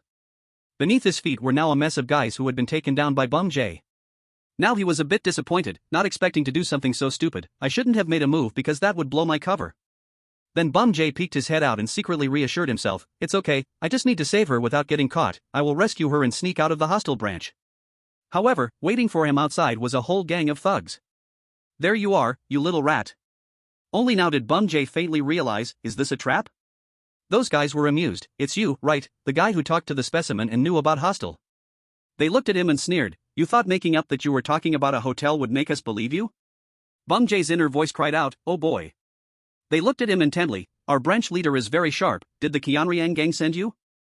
That's not it, they always move in groups of 4 or more, Bum Jae told himself, realizing he had probably kicked a hornet's nest.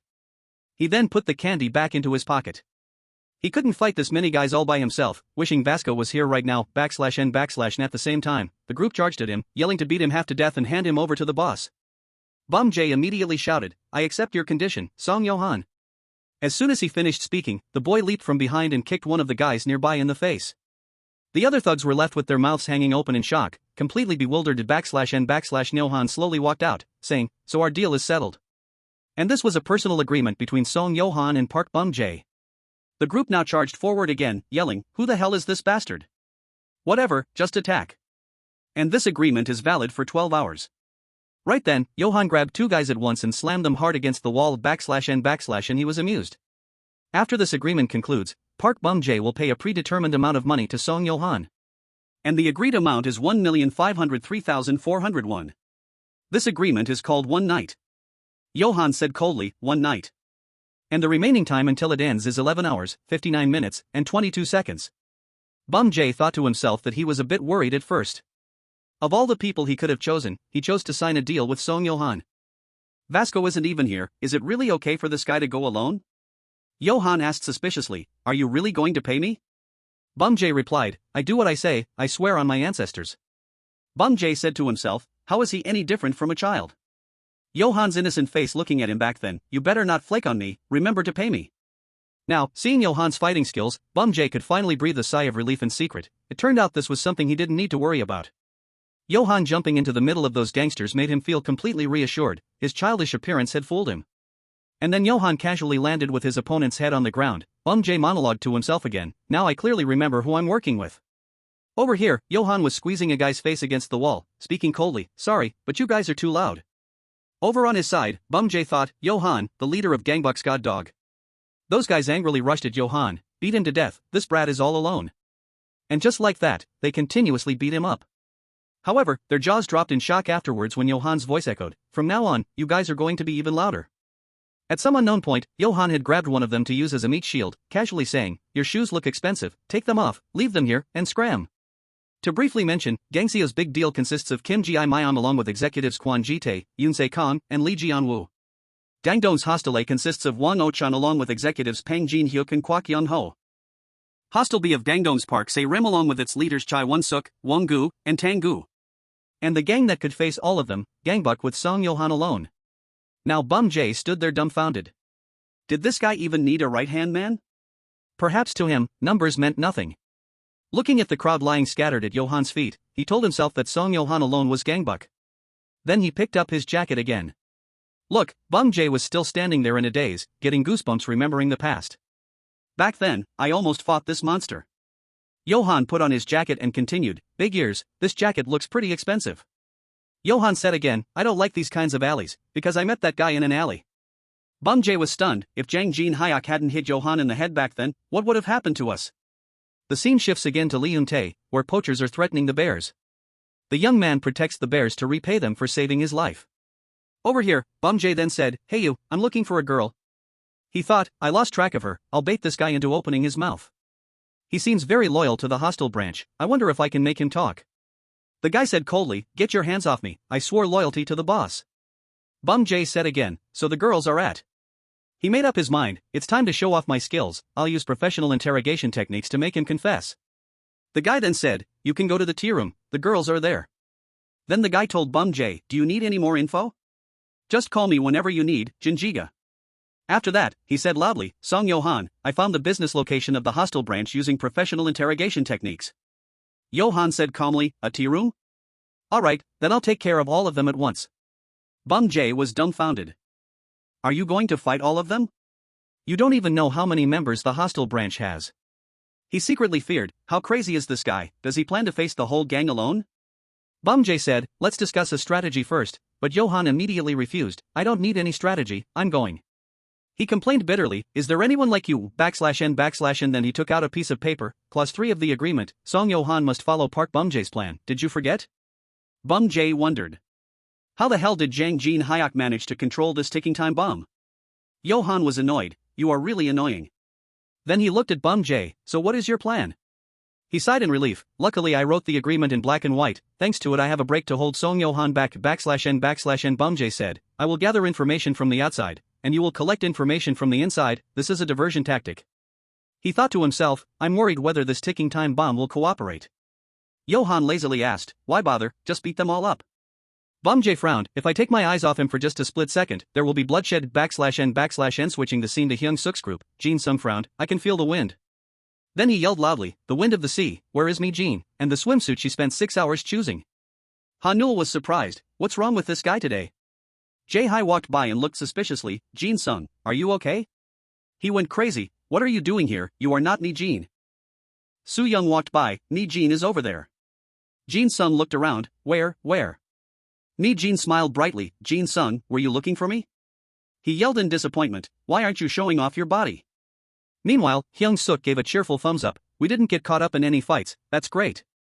Over here, Song-han said in a cold voice, so there's an attacker targeting our subordinates? Jin Jang knelt down and replied, that guy has very big ears, and his next destination is the tea room.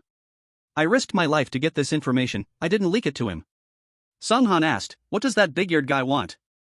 It seems he is looking for a girl. Kim Sena felt a little anxious, big ears? It can't be. Young-ho said with a slightly drunk voice, that big-eared guy must be Park Bum-jae, he is a member of Burn Knuckles. He must have discovered our whereabouts and came all the way from Seoul. He added, if it's just him alone, there is nothing to worry about. We can take care of him for you, how about that? Kim Sena felt secretly happy, Bum-jae came all the way here to rescue me. Song-han refused immediately, saying there was no need, especially since his next destination was the tea room. The tea room they were talking about was exactly this place. Song-han was confident because he had Lee Byung-chan's protection. Inside, this guy said with amusement, so, are you looking for a girl to take back to Seoul with you? He was also from Hostel A, Kyeonryang branch, management Lee Byung-chan /n/n, the gentleman from workers. Bum Jae acted polite. That's right, I am looking for someone. Then he asked again, is there any girl here with neck-length short hair and wearing black-rimmed glasses? Bum Jae was thrilled, I successfully got in here, now I just need to find her. /n/ Byung-chan looked over at the two girls, sorry, but we only have these types of girls here. Why did you two come back so fast? One of them said, because the customers kept groping us. Byung-chan said, so that's why you came back early? Bum Jae became tense, is it time for them to close already? But those two girls are not the ones I'm looking for. /n/ Then he ran over and grabbed that girl's hair, you bitches. The other one knelt down in fear, I'm sorry, please spare me. Byung-chan shouted loudly, you dogs. You should have apologized to the customers. He beat her and cursed, if the customers grope you, let them grope you. Are you afraid of me but not afraid of losing customers? That new girl, what kind of attitude is that? Do you still not know what you have to do? At this moment, Bum Jae grabbed his shoulder, his voice cold, that's enough. Byung-chan looked confused, what? I thought you workers were also in this kind of business, or else. As he spoke, he laughed maniacally. You are not a member of workers, but of Burn Knuckles. I've heard a lot about you, Park Bum Jae of Burn Knuckles. He was stunned, how did he know? Several underlings rushed in. Byung-chan, your acting wasn't fake at all. He laughed with amusement, I was stalling for time waiting for you guys to get here. The underlings added, to think someone is actually targeting us. Byung-chan continued, I knew because the branch leader called me. Bum Jae was just dumbfounded, was this a trap? Byung-chan looked at him, are you the one who single-handedly attacked our boys? Bum Jae gritted his teeth, are they connected? I miscalculated. Byung-chan stuck his tongue out in amusement, if that's true, you're pretty good at fighting. But if you dare to do anything, I'll smash this bitch right now. The girl screamed, it hurts. Please let me go. He turned pale, he even has a hostage. He raised the ashtray toward the girl, bitch. I told you to shut up. Right then, a girl appeared and kicked the ashtray out of his hand. Bum Jae stared in shock, his mouth wide open. The ashtray fell into the other person's hand, and a familiar voice rang out, I told you. I'm not following the plan. It turned out Johan had infiltrated early on. He said coldly, I don't agree with this diversionary strategy. The guy sneered, wait, is it a guy? That's disgusting. He probably cross-dressed to gather information. At the same time, one of them walked by and grabbed his butt. But? He gave a thumbs up, he's got quite a nice body. Boss, he might be even hotter than our girls. The underlings laughed in amusement, give him an interview, tell him to dance. Byung-chan sneered, the branch leader will really like this guy, we can use him as a specimen. Then Johan spoke up, listen here Bum-jae, he inwardly groaned, oh crap. Johan continued, from now on there will be no plan. Bum-jae listened in bewilderment, this guy had gone crazy. Then Johan tore off the skirt he was wearing, he slowly stepped forward, I will do it my way, I will go straight to the branch leader. Bum-jae was terrified, the wild horse he controlled with the agreement had broken its reins. Johan was determined to defeat them as fast as possible. And the one-night agreement, the time remaining until it ends is 3 hours 57 minutes 4 seconds. On this side, the information was quickly reported back, Song-han was surprised, what? He was so angry that he bent an iron bar, Byung-chan lost? Jin Jang bowed his head, yes, boss. He looked at him and then asked, are you sure? Jin Jang said, I heard this news from my younger brother so I guarantee it's accurate, I think that big-eared guy is not to be underestimated. Jin I-young on this side was playing cards and said, it's really surprising, I didn't expect Park Bum-jae of Burn Knuckles to be that good. Maybe he didn't come alone. Junho replied, could it be that the guy named Vasco came with him? That monster Vasco or whatever. Song-han turned and wondered, monster Vasco? Junho replied, he is the leader of Burn Knuckles, he is famous for having superhuman strength. Looking at the pile of bent iron on the floor, he added, but he's probably not as strong as you. They discussed with each other, just in case Vasco appears, we will give you a hand. This is a branch of Hostel, we can't just ignore it. By the way, who leaked the information to them? Whatever, let's prepare to welcome Park Bum-jae. Jin Jang sweated profusely upon hearing that. On this side, the two of them were looking for Kim Sena. Bum-jae curiously asked him, hey, how many fights have you been through to reach this level? If you fight all day like that, do you have any friends left? Johan said, of course I do, a lot of them actually. There's Eden, and Miro. Bum-jae was annoyed, hey, watch your finger. Then he asked again, so, do you have a lot of friends? Bum-jae smiled brightly, of course, I have the Burn Knuckles. And the whole gang from J1 High School too. You have no idea how fun it is to hang out with Vasco. /n/Johan asked coldly, what's so fun about hanging out with that idiot? Keep talking.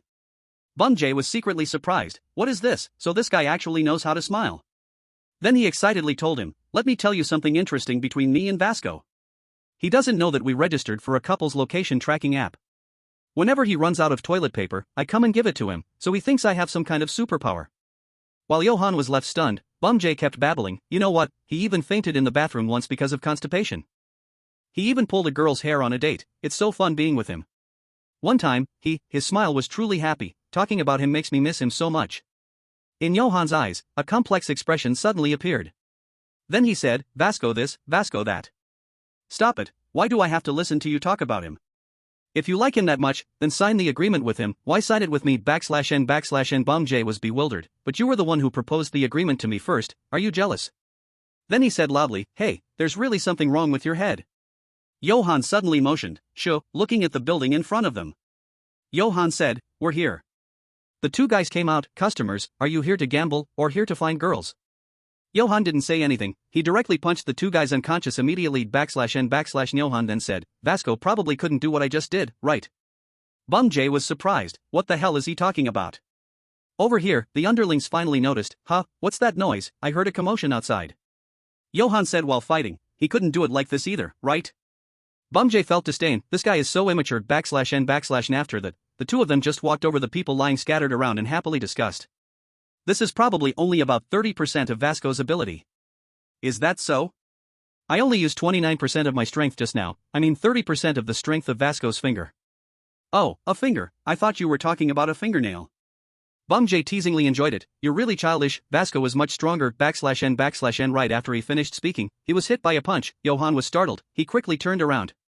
Song-han said coldly, so Park Bum-jae is dealt with. He looked at Johan, this remaining guy, are you Vasco?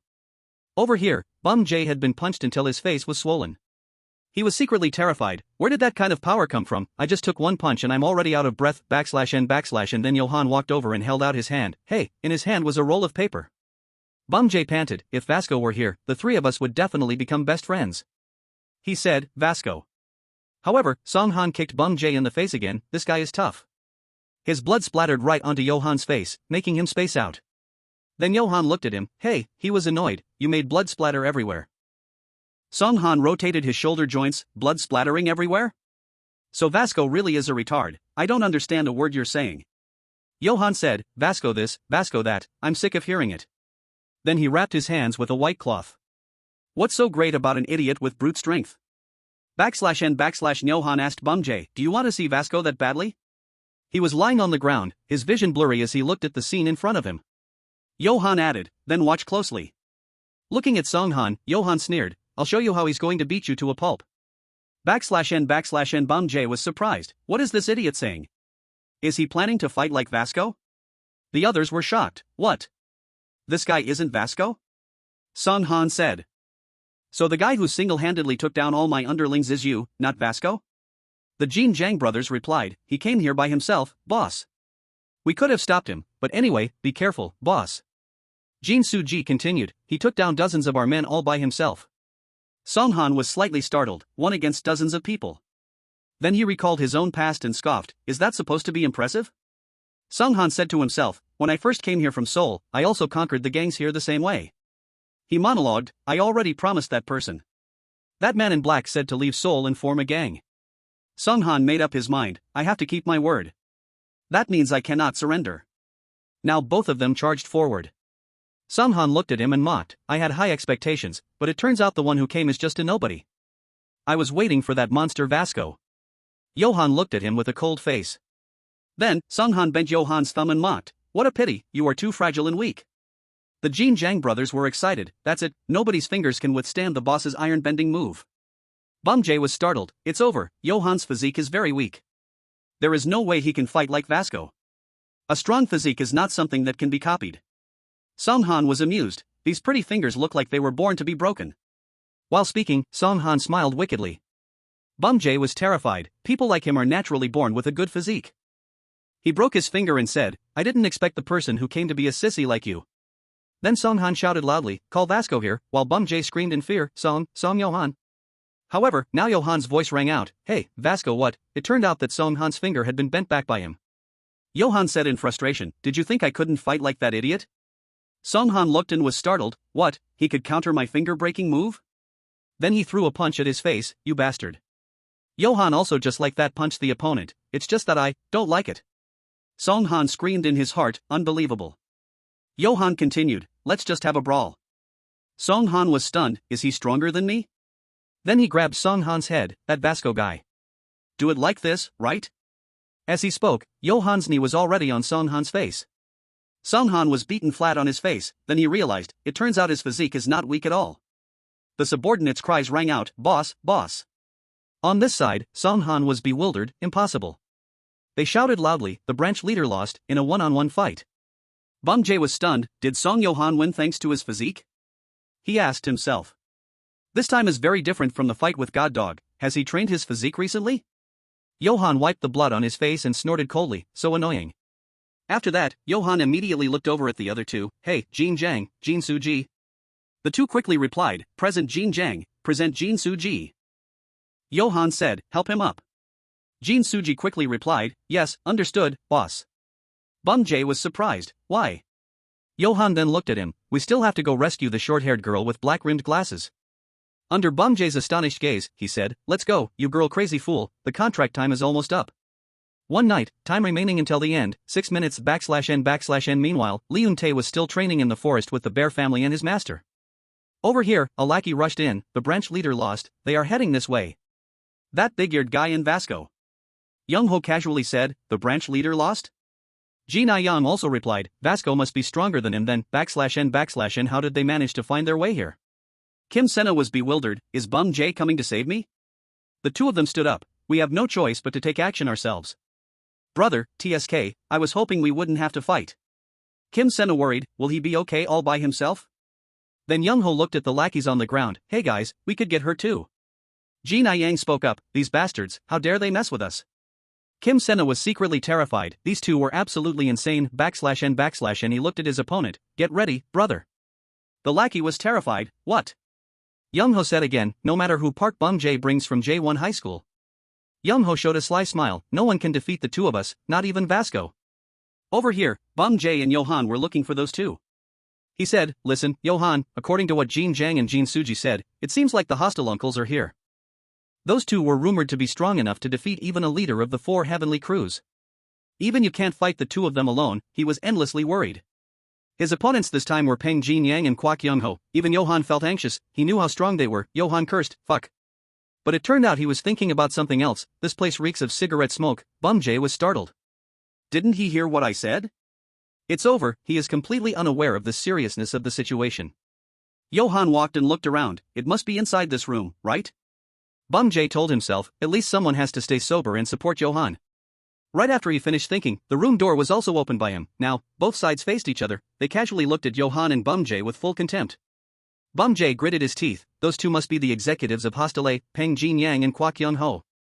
Pausing for a moment, he suddenly thought, but something is wrong. Why are they just standing there? Their stiff faces looked like they had just seen a ghost. As soon as he silently stepped forward, I realized the reason why those two guys could defeat a gang leader, yet could do nothing but stand rooted to the spot. That was because he is Song Johan. I was fooled by his childish appearance, and forgot who the person cooperating with me was.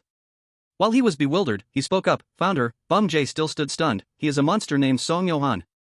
Johan casually led Kim Sen-el away. Bum Jae realized, in front of him, they didn't even dare to breathe. He casually walked through enemy territory. They knew they were being humiliated, but they couldn't pick a fight with him. On the contrary, it looked like they were hoping he would pass by as quickly as possible, and that was exactly Song Johan of God Dog. He handed Kim Sena over and then said, hey. And one night, the remaining time until the end, 0 hours, 0 minutes, 0 seconds, the agreement was terminated. Kim Sena rushed over and hugged Bum Jae. He asked worriedly, are you okay? Are you hurt anywhere? She was bewildered. Bum Jae, your face, you fought for me? He said calmly, this is nothing, just a few dozen guys. Johan handled all the fighting. Then he added, don't worry, this friend of mine will beat the crap out of the bad guys. Johan said coldly, our agreement is over, burn knuckles. The condition to rescue the girl has been fulfilled, I have no reason to talk to you anymore. Bum Jae said to himself, and that was the last time I saw Song Johan and Kianriang. After finishing his business, he also left. He regretted, I wanted to stop him and become close friends with him, but I couldn't. Because between us it was just one night, so this is where it ends. Bum Jae speculated, perhaps Johan is on his way to complete his original goal. On this side, right upon meeting the person he wanted to meet, Johan looked sad. He lowered his head and let out a sigh. Recalling the doctor's words, your mother will soon lose her eyesight, only a corneal transplant can cure it, but we don't know how long she will have to wait. Remembering Jong Gun's words, I advise you to make money and go meet the chairman. Putting someone on the hospital's priority waiting list is as easy as flipping a hand for him. At that time, Johan was surprised. So this is the kid who leads a gang just to cure his mother's eyes. I wonder if that counts as being filial? Now, the gentle image of his mother appeared, Johan with a face full of determination. Holding a backpack full of money, Johan didn't speak, but it seemed like he was calculating. On this side, Jong-soo was walking around surrounded by bodyguards. Johan's voice rang out, surprising him. Excuse me, he walked up hesitantly, hello, sir. Cutting to Hyung-seok, you burned our clothes and dare to say it was just an accident? This is the Kianriang crew. He thought to himself, this is too dangerous, I have a bad feeling about this, it will definitely lead to a fight. Hyung-seok replied, yeah, it was just an accident. He continued thinking, or not, thank goodness, as those people then happily sat down to eat together. What can you do, it was just a mistake, bro. I've never met you guys before. Where are you from? Nice to meet you. Ah, how old are you guys? We are 18. Wow, we're the same age. Hyung-seok was happy. When there is no fighting, I can make many more new friends like this. Jin-sung asked, hey, why are you guys wearing sunglasses at night? It's not like you're Jin Ho-bin. The four guys were stunned. Huh? Jin Ho-bin? The scene shifted to the large building. Michael was excited, this is so exciting, it's been a long time since we last met those guys. Ho-bin replied, is that so? Pausing for a moment, he frowned and hesitated, but, /n/n over here, Jin-sung was pinned to the ground. It turned out a chaotic brawl had occurred. Ho-bin over here said again, why do I keep having a bad premonition about this? The guy grabbed Jin-sung by the neck and shouted, spit it out, where is Jin Ho-bin? You bastard. This guy was from the Kianriang fam, MC Ricebag. Jin-sung frowned and replied, how would I know? You bastard. The guy got angry, watch your mouth. However, Jin-sung growled, so what if I swear? What can you do to me? The guy replied, if that's the case, I'll teach you a lesson. Jin-sung still laughed loudly, teach me? Teach me what? Seeing this, the guy went crazy, did you just laugh at me? /n/non Hyung-seok side, the other guy also spoke up, so you just go to the same school as Jin Ho-bin, but you're not close with him? This guy was also from the Kyeonryang fam, nicknamed MC Pesticide. His name was Park Jae-yu. Hyung-seok replied calmly, that's right, why are you guys looking for Jin Ho-bin? He was secretly guessing in his mind, what could have happened between him and Jin Ho-bin to make him so angry? Now Jae-yu dusted off Hyung-seok's clothes and said, it's no big deal, I just want to kill him. Hyung-seok was a bit scared. What on earth did he do? Looking at those guys, Hyung-seok now understood, all of them had a grudge against Jin Ho-bin. Is that so? The other two guys looked at Jae-yeol. Hey, where is Jin Ho-bin? Spit it out. Jin Sung was in the middle of a dispute. Do you see my fist? Ha? If I didn't have to shave my head, you'd be dead for sure. What are you talking about? Do you think I'm scared of boxing? The crowd buzzed with chatter. Oh, does your friend know boxing? He won all the way to the semifinals of a boxing tournament. If you keep acting like that, your friend will get into trouble. Jae-woo asked disdainfully, he made it to the semifinals of a boxing tournament? Did he get on TV? Hyung-seok was dumbfounded. Huh, I don't know about that. /N/N he spoke up, my friend. Just as he was speaking, on this side, Jin Sung had grabbed the opponent's collar. He continued, he was on TV, the Sirium Kyeonhaljang tournament, champion Taebong. As soon as he finished speaking, Jin Sung was thrown down. Hyung-seok and Jae-yeol were worried, and they both shouted in unison, Jin Sung. /N/N Taebong wiped the blood from his mouth, looked at Jin Sung, and asked, how is it, you bastard? But right now, his inner self was also secretly worried, why am I so out of breath? Jin Sung was in so much pain that tears welled up in his eyes. You bastard, you dare to use force? He thought to himself, I thought this guy would be an easy target, but his stance is very solid. /N/N now, as Jin Sung bent down intending to lift his opponent's leg, he continued, did you think I didn't train my legs? Taebong was extremely surprised. Not only that, he could even lift him up. A Sirium champion? Hyung-seok shouted, Jin Sung, don't. He gritted his teeth and affirmed, I can. /N/N Jin Sung then felt a bit confused, why do I suddenly feel so light? What Jin Sung didn't expect was that Jae-woo had also rushed over, grabbed his body, and lifted him up. It turned out that he was also a national Sirium champion.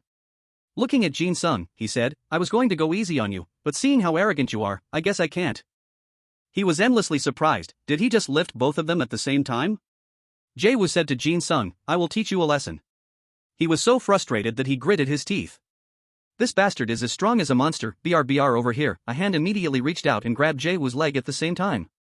Hyung-seok quickly spoke up, stop it. BR he looked at Hyung-seok in surprise, you too? What are you going to do? Lift me up?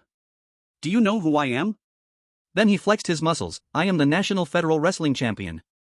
I can drag a bull just with my legs. BR however, right after Jae-woo finished speaking, all three of them were thrown into the air by Hyung-seok. Jae-yeol was stunned, standing there with his mouth wide open in shock. His teammates quickly asked, are you okay, Jae-woo? He quickly sat up, I'm fine, just a bit surprised. BR internally, he was secretly terrified, what the hell? Did he just throw me away? Looking at Hyung-seok, he evaluated, how can he be so strong when he looks this skinny? He looked just like Kim Mi-jin. Hyung-jae also went up at this time, you bastards, so you want to start a war? Hyung-seok hesitated, Jin Sung, what should we do now? He replied, we just need to knock them out and stuff them in a suitcase before the girls arrive. Hyung-seok gritted his teeth and thought to himself, there's a big problem, we are at a disadvantage in numbers, we only have 3 people, while they have 4. Pausing for a moment, he was a little surprised, only 3? On this side, Jae-woo suddenly ran away. The whole group angrily shouted, hey, you dog, why are you running away? He walked and shouted, a monster, there's a monster. Right after that, Hyung-jae realized, wait a minute, if he suddenly ran away, it means that, on this side, in just 1 second, those 2 guys were lifted up. And by 2 seconds, those 2 had been thrown down. The girl shouted, 2-second Empress, Kim Mi-jin is here. The 3 young men on this side opened their mouths in amazement, who are you? That beautiful girl smiled brightly, how are you guys doing? The crowd murmured, Kim Mi-jin. Taebong was stunned, since when have you been here?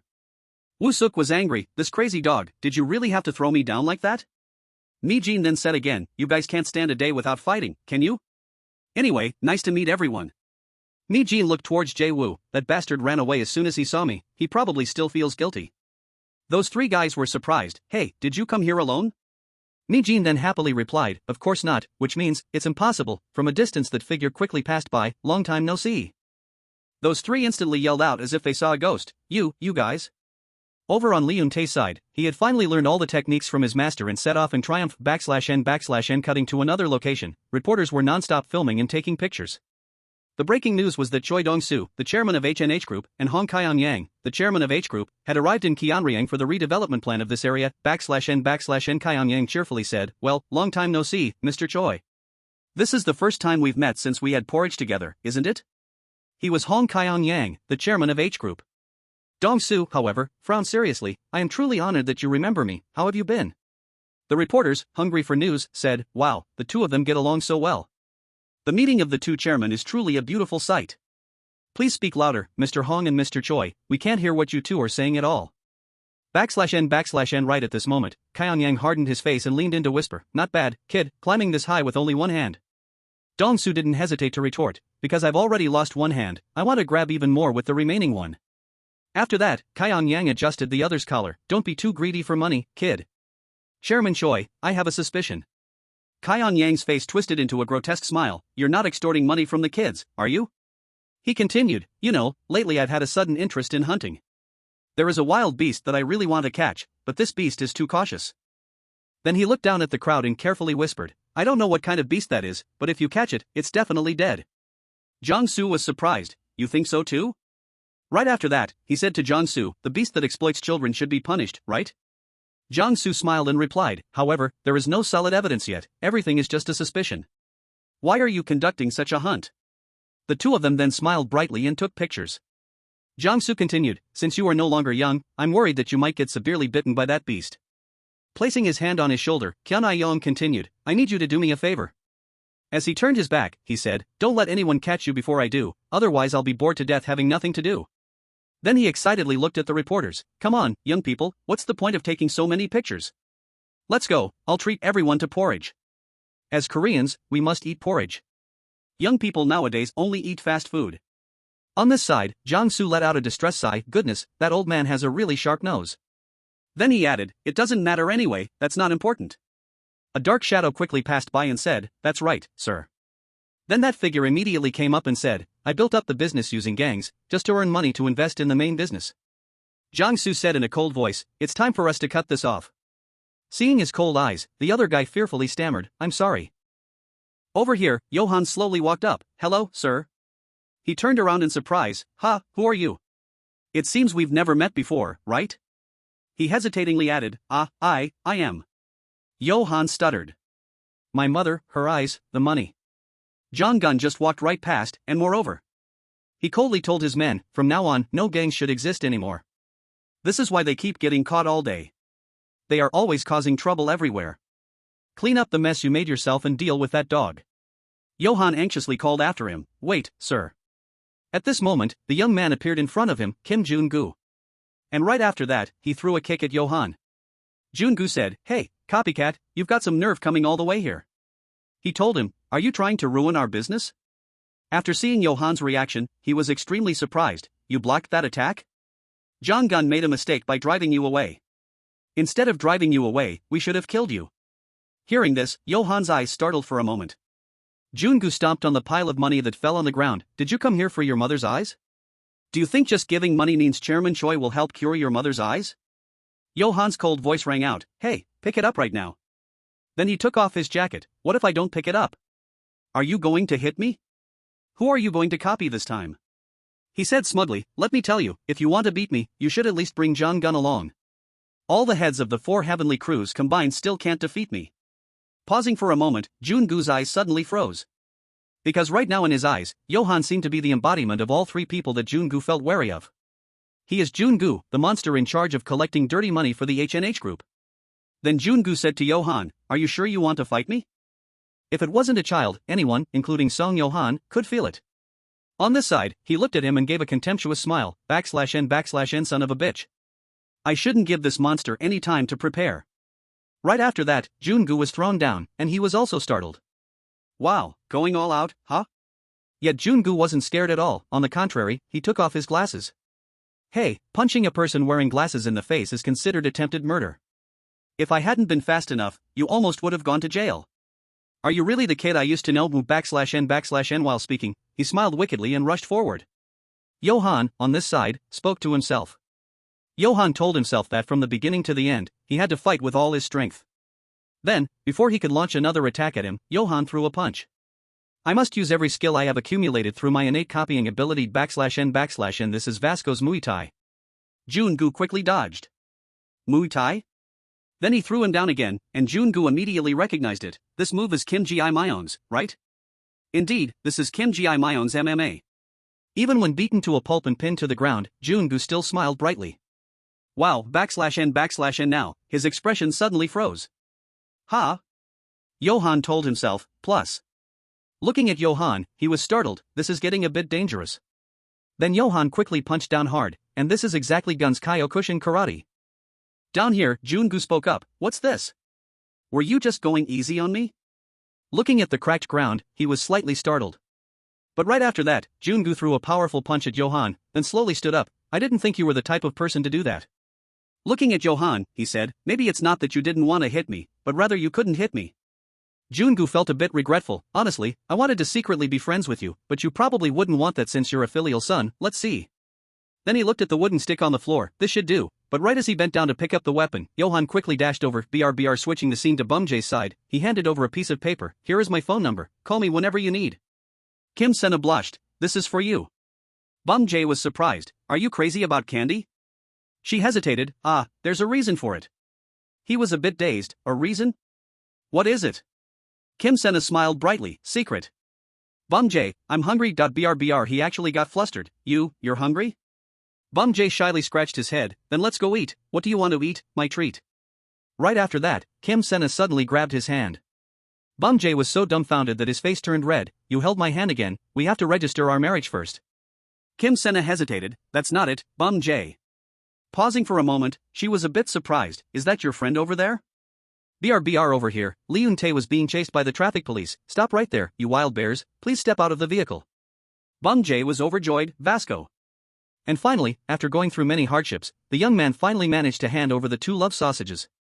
After hearing the whole story, Lee Eun-tae said, so that kind of thing happened between you and Johan? Lee Eun-tae then added, sorry Bumjae, you had to take care of my share of the work too. I also went through a lot of things, like being gifted a golden Mongolian headband. Bumjae was a bit skeptical. Vasco, is this sausage still edible? I'm asking if this is still edible? Then he threw it into the trash can. Anyway, it's really fortunate that Song Johan is short on money. If it weren't for the money, he would never have cooperated with me. He left right after the deal ended.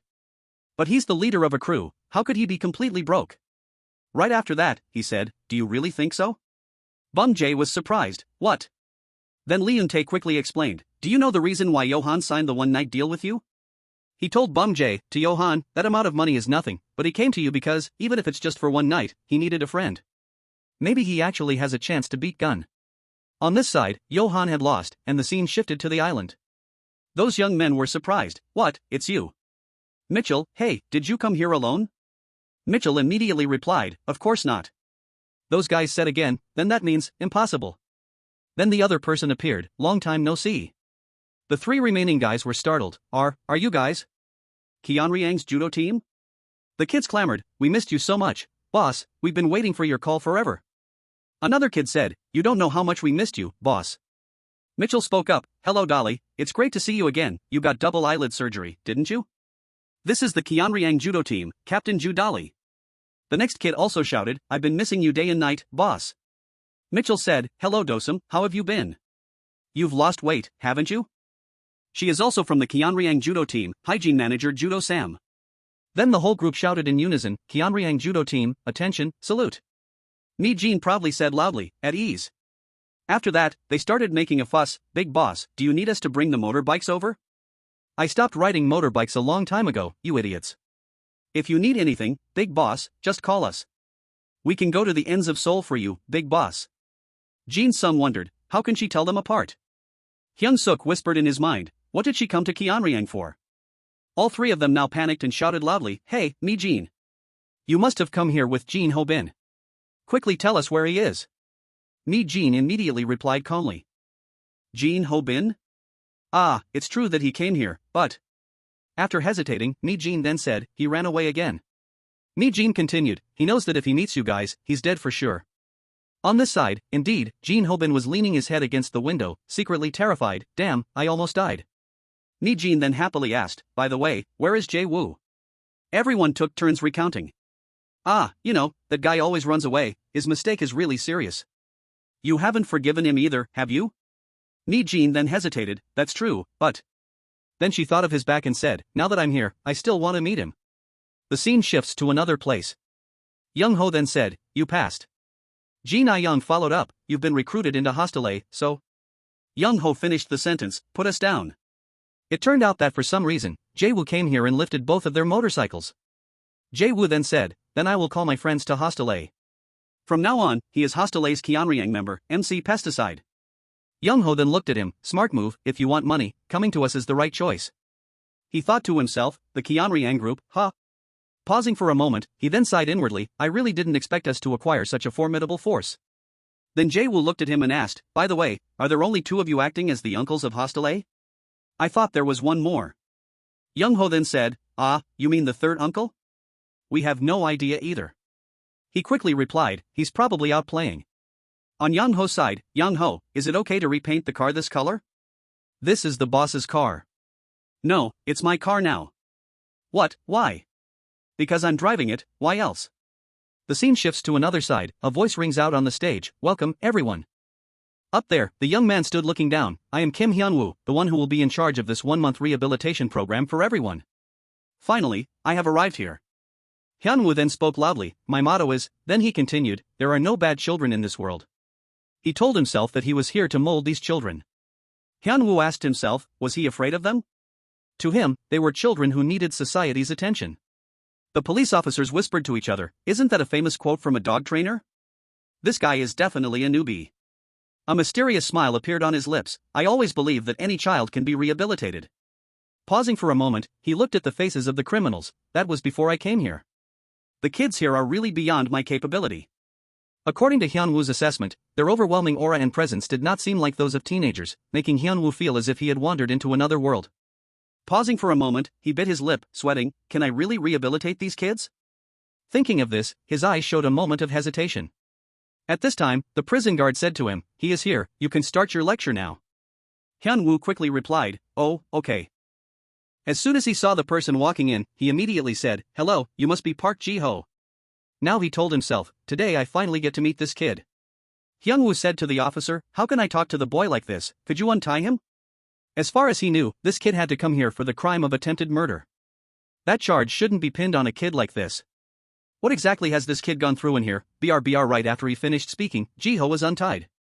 He stepped forward and gently greeted, nice to meet you, I am Kim Hyung-woo.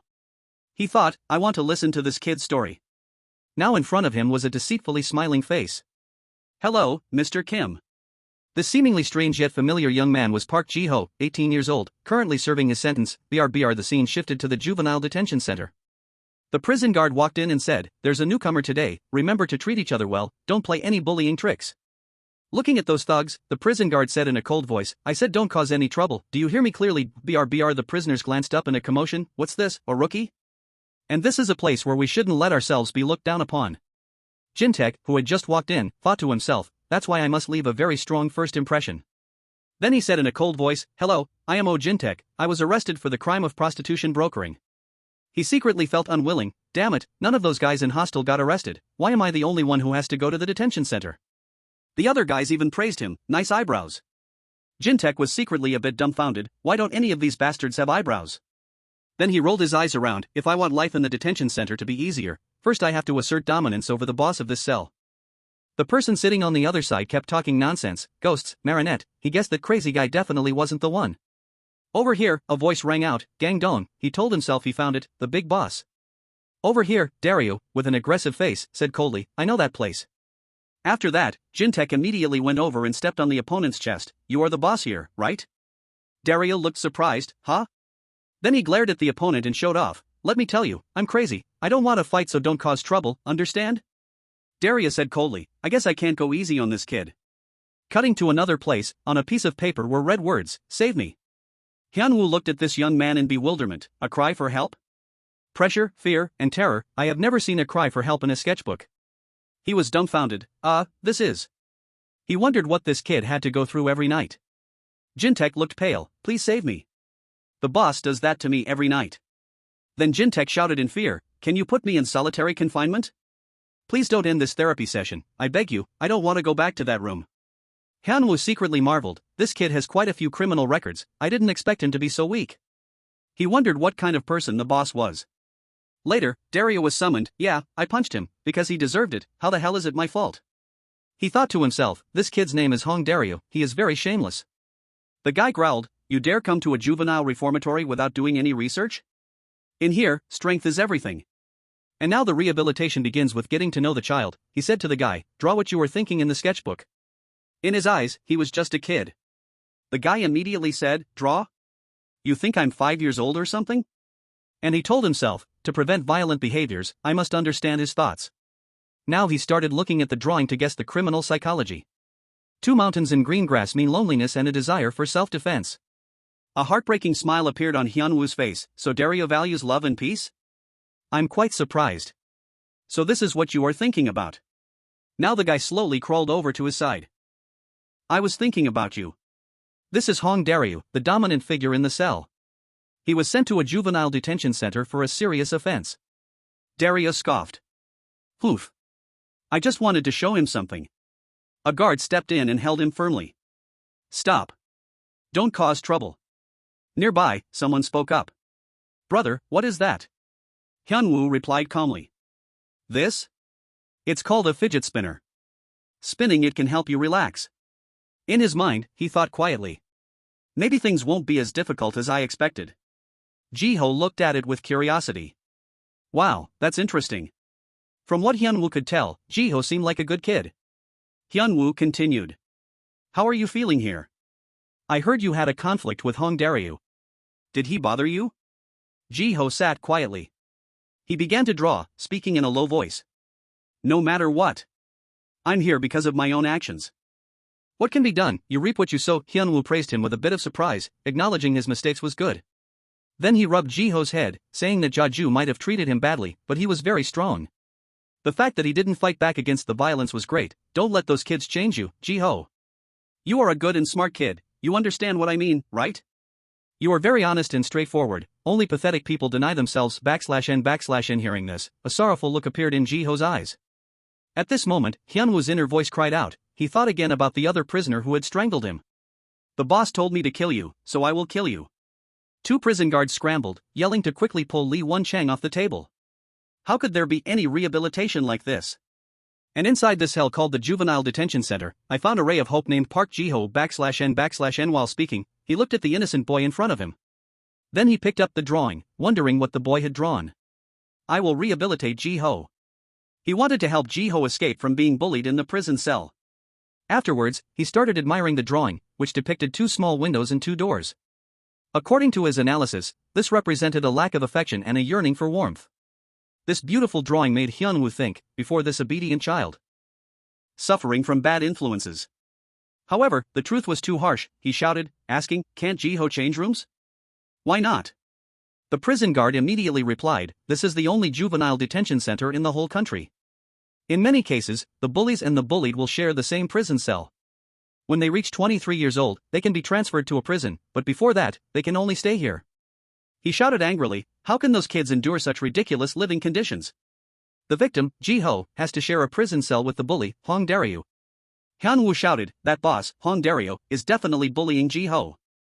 The prison guard was now a bit nervous. Mr. Kim, calm down." Then he added, "Do you not know the truth?"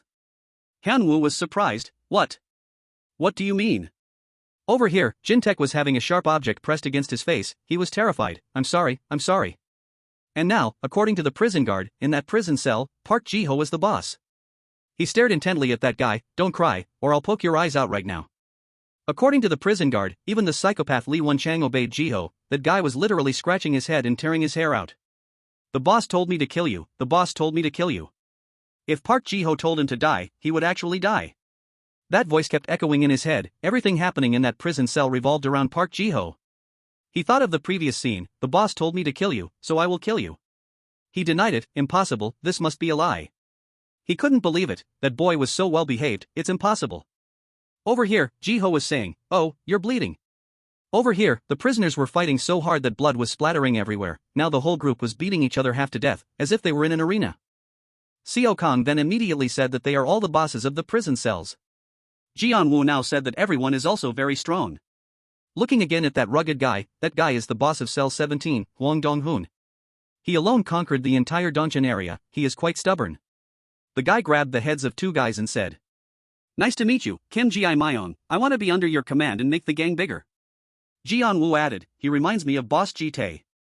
If Kim Ji-myung had another sword, it would be convenient." Seo Kang then also followed up.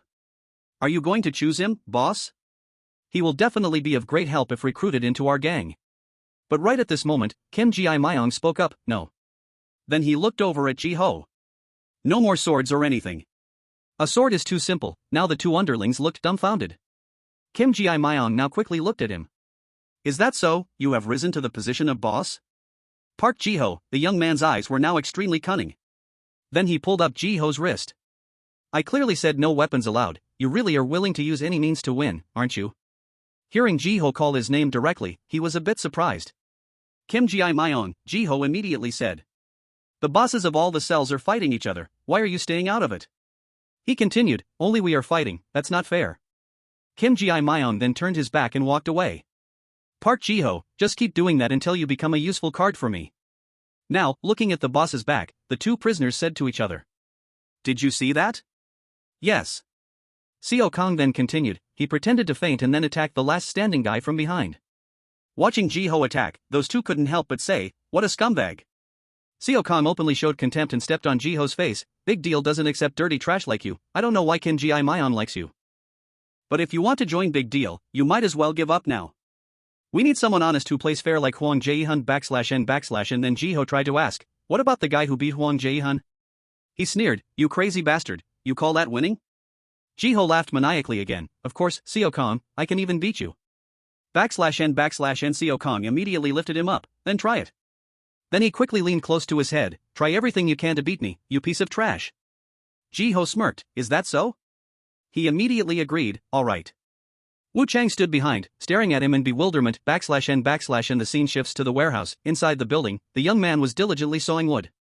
The person who just walked in then spoke up, "What?" The guy asked Ji-ho, "Are you planning to push me?" He looked straight into his face. "And make me hospitalized, just like the friend you pushed, huh?"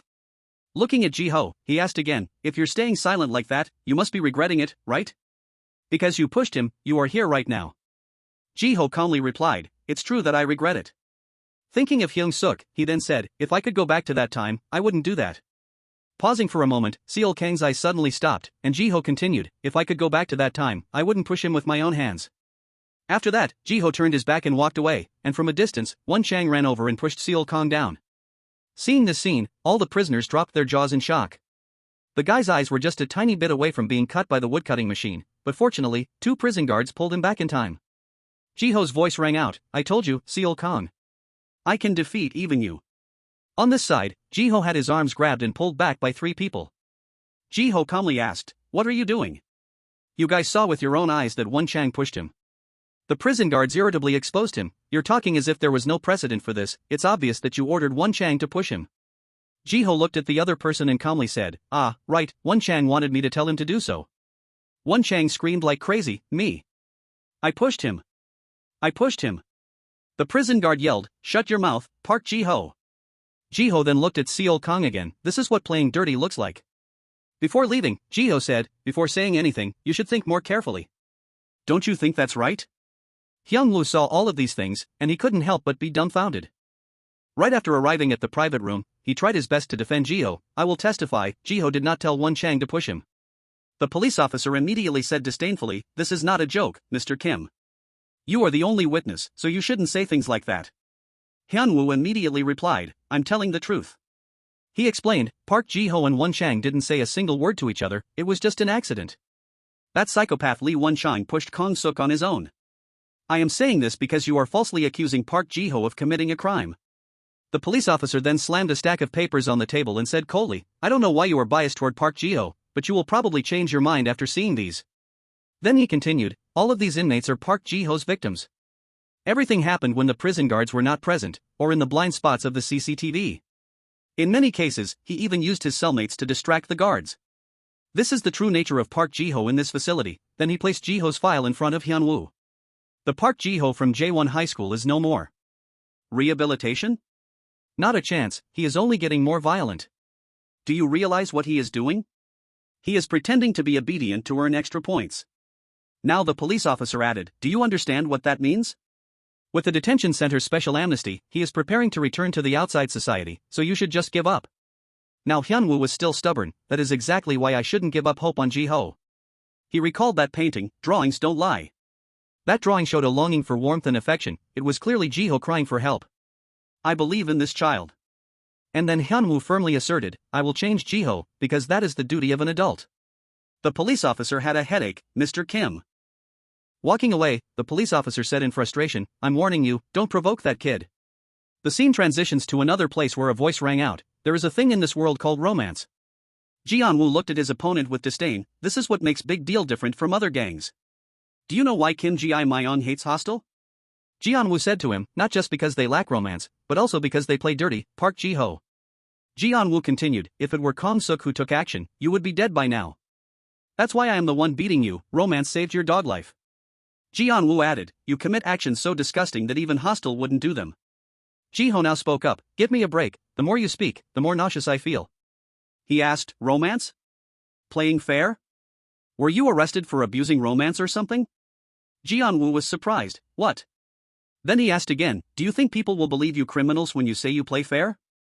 Ji-ho said with disdain, how long do you think it would take for someone like me to defeat a monster like Hyung-seok fairly? 10 years or 20 years? Before he even finished speaking, Ji-ho spat a mouthful of blood right into Ji-woo's eyes. In a fight, the one who is still standing at the end is the winner. As soon as he finished his sentence, he threw a strong punch at Ji-woo's face. However, at this moment, Ji-woo kicked him hard in the ribs, causing Ji-ho to cough up blood. Ji-ho's voice trembled, am I right? He bit Ji-woo's hand and said, am I right, you bastard? Ji-woo remained calm and quickly tackled the opponent to the ground. Now Ji-ho spoke again, you are speechless. That proves I'm right, doesn't it, Kim Ji-myung? The young man sitting behind just stared. Ji-ho's face contorted as he added, if you fight, you must fight with the intention to kill your opponent, that way, you are guaranteed not to lose. The demonic face appeared, you were the one who taught me how to win, after all. /n Hyung-seok, being mentioned over here, paused for a moment. Kim Ji-myung's suspicious gaze also flicked over. He said in a cold voice, Hyung-seok.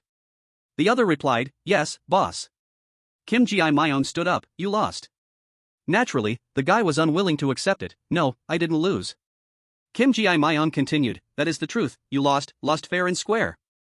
Then he added, perhaps affection really is a useless thing. /n now Ji-woo thought to himself, Jitae, what should I do now? Kim Ji-myung is gradually changing. As he spoke, he looked at Kim Ji-myung's back, saying, I would rather choose a victorious big deal than a big deal that loses fair and square. Meanwhile, Hyung-seok hurriedly chased after him, Kim Ji-myung, wait for me. Ji-woo felt regretful, I missed the big deal of the past so much. He told himself while recalling the happy images of the old days, to me, revenge is not important. Changing the scene, at the cafeteria, Ji-ho said softly, I like the days when there is seaweed soup, because it comes with sausages too. He smiled and said, it reminds me of my birthday, come to think of it, it's been a long time since I had seaweed soup cooked by my mom. /n then he looked at Hyun-woo, oh, you are spinning that thing again, you must be thinking about something stressful. Hyun-woo kept a cold face, paused for a moment and said, Ji-ho, I think you should turn yourself in. He frankly exposed, I saw everything. You told Won Chang to push him, right? It's not too late now, please turn yourself in, Ji-ho. /n Hyun-woo tried to advise, I know you are a good kid, I saw your report card.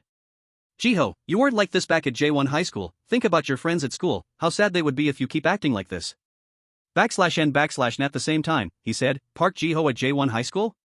I left him behind there, while saying that, an innocent smile bloomed on Ji-ho's lips. Then he stood up, why are you always scolding me? You told me to be righteous, you talked to my friends. Hyun-woo was slightly startled, Ji-ho. /n now he was no longer pretending, the food tray was immediately thrown into Hyun-woo's face, don't you arbitrarily investigate other people's pasts like that. The prisoners were all dumbfounded, including the boss, everyone shouted, what's wrong, Mr. Kim? Ji-woo was looking at him intently. He thought to himself, it's over, there goes the special amnesty. Looking at Hyun-woo lying on the ground, he guessed, once again, this guy will have to wear a straitjacket. /n looking at the spinning top on the ground, he said, it's true that I used to have a friend. Ji-ho slowly sat down, his name is Park Hyung-seok, but now I even forgot his face. The prison guard quickly came in. Stop right there, who did this time? Seeing Hyun-woo with all his teeth broken, they were startled. Mr. Kim, you bastards, who is it, who did this? Right at this moment, arms were raised, not just one, the majority of the prisoners raised their hands to confess while Jiho stood silently as if nothing had happened. Ji-woo looked at this scene in surprise. He remembered and was startled at the same time, exactly like that time with Kim Ji-myung. Ji-woo said to himself, no, this time is different, this is not something that can be imitated, the prisoners were in an uproar, I did it was me, I did it. Ji-woo continued, if Kim Ji-myung controlled everyone through his leadership skills. Those other prisoners scratched at their own bodies, I did it, arrest me. Ji-woo hesitated, then in Park Ji-ho's case. The whole group kneeled down and begged, I'd rather be in solitary confinement. Ji-woo realized, it was fear. His sweat could not be held back and began to pour out. Ji-woo also realized, fear is the new power, to control a gang. Looking at his face, Ji-woo was certain, he is not someone who will join Big Deal, but someone who will take over Big Deal. After that, Ji-ho slowly approached Hyun-woo, he picked up the spinning top, I have wanted to do this, for a very long time. Then he looked at him, I've been dying to try this, stuffing the top into the victim's mouth, he said with satisfaction, finally, the picture is complete. Ji-ho asked Hyun-woo about the painting of the house, you didn't know? That is your portrait. Now he picked up the object in his hand, spinning this thing, it really made him feel good. Ji-ho said to himself, besides, this is much handier than the water faucet, I don't need to be good at fighting. He was still very amused, as long as I win, that's enough. Over here, the police were having a meeting. Is this the list of people nominated for a special pardon? Yes, this list has been approved. Someone continued, but there is only one person among them who will receive the special pardon, who is it? A finger pointed at the paper, the only person pardoned was, and that was exactly Ji-ho, this kid. The scene transitions to a market. Bargaining voices rang out, come on, lower the price a bit, what? No, this is already the lowest price. Sung-han was annoyed, then forget it, I'll go buy from someone else, the seller replied, who are you kidding? You don't even know how this industry operates, he said, no one sells this item except me, you know that, right? 10 million won is a very reasonable price. The boy sitting in the middle of the stall said to himself, I am worth 10 million won. Nowadays, legal adoption is the buying and selling of children through an intermediary broker. The two continued to discuss, the boy's appearance is okay, but 10 million is too steep, I told you, this is a competitive price. You won't find such a beautiful child in orphanages. Nowadays, a person's life is sold for 250,000 to 1 million won. He continued, many people have their eyes on this child, just look at him. They say depending on the appearance, the price can go up to 10 million won. A faceless guy added, you said you didn't like infants because they might grow up ugly, which is why you traveled all the way here. Right? Look at the boy's face, it's flawless, plus he won't cause any trouble because he is very well behaved. Counting the money, he said, you made a wise decision, you won't find a top-tier product like this anywhere else. He continued, the boy is completely healthy with no diseases, and his blood type matches yours. This kid has great genes, I bet he'll grow to be over 1.8 meters tall, and his vision is 20/20ths. /n/, then he looked at the boy, so you have a family now. Jang-hoon, the boy, also said to himself, I have a family now. Sung-han pulled the boy's hand firmly, no, he is not Jang-hoon anymore, from now on he is Min-seok, Kong Min-seok. The boy told himself, I even have a new name. Before leaving, Jang-hoon felt a bit of lingering attachment, goodbye, Mr. Carpenter. /n/, according to the Ministry of Health and Welfare, in the past year, 320 children were abandoned. That figure does not include illegal adoptions through intermediaries. Sung-han put him in the car, I wish I wasn't infertile. Kang-ho quickly said, hey, don't say that in front of the kid. Nowadays, people turn to intermediaries for many reasons, whether due to financial instability or fear of others' judgment. Horrible things like this are still happening in reality, even at this very moment, a child might be being bought and sold /n/, after some time, right upon arriving home, Sung-han immediately went inside and called out, Min-seok. Kang-ho chimed in, Mom and Dad are home. Jang-hyun said loudly, hello, Mom and Dad. And this was his new family. The boy then rushed forward with the thought, I don't want to be abandoned, I want to be loved. Sung-han was startled, Min-seok, what are you drawing? And the boy thought, I am willing to do anything to be loved. However, Sung-han immediately rejected him, Min-seok, Mom is a bit tired, I'm going to bed. /n/, later, Sung-han asked her husband, honey, what are you going to do with the boy now? Kang-ho calmly replied, do what? She said in frustration, you have to take responsibility. Right after opening the refrigerator, both of them were startled. The two asked, Kang Min-seok, did you do this? /n/, Jang-hyun smiled brightly, that? The boy smiled brightly, holding up the dead bird, I picked it up on the street. Once it's dead, it's just meat to eat, right? Sung-han was terrified, throw it away right now. And now Jang Hyun said again, I will be loved. /n/n the couple now regretted it. We were crazy, we adopted him without even knowing who his birth parents are. That's why background and origins are so important. Kang Ho then asked, did you take him to the doctor? Yes, she said. The results are out. He hurriedly asked, what did they say? Sung Han recounted, he has a personality disorder, quite severe. They said the boy must always have a guardian. The two began to argue. Then you do it. Are you crazy? What if he does something to me? We are his parents, he won't hurt us. Then you go take care of him, he's not even my biological child.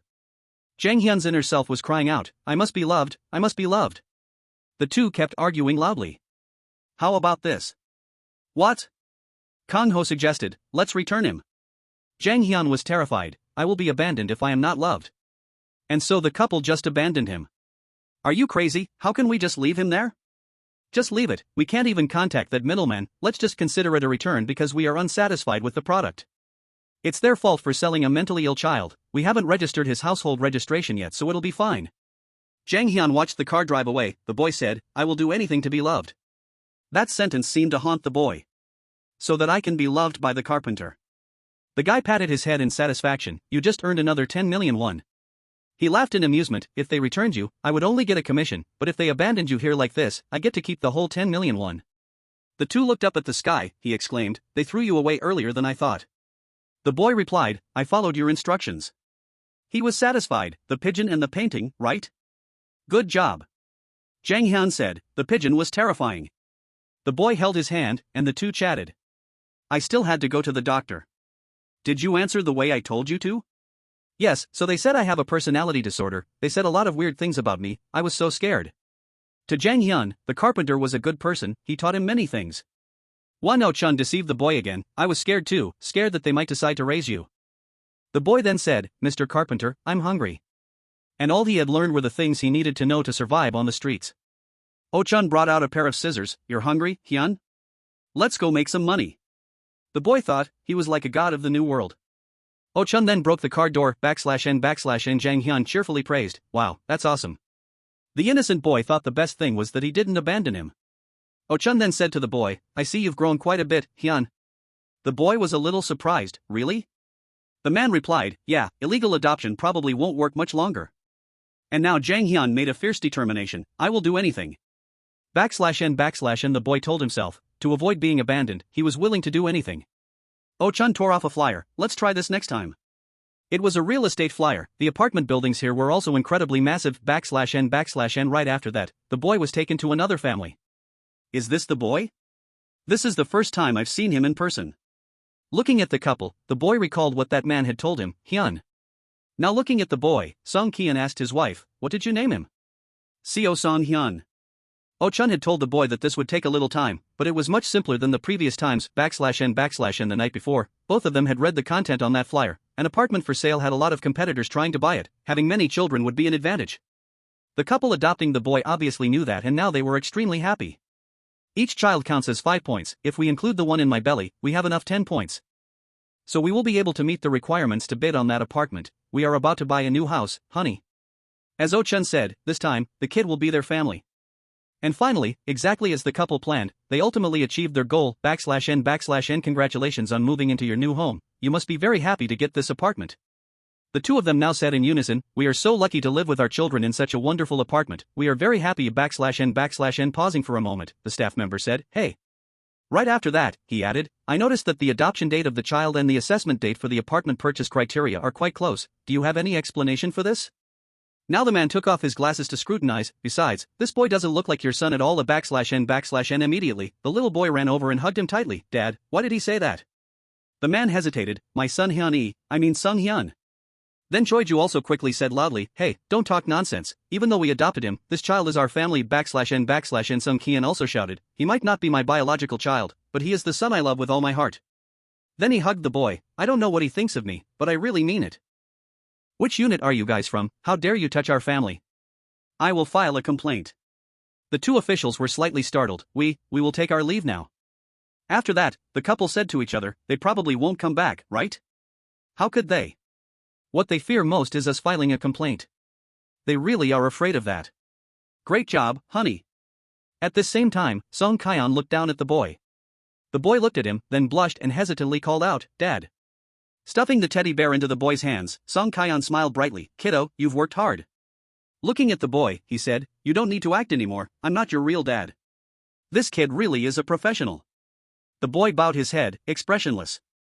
Recently, in order to buy an apartment, a type of creating fake profiles has become popular. They exploit loopholes in the system to adopt a child and earn extra points. And after achieving their goal of buying an apartment, they will abandon the adopted child. Holding the teddy bear in his hands, the boy thought, "At first, I didn't know that creating a family was this easy." Just like that, the boy returned, walking lonely on the crowded street. "However, I still don't have a family." When evening came, Wang O-chun was trimming the boy's hair neatly. "This is your 13th family, isn't it?" While cutting the boy's hair, he said, "Did they hurt Hyun?" "Well, if they beat their adopted child, they are the ones who will suffer." The boy couldn't help but ask, "Mr. Carpenter, I have a question." He was surprised. The boy looked up. "Why do you call me Jang Hyun?" O-chun replied, "Why, you ask?" Then he revealed a cunning expression, looking at the boy, "Because you are the Jang Hyun that I created with my own hands." He added, "I told you, I am the carpenter who teaches you, and your name is Jang Hyun."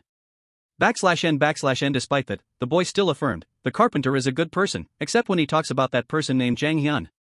He seemed to go crazy. Jang Hyun shouldn't have a family, he is a loner." Then O-chun's eyes became bloodshot. "What are you supposed to say?" /n/n. The boy started to tremble. "No one is allowed to touch me, I can take whatever I want."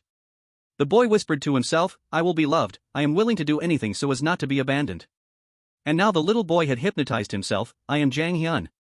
/n/n. At this moment, on the other side, a voice rang out, "Using children to commit crimes? Now I understand why people call you guys the most terrible criminal organization." Hyuk looked at O-chun, "You guys take in a child without a birth certificate and sell him to irresponsible people, even the devil wouldn't do that." /n/n. He smiled faintly, "The most terrible criminal organization? Give me a break." Then O-chun moved closer to the boy. "Where there is demand, there is supply." Then he asked again, "Do you find it interesting?" I don't know whether the demand side or the supply side is the real devil. The other guy was also briefly terrified. "Wang O-chun, he is raising a monster." /n/n. He looked at the boy and continued, "Hyun, come here and eat." The scene shifted to a convenience store. The boy reached out his hand and slowly took a rice ball. Looking back and forth skillfully, the boy quickly put the rice ball into his inner pocket. Immediately after, a hand was placed on the boy's shoulder. "Hey." Jang Hyun looked intently at the boy. "What are you doing, kid?" Looking at that man, the boy was dazed. But right after that, the older Jang Hyun was startled. The young Jang Hyun now suddenly changed his attitude. "What the fuck are you looking at, you dog?" the boy's inner voice cried out. No one is allowed to touch me." Transitioning to another place, the pretty little girl looked at them both and babbled a few sounds. /n/n. Se Rim was surprised. So this little girl, Jang Hyun's face was still cold. He looked intently at everyone. She continued, "Is it Yena?" Hyung-seok was startled. "It's dirty, don't touch it." Se Rim immediately said, "Don't reject it like that." Pausing for a moment, Se Rim smiled a bit awkwardly. The little girl looked so much like Hyung. Jang Hyun's face showed no clear emotion. "It's all in the past now, don't feel too tormented about it anymore. How have you guys been lately? /n/n. The two of them quickly reported back. "We have maintained hostel after you left. We take in runaway children, let them sleep in the communal house, and give them a job to support them. We have all become a family, just like you wanted." Hearing this, Jang Hyun finally smiled with satisfaction. /n/n. Pausing for a moment, Hyung-seok added, "But there is a problem. Wang O-chun has established another hostel." Hearing this, Jang Hyun was somewhat startled. He added, "He uses young children to make money legally." He said Jang Hyun's hostel is not a family game. "We tried to stop him, but it was useless. The number of wanderers under him is increasing day by day. /n/n. At this time, Se Rim immediately stood up. "Hyun, I know this is selfish, but I have to say it." She earnestly told him, "Please come back to hostel." Se Rim continued, "I'm sorry to say this to you when you are having a happy life, but only you can stop Wang O-chun, he only listens to you." While speaking, she looked intently at Jang Hyun. "Will you come back?" He hesitated and moved his lips. "I." Over here, Wang O-chun also spoke up. "Come back, Jang Hyun, I bet that bitch Park Se Rim would say something similar." Then he continued, "But Jang Hyun won't come back, and according to him, people become weak when they have something to lose." Jang Jin Hyuk then smiled wickedly. "Lucky for us that Jang Hyun isn't coming back. From what I see, he's a wildcard who could turn the game upside down, as strong as Song Yo-han, no joke." /n/n. Lee Young-ho, sitting nearby, asked, "Who is Jang Hyun?" Then he smiled excitedly. "Then I will start proceeding with the second step out of 3 to achieve my big picture." Lee Young-ho continued to look clueless. "Big picture? Are you a painter?" Wang O-chun said in a cold voice, "Already at the second step? So exciting." Hey, I want to know too. Jang Jin-hyuk yelled, shut the fuck up, Lee Young-ho. Don't interrupt when the big boss is talking. You idiot, what a spoiled child. Pausing for a moment, Jang Jin-hyuk then said, anyway, to proceed with the second step of the big picture, your role is very important. He squeezed her chin and whispered in her ear, Hyo Youngmi. /n/n changing the scene, over here everyone is whispering and gossiping, for real? Really? Didn't he have a buzz cut before? How did his hair grow so fast? Lee Jin-sung is happily combing his hair, the breeze is blowing from the southeast, the perfect wind direction for my waxed hair. However, Park Ha-nul couldn't help but snatch that wig right off, you bald head. Why are you so rude, Park Ha-nul? And Lee Jin-sung is currently bald. Hyung-seok smiled bitterly, he had shaved his head as a punishment for fighting in Gyeonryang, and now everyone was teasing him. At that moment, a voice rang out, I told you, you are not allowed in here. Hyung-seok was surprised, huh? The man stubbornly barged in, please, just give me 5 minutes, only 5 minutes. Hyung-seok wondered to himself, isn't that Yang Mi's father? The pitiful man held an advertising photo in his hand, I only ask for 5 minutes. /n/n amidst the lively chatter of everyone in the class, Yang Mi's father still tried to shout loudly, you guys are Yang Mi's friends, right? When was the last time you were able to contact Yang Mi? Did she say anything to you before she left? The miserable father brought out a missing person photo and sobbed, or did you guys come across anyone who looks like her? I'm begging you, please help me. Hyung-jo said bluntly, humph, what are you doing, old man? Do you know what Yang Mi has caused? She illegally used someone else's photo to sell women's tights, she also pretended to lose her wallet, causing a child detective to get involved, and a streamer's views are still being affected because of her. /n/n Yang Mi's father sincerely knelt down and bowed his head, I am sorry. Hyung-seok's group was bewildered, and he continued, what can I do to make it up to you kids? I am so sorry if Yang Mi really did those things, someone told me you kids could help me find her. He cried and admitted his faults, everything she did is my fault, please don't blame her. If you guys have seen her anywhere, please tell me. Yang Mi's father knelt at Hyung-jo's feet, I will do anything, for Yang Mi. /n/n Hyung-seok's eyes were somewhat complicated. He stared intently at the man in front of him, and the image of his mother at home suddenly appeared. She had lied to her son to go pick up scrap at night, just because she wanted him to be in a good learning environment. Hyung-seok's mother was not afraid of hardships. But on this side, the students were still mocking, humph, what's wrong with this old man? Now I know where Yang Mi got that annoying personality from, kick him out. Hyung-seok then spoke up, you guys, Hyung-seok's eyes were stern, don't laugh at him. The whole class immediately fell silent, then Hyung-seok walked over gently, uncle, if it's possible. He smiled brightly, we will help you find him. Lee Eun-tae spoke up, I will help too. The old man was extremely moved, thank you kids so much, /n/n Hyung-seok said, it's nothing at all. Jae-yeol now also chimed in, but Vasco, why do I see you coming to our class every day, /n/n right now? Jin-sung's gaze glanced over the 2 empty desks, that place used to belong to Ji-ho and Yang Mi, they had laughed and talked happily. At this same moment, Mi-jin walked by, do you think Yang Mi is like Ji-ho, Mi-jin said again. You want to help? Is Jin-sung remembering the time he met her? In my opinion, the boy who cried wolf should have been eaten by the wolf. Jin-sung, I swear I didn't do it, you're probably afraid of wolves but not people, right? I want to hand you over to the police right now but whatever, never make me pay attention to you again. She continued, but you feel like you're overstepping your bounds, right? It's okay, Jin-sung. Looking at his back, she said again, just do whatever you want. The scene shifts to a quiet alley where the streetlights cannot reach. Jang Hyun sits there, seemingly lost in thought. He recalls Se-rim's words, Won-no-chun is using children to make illegal money. He only listens to you. Please come back to hostel, Jang Hyun. Remembering this makes his heart heavy. At this moment, a little boy runs by and bumps into the car. Then the boy looks at him and asks, is your name Jang Hyun? Handing a stack of money to Jang Hyun, the boy says, my name is also Jang Hyun. He blankly reaches out his hand. Who taught you these things? The boy says, it was the carpenter. The older Jang Hyun is surprised, the carpenter? The boy says, yes, he taught me a lot of things, like how to survive on these streets. The older Jang Hyun then asks, can you tell me the carpenter's name? The boy thinks blankly, his name? Let's see. Pausing for a moment, the boy then says, I remember now, it's Wang-o-chun. Jang Hyun's eyes flinch slightly. Shifting the scene elsewhere, that young man was standing on the bus. Lee Tae-sun was on his way to Gangdong without letting anyone know. Receiving a mysterious message from an unknown number, Tae-sun was preparing to beat up some bastards. Tae-sun growled angrily, other than me, no one is allowed to have Park Han-nul's photos. People around him gossiped, he looks so gross, better stay away from him. He was a lovesick fool trying to protect his crush's photos. A true man, Lee Tae-sung, awkwardly told himself, "No, I won't be lovesick." BRBR, and accompanying him was Jin Ho-bin, who was sent by Kim Mi-jin. Ho-bin was frustrated. "That bitch Kim Mi-jin, instead of handling it herself, she forced me to go." After arriving, the two of them walked together while arguing noisily. "If the photos are real, then the hostile gang must be messing with us. Get lost, don't talk to me. Why don't you lose some weight, you pig? Damn it, my body is a perfect combination of muscle and fat." Pausing for a moment, Ho-bin said, "Hey." Tae-sung frowned. "I told you not to talk to me, you sunglasses." BRBR, he looked over at Hyung-seok and said at the same time, "What are those guys doing here?" The whole group was now in a commotion. "That's what we should be asking. What business do you two have coming to Gangdong? Where's that big-eared guy who usually hangs out with you guys, is he dead? Bum Jae is enjoying his youth.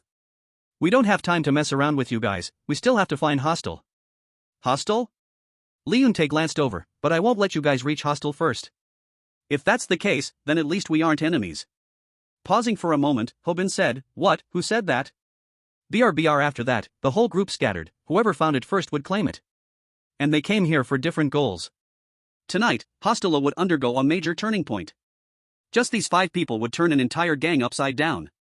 On another side, there was a steady footstep. No, it was 6 people, including Jin Sung, but they had absolutely no idea what was exactly going to happen to them. Now Ho-bin said to himself, "Wait a minute, just dealing with these guys is enough, can I just go home now?" Meanwhile, Ji-yu asked himself, "Why do I keep having this uneasy feeling?" But at this moment he was on the phone. "Finally, I can meet Jin Ho-bin." On the other end of the line, the other 3 guys shouted loudly, "Hey, let's kill him together. If you make the kill before me, you're dead meat." "Hey, is it raining in Seoul? Why are you wearing that?" "This is my battle suit." After that, they mentioned the name Lee Tae-sung. "Did you say his main technique is jiu-jitsu? Then we can definitely defeat him." The scene shifts to Hostel A, with the first uncle and second uncle, Pang Jin-yang and Kwak Yun-ho. Hearing his name, these two were somewhat surprised. "Vasco, the number 1 of Burn Knuckles?" Yang Hoon laughed maniacally. "Why do you want me to deal with him? I want to kill someone else. He is the third uncle of Hostel A." Over here, Jae Yeol was speeding on his motorcycle down the road. A voice rang out, "I can deal with anyone, this time I guarantee I won't disappoint you." Samhan, talking on the phone, said, "It's just that the guy we fought last time was too strong." These are the members of the Hostel Kianryang branch, Lee Sunghan, Kang Mubei, Lee Byung-chan, Jin Jang, and Jin Soo-ji. Over here, 2 other guys were discussing, "We'll probably have to face Park Hyung-seok and Lee Jin-sung." The hidden guy over here said, "As long as we are still allies of Hostel A, we must keep our promise." He is a member of Big Deal, newly released from the juvenile detention center, and the other guy is Big Deal number 2, Kwon Ji-tae. He continued, "What I'm worried about is Song Yo-han's reaction, I mean the reaction of God Dog." Jang Jin-hyuk sat in the front row with amusement, welcoming the stage for the second step of the big picture. Right here in Gangdong, he is the mastermind of Big Deal, Jang Jin-hyuk. The scene shifts to an empty building. Won-suk was sitting there, his eyes cold, and then a smile finally bloomed. "A man shouldn't regret once he has decided, so you've decided to come back, huh?" Looking at the young man in front of him, he said, "Jang Hyun." Won-suk thought of Yena and asked, "Is it really okay? After all, you still have a kid at home." Jang Hyun said in a cold voice, "Yena is not the only thing I gave birth to." As he spoke, he pulled out the metal pipe in his hand. Jang Hyun continued, "I have to take responsibility for the things I created." His eyes were firm, "Because I am a father." These 2 men, one is the great man of Gangdong from Hostel B, Chai Won-suk, and the godfather of Hostel B, Jang Hyun. He said to Won-suk, "We will target Wang Oh-chun." The scene shifts to a deserted place where a movie was being projected. Oh-chun sat alone, looking up at the Happy Family movie. Oh-chun's eyes were cold, and he was also the godfather and leader of Hostel A, Wang Oh-chun. Right in the hotel building where Oh-chun was sitting, the surroundings were still quiet. An underling ran up at the same time, "There's trouble, boss, guys from J1 High School are attacking us." Jin Jang turned his face, "Why the rush?" John Gunn also spoke up, "Tell me their locations." Jin Jang added, "John Gunn and I will go deal with them right away." The underling hesitated, but pausing for a moment, he said, "They are everywhere in Gangdong." He talked about Ho-bin, the crazy guy wearing sunglasses is in the east. Tae-sung had also defeated the other group according to the underling's account, the tattooed fat guy is in the west. Speaking of Jae Yeol, the blonde guy is heading to the south, and in the north is Vasco, the leader of Burn Knuckles. Hyung-seok was causing an uproar in the center, the guy who came last time was exactly that effeminate jerk. Hyung-seok asked the girls, "Do you guys know Hyo Youngmi?" They looked at him as if seeing an idol. "Ah, so handsome, yes, let us lead the way for you." Now those two were stunned. The underling continued to say, "What should we do now? Boss, quickly give us the order. Which position should we defend first?" Hyuk raised his pen to draw while reassuring, "There is nothing to worry about." He thought for a moment and then said coldly, "I have already started drawing the lines for the second picture." Pausing for a moment, Wang Oh-chun quickly walked over with a cunning smile, "I must admit this will be a masterpiece." Then he laughed loudly, "Welcome J1 High School, the stage where you will perform today is right here, Gangdong." On this side, Hobin was frustrated, the other guy grimaced, "Fuck, we have an online organizational structure so I'm not allowed to hold any information at all. Pictures of Kim Mi-jin? How am I supposed to know where she is?" Hobin coldly said again, "If so, I will keep pulling your arm until you confess." He tried to suppress the pain, "I already told you, I don't fucking know anything to confess, we don't even know Big Daddy's face." Hobin continued, "And I don't know what will happen to your shoulder joint." He stammered in fear, "Don't, please don't." At this moment, Leun-tae approached him and said coldly, "Stop it." Right after, he said again, "You won't get any more information out of him anyway, so why force him?" Hobin turned around, "Are you kidding me, you son of a bitch? What the fuck does my way of getting information have to do with you? Or do you want your shoulder to be dislocated first?" He thought to himself, "Even though I'm talking tough like this." Leun-tae looked at him with a cold face, "Are you sure you can do that, Jin Hobin?" Now Hobin thought to himself, "But because of these sunglasses, I can't fight." He gritted his teeth, "So frustrating, ever since I came to Seoul, many arrogant bastards keep messing with me." Transitioning to the night sky, Hanul, Tae-sung kept looking up at the sky and shouted out loud, "Hanul." He thought to himself, "I'm sorry, Hanul. No matter how hard I try, I couldn't gather any more information. Hanul, this is all I can do, please accept it for now." Tae-sung said to himself, "I have searched everywhere but still couldn't find anything, and besides, my legs hurt like crazy." His mouth couldn't help but call out, "Hanul. Hanul." Pausing for a moment, Tae-sung saw a motorcycle with its lights on and asked himself, "What is that?" Tae-sung said to himself, "Hanul," then he shook his head thinking, "Isn't that the blonde guy's motorcycle? How careless, leaving it out in the open like that, what if someone sees it and steals it?" Right after that, he hopped on the motorcycle. Hanul, the scene shifts to a motel, inside Yang-mi is sitting on the floor hugging her knees. She pondered over that sentence, to proceed with the second step of the big picture, "Your role is very important, Yang-mi."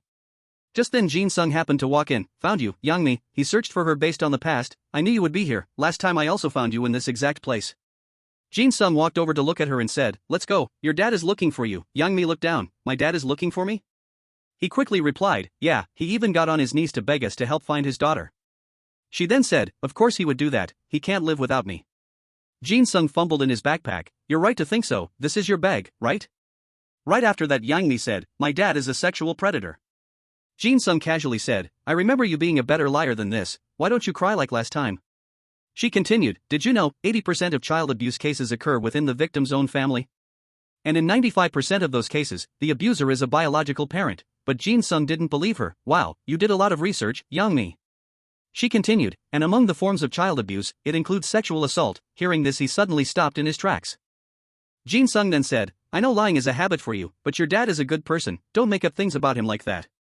Lee Yang-mi smiled and said, "My dad is a good person?" She then continued, "Yeah, he really is good, he is good to me when he is sober." Pausing for a moment, she added, "But whenever he gets drunk, he creeps into my room." /n/n Jin-sung frowned, "Hey, that's enough lying, you only make me more disgusted with you." He looked at her, "Why the hell would I believe your bullshit?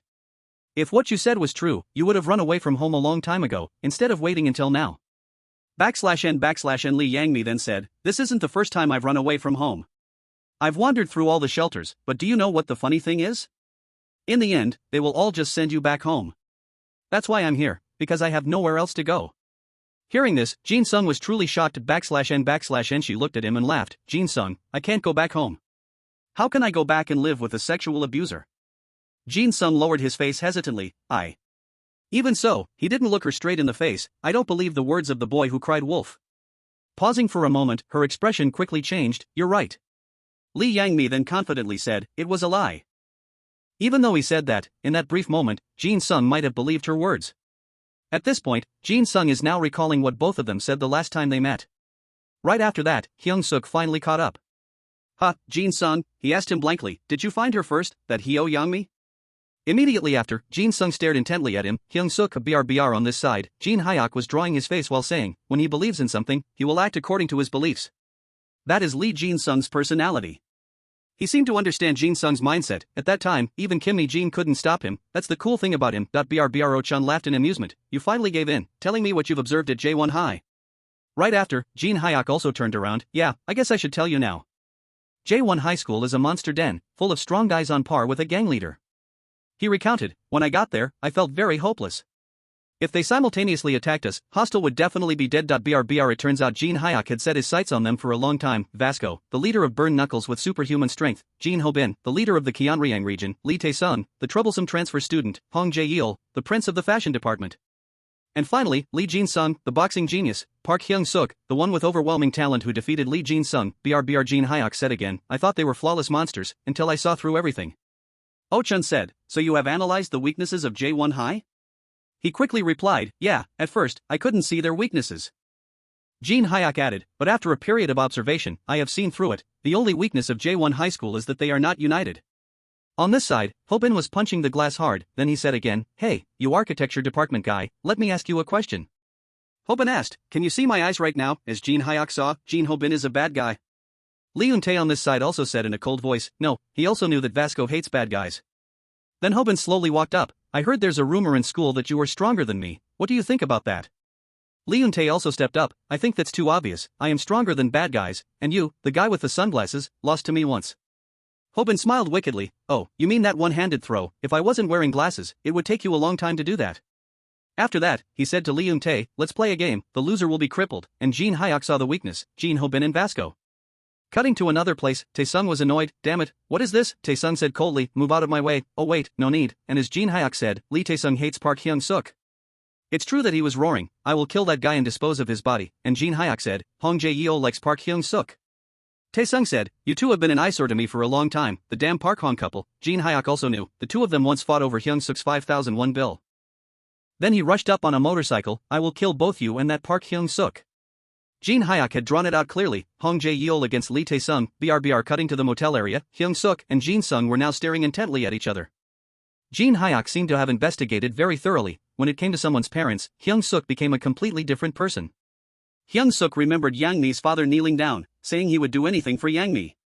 He also remembered his mother's face, saying, you know what, son, I am willing to do everything for you. Right after that, Hyung-seok said, I have to take Yang Mi back to her father. Whatever you have heard, just step aside. Jin Sung then replied, I cannot let you do that. As for what I heard, according to Jin Hyuk, Lee Jin Sung only acts based on his own beliefs. True to that, he now said, I cannot tell you. Earlier, Yang Mi had said, Jin Sung, I cannot go back home. How can I go back and live with a sexual abuser? Then she added, that is a lie. Now, zipping up his jacket, Jin Sung realized the little shepherd boy had finally told the truth. He asked him, what if I said I will stop you with all my might? Over here, Jin Hyuk was extremely amused by the matchup of Park Hyung-seok versus Lee Jin Sung. He admitted, yeah, that is right. I am the one who made Yang Mi's father come to J1 High School. Isn't it fascinating to see who will win if these pairs fight each other? Oh-chan chuckled wickedly in amusement. And now he starts pulling the cover off, the second step in his big picture.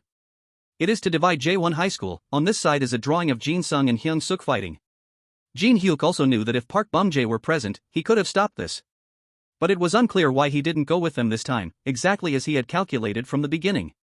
The shocking story that could possibly be true, which Jin Sung heard from Hyo Yang Mi, was not something that could casually be told to others. To protect Yang Mi, he would have to let her stay at hostel and stop Park Hyung-seok from taking her home.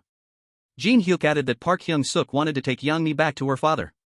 But he was blocked by Lee Jin Sung, who had been told about her situation. Hyung-seok couldn't understand why Jin Sung refused to tell him the reason, so he would think that Jin Sung was just intentionally picking a fight because he wanted to duel him. Jin Hyuk was endlessly amused, thinking about how interesting it was, a battle that even friends couldn't avoid, a battle between two beliefs. Hyung-seok then said again, Yang Mi's father is looking for her, we have to take her home, open the door. Then he quickly went to the door, if you refuse to say anything, I will have to take her back myself. Hyung-seok said again, or at least tell me the reason why you're doing this. But now, in Jin Sung's head appeared the image of Yang Mi's drunk father sneaking into her room. And that helpless smile back then, Jin Sung, I can't go home, how can I go back and live with a sex offender? Jin Sung now quickly grabbed Hyung-seok's hand, I can't, and I never will. He pinned Hyung-seok against the wall and in a low voice, told him about Yang Mi's lie. Hyung-seok then said, since when did you trust Yang Mi so much? Getting close to Jin Sung's face, Hyung-seok asked, are you taking hostel's side now? Then Hyung-seok brushed past him. You saw how desperate Young-mi's father was.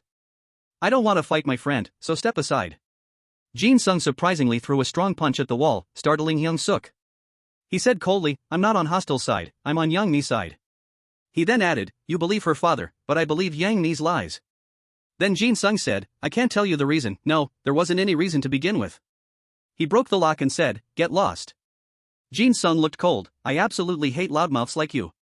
Hyung-seok then said, fine, I understand. He looked at him and said, Jin-sung, you just want to fight me, don't you? Hyung-seok said, I swore to destroy the 4 heavenly crews, how can I leave empty-handed? I will bring Young-mi back, even if it means I have to fight you. Seeing his image now, Jin-sung suddenly saw the silhouette of Jong-gun. Hyung-seok then said again, I'm doing this for his father. He thought to himself, it feels just like before. Jin-sung said calmly, yeah, I knew you'd say that. Hyung-seok said to himself, he is the Lee Jin-sung I fought before. /n Hyung-seok quickly remembered that, just like that time, he could quickly end this. As soon as he finished speaking, he threw a punch. Pausing for a moment, his eyes suddenly stopped, come to think of it, except for one thing. Now Jin-sung was completely unaffected. He said, last time we didn't finish that fight, right? Hyung-seok said to himself, I don't think it will end like last time. /n switching to another scene, the billboard had been knocked down. Right after that, the lights on the billboard went out. Hobin spoke up, I want to ask you this, Vasco. He asked Eun-tae coldly, why do you hate me so much? Because I bullied Deok-hwa? Staring intently at him, Hobin continued, he deserved it. That ugly, bastard pig was acting all high and mighty.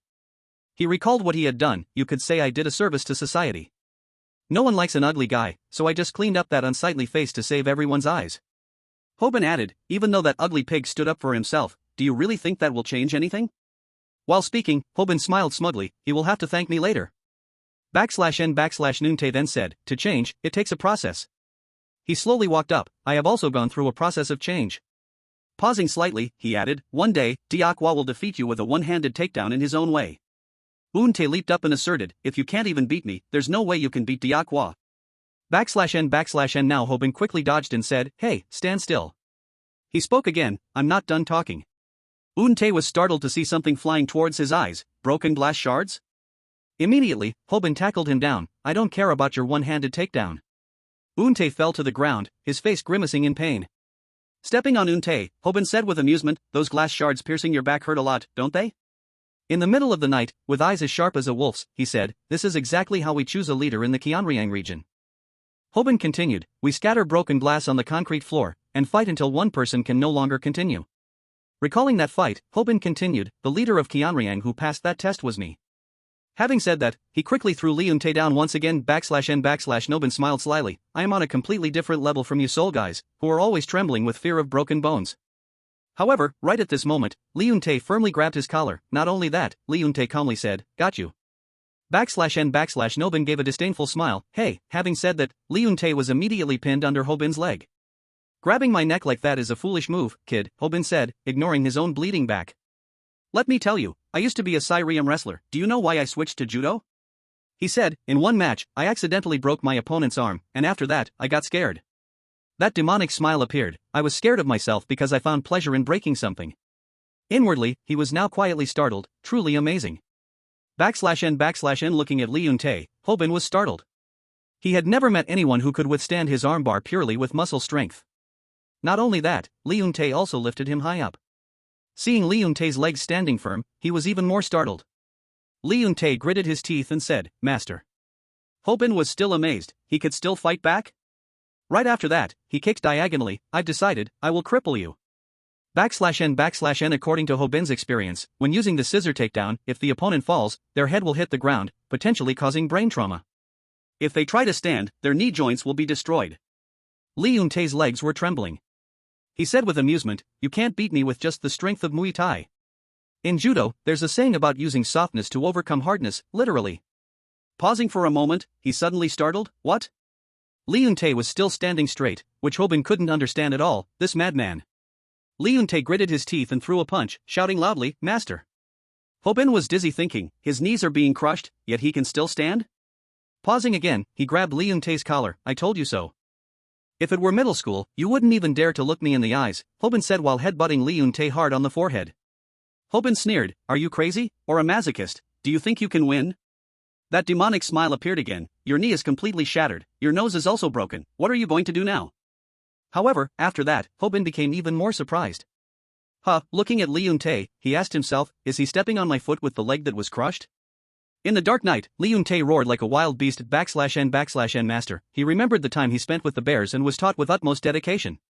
Even though his face was covered in fresh blood, he stubbornly endured it. Master. In Lee Eun-tae's eyes right now, Hobin seemed like a fish in the river that he couldn't catch. But right at that moment, the bear lunged, using its claws to firmly crush the prey decisively with just one strike. Remembering what he learned from the bear, Lee Eun-tae also threw a decisive punch. Hobin was knocked flying away, this was indeed the fatal blow. Fresh blood splattered everywhere, it seemed the opponent had taken an incredibly painful hit. Under the moonlight, Hobin was sent flying like a ball. Lee Eun-tae's hands were now stained with blood, and it looked like the odds of winning had tilted slightly in his favor. Right now, he looked exactly like that giant bear. Lee Eun-tae said to himself, my master and my second teacher is the wild world. Hobin was knocked down just like that, flying straight back without any sign of stopping. Lee Eun-tae's hands and fists now resembled bear claws. Hobin screamed internally, what the hell, how can a punch be this strong? He told himself, even getting hit by a truck wouldn't hurt this much, if I hadn't tilted my head in time, it would have been even worse. If I had taken that punch head on, I'd be half dead by now. Pausing for a moment, Lee Eun-tae said, it wasn't you who tilted your head.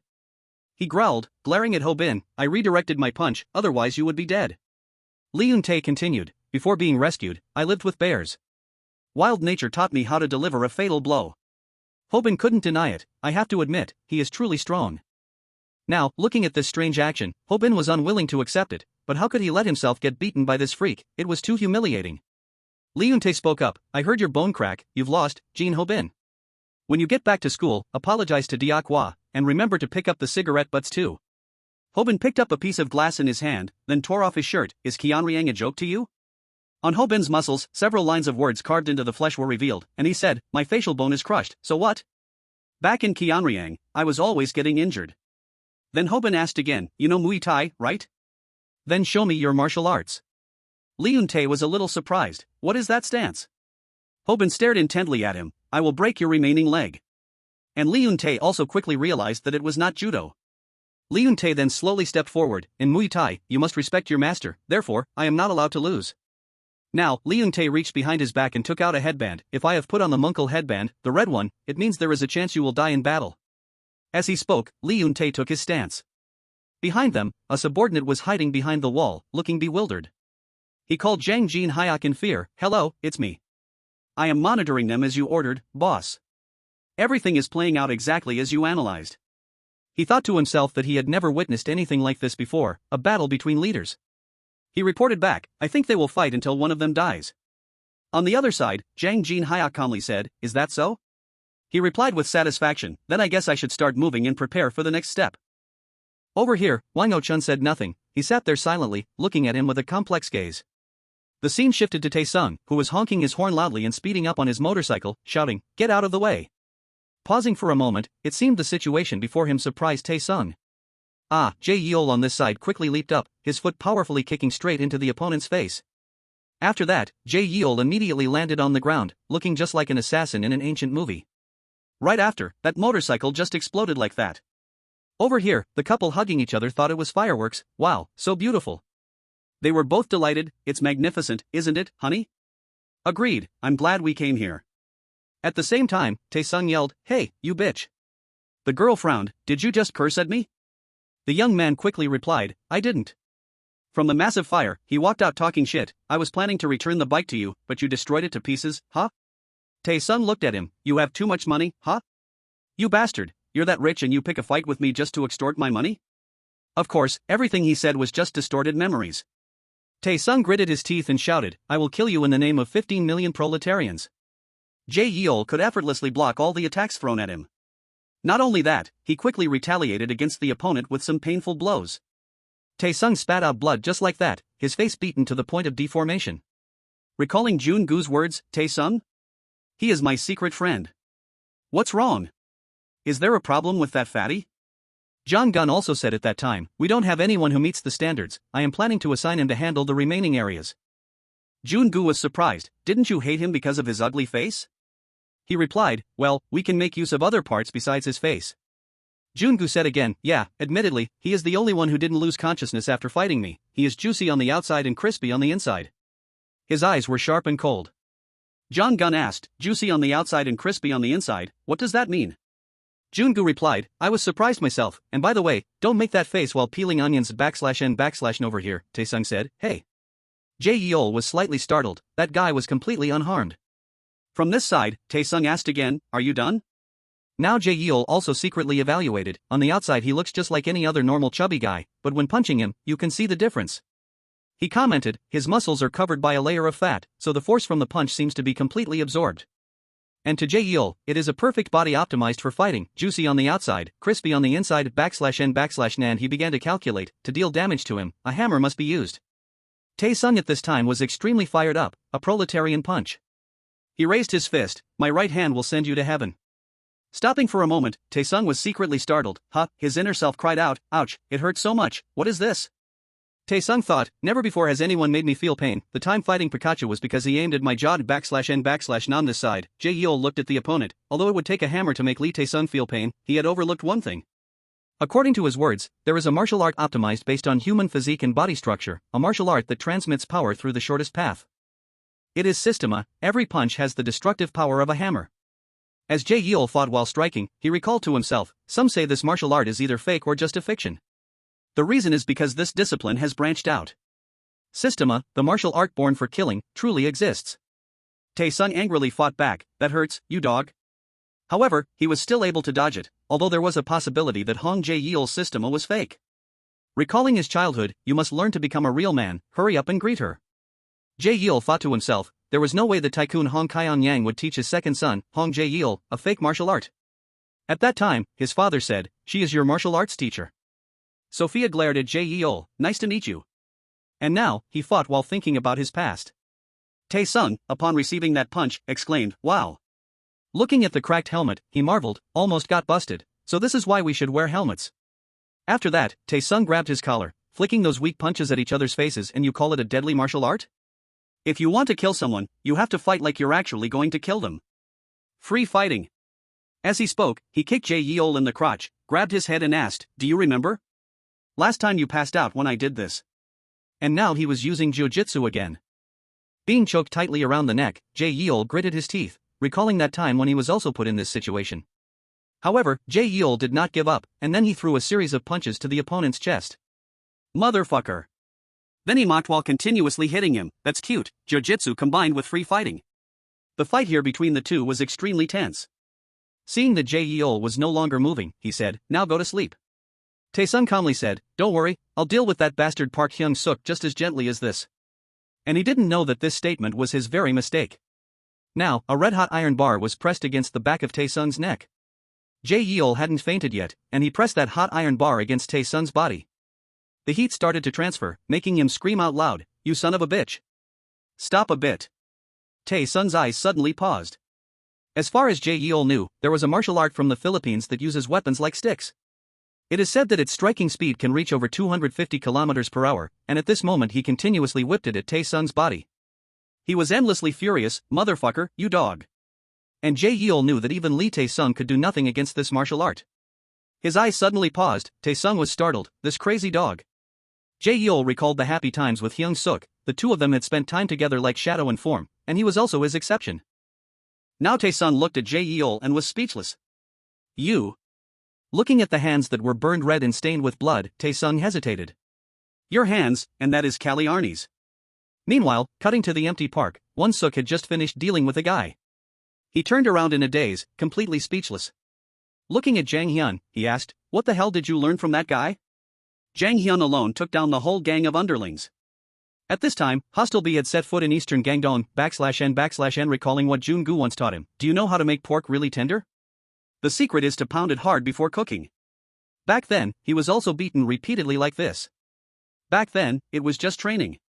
Taesung gritted his teeth and said to himself, it hurts so much. And now it was the same, Taesung also told himself that it really hurt. Taesung thought, usually I don't feel pain even when beaten with weapons. Although it doesn't sting as much as when that blonde guy hit me, it still hurts too much. Does every blonde guy fight this terribly? N pausing for a moment, he gritted his teeth and charged forward, thinking, it doesn't matter, once he's caught by me, he's done for. However, Jae-yeol didn't give him any chance to get close. Tae-sung shouted loudly, damn it, it hurts like hell, if only I could catch him. Tae-sung finally got so beaten up that he got angry. Ah, motherfucker, this son of a bitch, if only I could catch him. And he also felt somewhat helpless. But I can't catch him at all. In jiu-jitsu, failing to catch the opponent means losing. N recalling Jong-gun's words when he asked, so what does that guy have? Stamina, free fighting, and jiu-jitsu, is that all? Jung-gu answered while cooking, something like that, but that guy is a bit weird. Jong-gun was surprised, weird in what way? Jung-gu said, it seems like after every time he gets beaten, he learns something. He observes the opponent's skills and makes them his own. Over here, Tae-sung looked at Jae-yeol, hoping you won't regret it. According to Jung-gu, if Song Yo-han copies, he absorbs. While putting the iron bar into the fire, Tae-sung said, you were the one who used a weapon first. Jae-yeol raised his sticks again. On this side, Jung-gu said, I don't know how he has changed now. Endurance, and now Tae-sung has really started to become resilient to blows.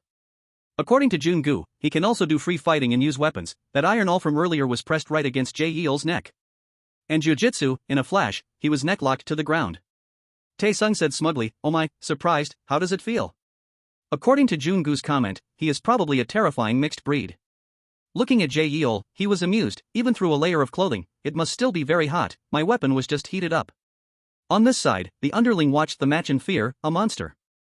That guy was secretly trembling, it turned out he had held back when fighting me. Due to personal instinct, jiu-jitsu, free fighting, and weapons all combined.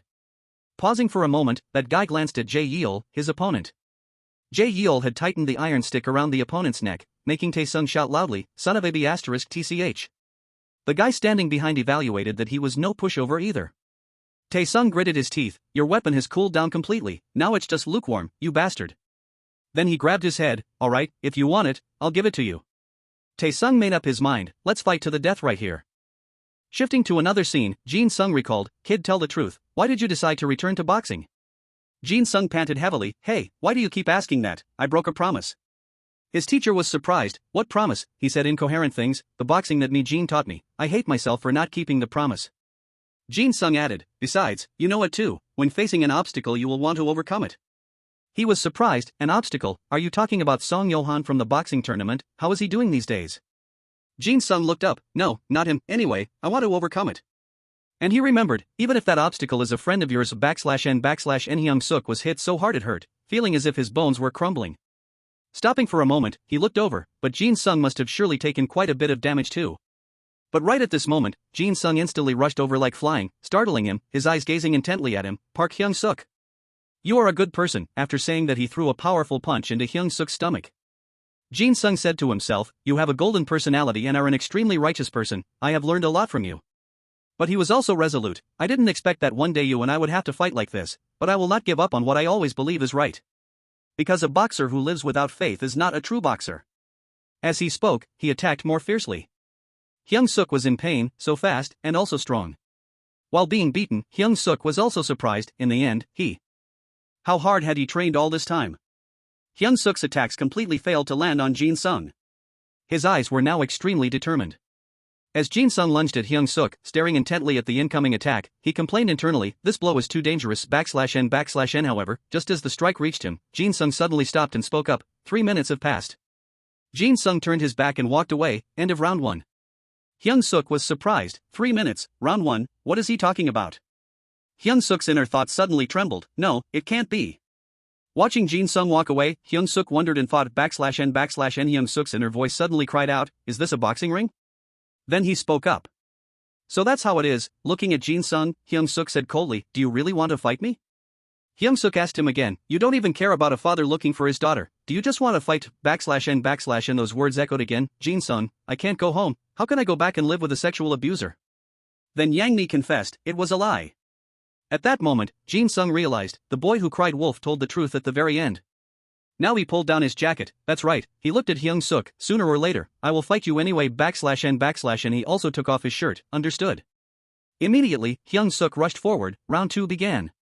But Jin-sung was now bewildered, staring at him unblinkingly.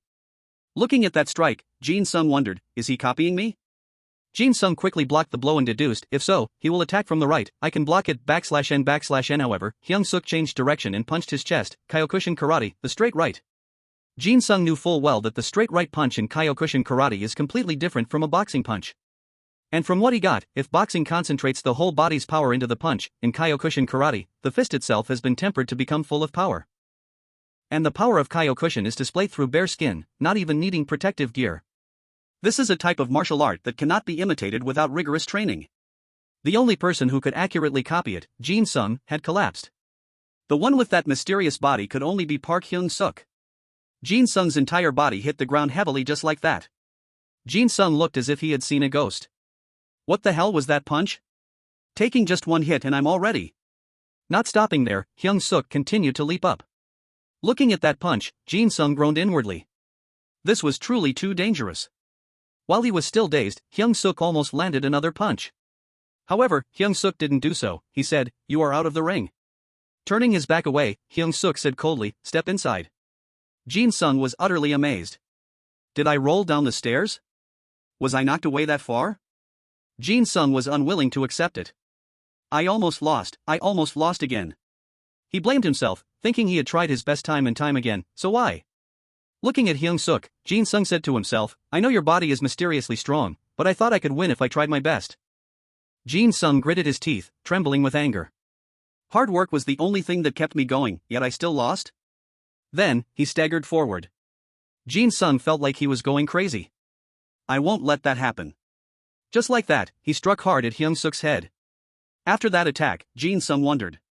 His perfect body, not a single flaw, not a single weakness. He watched Hyung-seok block the punch, feeling helpless. Will I never be able to surpass him, even if I try 100 times? Pausing for a moment, Jin Sung's eyes suddenly became more cunning. He looked at Hyung-seok and exclaimed, "Found it." Then, Jin Sung took a fighting stance. He was endlessly amused by the weakness of this perfect body. After that, he looked down at Hyung-seok's feet.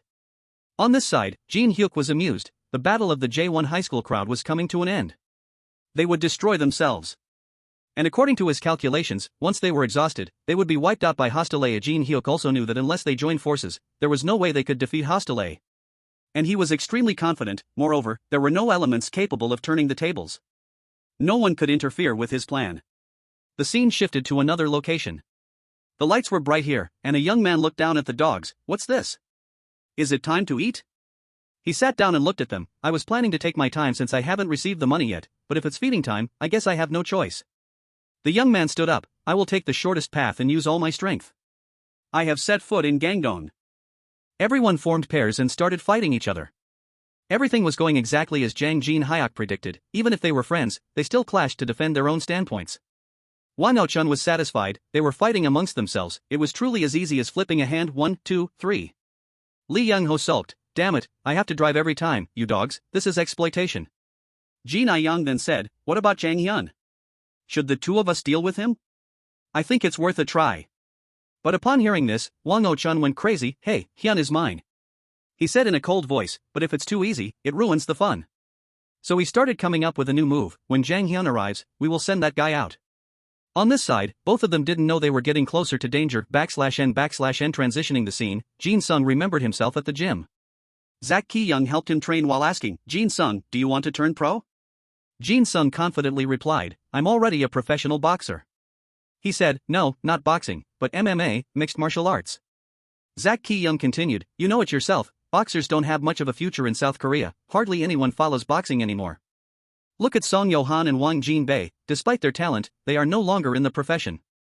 Pausing for a moment, he advised, I'm saying this because I don't want your talent to go to waste.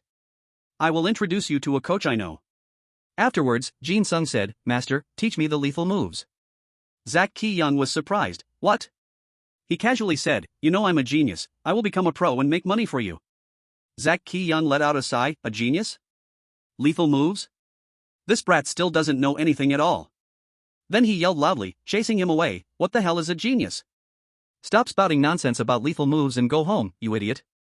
Jin Sung was extremely frustrated at that time. That old man got mad at him over every little thing. Where could he find another genius like him? Jin Sung ran alone on the street. I am truly passionate about this. He said to himself, maybe me Jin was the one who taught me boxing, but now, I like the martial art itself.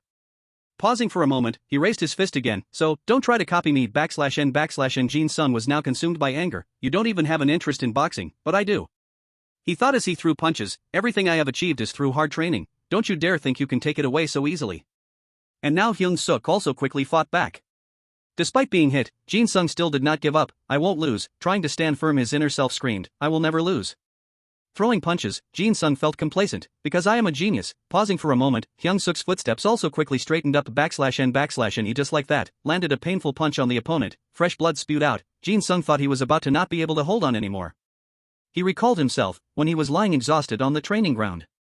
Breathing heavily, Jin-sung said, Master, please teach me a deadly move. You said you didn't want my talent to be wasted. Why do you keep teaching me these basic things forever? Ji-hyuk Lee looked at him. I already taught you a deadly move, kid. It's just that you are too stupid to realize it. Jin-sung was not resigned. If I just keep repeating these things forever, it will be a long time before I can win /n /n. And then he said again, you claim to be a genius. Is there someone that even a genius can't defeat? Jin-sung replied, there is such a guy. He told his master, a guy with a perfect physique and the ability to copy every move. Ji-hyuk Lee didn't believe it. Impossible. He turned his back. If there really is such a person, then perhaps that person is the real genius /n /n. Pausing for a moment, now Jin-sung was beaten to a pulp. He clenched his fists. So that's how it is. The master only said that I had talent. A smile also suddenly bloomed on his lips. The master never once called me a genius. Pausing for a moment, Jin-sung looked at Hyung-seok again, because I am not a genius. Before his surprised eyes, Jin-sung asked himself, so now, what should I do, when this is all I have /n /n. While thinking, he rushed forward. Hyung-seok nonchalantly hit back again. Jin-sung was completely helpless. Boxing is everything I have. He just counterattacked in despair like that. The coach lied to me, and now Jin-sung realized, he had never taught me any deadly moves. Hyung-seok asked with a cold face, are you satisfied now? We are fighting just as you wanted. He also honestly said, I'm sorry, but I can see through everything, all of your attacks. Jin-sung was not resigned to it. He could see through everything? No. When thinking of Johan and Hyung-seok, Jin-sung went crazy. Wasn't he a genius? His /n /n to Zach Ki-young, the word genius would make people stagnate. He once said, the most dangerous mistake an athlete can make is arrogance. You have to lower your ego, Jin-sung. Now, after being beaten up by Hyung-seok, he finally admitted, that's right, I am not a genius. Then Jin-sung said, in terms of technique, power, and speed, you are completely above me. Covered in blood, Jin-sung admitted, I couldn't find a single weakness in you at all. Hyung-seok then replied, let's stop here, Jin-sung. He interrupted, but. Jin-sung continued, after lowering my ego, I finally saw it, your only weakness. Hearing that, Hyung-seok was stunned. And now, Jin-sung started pivoting his foot, both of them punching each other hard once again at a terrifying speed. Jin-sung analyzed, there is one thing you cannot copy because your body is too perfect. He said to himself, my lethal move, something that belongs only to me. The scene shifted back to his master, who said, Jin-sung. Zach Ki-young asked, do you know why I didn't call you a genius? Back here, Jin-sung's eyes were colder than ever, and the punch he threw distorted Hyung-seok's face. Zach Ki-young once admitted, because you are a true genius, the pride of a boxer. Shifting to another place, Jang Jin-hyuk's plan was the internal conflict of J1 High School. That voice rang out, what do you think, boss Kim Ji-myung? Kim Ji-myung said coldly, I think that will help maintain the balance of power. Jang Jin-hyuk will definitely handle everything well. Kim Ji-myung recounted that he once told me that to stab Song Yo-han in the back, he had spent years analyzing him. He would still apply his devious and despicable nature to this plan, just in case they didn't fight each other, and one of them was still standing after the fight. Jang Jin-hyuk had borrowed Kim Ji-myung's sword, and Big Deal had set foot in the center of Gangdong. Over here, Jin-sung kept punching frantically. As he fought, he thought to himself that he was not a genius. Looking at Hyung-seok, Jin-sung was secretly pleased, thankfully he wasn't. Right after that, he continued to lunge at Hyung-seok while thinking, since he wasn't a genius, it didn't matter whether he won or lost. His legs also became stronger as he determined that he just needed to try harder until he truly became a genius. While fighting, Jin-sung gritted his teeth, thinking that after casting aside his ego, he could unleash all his strength. He realized, so this was what his master meant when he said not to let his ego control his fists.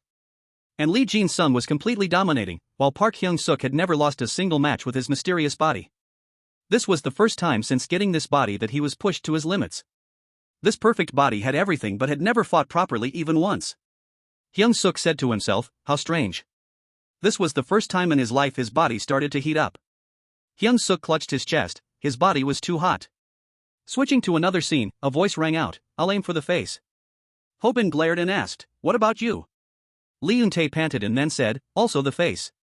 Ho-bin was satisfied and both launched their attacks, good. Lee Eun-tae said again, next is the face. He glared coldly, is that so? Then I'll aim for the face. As soon as the words were spoken, the two began punching each other again. Ho-bin then immediately said, hurry up and bring out that golden monkel headband. Lee Eun-tae replied, you can't beat me using just brute strength, you should bring out your martial arts too. Pausing for a moment, a voice rang out, long time no see, Jin Ho-bin. Jae-woo said, we traveled all the way up here from Gyeonryang just to catch you, you bastard. Now, Ho-bin and Lee Eun-tae stood silently looking at them, but right after, the two rushed into fighting each other again and shouted, face. Jae-woo's group was surprised, what the hell is this? These two bastards, they don't even give a damn about us. Right after that, Jae-woo rushed at Ho-bin, unbelievable. Pausing for a bit, he couldn't help but be surprised, what is this? Seeing Lee Eun-tae's action, Jae-woo was shocked, is he blocking the attack for that guy? After seeing Lee Eun-tae hit Ho-bin, Jae-woo finally understood, no, he's implying that this is his prey, don't interfere. Now Ho-bin also pushed Jae-woo's face aside, perhaps he was interrupting the match. Just like that, no one cared about their gang. Jae-woo was dumbfounded, he had never encountered a situation like this before. The other guys looked like they were watching a good movie. Jae-woo shouted loudly, call Wang Oh-chun. His underlings hesitated, what, boss? Now Jae-woo started taking off his glasses and shirt, saying, tell him that I will bring the corpses of both Jin Ho-bin and Vasco to him. Switching the scene to Jae-yeol and Tae-sung's side, the fire was still burning. Young-ho looked at the two of them, let's see, a pig and a blonde guy, look at them fighting. He then asked, it must be these two, right? Tae-sung then said, hey wait, hold on, mother faster as cur, let me go for a sec. He thought to himself, are those guys from Hostel? So these bastards came to deal the finishing blow. He said, I'll let you go first, *tch. Tae-sung calculated in his head, for Hanul's sake, I have to kill those bastards, and I also have to deal with this blonde system dog. Is life playing a joke on me? Pausing for a moment, he suddenly felt happy, wait, I just thought of a way. Immediately, Tae-sung pressed his head close to Lee Eun-tae's and whispered, this situation is a bit ambiguous. Tae-sung continued, let's cooperate with each other, what do you think? Young-ho looked like he wanted to throw up, looking at these two. Ji Na-young also chimed in, I don't know what secret plan you guys have, but you want to fight us with that unharmonious teamwork? Young-ho looked at both of them with amusement, anyway, when we bring them there, that will be the main event, so a little warm-up beforehand is also good. Right at this moment, Tae-sung suddenly took a stick and hit Jae-yeol on the head. Tae-sung gleefully exclaimed, surprised, you dog? I won. Ji Na-young and Young-ho stared in bewilderment. Is this guy crazy, did he trick his own teammate? Looking at Jae-yeol lying on the ground, he said, motherfucker, I like it that way, so what? Then Tae-sung raised his weapon and stepped forward, I'm going to smash all of your heads too. Over here, Hyung-seok clutched his chest, panting heavily, in his entire life, he had never been brutally attacked like this. He asked himself, my body is so hot like I have a fever. Have I ever been sick in this body? Looking at Jin-sung, Hyung-seok said to himself, I feel so dizzy, my vision is completely blurred, I have taken too much damage. He looked at his fist, I could pass out at any moment, but if that happens, I will wake up in that other body. Hyung-seok said to himself, something is strange, even though it feels like I could pass out at any moment. But why did his body feel more energetic than before? Immediately, Hyung-seok blocked that fist. It turned out that this phenomenon happened because that perfect body had been pushed to its limit. Lee Jin-sung had improved and become stronger than anyone else. Jin-sung's intuition told him that his progress had awakened something within Park Hyung-seok, and the minimum condition had been met. Hyung-seok's body could only reveal its true value, \n Hyung-seok was now continuously dodging attacks. Fighting someone as strong as the improved Lee Jin-sung was exactly this minimum condition. Jin-sung couldn't believe it, his eyes suddenly froze. Hyung-seok was also bewildered, his body felt too strange. He could sense that this was very dangerous, and it wouldn't be good if he kept fighting. His inner self constantly cried out, what the hell is happening to my body, \n now, Hyung-seok seemed like a cat as he lunged at Jin-sung. He was also startled, thinking, this bastard, has he been holding back against me all this time? Jin-sung told himself that he was too fast and couldn't be dodged, so if it had come to this, mutual destruction was the only way left. But right at this moment, the person sent by Kim Ji-myeon also arrived, and his face was also hit by two sources of internal force. It turned out that Hyung-seok was not attacking Lee Jin-sung, but was trying to protect him. Seeing this scene, Jin-sung thought blankly, did he block the attack for me? And this is the number 2 of Big Deal, Kwon Ji-tae. He is exactly Kim Ji-myeon's sword, his very existence is already a threat, but surprisingly, Kwon Ji-tae is extremely nervous right now. And now, seeing Hyung-seok's speed, Ji-tae, who himself was already a threat, felt threatened by Park Hyung-seok, who had only just started to make his move. Ji-tae told himself, I shouldn't provoke him any further, first, I will deal with the obstacle right in front of me. He looked at his hand and wondered, does this count as a sneak attack? Am I really doing a sneak attack on a lowly guy I've never met before? Looking at Hyung-seok, Ji-tae said, it seems like I felt something from that guy. Or am I mistaken? Right after that, he rolled up his sleeves, let me introduce myself, that's right, I am Kwon Ji-tae of Big Deal. He reassured himself, it must be my mistake. Jin-sung now said in a cold voice, one guy wants to hit me, and the other wants to protect me. He was going crazy, do you guys take me for a retard? Ji-tae slowly walked up, Kim Ji-myung ordered me to help Jang Jin-hyuk, I'm here to kill you bugs. And right at this moment, the two of them faced each other, let's begin. On this side, the moment Hyung-seok was hit by Kwon Ji-tae, that attack seemed to be very strong, so now he is passed out. But for some reason, he didn't wake up in the other body. He hadn't exactly fainted, but he wasn't conscious either.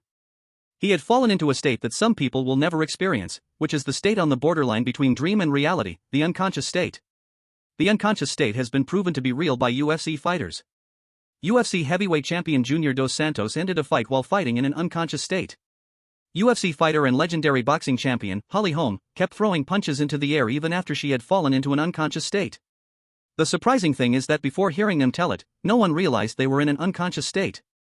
The reason why UFC fighters can still instinctively rise and continue to fight even after falling into an unconscious state is because, first, their fighting will is so strong that it is engraved into their subconscious.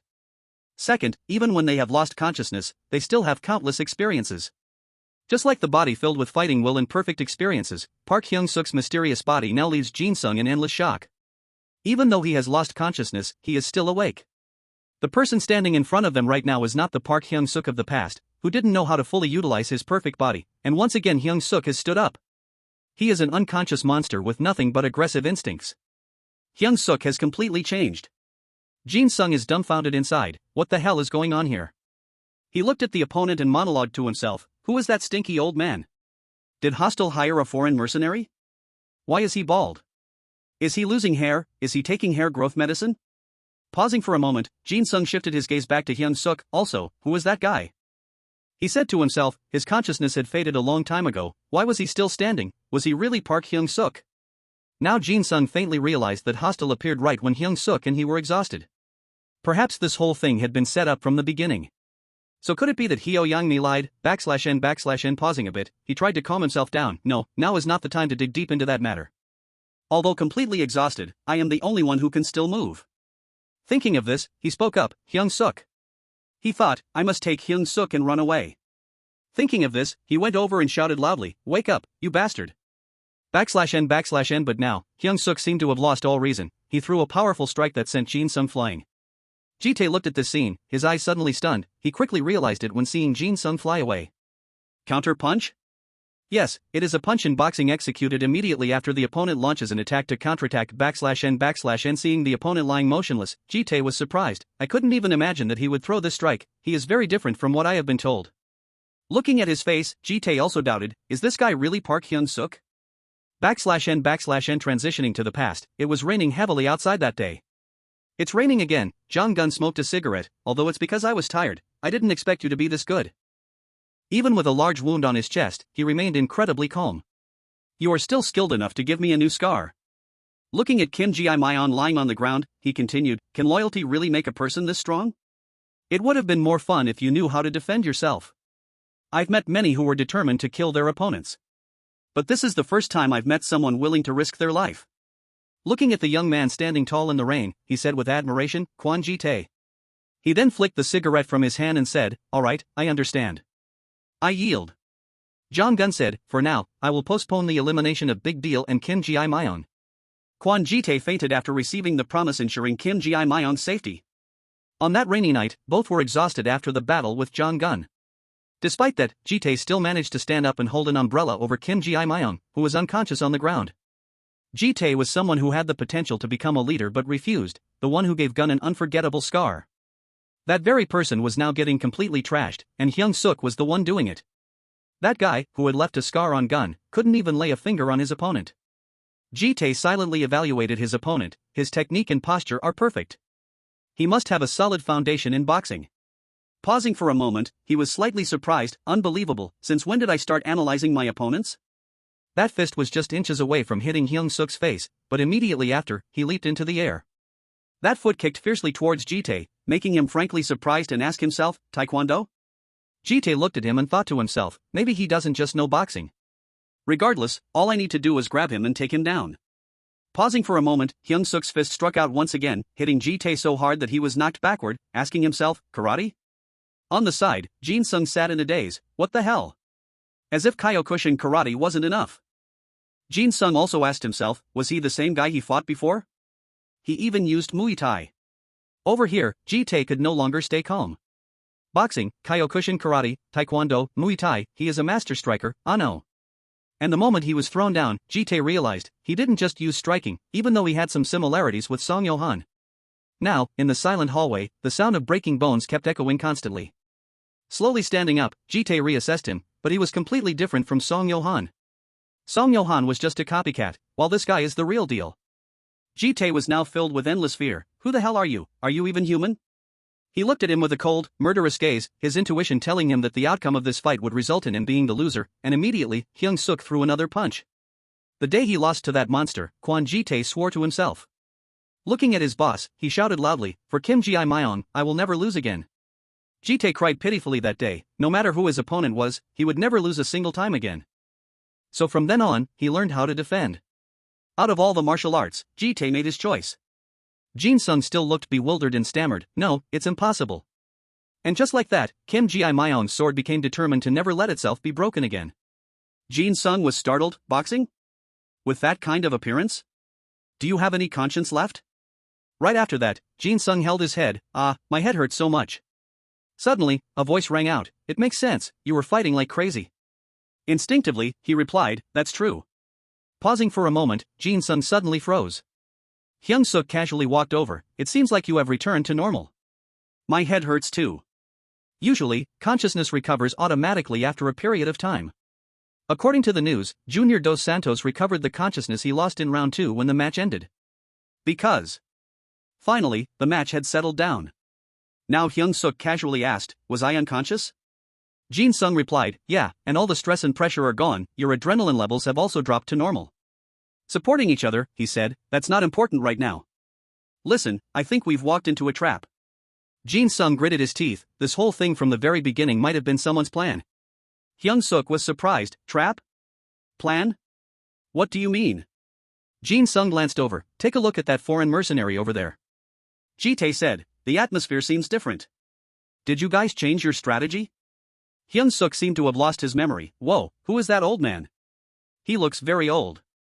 Ji-tae continued, but no matter what, it won't work on me. I'll go all out. As soon as he finished speaking, he immediately rushed towards the two of them.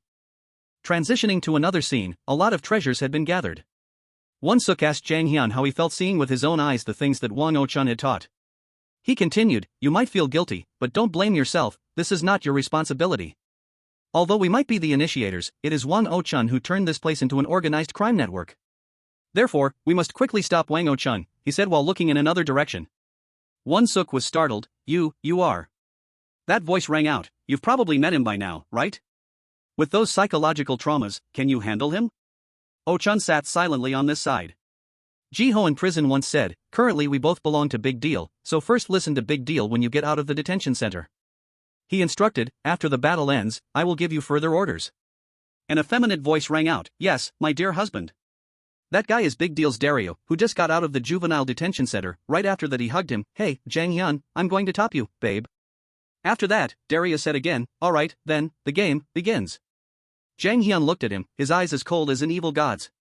However, just a few seconds later, Dario felt his head a bit upside down. Jang Hyun had quickly thrown his opponent, something the guy didn't even expect. Won-seok was endlessly surprised as he asked himself, this move, did he learn it from that guy? This is Aikido. On the deserted street, the sound of an iron pipe hitting flesh continuously rang out. Won-seok wondered to himself, if he were to have a rematch with Jang Hyun right now, would he be able to win? While he was still dazed, Jang Hyun spoke up, Won-seok, what are you standing there for? Let's go. However, at this moment, Jang Hyun paused slightly, a small hand reached out, and that pair of scissors seemed to want to stab him. A little boy actually wanted to attack Jang Hyun. On this side, Wang No-chun said to himself, can you fight that guy, given your psychological trauma? /n Jang Hyun looked at the boy, his face turning cold with somewhat chaotic emotions. Little Jang Hyun told him, Mr. Carpenter, he told me to stop you. Ji-tae was now thinking to himself that things were slightly more delayed than planned. He grabbed Jin-sung and Hyung-seok by the heads and dragged them away. It doesn't matter, since these guys are just a bunch of bugs anyway. Even so, Jin-sung still talked tough, bring it on if you dare, you bastard. You're so noble, attacking us when we're already exhausted. Wearing a wig? I'll rip every hair off your head too. Oh wait, you don't even have any. Hyung-seok said calmly, Jin-sung, I don't think he understands our language. He's a foreign mercenary. Should I translate for him? Jin-sung gritted his teeth, don't, idiot. I have no intention of eating porridge instead of rice. /n pausing for a moment, Jin-sung then asked, what if all of this was someone's plan? Stopping again, he looked over, so everything you said was a lie, wasn't it, Hyo-yang-mi? Anyway, good for you, Jin-sung said with sad eyes, because now you don't have to go back home. Hearing this, Yang-mi suddenly lowered her head, her emotions unreadable. Ji-tae then said, that's enough chatting. Jin-sung was startled, whoa, this bastard knows Korean? That's surreal. As the two were dragged over, he exclaimed in surprise, oh my god, everyone is here. Looking at the situation in front of them, both were startled, what the hell? Looking at his teammates, Jin-sung shouted, Vasco, Jin Ho-bin, Jae-yeol, did you guys fall for the trap too? Then he looked at the fat guy, but Tae-sung didn't. That bastard looks completely unharmed. Jin-sung smiled happily, I knew it, Tae-sung came to save us. He glared and whispered, bullshit, I got trapped too. Right after that, a voice rang out, how touching it is when our Kwon Ji-tae personally visits Gangdong. I knew having Kim Ji-myong's sword on our side was the right decision. The guy said coldly, Kim Ji-myong, watch your mouth. Immediately after, he tightly grabbed Jin Hyuk's neck and lifted his whole body up, he is your boss. He was startled, understood. Then he added, remember this well, once you are no longer useful, I will strangle you to death myself, you filthy cockroach. Jin Hyuk adjusted his clothes, you're done, right? Jin Hyuk was surprised, what happened to those guys?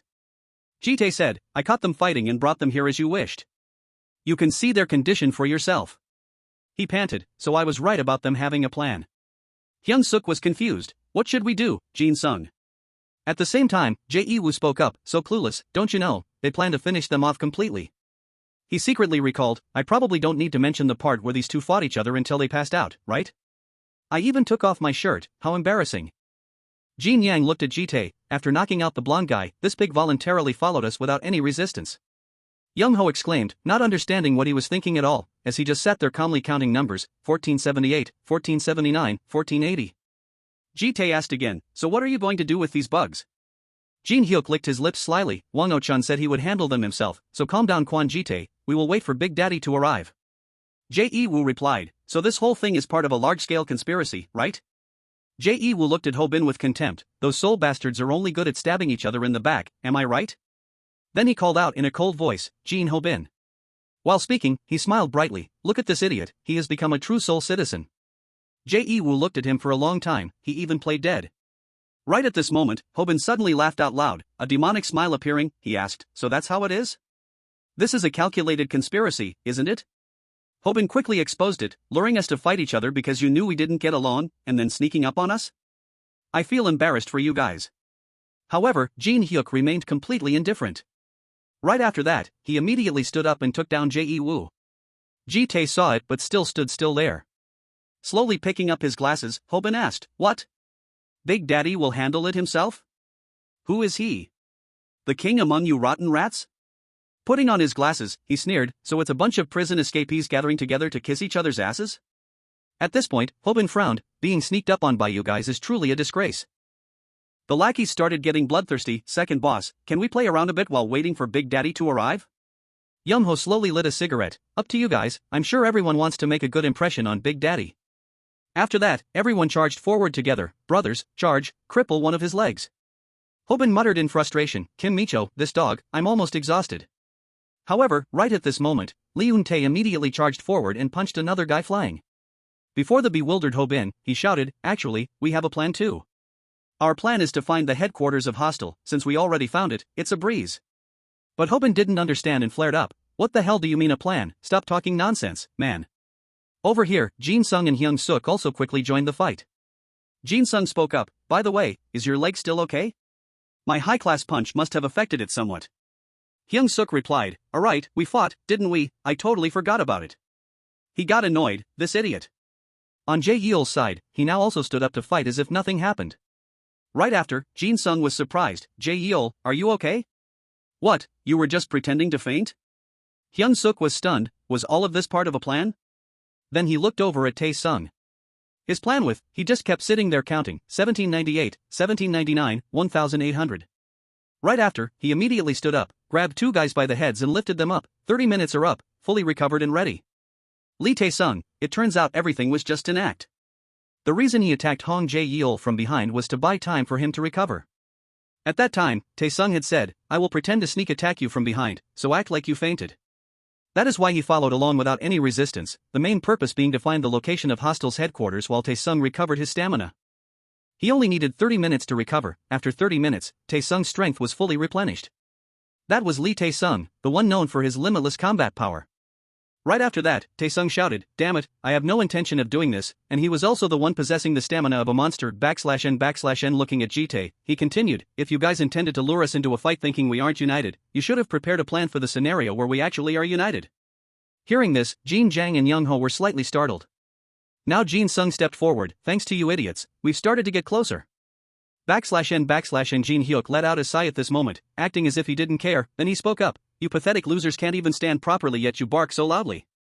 Do you think this time will be as simple as the first time with God Dog? Watching them start to rush into the fight, he asked, do the six of you still want to bet despite all the disadvantages? Alright then. However, they were still passionately fighting, and Jin Hyuk said again, witnessing the scene of you begging me for mercy is always interesting. Now everyone was somewhat panicked. Vasco, we are at a numerical disadvantage, can we really win? Don't worry, he will appear soon. Who is coming? He is coming. Lee Eun-tae shouted loudly, Bum Jae will be here. His inner self screamed, please hurry up. Bum Jae, but on this side, that young man was busy dating a girl. Kim Sena pouted, Bum Jae, I'm hungry. He said, do you want to eat something? Pausing for a moment, she reminded him, oh, you have a phone call. Bum Jae was a bit displeased, I told them not to call when I'm out on a date. On the other end of the line, a loud shout rang out, Bum Jae, it's me, Oira. I heard Vasco went to Gangdong alone. Are you crazy? Oira yelled loudly, you know very well that Gangdong is the territory of the hostile gang. And you still dared to let Vasco go alone? Bum Jae was startled, oh my god. Then he said, Vasco just went out to hang out with his friends, why are you so worried? He is not a child anymore. Oira wanted to scream, what is wrong with you, you idiot?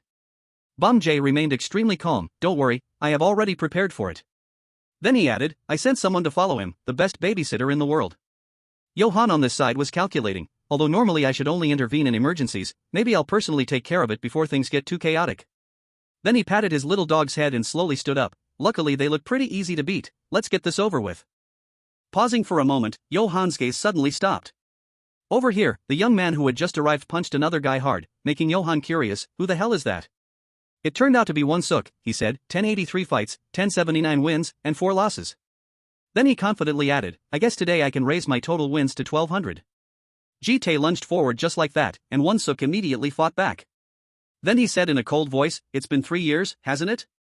It seems like you are willing to defend now, Kwon Jitae. Jitae immediately replied, you too, Chai Hyung-seok. As soon as they saw him, the underlings murmured, damn, he's H. Is he the legendary Big Daddy? Young-ho reassured them, calm down guys, he's just a fake. Looking at the young man with the H tattoo on his forehead, the underlings asked again, then, who is that guy? While speaking, he looked at the person in front of him who was holding a little boy in his arms. Jin Yang and Young-ho both dropped their jaws in astonishment. Jin Hyuk looked at Jang Hyun, unable to hide his disgusted expression. On this side, Hyung-seok's group also stared blankly at Jang Hyun. Hyun-seok then let out a sinister smile, you guys shouldn't be foolish enough to mess with him. Looking towards the boy, he added, even I have never seen Jang Hyun this angry. Then a voice straight out of hell rang out, I will keep it short. Jang Hyun stared intently at the group of people and shouted, bring Wang Ochan out here. Recalling earlier, the little Jang Hyun had handed over the scissors. The little boy thrust the scissors toward the older Jang Hyun's leg, but it seemed the boy was still afraid, so the scissors didn't completely pierce through. The young Jang Hyun's voice trembled, the carpenter told me to stop you. The older Jang Hyun looked at the boy with eyes full of heartache as the boy continued, the carpenter is my dad, he told me I have to keep the promise to my family. Jang Hyun reached out and grabbed that small arm. He is not your dad. Hugging the young Jang Hyun tightly, he said gently, and that is not a family either. That hand pulled the boy tighter into his embrace. What kind of father would give a weapon to his own child? Hearing this, the young Jang Hyun suddenly burst into tears. /n/n Jang Hyun felt extremely regretful. He shouldn't have started this, he shouldn't have created this thing. Jang Hyun dashed forward like a god and glared, I am the only one who should suffer. While speaking, he used both hands to wrestle down the two guys in front of him. The steel pipe in Jang Hyun's hand twirled around. He masterfully used both his weapon and strength to fight. He used all his might to slam the object in his hand into the opponent's stomach. While attacking relentlessly, Jang Hyun thought to himself, but it's still not too late. /n/n Since I am the one who created this, now the underlings watched in stunned fear. Casting a glance at them, Jang Hyun said, what are you looking at, you dogs? He told himself, I must be the one to destroy it. Now the underlings began to feel terrified. That bastard is a real monster. If he is H, then why is he going against us? I've heard stories about this before. And he recounted, before Hostel became an online structured organization, there was a father who laid the foundation for Hostel. He looked at Jang Hyun and said, our H tattoo is fake, and there is someone with a real H tattoo. Looking at him, that guy recounted loudly, a few years ago, after a serious incident, that person gave up everything and disappeared without a trace. Looking at the blood-covered young man like a grim reaper that made them terrified, the real big daddy of Hostel, Jang Hyun, he calmly asked, I am the real big daddy, so what? Jang Hyun said in a cold voice, are you guys going to play hide and seek with me, /n/n over here. Hyung-seok also said, you know how to defend now, Kwon Ji-tae. He looked at him and simultaneously said, you too, Chai Hyung-seok. Pausing for a moment he added, hey. Hyung-seok asked, with our history of confrontation, is it really necessary to defend? Ji-tae then said, I won't go easy on you anymore, because I have no fucking reason to do so. Hyung-seok thought of the past, say Rim is enduring so many things, if she knew I was fighting again, she would be very sad. On this side, Ji-tae clenched his fists, what a pity, he said to him, you belong to Hostel again, Chai Hyung-seok, you are very suitable for big deal. Then both of them shouted at the same time, bring it on. Pausing for a moment, Hyung-seok hesitated, what is it? He asked him in surprise, why did you stop, /n/n at this moment, Jin Hyok's voice rang out, Kim Ji-myung's sword, your job here is done. Finally, he showed his face, it's time for you to leave, Kwon Ji-tae. Ji-tae was full of suspicion, what are you scheming? Ji-tae said, isn't this the reason you need me? He looked around in surprise, the battle has just begun. Ji-tae continued, if I leave now, you guys will be at a disadvantage. Receiving no answer, he added, don't you need my support for Hostel? Or did brother Kim Ji-myung give a different order? Jin Hyok got annoyed, you talk too much. He raised his voice and questioned, my words are Kim Ji-myung's words. Are you disobeying Kim Ji-myung's order? Then he walked up, then I'll leave. Jin Hyok sneered with satisfaction, good boy, that is the Kwon Ji-tae I know. Jin Hyuk walked over and looked at Hyung-seok, let's see now, Chai Hyung-seok, the great one of Gangdong, I have something to say to you. He immediately punched him. Hyung-seok seemed to be very furious, his face darkened with frustration. You despicable dog, ruining my mood. Then Hyung-seok stared intently at his subordinates, why are you guys standing around like statues, aren't you going to come out and say hello? As he ran past, he shouted, your uncle is here. The scene shifts to another hidden corner.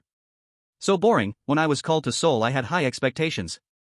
Sung-han said while punching Yoon-tae, I probably should have come earlier. Seeing him cough up blood, he was smug, like this, what's the difference from hitting a corpse? Do I really have to fight a guy who can't even stand? Sung-han gave an eerie smile, filled with immense pride.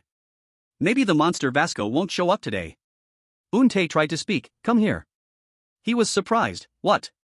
Sung-han slowly approached, you bold dog, how dare you order me around? Monster Vasco, as he spoke, he kicked hard at his leg. Yoon-tae frowned. Time to play, his inner voice muttered to himself, I guarantee it. Sung-han gritted his teeth, you dog, how are you still so strong? Yoon-tae said calmly, the answer is too obvious. He secretly resolved, we will win.